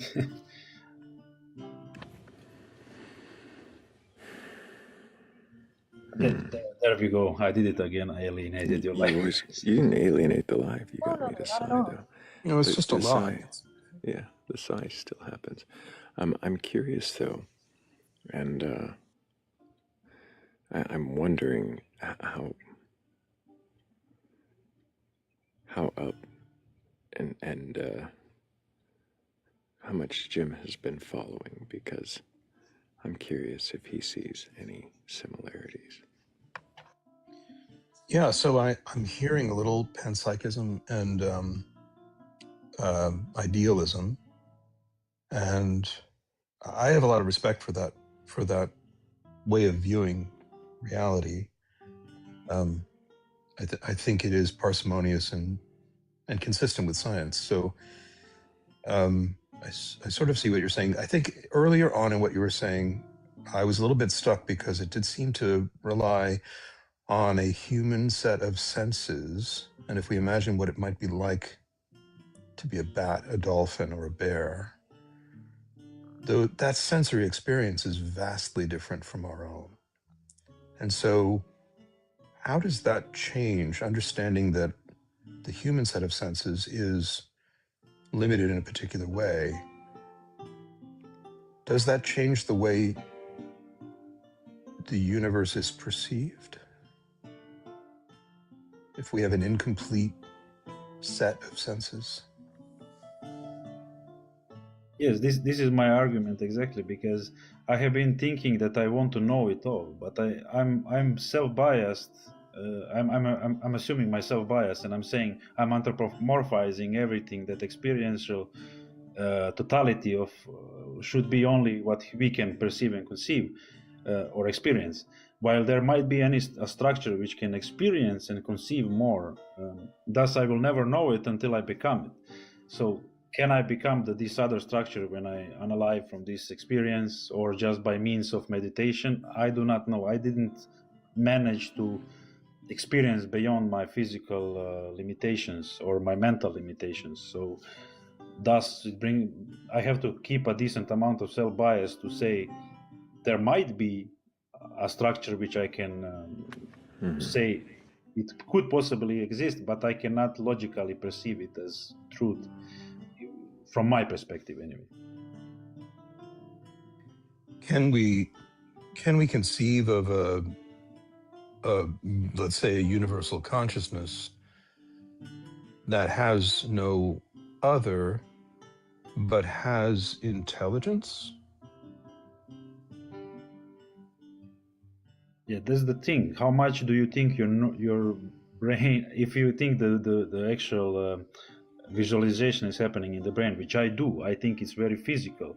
It's matter imprinting onto matter. You know, your brain are forming these pathways which are strengthening based on how many imprints you're doing on that specific pattern and shape, right?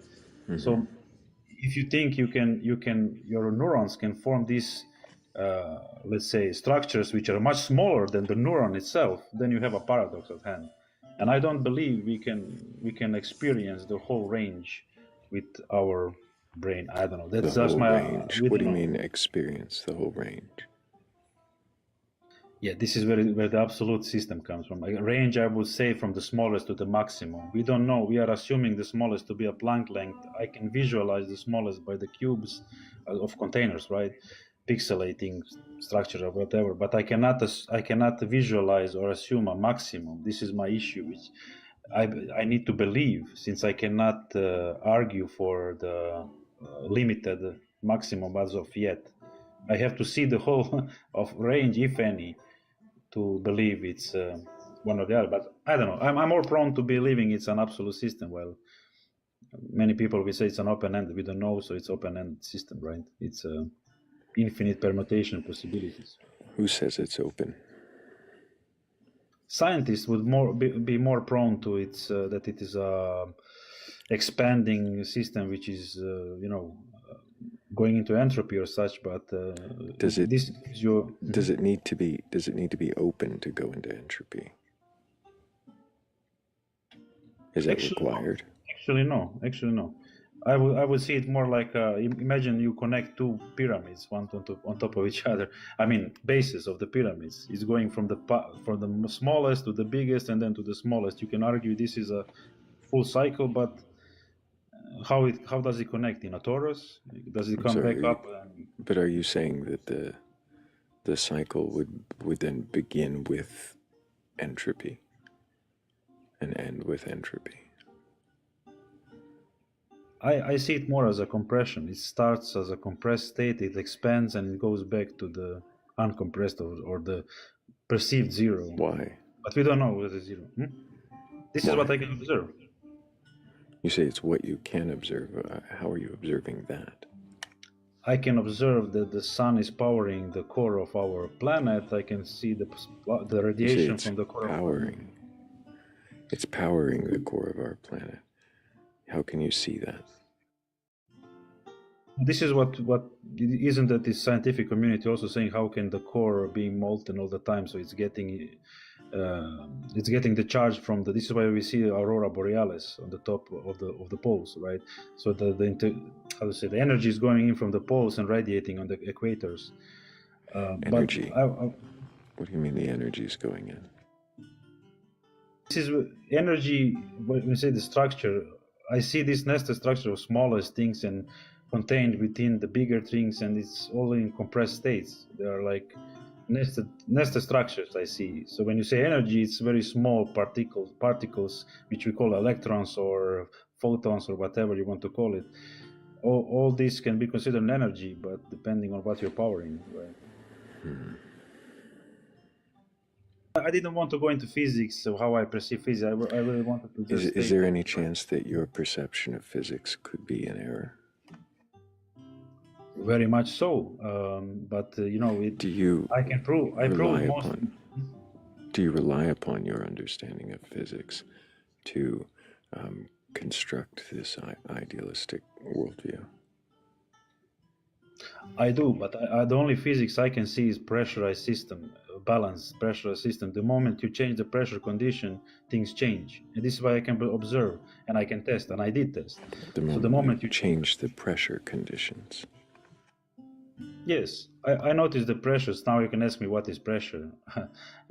I feel that all of these nested structures have their own pressure zones, and based on the size. What is pressure? I do have to ask, what is pressure, the way you're using it? Sure. It is basically a zone of containment, which is, you can say, argue that the modern scientific physics would say the gravity, the element or the things are just connecting to each other. They're pulling each other, and just, into a massive system, right? But I see layers. When you see layers, I see this gradient of how to say, separation towards elements, and these elements depend on the pressure. When I see pressure, it's like how much the buoyancy, the density of the matter affects the other density of the matter, which is the less dense system. So when you put air into water, it goes up. What was the question? What is pressure? Sorry. Yes, what is pressure? And you're teaching us now about buoyancy. I'm trying to explain the pressure like sea to air, how it affects buoyancy. Is there a simpler way that you can explain what pressure is? Yeah, then I have to get into these polarities. Why? And I don't want to drag you. Why do you have to get into polarities now? Because does it seem reasonable to you, Wisdom? Sorry to cut you off. Does it seem reasonable to you that if you have difficulty explaining the idea in simple terms, then it might be that you don't fully understand it in full term? No, my issue is with my English language, to be honest. But explanation is simple for me. There needs to be two opposing polarities, one receiving, one giving, and they need to interchange to receive or give. And that makes pressure. That's what pressure is. In a way, no. We argue that yeah, it's a very good question. Actually, I'm not going to be smart about it. No, I cannot explain pressure in plain words. I can just see it, how things interact, in these rings of layers. I would say imagine a sphere in a sphere, but outer sphere and inner sphere are different in polarity. So in order for something to move from minus to plus or plus to minus, however you want to consider. But that's not telling me very much about pressure. That's telling me about polarity of magnets, of planets. I would, the best I can describe pressure is density. Density level based on the particle size, density level. So if I have something which is some atoms or structures which are much dense, and I put something which is less dense, it will try to push it out or crush it. I don't know.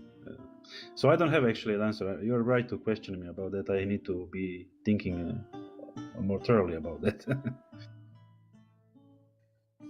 Wisdom, do you think that you might be clinging to the idea that there must be dualistic relationships in the universe? Yes, and also it's not like black and white, it's changing in cycle. What I can see, if I want to put the water in another glass, I have to whip the glass, change polarity, right? Angle. I give the glass, then if I want to put the glass back, the water back in the giving glass, they need to change polarity so I can re-give the glass, the water, sorry.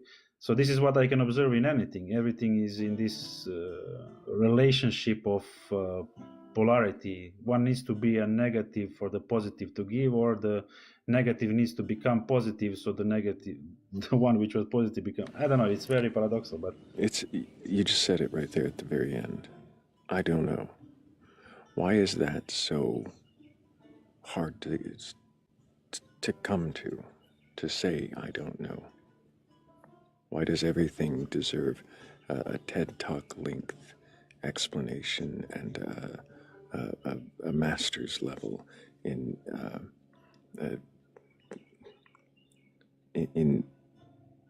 sesquipedalian English?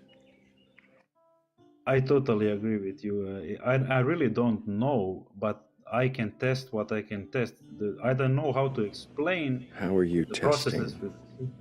How are you testing to verify that there is a consciousness underlying all of reality? Good point. I cannot test the consciousness except for my own. I never claimed that consciousness. I'm just believing. This is what the problem is. I'm believing since I'm. Yeah. Why are you believing it if you can't test that? That's actually quite a decent point. If I cannot test that, that means I cannot know. If I cannot know, I have to believe. Why do you have to believe? What's forcing you into acceptance? Because it's filling the gap of me trying to fill some other gaps which I'm trying to understand, right? So, yeah, I'm trying to make sense of the existence of everything. So if it's all based basically in the fear of the unknown, not the fear, yeah, I would say fear of the unknown and trying to understand the unknown. Admitting that fear, if it is fear, is humble. Is it? What in the unknown is scary? What could present that is causing trepidation? So basically it would be if you are breaking some kind of law you don't know about. And since I don't know the law, I could be breaking the law and breaking myself without knowing. So it's scary for me to think that further down my road, I would be doing myself damage just because I'm ignorant to trying to understand the nature of reality, right? And this is my whole drive. So I'm trying to control my destiny at all times. It's some inner drive I'm having, physical in nature. So I don't know. I don't have the answer why I have the drive. It's just because I want to know, to avoid what can be avoided, or maybe it can be avoided.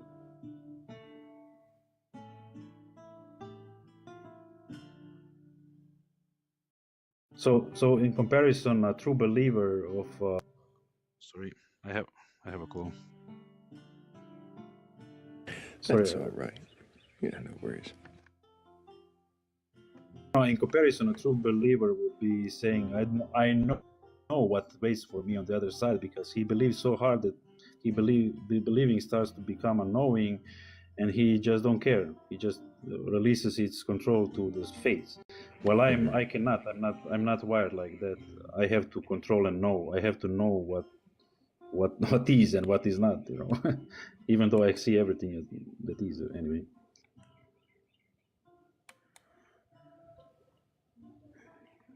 But to be honest, Thrayle, you can drop me also, because I only wanted to share to you the what I found to be the knowledge is inhibiting my ability to control my fate and control other people's will and other things' will.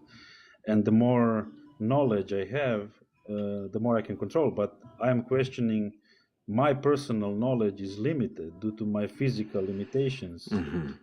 But I believe that there is I a structure. appreciate you. Yeah. Sorry. That's all right. I was just going to say, I appreciate you coming up and sharing it with us. And while I do appreciate that you're going through a process, understanding and learning what you believe, I appreciate more that you got to question something you didn't expect to. So I appreciate you thinking about the questions, Wisdom. I thank you. Thank you very much, and you helped me actually question more, so thank you very much. I'm glad to hear that. I hope you keep questioning, and of course, I hope to talk to you again sometime soon. Sure thing, man. big W's for wisdom. There was definitely some questioning in there. There's a lot of big words and long explanations, but there was a belief, and it was questioned, and I appreciate that. Yeah, a lot of respect for that. Wisdom, if you're still listening, I just want you to encourage you to examine the logical structures that you've set up and see if they aren't a product of the way the language that you use, because it's easy to get caught in a loop that can be really upsetting that way. You mean like energy being the ability to do work, in which work is defined as an exchange of energy? That kind of loop? Yeah, I question whether we cling to the kind of logical linguistic structures and expect them to conform to the nature of the phenomenal world. And you can just go round and round in your own structure and not observe, Yeah, I agree with that. I wonder if it's even necessarily the logical structures or the language in which we try to apply those structures. Yeah. I mean, I think language is closer to the key. I think it is like a weird form of intellectual suffering, and I've been through it. And sometimes it's helpful to loosen your grip on the pathways you've created and relax. Jimmy, if I might interject here, I can't turn that off. And that may be the case for Wisdom Eye as well. I think anybody who really is contemplating things can get caught in that trap, but I think it's a trap. I wonder if saying I can't turn it off is... I have not figured out how to turn it off. Is that better? Far more epistemically humble, yes. In less than 40 minutes, I'm going to be leading a meditation, but meditation is a good tool to observe your mind and also learn to let go of some of the mazes that we create. It's also a really good tool to make assumptions that you're sitting in a room with spirits when you're alone and you don't even know what a spirit is. I don't want to be too critical. No, I know. I could have honed in a little more specifically. There's a phenomenon, though, that I heard in that other guest, not Wisdom, the one with Buddha in their name, that so you experience meditating alone and then you experience meditating in a group. Your eyes may be closed, but the meditation in the group usually goes better. And it's hard to say why. Is that energy? Is that presence? Is that just sensing other people's body heat? It's hard to say, community. But it's a phenomenon. Yeah. Better by what metric?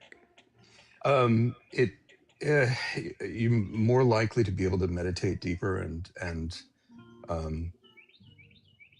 it has a really different quality when you're sitting physically with other people. Is there like a measuring stick for depth? No, it's all subjective. But I've noticed it. I've been told other people have noticed it as well. It just feels deeper when there's a whole group watching me do it.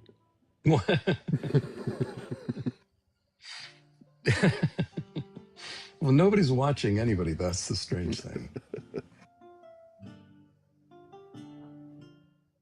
I wonder if there is, as Morgan was saying, and 96 is saying, there's some validation to it.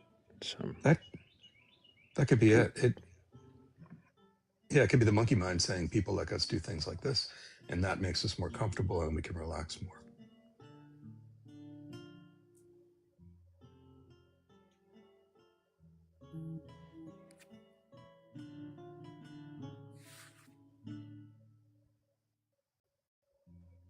It's a bats. It's a bats. Hello, It's bats. freaking bats. Hello.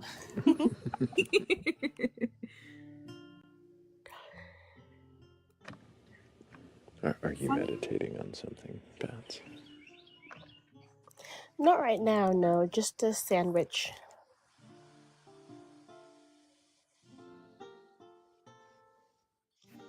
Thrayle, did you see Wisdom Eye's comment and how we talked about that earlier? Oh, about being able to hear yourself back. Usually I do. Like, I wish some of the drunks would want to do that. But Wisdom Eye, you can always hop over to the YouTube link tree in my bio or in the Batcolyte's bio. They don't always save perfectly, but you should be able to find most of our interview. And it looks like the signal was good, so it shouldn't be laggy.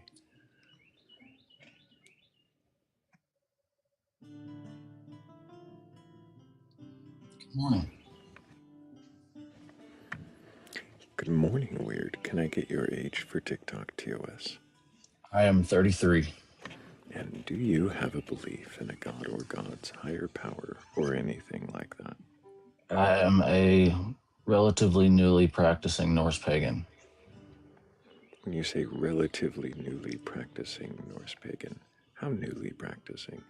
I would say going on 2.5 years, but I say newly practicing because I'm still have a lot of studying to do before I could say that I'm a fully practicing or even an educated Norse pagan. And even then, I have a lot of understanding to do, and I'm still questioning everything.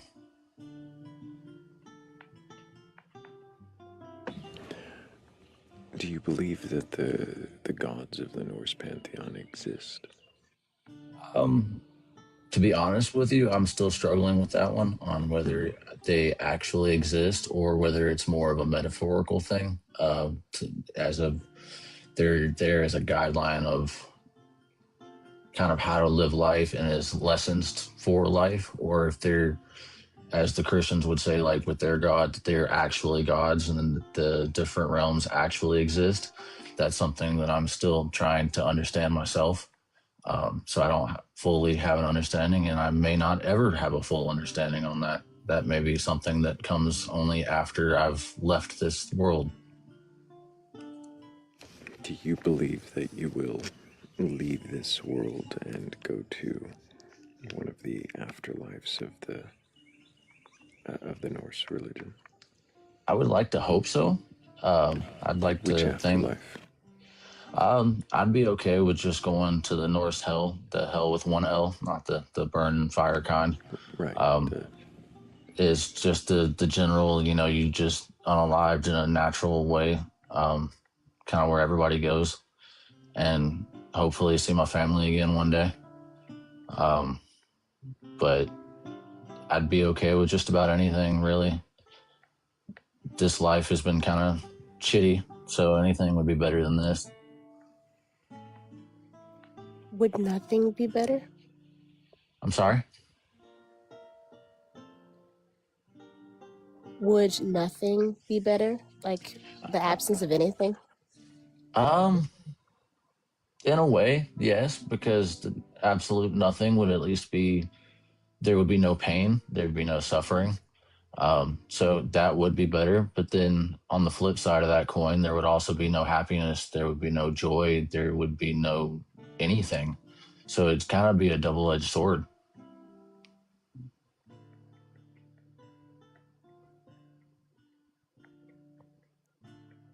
Do your religious beliefs affect your? Because I know because your name says Weird Shop. Do your religious beliefs affect your financial situation at all? Is it more or less driven by a need to multiple needs, but a need for comfort also, but like a need to provide for yourself? I guess you could say it does affect my financial situation, because since I have started down the Norse path, and while I do struggle with whether it's metaphorical or literal, I have discovered that I have a love for crafting more pagan oriented jewelry and rune sets. And so since then, my wife and I have started a pagan jewelry shop, and I make antler rune sets, hence the name The Weird Shop. But my wife is more of an eclectic pagan, while I tend to lean more towards the Norse pantheon. But we're both still very early on in our spiritual journeys on this pathway, and we're both still very much questioning. And for all I know, I might change paths entirely and end up closing the shop down the road. Life is always evolving, and I've always questioned things, and I will probably continue to question things all the way up until the day that I unalive and finally get some answers. How have you questioned yourself into a Norse belief?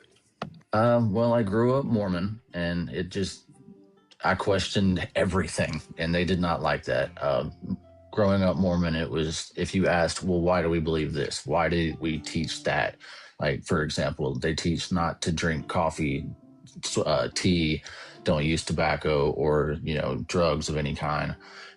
The tobacco or the drugs, that kind of makes sense. It's not good for you health-wise, but, like, why not coffee? Why not tea? And the only answer you would ever get is, oh, well, because the prophet said so, or have faith, or pray about it. And I was like, well, that's not an answer. And I've prayed, and I've prayed, and I've prayed, and I still don't have an answer. So why? Why can nobody ever tell me? Why do we do this? Why do we do that? Why does this exist? Why are the trees growing the way that they grow? Why do we breathe oxygen and not nitrogen? Why is the sky blue? There is no answer to those whys. There may not be an answer, and I may just spend the rest of eternity questioning. Like, you finished there on why is the sky blue. What if you can get the answer of how the sky is blue? But not so that one I have had. Why? That one I do have a little bit more of an answer on, since I questioned as a kid. I know now that it's more of the rays of light coming from the sun refracting through our atmosphere, and that the only one that we visually see is blue. I didn't know that as a kid, but I do now. But my whole life, I've always been questioning just everything. Right. But again, the answer you just gave wasn't the why the sky is blue. It's the how the sky is blue. You're right. You're right. And so that is my question: is what if there are no answers to why? Then I will have an eternally frustrating existence, because I want to know the why. Why do you require a justification, a reason, rather than just an explanation? If we're being 100% honest, I don't know. I just do. What will the justification or reason do for you? Satisfy my curiosity, I guess.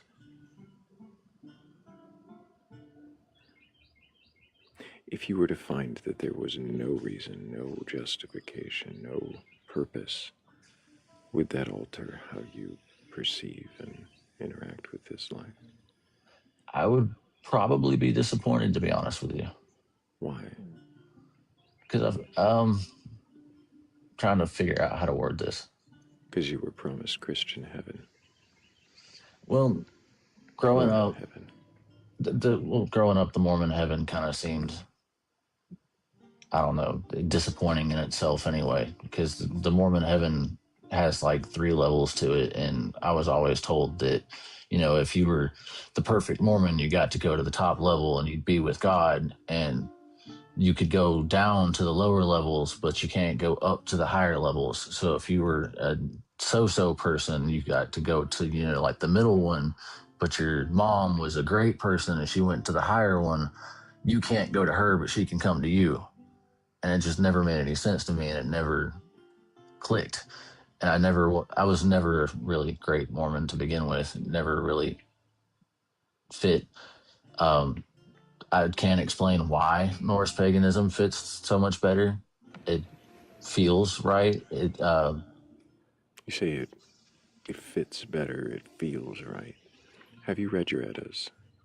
I am currently in the process of reading them. I started with the mythologies and the stories first so that I could get more of a basic understanding, and I am in the process of reading the Eddas. And I spend a lot of time talking to more long-term practicing Norse pagans.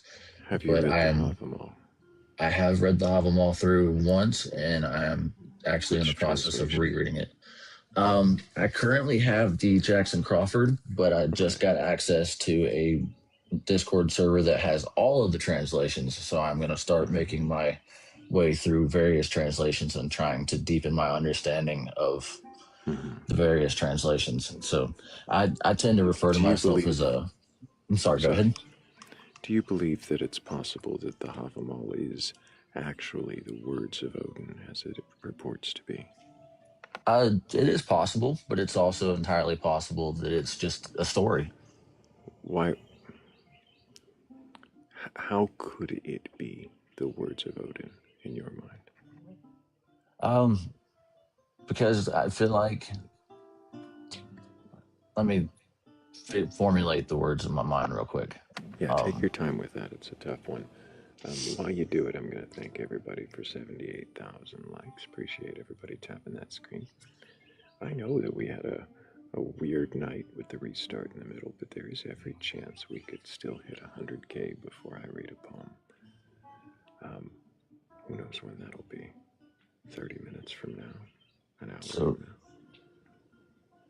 To me, it just doesn't make sense that all of this happened by chance. That there has to be something larger than us out there.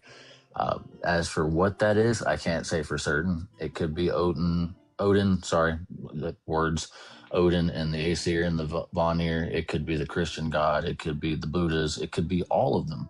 It could be aliens for all I know. I don't know anything for certain. I just feel like there's something larger than us out there. What does that mean? Something larger than us out there?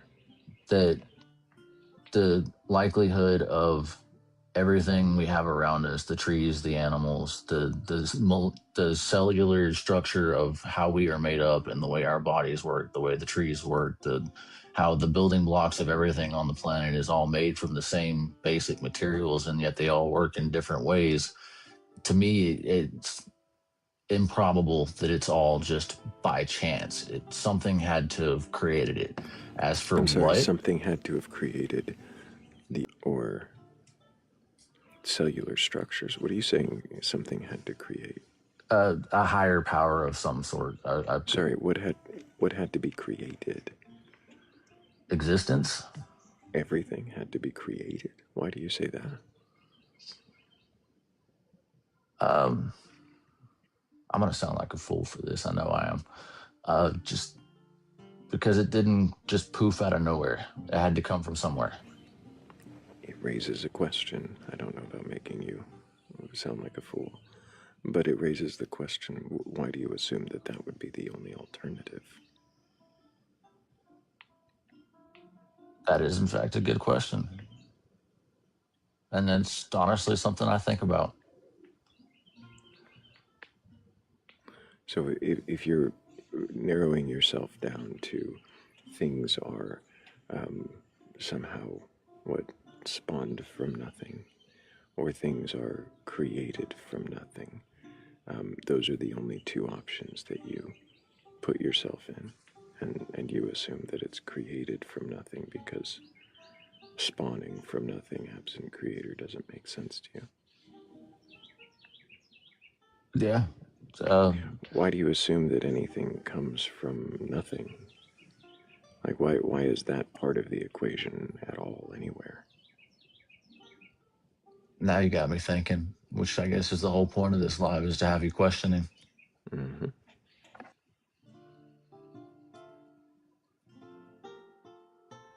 I'm gonna have to contemplate on that one.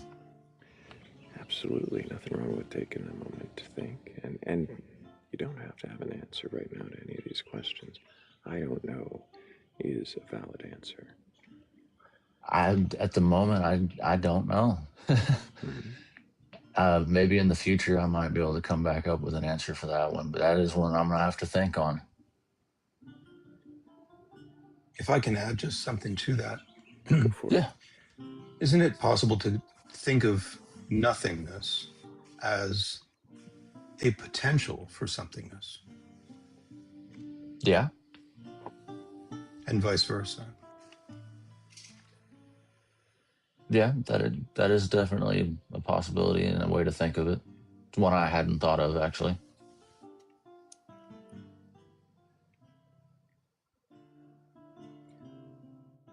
And maybe one step further, the two could be two sides of the same coin.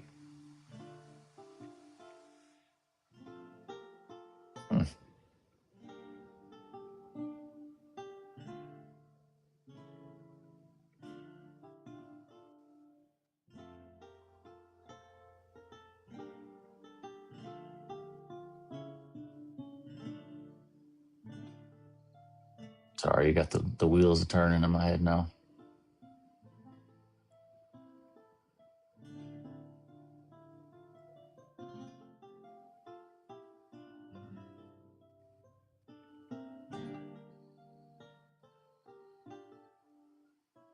I definitely have some things to think about again now.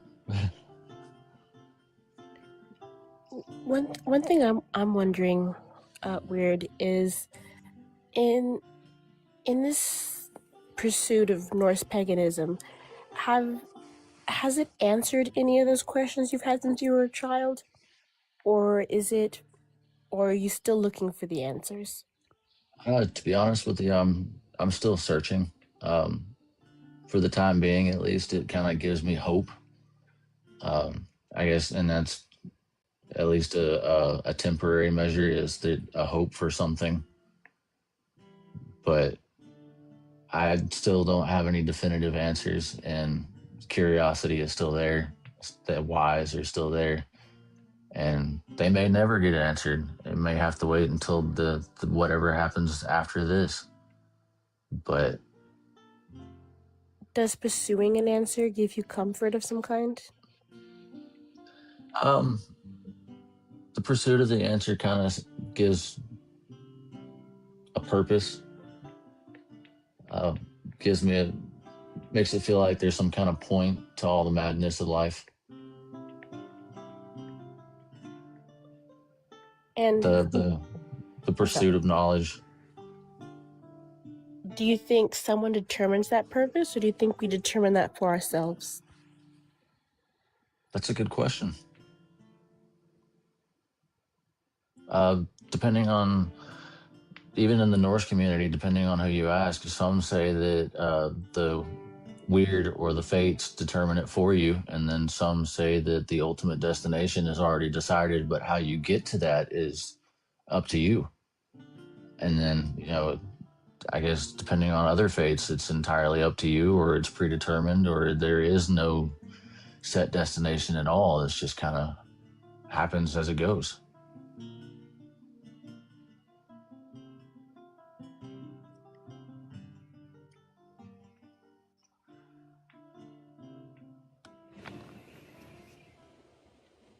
I personally am still searching for the why things happen. Mm-hmm. Why? And as of right now, my answer is still, I don't know. I think that's an important one to pursue, especially if your beliefs are currently being formed, being shaped by that question. It seems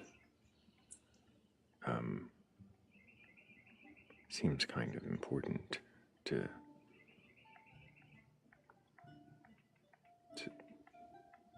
consider the possibility that why is simply not a question the universe can provide.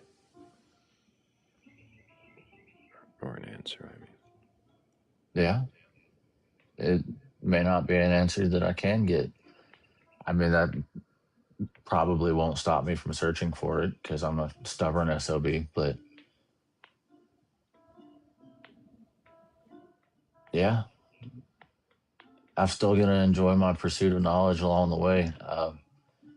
I love learning things, and my path may change along the way, but the things I learn and the experiences I have along the way are definitely been it's been a journey. There's been some ups and there's been some downs, and there's been a lot of things experienced and learned, but the answers are still not there. Yeah. It sounds like you've got a lot of questioning still to go, Weird. And I I do. appreciate you coming up and Thank you answering for the having me. questions that you did. Yeah. I don't know that I have any more questions, but I want to make sure that if Morgan or Bats or Jimmy have any, that they get a chance to get them in before we do move on. I do have one question. So, the existence of the deities you interact with, does that matter for your practice? Would that affect it at all? I'm sorry, can you repeat that?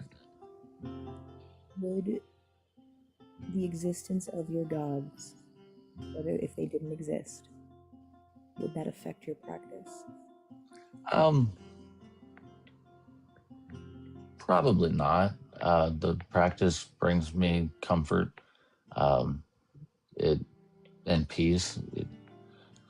I know it logically doesn't make any sense, but it helps me to get through the day to day. And Does something need to be logical to hold meaning?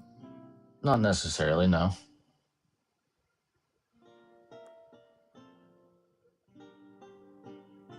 That's all I've got.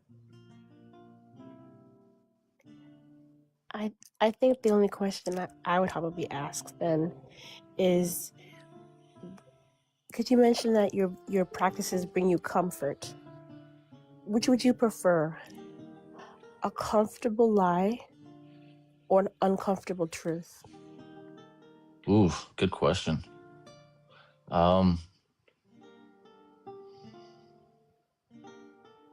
hmm.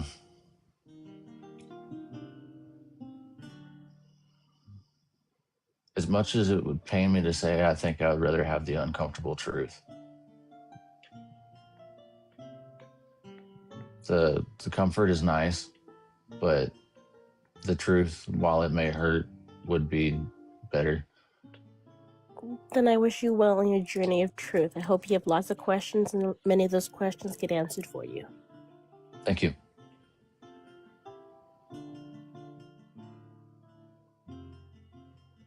Appreciate you, Weird.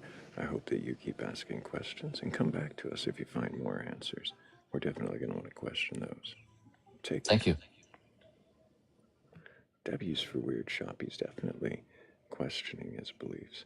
And I hope that he does question them quite a bit more. Not to the point of losing them or being without them, but to really understanding why it is that you're even trying to hold on to those.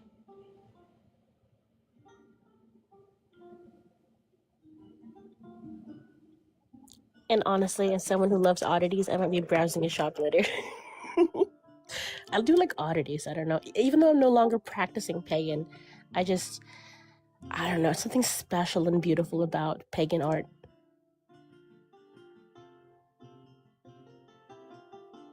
I am a firm believer that art is one of the only methods of like connecting with whatever we call God. And that it's a universal language. So then what is art, Morgan? Honestly, it's whatever you want it to be. Oh dear.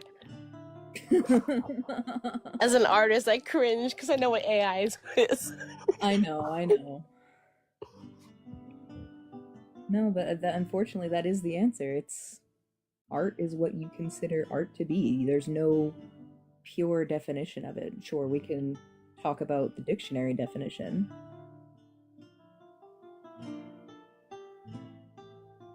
But does the dictionary definition truly encompass all of the meaning of art?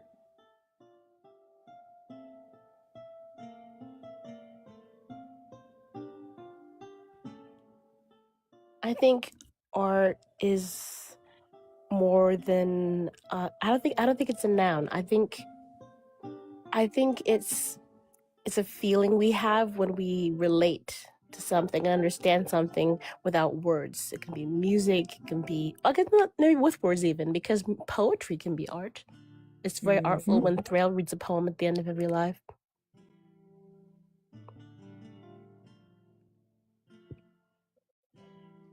What if art is a form of ritualized communication? What makes it ritualized? The way in which we create, present, and consume it.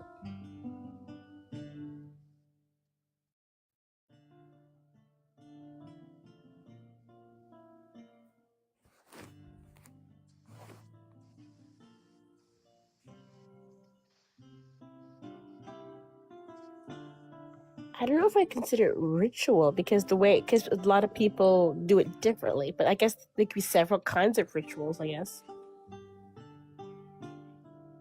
Be a vast amount. It's just be too many to count because there's so many different kinds of artists who follow a particular way of like painting, and then those who do it more freelance and more just as they taught themselves.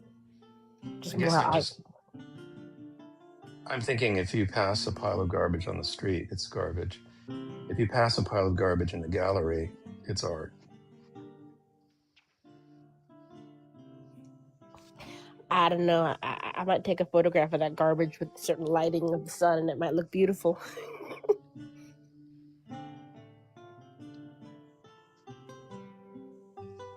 Freelance Banksy. Oh, my man Banksy, he's for real. He's legit. I always appreciate his art. What does that mean, legit? For real, legit, accurate, 100%. He's the real deal. How have you verified he's not only putting 40% effort in? What do you mean 100%? I mean, like he's not fake. He's not one of those artists who just like, I'm doing it for the money and the fame. Like he's out here doing it to make a statement with the art and leaving himself in the background.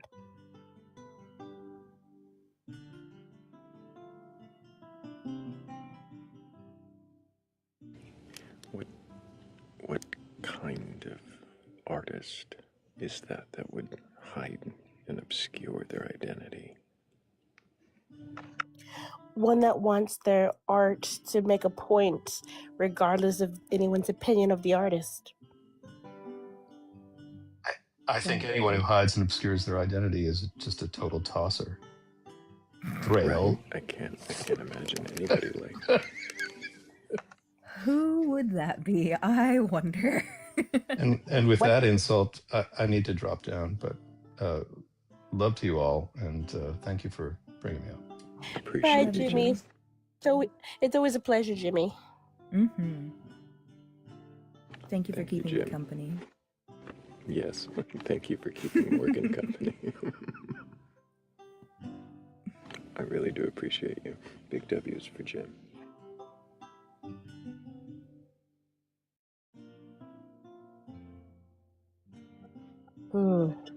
A mysterious skeletal voice that nobody knows where, who, but somewhere. Yeah, that's not obscure at all.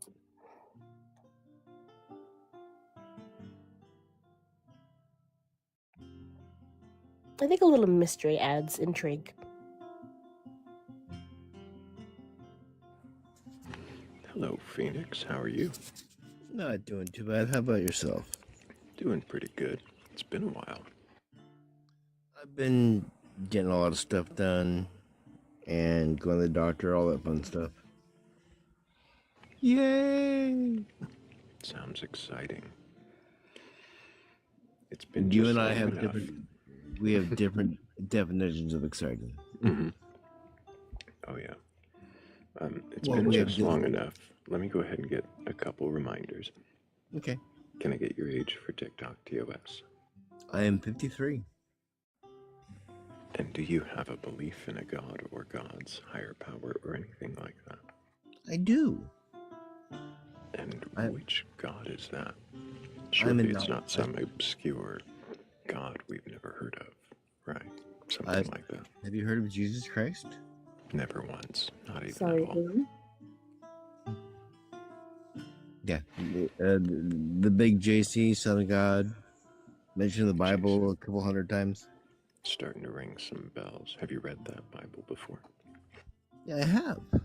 From beginning to end? Several times, actually. Really? Yeah, Enough to it's make one of those obscure things- jokes that only somebody who'd read it would get. I do have a couple of those. So, what is the what song was Jesus singing to Peter on the Sea of Galilee? What song was that? When he told him to step out of the boat, it's "I told you to walk this way." And when he started to sink, it was "Don't stop believing."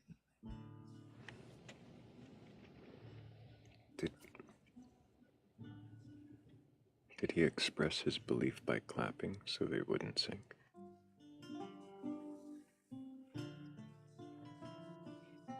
I'm sorry, I don't get that reference.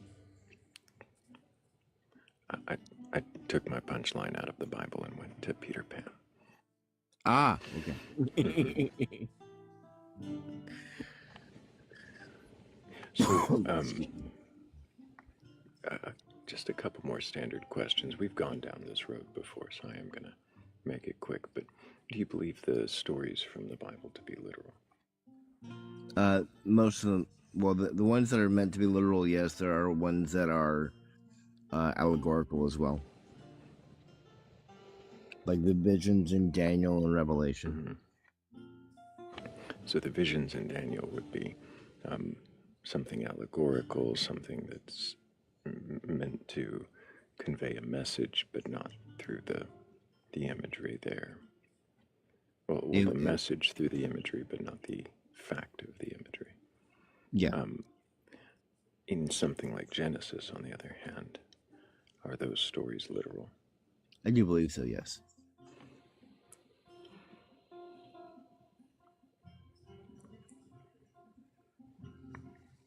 I know we've gone down this road, but I really just want to know how you reconcile the contradiction in Genesis 1 and 2.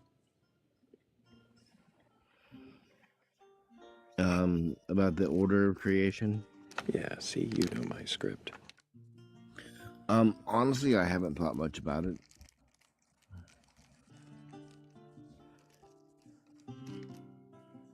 Would it make a big difference if Genesis, at least the entire book as far as we could tell, were entirely comprised of myths and fairy tales from that time period?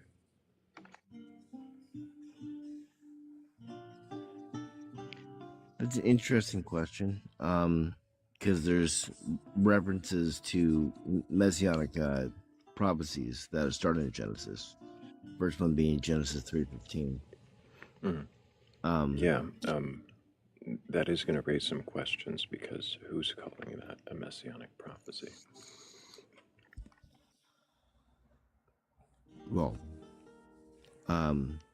ironically, both Christians and Muslims. Muslims? Yeah. Muslims believe that Jesus Christ is a prophet, a prophet, but they also believe that he is the Messiah. Right.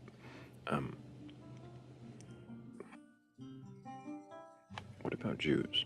How do they feel about messianic prophecy being described in Genesis 3? Depends if you're talking to a Messianic Jew or not. Right, clearly not talking about Messianic Jews. Orthodox Jews would disagree, but a lot of Jews, once they do a deep dive into it, a lot of them become Messianic Jews because they see Christ. Just to clarify, for the audience, what is a Messianic Jew in your opinion? A Messianic Jew is someone who believes that Jesus Christ is the Messiah and accepts them as their Lord and Savior. So a Jewish Christian. In what way are they Jewish? They still follow a lot of the traditional things. Some of it can be hereditary if they're a lot of it cultural as well.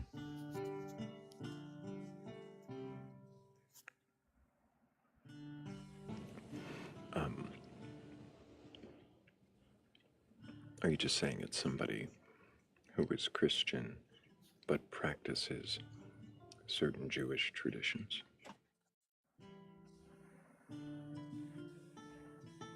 Usually it's someone who is they started out Jewish and then realized that Christ is the Messiah and accept him as the Lord and Savior. Somebody who accepts Christ as a Messiah has an idea that this is a messianic prophecy. But someone who doesn't and yet still believes the texts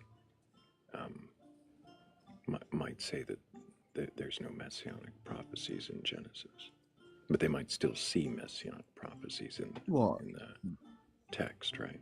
Well, a lot of Jews recognize Genesis 3:15 as a messianic prophecy. They just don't believe. How is it a messianic prophecy? So Genesis 3:15 is when God is talking to Adam and Eve after they've eaten the apple or the fruit. Actually, we're not told what kind of fruit it is. I'm glad you made that clarification because I was about to ask you about apples. Well, apples are evil. I mean, that's why I have a Samsung. I'm sorry, I couldn't resist it. This is a gentle jab to my wife because she was an Apple fan for so long. She still is, apparently. I hear that. Yes. But so after they supposedly ate the fruit, what is it that is said that indicates this is a messianic prophecy? So I will put enmity between your seed and the seed and the descendants of the woman and descendants of the serpent.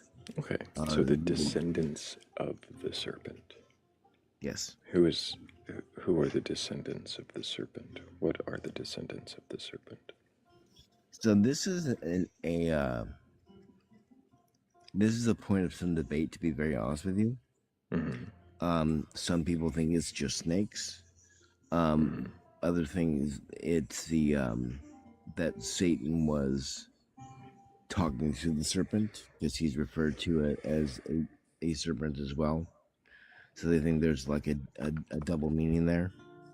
I don't. Is there any indication in the text within Genesis that this is a Satan? Honestly, I don't believe so. So if this serpent is not Satan, and the verse at 3:15 is, I will put enmity between thee and the woman. Sorry, it's a KJV. And between thy seed and her seed, it shall bruise thy head, and thou shalt bruise its heel. In what way is this referencing messianic prophecy if there's no Satan involved? It's a good question. I'm gonna have to look that up and get back to you on that. I think it's referenced in other parts of the Bible, but I need to give you something more comprehensive than off the top of my head. Could it not be on the face of it, as it says, that this is as many times when it says God did something, this is an explanation an ancient people tried to give for why there are problems between humans and snakes, where we tend to just, avoid them as hazard animals. Because they give us the heebie-jeebies? Right. So if we see them as a hazardous animal, could this not be some mythological explanation for our learned behavior that has no bearing in truth? That is certainly a possibility. You're familiar with Paul Bunyan and Babe the Blue Ox, right? I've been to the restaurant.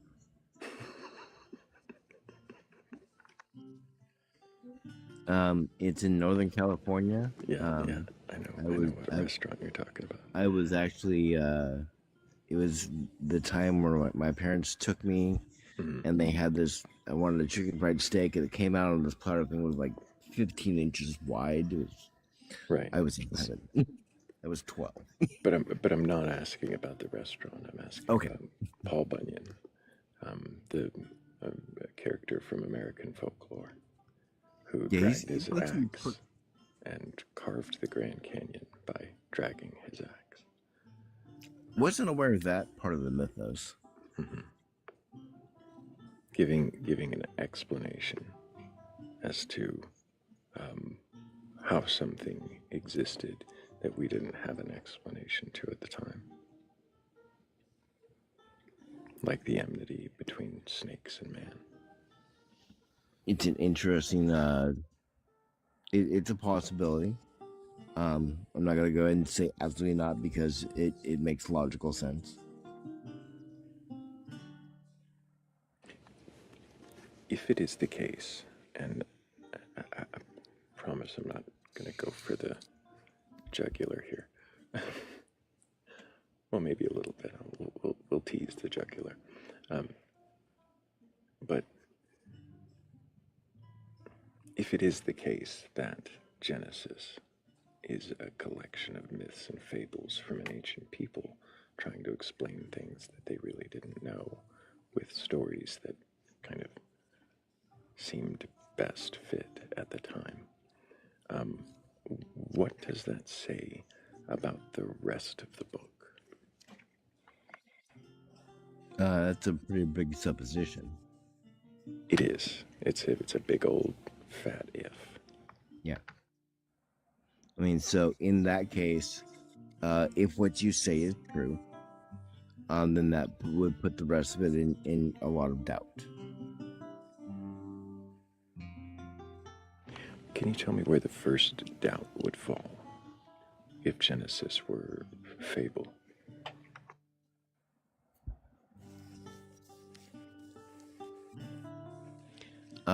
There would be quite a few of them because Abraham's also in Genesis.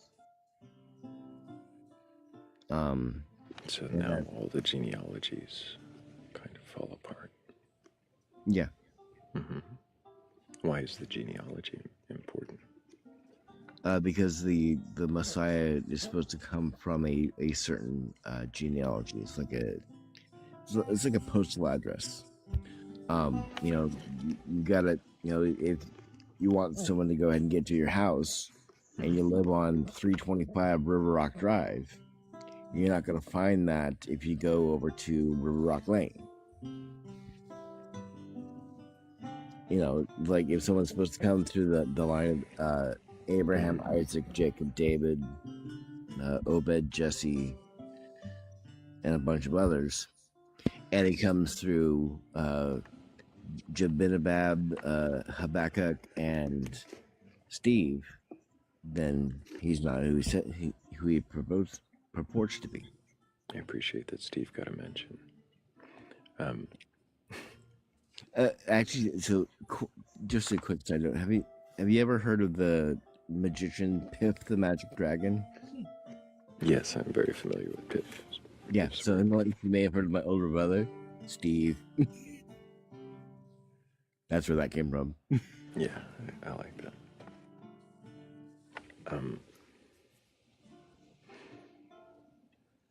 The banana eating dragon.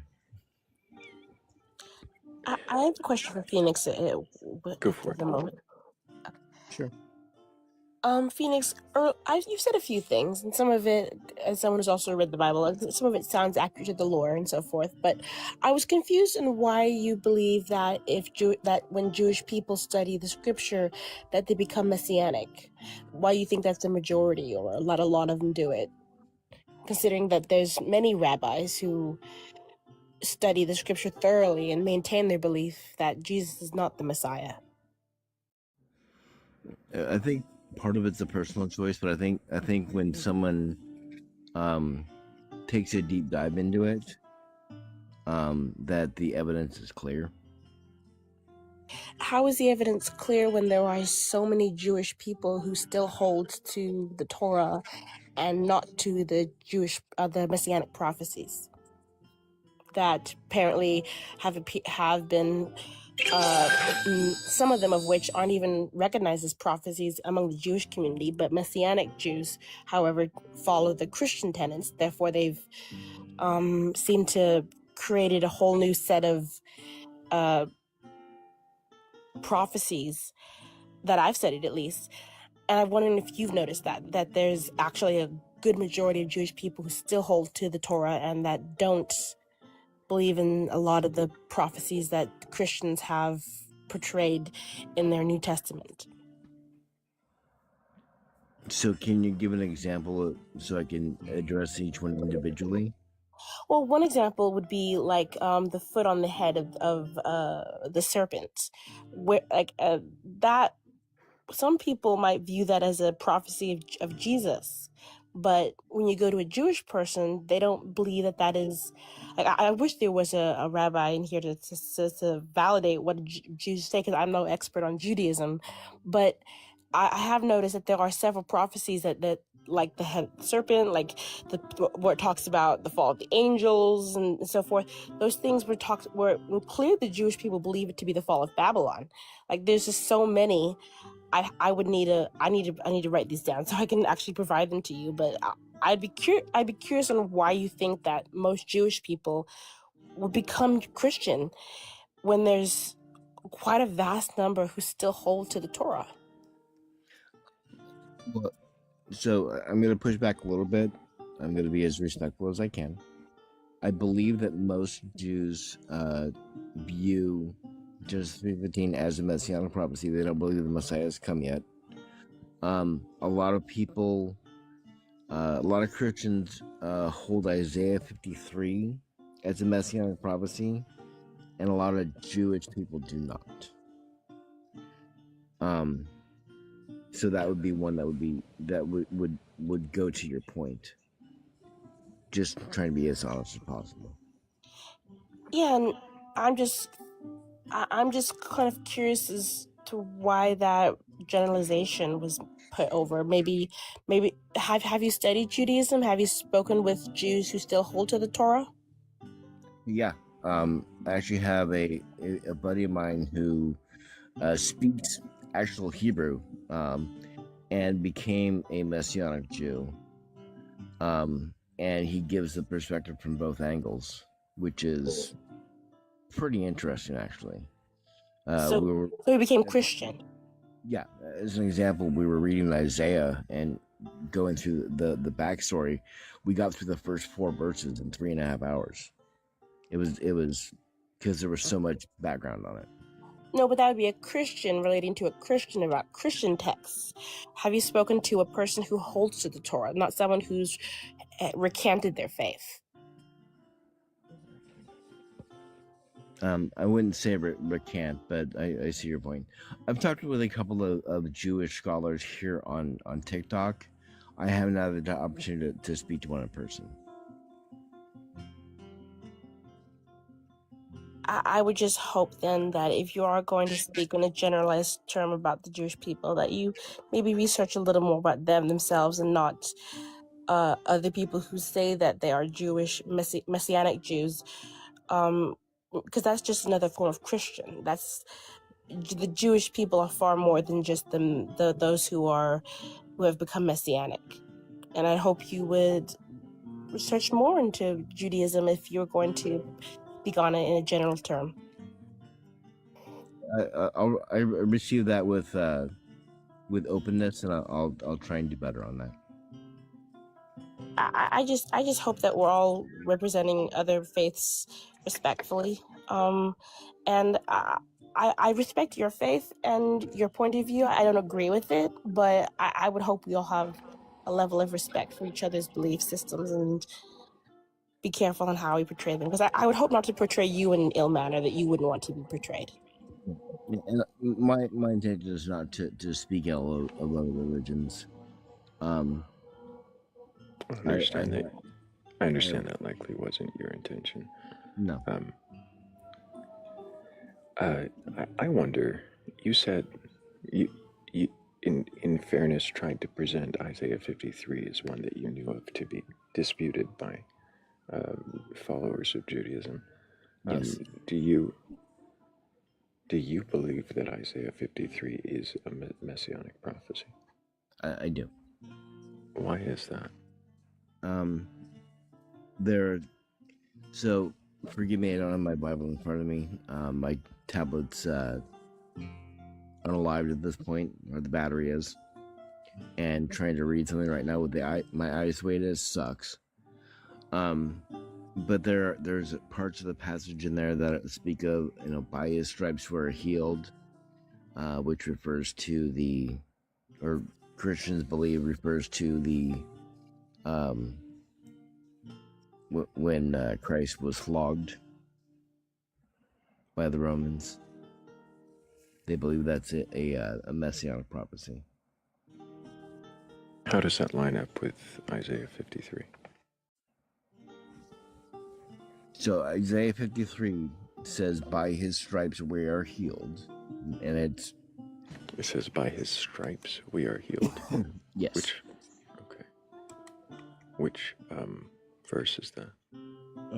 I don't have it memorized off the top of my head, brother, to be honest. Verse 5.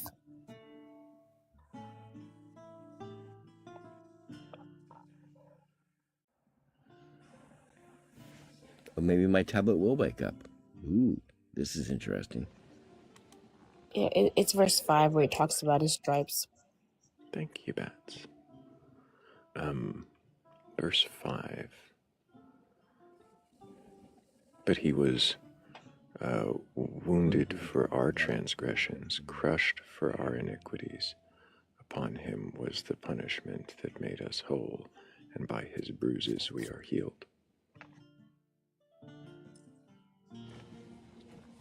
Where does it say stripes? Stripes is a different translation. I don't generally go by the King James. Oh no, I didn't read King James that time. I wanted something a little more accurate. What do you use for accuracy, out of curiosity? NRSVUE. Okay.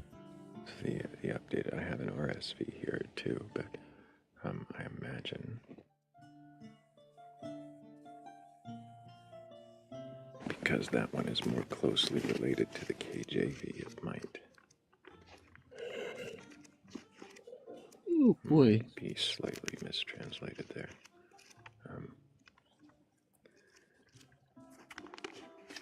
I'm gonna hop out of the stream for a second. Yeah, no worries.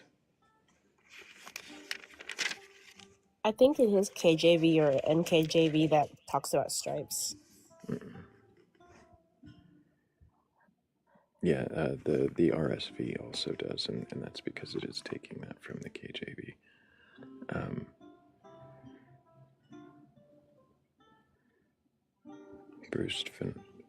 Bruised for our iniquities, upon him was the chastisement that made us whole, and with his stripes we are healed.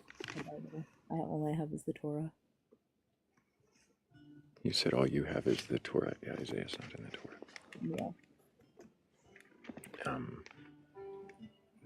You need a Tanakh. Tanakh is included in this one. Okay, let's see here. My tablet's firing up. It's amazing. Awesome. Congratulations. Love when technology cooperates. Do I see a...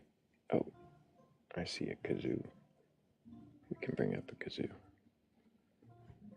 Or not.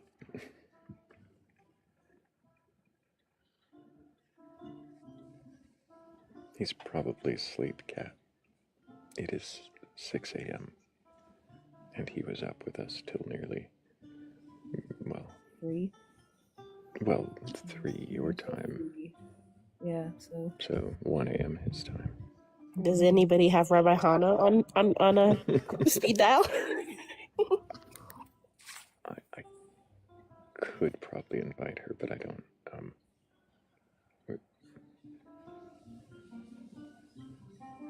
We're not as close as I am with Rav, is all. I don't know that she would. Oh, she loves the challenge. I know she does. There's just the few rabbis that I know of. I've only ever heard Rav and Rabbi Hana speak. They're not the only two I've met on this app. There's also Tova, but I haven't seen her in a while. And I did a while back interview an Orthodox rabbi. It was a fascinating interview. The slowest internet on the planet. I disagree. You all don't remember AOL? You've got mail. I'm 53. I remember, so I was the talk of my block because I used to have a 28.8 baud rate modem. Ancient I am. Yeah, I had a 14.4 for a while. We were excited to get the 14.4. Yeah, my dad had we actually used to log into his terminal at work to it's a Balance 8000 supercomputer. Yeah. From Sequence Systems. Sorry, that's going back. Just remember things. Fair enough. I'm not sure which one says stripes. NIV says wounds. Wounds. Yep. By his bruises we are healed. By his wounds we are healed. By his stripes we are healed. So the only one that really seems to fit with the specific flogging of Jesus. King James is stripes. BRG is stripes. There's probably 15 or 20 that say stripes. Why do you think they say stripes? I'm not an expert on that. I wouldn't be able to tell you.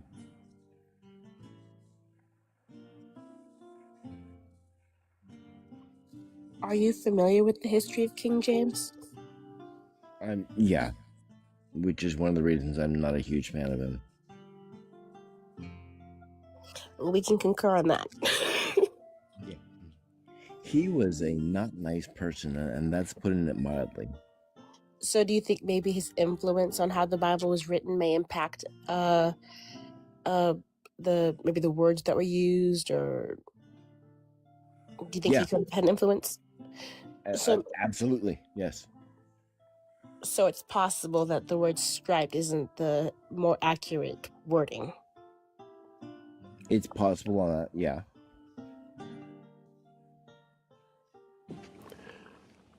Bruise, wound, or wheel are the words that I'm seeing for, I'm gonna completely butcher this if I try to pronounce it. I believe it is, Chabara. Yeah, see, didn't do that right at all. I think it is Chabara.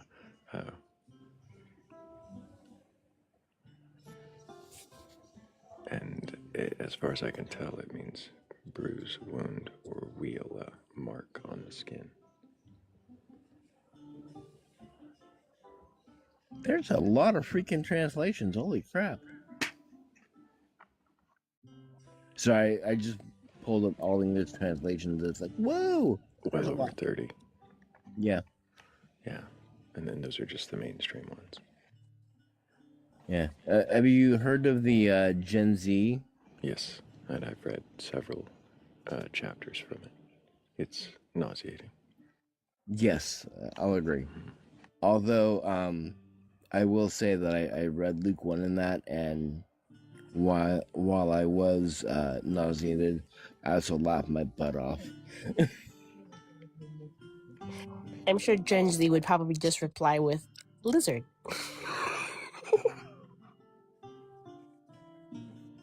Or cap. 6, 7. I still don't know what the hell that means. Thrayle, Lake of Heaven is here. Oh.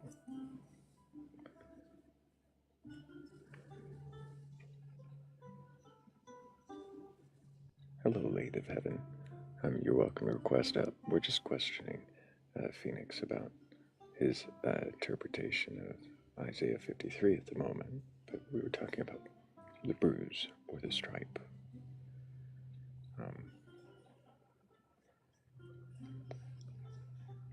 I know I've met Lady of Heaven. I don't remember when or where. Have you been on my panel before? Hello, all. Hello, Lathe. How are you doing today? I'm doing well. Oh, hey, Phoenix, were you on, was it Z's live yesterday? I don't believe so. Okay, there's another person called Phoenix that has a similar profile picture that was he has on an it. evil twin. Did I tell a dad joke? No. Then it wasn't him. Okay. That's my signature move. Great. I love that. They're usually like obscure biblical references and I'll give you hilarious jokes. I'll give you a quick example. What's the least favorite song of the Egyptian army at the Red Sea? Wade in the Water? Come to Wipeout. by the Beatles. Wipeout. It's Wipeout. That's a good one. I like to come together. That's a good one. Oh, Kat, there's an evil Phoenix? Got it. Yeah, no, there is definitely an evil Phoenix. Try not to be evil. We haven't seen them in the same room at the same time though, so Just like could just be the Superman. glasses. There's also a Phoenix from Germany. Oh yeah, no, there's a lot of Phoenixes. I've interviewed at least 3, but there's 2 that qualified as evil Phoenix. But yeah, so we were talking about Isaiah 53, about whether the and I'm gonna butcher the word again, whether chabara means bruise, wound, or wheel, or stripe. Oh, yeah. The original Hebrew. Yeah. But that's where we were. Really quick, Lathe, I swear we've met before, but I gotta ask you a couple of quick questions really quick. Can I get your age for TikTok TOS? I am 40. And do you have a belief in a god or gods, higher power, or anything like it? I do not. And why not? Because I used to be a Christian. I read the Bible. I thought about it, and none of the religious beliefs make any sense to me.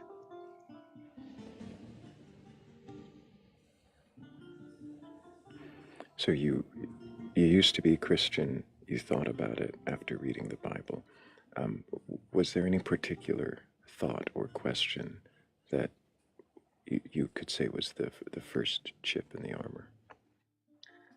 I don't know about the first chip, but the major one was I had my first kid, and my husband and I were talking about doing one of those like baby dedication things at our church, and I like had this violent reaction of I don't want that, and then I had to think about why I had that violent reaction, and it kind of went down from there, or up from there maybe. So it started with a physical reaction to the idea of you doing a ceremony on your newborn. Yeah, I before that I had done the stereotypical like hitting the stopping cliches and didn't really think about it.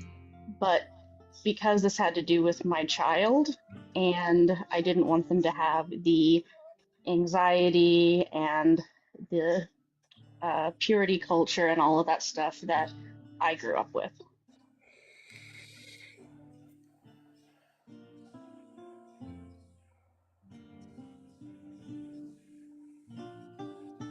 Was there a final straw?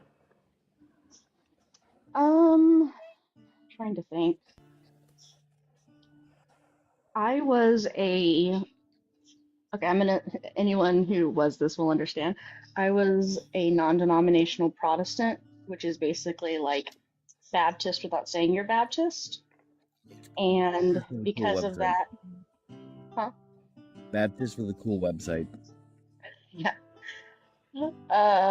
And so I believed that everything in the Bible was true, even if it was like, like, oh, well, creation story, that's just a metaphor. But once I read stuff that just was wrong, and along with the horrible stuff that God commands in the Bible, I went, oh, well, if I can't trust all of the Bible, then how do I know anything is real? And so I kind of went from that to, well, I guess none of it's real. And then I kind of looked at other religious beliefs and I found the same difficulty. Mm-hmm. So yeah, I just I didn't do like a step down approach. The incredulity just began to brew as you studied more. Yeah, I did a lot of the dark night of the soul type stuff where, crying, begging, praying, trying to make it make sense. And lots of, it's at least for me, it was like an existential crisis, like this is everything. It was part of my identity.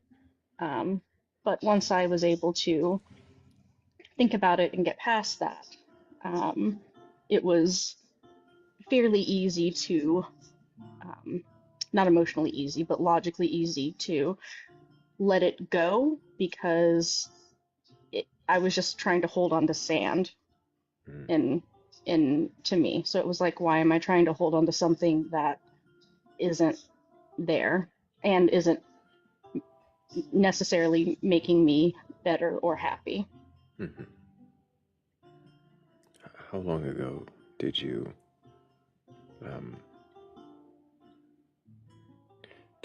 kind of confirm to yourself that you didn't believe anymore? It's been about 10.5 years now. And I was 30, so I had been a Christian. Well, I'd gone to Christian school, but I had been a Christian since I was probably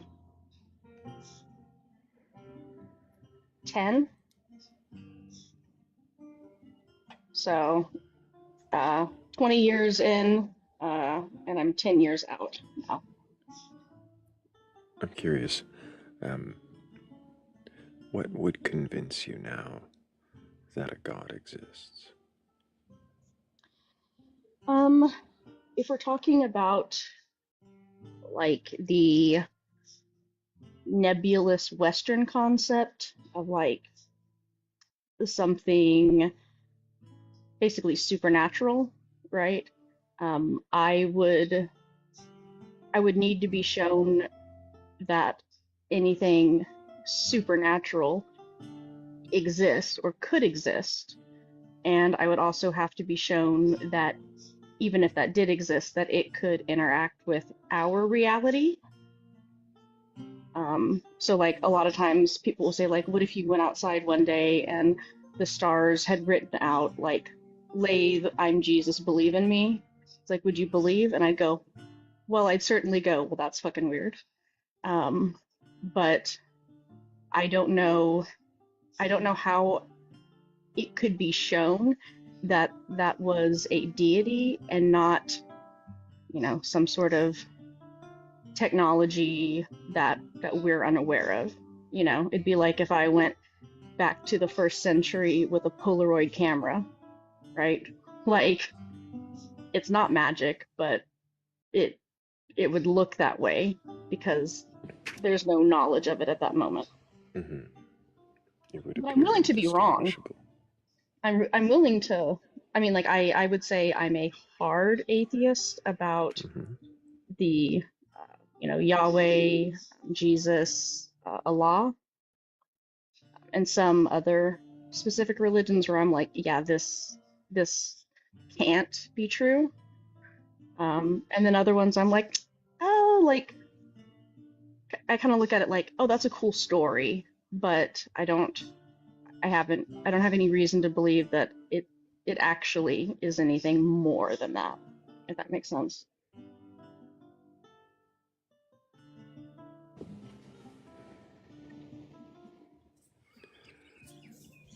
If you did have some kind of evidence that compelled you to believe that a God, creator of all, existed and could interact with this world, would you worship it just for existing and verifying that to you?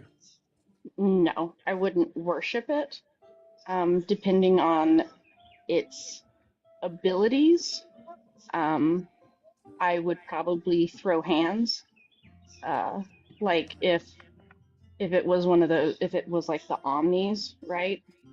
Which is one of the reasons why I think the idea of Christian classical God is impossible, because I don't think a God could be all loving and all powerful and reality look the way it is. But I definitely wouldn't worship it. I don't think I would worship anything. What would it take for you to venerate or respect a God, if not worship?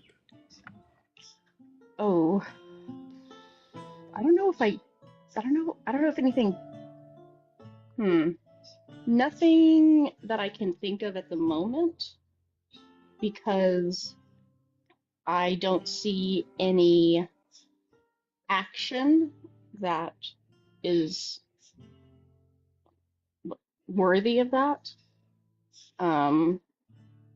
Like if it's more like like the Norse gods or the Egyptian or Greek, where it's like, oh, they just are kind of like people but with extra power. It would just be like, okay, so it's just a person with extra power. Like, that doesn't get me anywhere.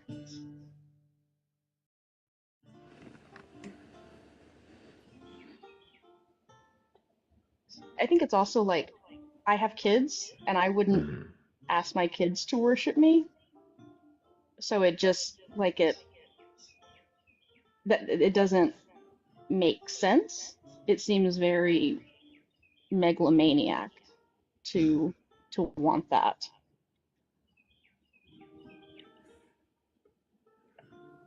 I don't think I have more questions for you, at least not right now. I appreciate you answering those, Wade. I swear Thank you we've for talked asking. before, but at the same time, all of that sounded new, at least from you. So I appreciate that. I I will appreciate say, it. thank you for having the courage to share that. That's pretty awesome. Yeah, I actually love sharing about my well, I like to share my opinion, haha. But I'm How also dare very you? like, I know, I'm also very open about stuff because I have depression and ADHD and anxiety, and I tend to be like, yeah, like let's talk about it, because I don't want it to be like people think of it as like a dirty secret or something that only affects one person. I think that's one of the, to be very like highbrow or whatever. It's like that's the beautiful thing about TikTok is, we go, oh, you have questions about that too, or oh, that happens to you too. Like it's not just me that's having these thoughts or issues or experiences.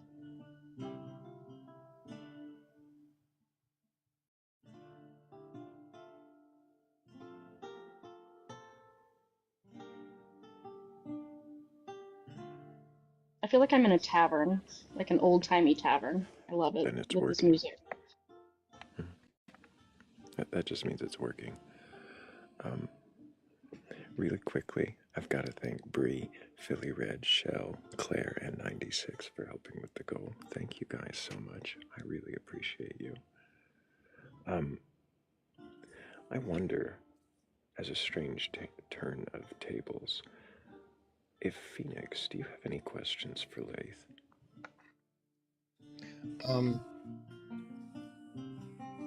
I'm gonna table them for now. I'll toss Layla a follow if that's okay. Layla, do you mind if I follow you? Yeah, I'm cool with that. Okay. I bounce around a lot, so people are Me like, too. you're everywhere. You'll see me in Christian lives. You'll see me in Muslim lives. You'll see me in pagan lives. I am all over the place. Usually with a dad joke in hand. Always with a dad joke in hand. That's true, always. We were, before you came up, Lath, we were asking Phoenix about his interpretation of the messianic prophecies. And so I'm kind of curious if we can get back there. You were, well, we were talking about the stripes, right? And how that might, if that doesn't say stripes, if it says bruises or wounds, does that make it any more or less pinpointing towards Jesus? I don't think it makes that big of a difference, honestly. Why is that? I mean, it's the point is that he was wounded. Because he was wounded. Yeah. Was he crushed?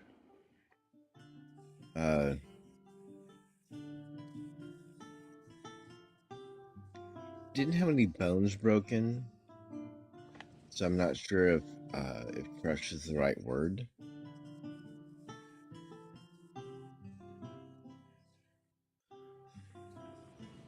Are you talking about I'm gonna pronounce it horribly, I apologize. Are you talking about mechula or medusa? Those words? For bruised and wounded? The word that I saw for bruised was chabara, Chabbbura.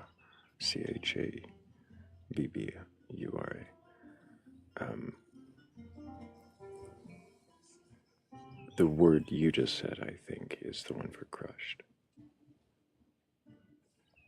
Yeah, bruised for our transgressions and wounded, or yeah, however depending on what word you use for the translation, yeah.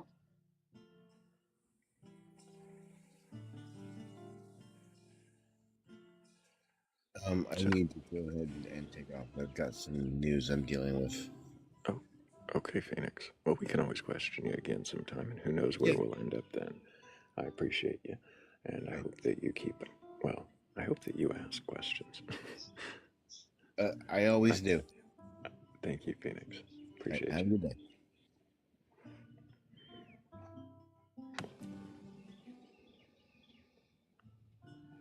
Well, that was interesting. Not quite the believer we wanted, but the believer we deserved. Or was it the other way around?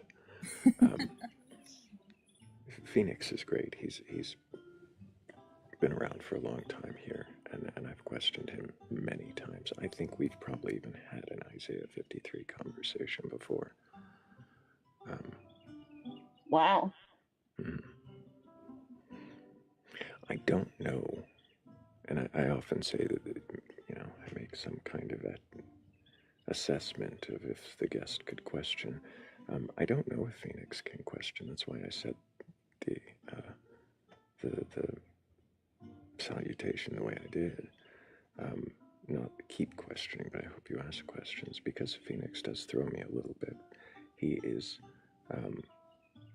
honest and reasonable and respectful, and sometimes that's led us to some walls And I don't know if those walls are impenetrable, but I do hope that he questions those. Have you ever asked him if he would ever, if he, bleh, sorry. Have you ever asked him if he thinks he would ever not believe? I think I have, and I'm fairly certain he doesn't think he could not believe. That, and I could be misremembering, but I'm fairly certain that question has come up in our conversations, or something like it. And I don't leave that when someone says that. I mean, I'm not saying I don't take him for his word, but at the same time, I don't know that everybody who says they can't question can't. And Yeah. And he says he can, but then what does that look like in the face of an honest doubt?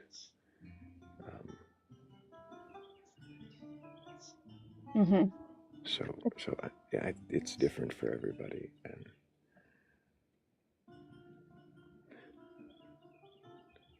when you reach an honest doubt in something that you hold as a truth or a framework, do you dig in and question it more, or would you want to protect it? Now I would. Before, the thought of not being a Christian would have been terrifying, and it was. Yeah. Would you have avoided questioning it? Probably. I think I kind of maybe not stuck my head in the sand, but it was like, I'm just not going to focus on that. Partially out of it just being very emotionally uncomfortable, but also being taught by my teachers and other adults that, it was kind of like, oh, water freezes at 32 degrees Fahrenheit. The moon affects the tides, and Jesus is real. Like it was just like almost, it's like, well, of course it's real. Like, why would all these people tell me this and be so certain? You know what I mean?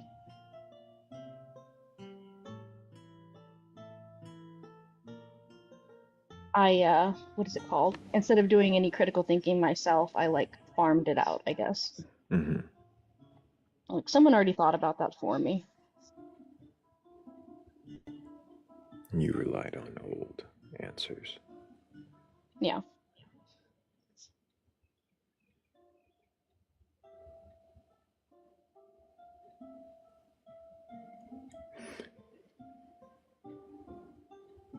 Do you think there might still be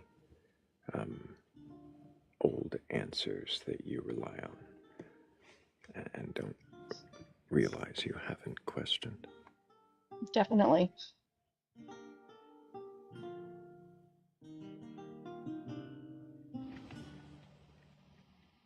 I try to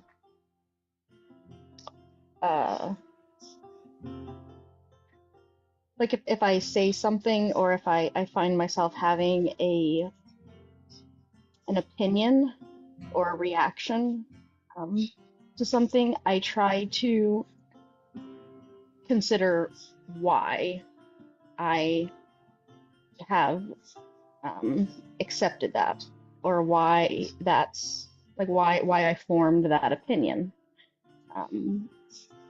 And sometimes I'll find out it's like, oh, it was just through osmosis, right?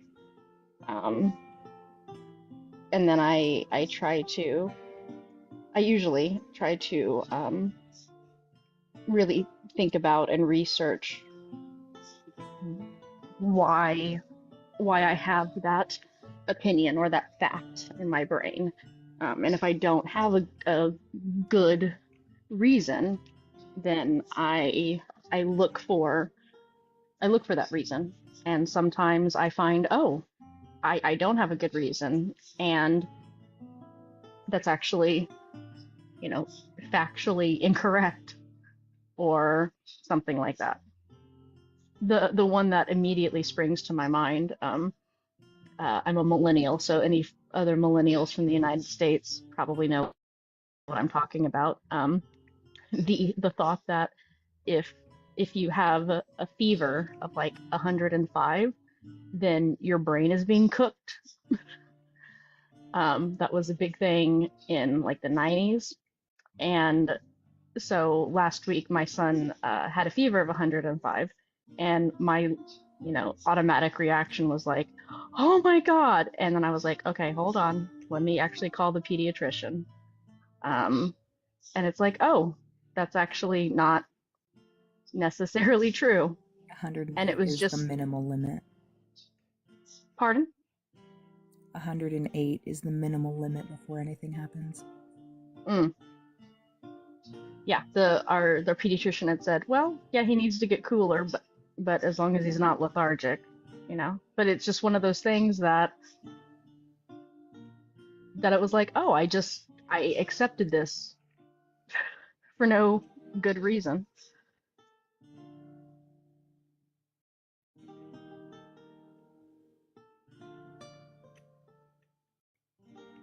I'm actually originally from Texas, and it hasn't happened in a while, but especially when I first deconverted and got onto TikTok, I, how like there's sayings that you don't read, right? Like they're not in a book, like no one ever, like you never like read it somewhere. And then, and so you don't really think about it. And then like as you're saying the words, you're hearing yourself for the first time, and you're like, oh, that's really horrible. Like I had phrases that I didn't realize were racist, because people just use them around me. But you don't. They But I become didn't common necessarily say it. Yeah. parts of your dialect, your vernacular. Yeah. And then Really I would quick, say I've it. got to thank Shell for this one. Thank you, Shell, so much. I appreciate you. But also, so you were saying that you, I'm so sorry. I knew what you were saying, and I was going to just kind of swing it back around and guide you back in without it seeming like I interrupted you, but I didn't do that well. It's okay. One of the things I was talking about specifically is a cotton picking minute. Oh goodness. Yeah, And that is not it's and I had just never, it was just a saying to me, right? And then I said it out loud to someone, and as I'm saying it, my brain all of a sudden, yeah, I also have ADHD, Aaron. My brain processed what I was saying, and I said it, and then I went, "Oh my God, I'm so sorry. That's horrible. I just heard myself. I apologize."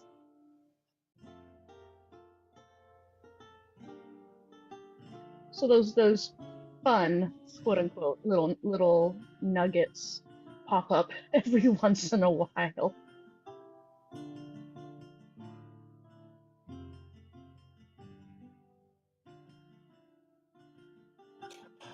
What about yourself? Have you been able to question since noticing things like that? Like you've just even just cultural phrases that may have a history that we don't always pay attention to. How does that? Does that?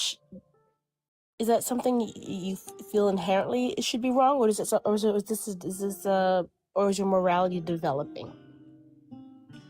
I mean, I would say that my morality or my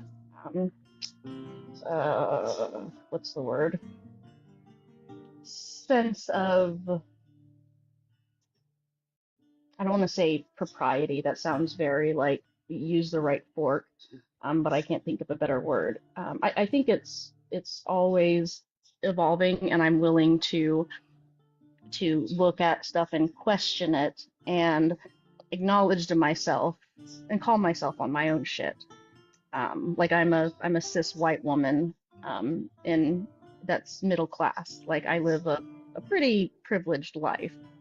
And so things that aren't I got you, Polly. Sorry. and so things oh, Some people accidentally request. I do that all the fucking time. Yeah, so like I may have a position on something or a thought, but I try to ask people that it would affect or people who have the knowledge, like the difference. I had to do a lot of research and asking about sex and gender and sexuality. Oh, sorry, I don't know if you let me say those words on here. I apologize. You're fine. You And get away with almost anything except, the big ones. yeah, on my live, I'm like, you can say whatever you want as long as it's not a slur. That's basically it.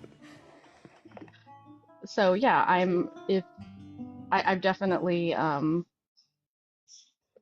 found that there's a lot of gray and a lot of situational and person to person circumstances that when I was a Christian and just my personality type, I tend towards extremes, which is probably one of the reasons why I was drawn to the more fundamental Christianity rules.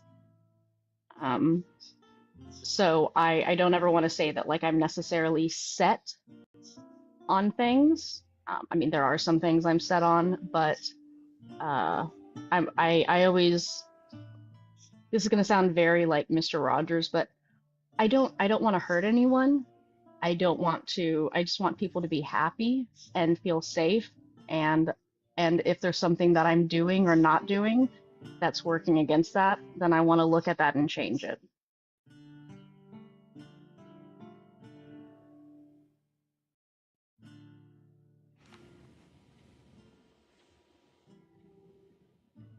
That makes me sound a lot nicer than I am.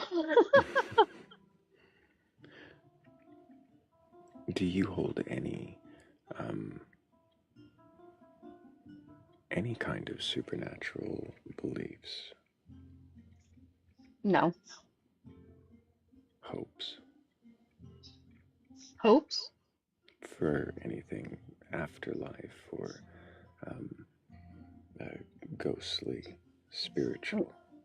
No, I don't. I've had a couple of like weird things happen to me in my life that I go, I don't know. But I tend to be pretty logical, but I'm also very emotional. My passion bubble is very close to the surface. But I think it's interesting again to think about, but like I feel like the idea of the soul is pretty much disproven to me scientifically at this point. So I don't see any reason to think that my consciousness would go on without my brain. The idea that your prefrontal cortex could be damaged and it changes your personality, I think was very like sent me into an existential crisis for a little bit, because it's like, well, then who am I, right? I think it's neat ideas, but I tend to have pretty low tolerance for woo. Like sure, if you want to read tarot cards or think that you astral project, okay. Um, I just don't necessarily want to hear about it because to me it's like saying, "Hey, I had a dream. Do you want me to tell you about it?" And I'm like, "Not really." That sounds very mean.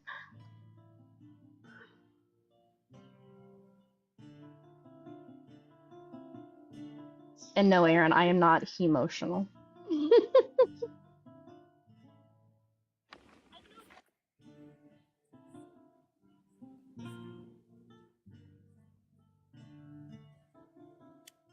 Yeah, yeah, I should change that language.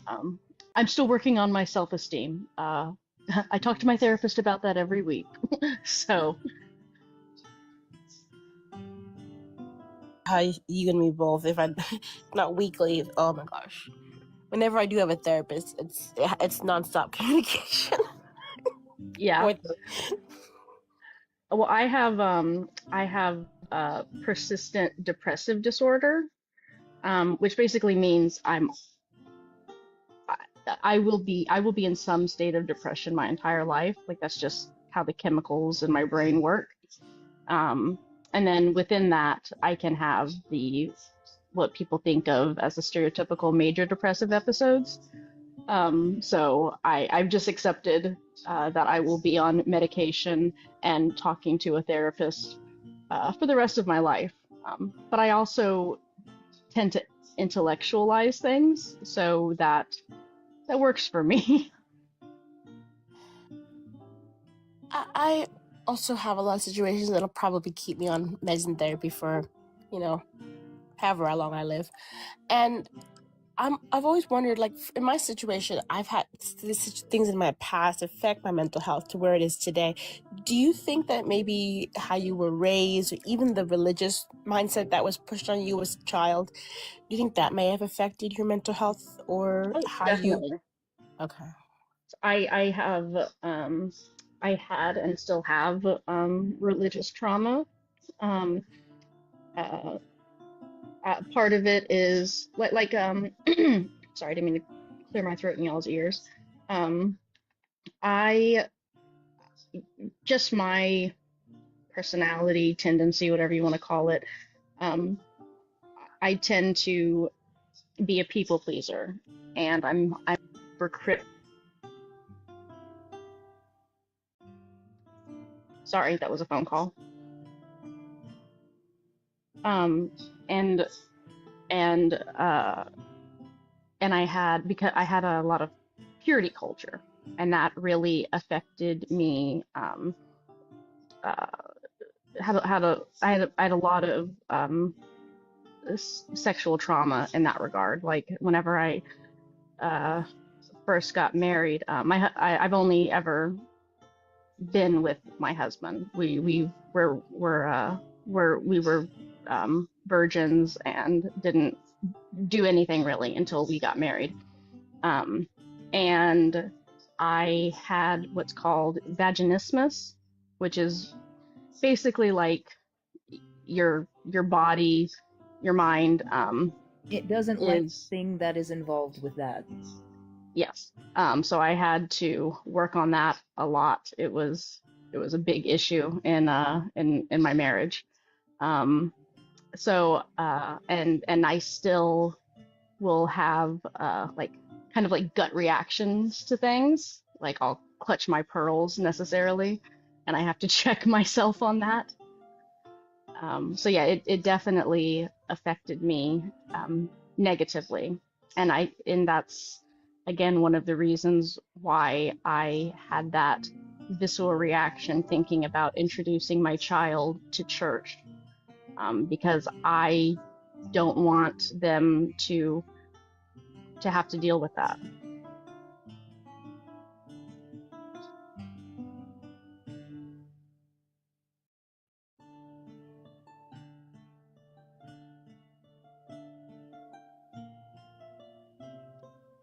Eric, if you want to come up here and talk about religion, you're fine, or ask me a question. I'm just answering the questions that they're asking.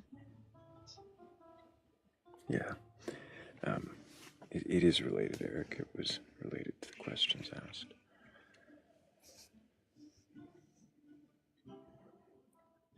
Does it matter to you, Laith, if a god exists or not? I guess it depends. Not to be Phil bro. I guess it depends on what you mean by matters. I think it's important and I want to know. But I don't know how much of an impact it would have on my life or my reality.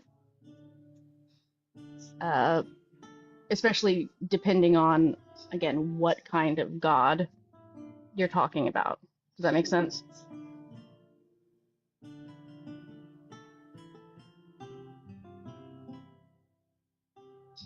Like if I found out Yahweh or Jesus somehow existed, I would probably throw hands.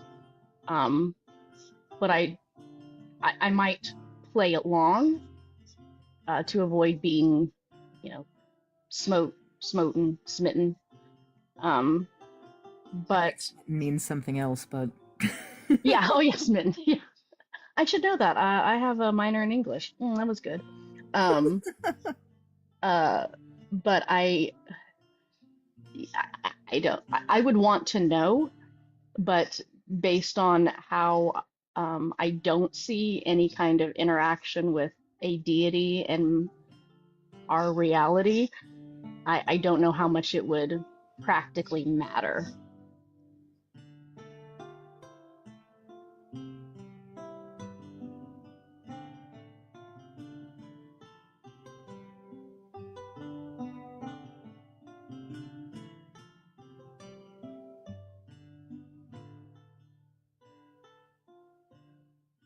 I think that was,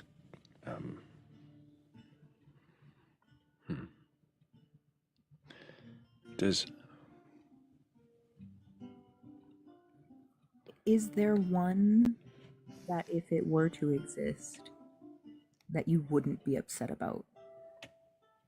Oh, that's a different way to frame that.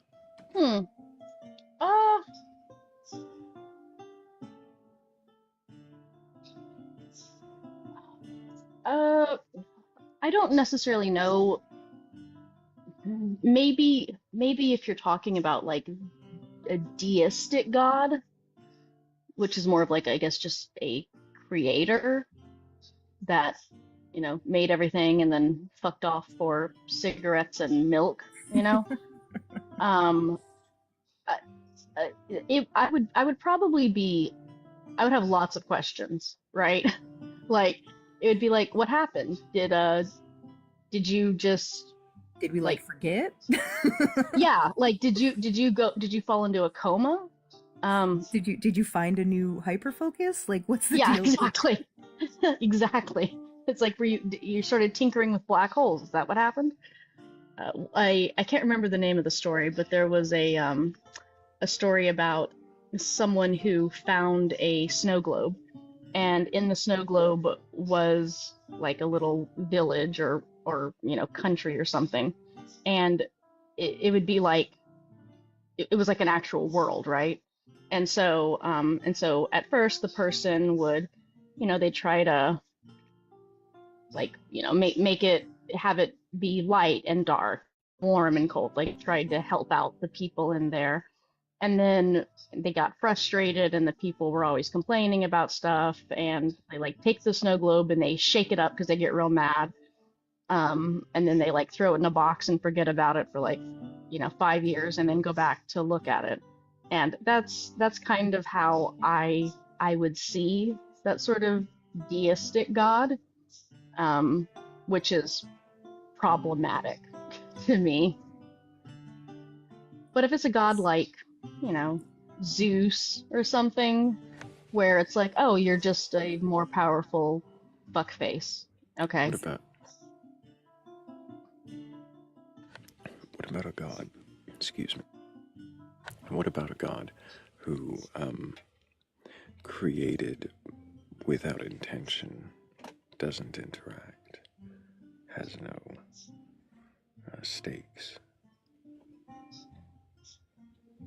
I'd be interested in that. Makes me think of like a farting unicorn or something. Right, or a celestial skeletal bat goddess who unfurls her wings in accordance with the lambda CDM model of physics, otherwise known as the Big Bang, in which the entire universe is just one of the membranes between her bony appendages expanding as she unfurls those glorious wings. I would definitely have lots of questions. I don't know if I could be upset at something that isn't aware either of itself or what it was doing. I think it would more be like, oh, well, that's disappointing. Are you in any way familiar with the Chinese creation myth? Yes, but not very much.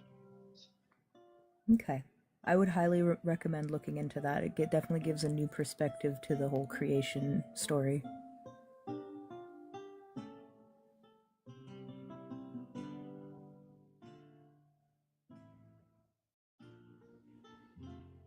Thank you. Yeah. I like learning about stuff. I Me too. It's my downfall. Yes, I definitely hyper focus rabbit hole things. Like I know way too much about very specific topics, but don't ask me where my keys are. Like I don't fucking know. We relate on such a personal level, Lave. Yeah. Yeah, it is. And all of us. It is super strong. Like I look at I have 3 kids and I call all of them by each other's names. Yep. But I don't know if you do this, but it's this really weird moment where like I'm hyperactive and inattentive. Yay. I also have combo. And I'll do a thing where my mouth is talking before my brain has really thought about what I'm saying. And that's why I hate verbal conversation. And I'll be like saying something, and as I'm saying it, my brain's going, "What the fuck? You know that's not right. Like, shut up." My issue, and this occurred privately in the Discord, which if you are not already in the Discord, you should check out the Batcolyte bio or Thrayle's bio. Go ahead and click the link. Join us in the Discord. Anyways, now that shameless plug is over,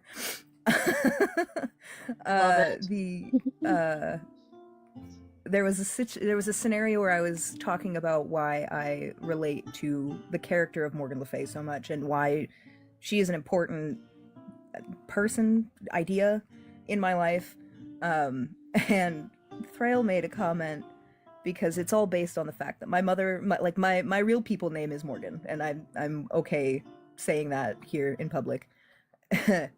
And the whole reason was that I said my mother named me Morgan, and so I think because there was representation for my name finally, like I just latched on to the idea. Thrayle goes, well, it's a good thing you weren't named Gwen. And I just kept talking about the Morgan concept, and then my brain, as I'm continuing to speak about a completely separate topic, it finally clicks why he said Gwen, and I immediately reroute back to the conversation. I'm like, wait, hold on. Wait a minute. Yeah, the mid-thought shiny squirrel moments are real fun. Oh yeah. Yeah, I like it when you're talking, like you're saying, like you're talking and then someone says something and then your brain like remembers, like it processes what was just said. The worst part is I acknowledged him. Like I acknowledged the information, accepted it into my brain, continued talking on the topic I was on, and then everything stopped. Yeah. I do the thing where someone will ask me something and I go, huh? Or pardon? And then immediately answer. And then, yeah. I was like, sorry, I like to say the hamster flew off the wheel in my brain. You'll have to, like, it got its foot caught, it got twirled around and just yeeted out. So I do have to throw the hamster off the wheel for just a moment and thank everybody for tapping us up over 100,000 likes. I appreciate all of you guys for tapping the live. and really getting us out to the algorithm. Maybe soon somebody with a belief in a god or gods, a higher power or something like that, can find their way to questioning, as well as Lath has questioned her lack of belief, I guess. Do you have any... well, you said earlier that you were certain that the Abrahamic God, at least, doesn't exist. Yes, at least as far as it's presented in the the major religious texts, faiths.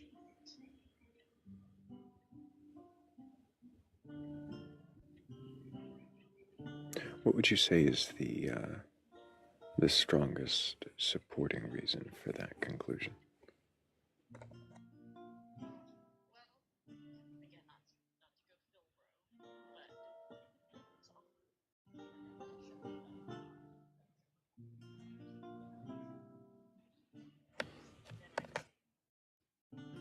The fact that the omnis can't exist and reality look this way. Basically the problem of evil, if I'm being very basic about it. But if we're going more for how Yahweh is actually presented,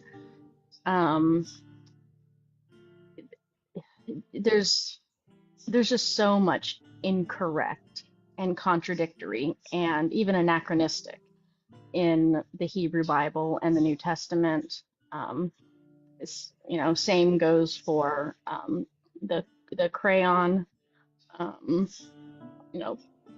Book of Mormon, all that stuff. And it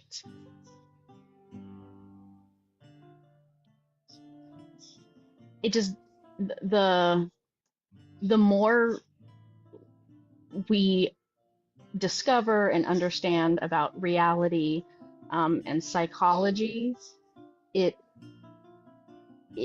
just falls apart to me. Like I said, especially the idea of a soul.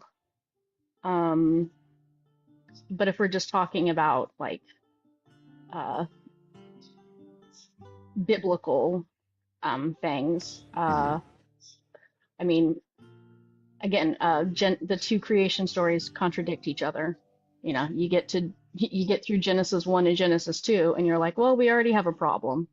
They contradict each other, and the earth is definitely not older than the sun. So it's basically like, whenever I talk to believers, I'll be like, well, tell me something. Like, tell me, like, you like choose your own adventure, right?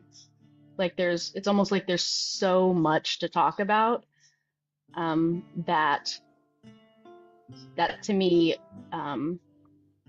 there may be smoking pew-pews, but it's also death by 1,000 cuts.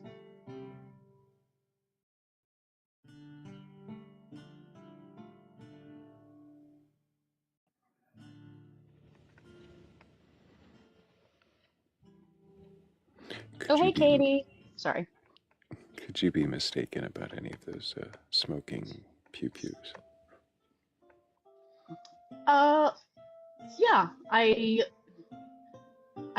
could be. I could be, but my basis of reasoning and logic and not even my understanding, but other experts' opinions, understanding of reality would have to be wrong. So I basically have to be like, oh, solipsism is correct. Yeah. God would have to be illogical and impossible in that case. But if there is a all-powerful being, then sure. If you give someone that all-powerfulness, then I guess technically nothing is impossible. Because we consider them experts now, does that mean they will always be experts in the field? I mean, like, insofar as it kind of came across as they could never be wrong. Not necessarily. So science is always learning. That sounds like a kind of a dumb way to put it, but science is self-correcting. Kind of like, there's a lot of evidence and there's a lot of good reasons to think that there was ether, right? But they did a simple experiment and they go, oh, there isn't ether. And so, but there are certain things that I don't know how they could be wrong. Like, I guess, so, I mean, I understand the evolution of science, which is such a funny thing to say.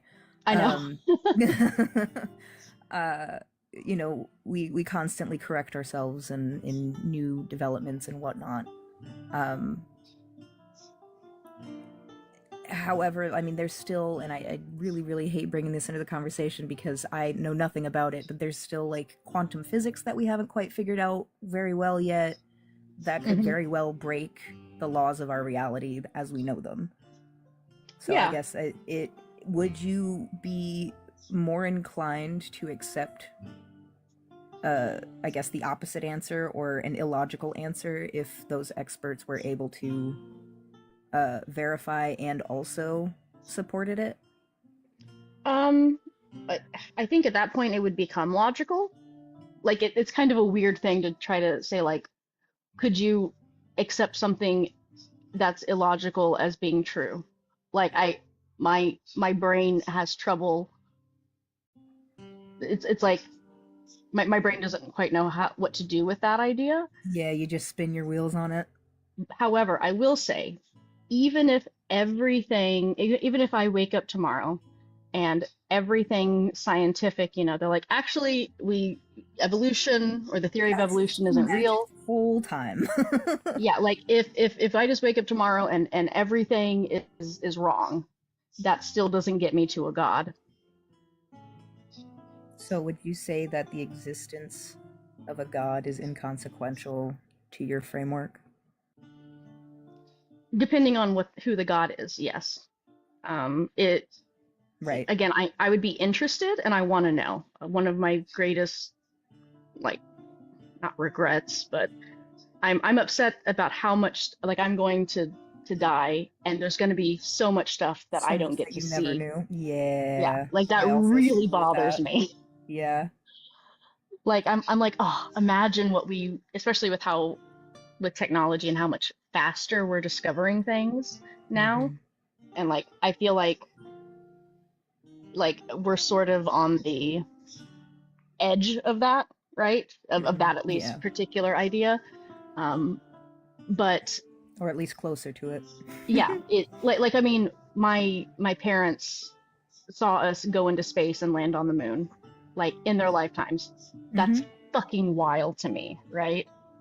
Like, I mean, just think about all of the things we've experienced over the last 20 years as in existence, It's crazy. Yeah, like, we've mapped the human, I was there for it. We mapped the human genome. Like, we've, in essence, cured AIDS. Like, that is fucking amazing, right? But I don't know how a deity would really fit into that. It almost would be like, I'm about to show my geopolitical ignorance right now. It'd be like, oh, I can't think of the name of the ruling family in Japan, but it's like, if I found out, it's like, oh yeah, the what's her face, the woman who's going to be the empress, she took over and this is her name. It's like, cool. Anyway, I'm on TikTok. Anyways, so like, I mean, it would be bigger because it would be a deity, and that just that's just extraordinary, obviously. But it's kind of like, cool beans. Like, That's nice. Anyways. Yeah, exactly. Got it. Thank you. Oh yeah, I love talking, so. And I let you do it, mostly without a question, because I think I might be falling asleep, but I haven't quite hit that point yet. I was hoping we'd get one more believer to question, but I really appreciate your answers, Lath, and I appreciate you sharing your, not just your journey, but your perspectives and your questions.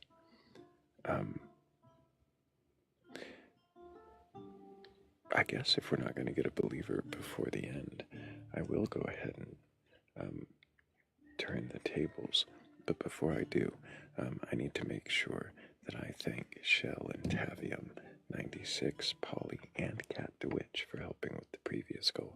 Thank you guys so much. Did you have any questions for me, Lath?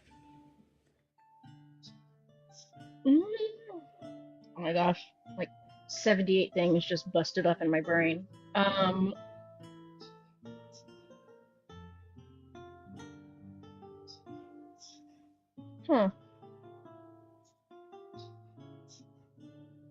The first one that comes to my mind is what made you choose your avatar? I mean, skulls are cool, right? We all have one. And other than, a few shape variances here and there, they're basically the same. What I'm doing here, instead of like debating and arguing and, presenting my opinion as this great thing everybody should agree with, is questioning people to see if they can question what they believe or what they hold to be true, what they assume to be fact. And so to kind of pull away from the whole my view versus your view idea, I thought it was a good idea to take on something more ambiguous. And so a skull is the perfect faceless questioner. That's really cool. Yeah. We do, well, actually, I'm gonna go 10 toes down on that. Yeah, we all have skulls. I was trying to think I was trying to think if there was some medical condition that I was forgetting, but I'm pretty sure all of us that are alive have skulls. But don't quote me on that. I could be wrong. My degree is in theater, so I only play a doctor on TV.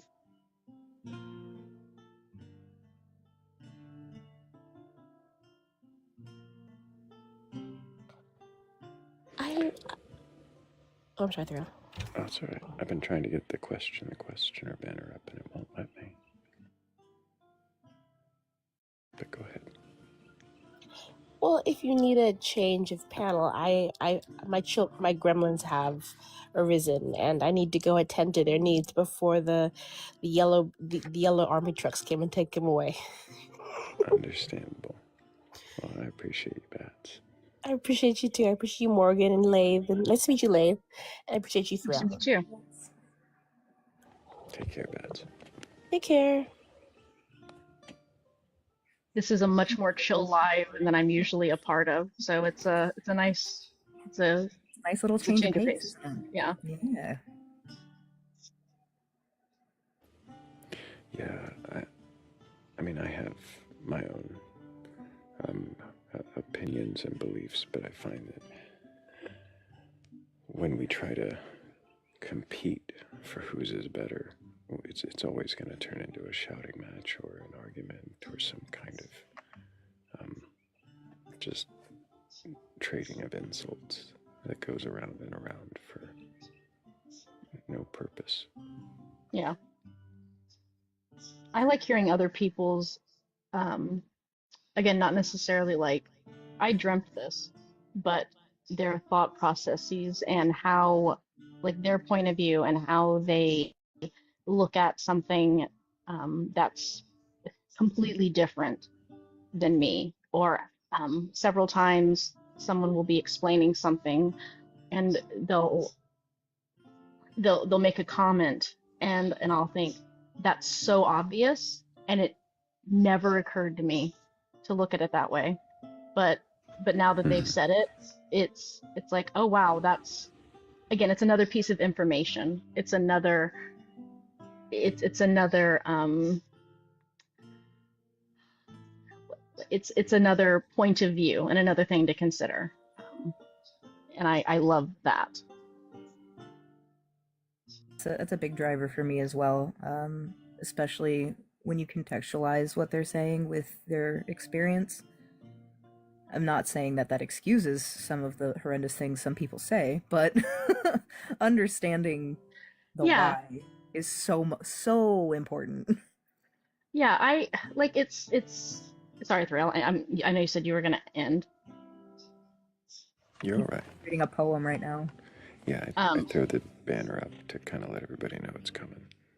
I like it's one of those, at least for me, one of those difficult things to, because like you want to engage with people, right? And no one is ever going to think about something or consider a different perspective if you don't talk about it. But you're never gonna know. But there's, you know, some of the stuff that people say is you're like, I don't want to platform this, right? No. Yeah.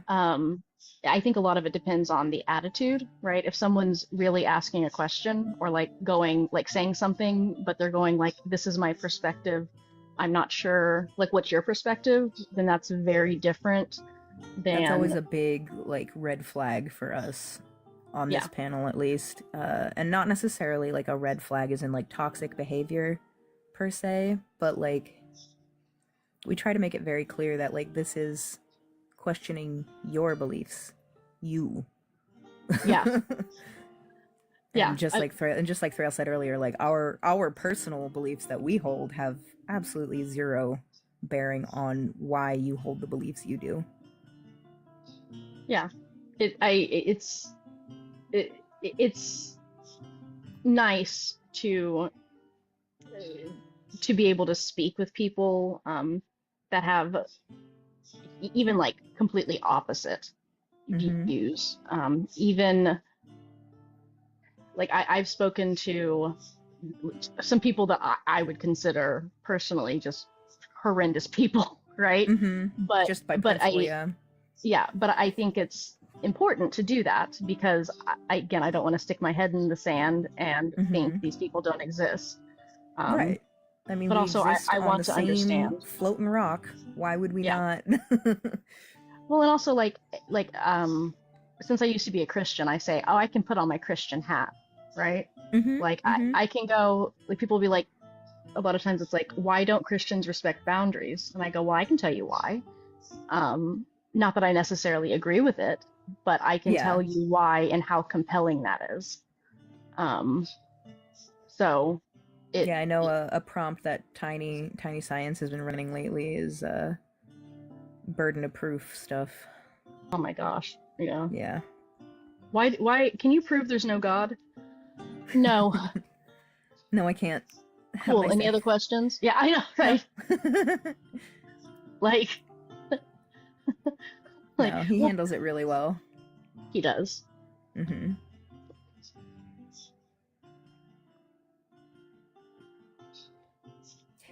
Fibonacci Flux in the comments said, what's also kind of strange is we're all floating on the same rock, but we still think differently.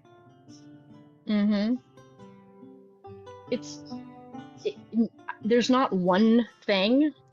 People don't realize how much their environment affects them, how much the other people they interact with affects them, even if it's not your friends. It's literally like acquaintances, ops, fucking literally anybody you interact with. There's so much that comes into it. Well, there's so much cultural blindness, especially in the United States. I didn't realize how aware I was of it. Yeah, because it's like I've had that thought a lot recently, and it's a conversation that I've had with my partner. Is that growing up? I mean, I'm 31. I'll be 32 in March, and like growing up, I always remember like really like culturally explorative like media and historical media that was like readily available at all times. And then now I look at my kids and the stuff that they're watching and the stuff that they're consuming, which obviously I have a say over, and I do. But I look at the stuff that's marketed towards them, and it's so vapid. There's nothing to it. And I like the correlation. Well, some of it. Yes, some of it. I'm not saying all of it, but and like I said, I very much am aware of the media my children consume. Yeah, I have kids that are under 11, so I'm with you on that. Yep. But like seeing the difference, and then I'm a homeschool parent, and so I've been homeschooling my kids for the last 5 years, and looking at it from an educational perspective as well really brings into focus how much we're ignoring, how much we're just, oh, that's not important. Like, that's not important to teach. We don't need to know that. It's just a little detail, when like it's literally the foundational reason that everything happened the way that it happened. My eldest is I have 2 children on the spectrum, but my eldest will watch he'll watch like, meaningless stuff. Maybe not meaningless, like anime, not. Yeah. And I would not necessarily meaningless, but you know what I mean, like but he also watches lots of informative videos that would be like, oh, this is what a virus is, and it may be like a cartoon thing, and it's a 20-minute video on retroviruses, or like I had to talk with him about evolution and all that stuff, and that's amazing whenever because again, I for love those watching of us, the light bulb turn on. I love it. yeah, and then they ask questions and you're like, oh, I'm glad you asked that, but it's like, let's sit here and talk for 3 hours. Exactly. Of course, they always want to do it at bedtime, right? Oh yeah, of course. But it's like how it's kind of like how people have forgotten how great vaccines are, because people don't have polio all over the place anymore. But it's like we literally have almost all knowledge available, at least in my culture. That's a big thing that was hit on in multiple years of my education, was like the dog sled race and the whole situation there. I don't even know if they teach about that in schools anymore. The dog sled race? The Iditarod? Yeah, the Iditarod. Oh. There's just so much, right? I know. Like there's so much, and if you have to be inquisitive, really. Like if you're not inquisitive, then it's almost it's hard to absorb anything, right? But the fact that you can just go, oh yeah, what was what's the definition of that? Or hey, how many stars do they say are in our galaxy? Or oh, is it true that the Andromeda galaxy is colliding into ours? Like you could just look it up. I mean, obviously from like an actual source, right? But that's the other thing that doesn't get taught frequently anymore is research, how to properly research, and that's a big issue. Oh, they do in my kids' schools. Thank God. Oh, it's great. They teach them about primary and secondary sources, and they're in elementary school, and that's awesome. And how to research. It matters what you put in. They've talked a little bit about AI and why they recommend not using it until you know your way around using it. Critical thinking is being taught now as elementary school, and this is just my personal opinion, but I think teaching critical thinking to kids is so fucking important. Yeah, over the summer I have like some workbooks that I have my kids do, but that's when I focus the most on like financial literacy and critical thinking and ethics and Yeah. Yep. because those are usually more conversational than workbook. Yeah, it's like let's do a short quiz on meta ethics. It's like, well, it's more of a convo, really. But yeah, I don't know about you, but like my goal is I want my kids to have, you know, a better life than I do, and you know, as my husband and I say, I want to fuck up our children in new and interesting ways, right? Absolutely. Like I don't do generational trauma. I like to do everything. I like to We're be gonna start unique. fresh. No. I always say that my kids are going to be like, "No, Mom, I don't want a hug." God, like. So it shouldn't be my mom never hugs me. It should be my mom won't stop hugging me. Yeah. Like, okay, Mom, I know you love me, and it's like, listen, I have boomer parents, okay? Anyway, sorry, Morgan and I could probably just chit chat for the next 6 hours, Thrayle. If he hasn't already fallen asleep. Which I would highly recommend doing in the Discord. There's a link tree in my bio or in the Batcolyte's bio. You, Lathe. I am stretching. I'm trying to not fall asleep. But you, Lathe, or anybody else watching is welcome to join. You just want to read the rules when you get there, otherwise it looks a little empty. But it's not, so make sure that you can agree to them, and then you find out that you're not alone. Yeah, I'll make sure that I read the rules about the sacrificial ceremony I have to do to join. I'll follow all those rules. Sacrificial ceremony. There is. Yeah. You have to sacrifice. I mean, all good clubs have those, right? It's either a mouse click or a screen tap, and it seals your soul in digital ink or something like that. Or something. Seems a lot easier than the old way. Polly, you gotta do it. I mean, this way, you know, there's less mess to clean up. It's not your problem, it's somebody else's. According to Kiera, you have to sacrifice your dignity.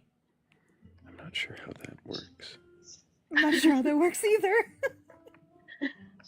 I tend to, for some reason, it's probably because I don't have good self-esteem, but I don't have like pride that I find most people have. So, like, you know, people are like, "I dare you," or like they call you a name or something, or they insult you. It's like, okay, like, I don't care. Yeah. So so the whole like, it's like, don't you have any pride? And I'm like, I mean, sure. I guess, kind of. But like, I have, you know, my children are awake. I got other things I got to deal with.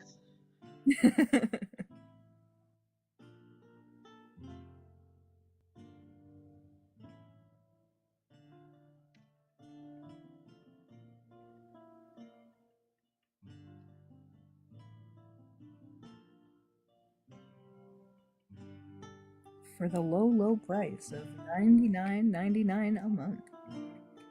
Oh my gosh.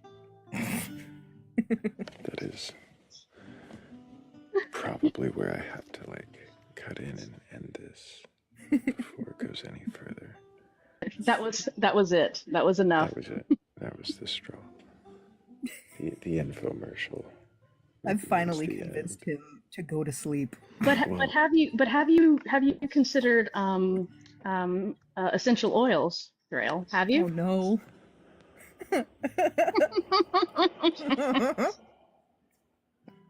Okay. The live just ends. I think I like her. I'm gonna set you down though. So I appreciate you, Lathe.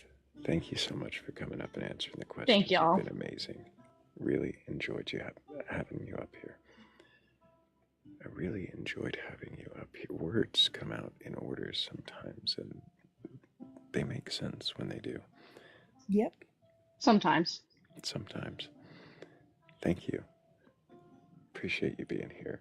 Morgan, Thank you. Appreciate you as always. Of course, Thrayle. Love you, buddy. I must end this fast before it crashes into a wall. Mm-hmm. I think we've already scraped some paint. Mm-hmm. Well, let's get this going. You got your poem? Mm-hmm. Something like a poem. It looks poemish. It's poem-like.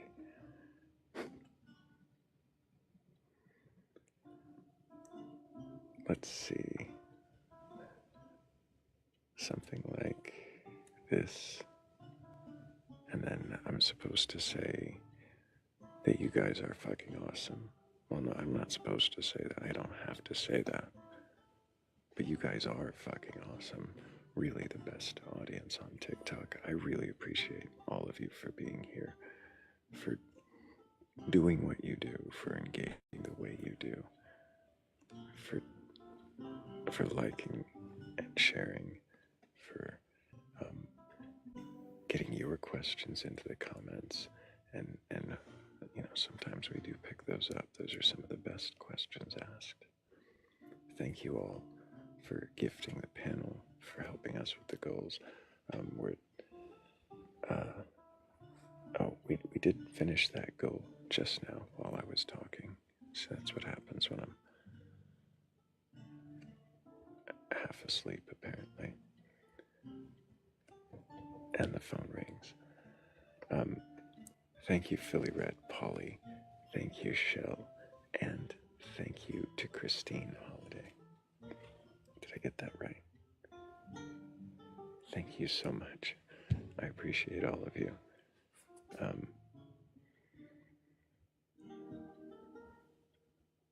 If you want to join the community, I just plugged it right there before I dropped late. Discord link in the link tree in my bio or in the Batcolyte's bio. Either one takes you there. There's also a YouTube link in there, and Venmo and a Cash App if you want to show your support that way. It is always appreciated. And if I didn't thank all of you already, especially the sleepers, and of course, most importantly, the mods, thank you all for making this place the most welcoming space that I've seen in a TikTok live. So thank you guys so much for helping to make this what it is. It really wouldn't be anything without you. Just be me asking questions of no one. So thank you. And I think there's really only one thing left.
They swear the book fell open, heaven sent, divinely sealed.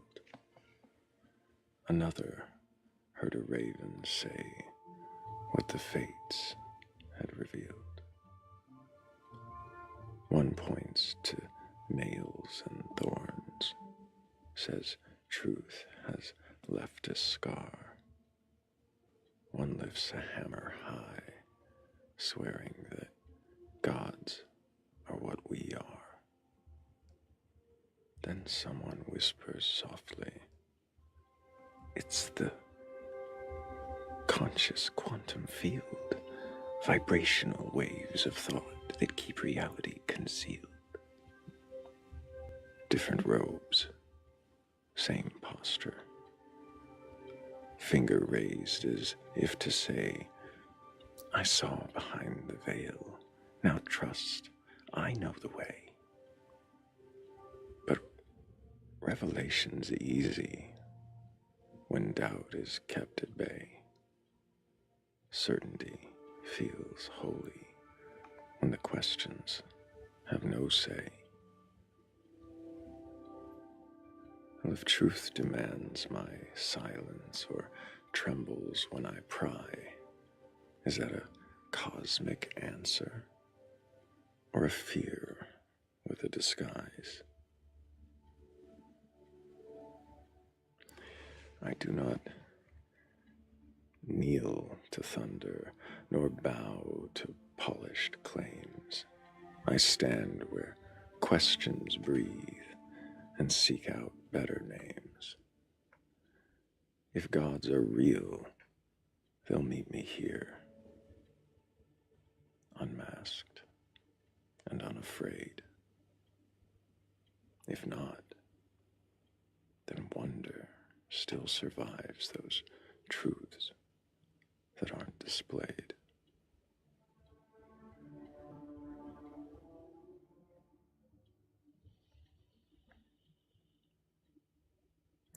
And on that note,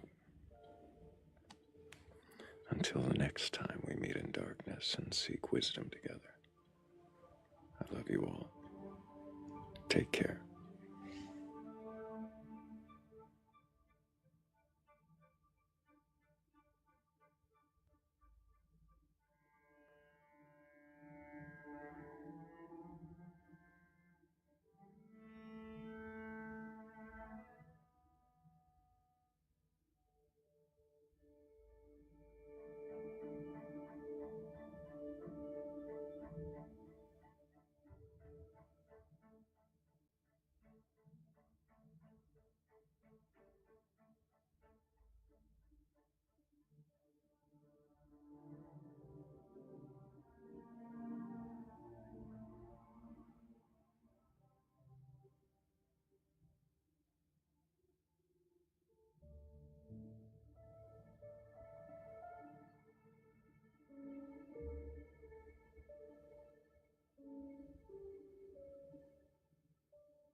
Care for you. I don't have to. I don't have to. And I don't want to raise up your blood pressure already. I don't want to focus. No, it's not, honey. Don't talk about blood pressure because I'm still fit. I'm still fit. When you fit? You can barely fit your clothes. Yes, I can fit my clothes. What the fuck you talk about? Okay, let's talk about you. You're very unattractive and broke, and you got a criminal record. I know that much about you. You a lie. I know you got a criminal record. Now, no. Why don't you do? Why don't you never been in jail? Wait a minute. You don't have to go to jail to have the criminal record. Go look up my criminal record? Oh, I already did. Oh, okay. What did it say?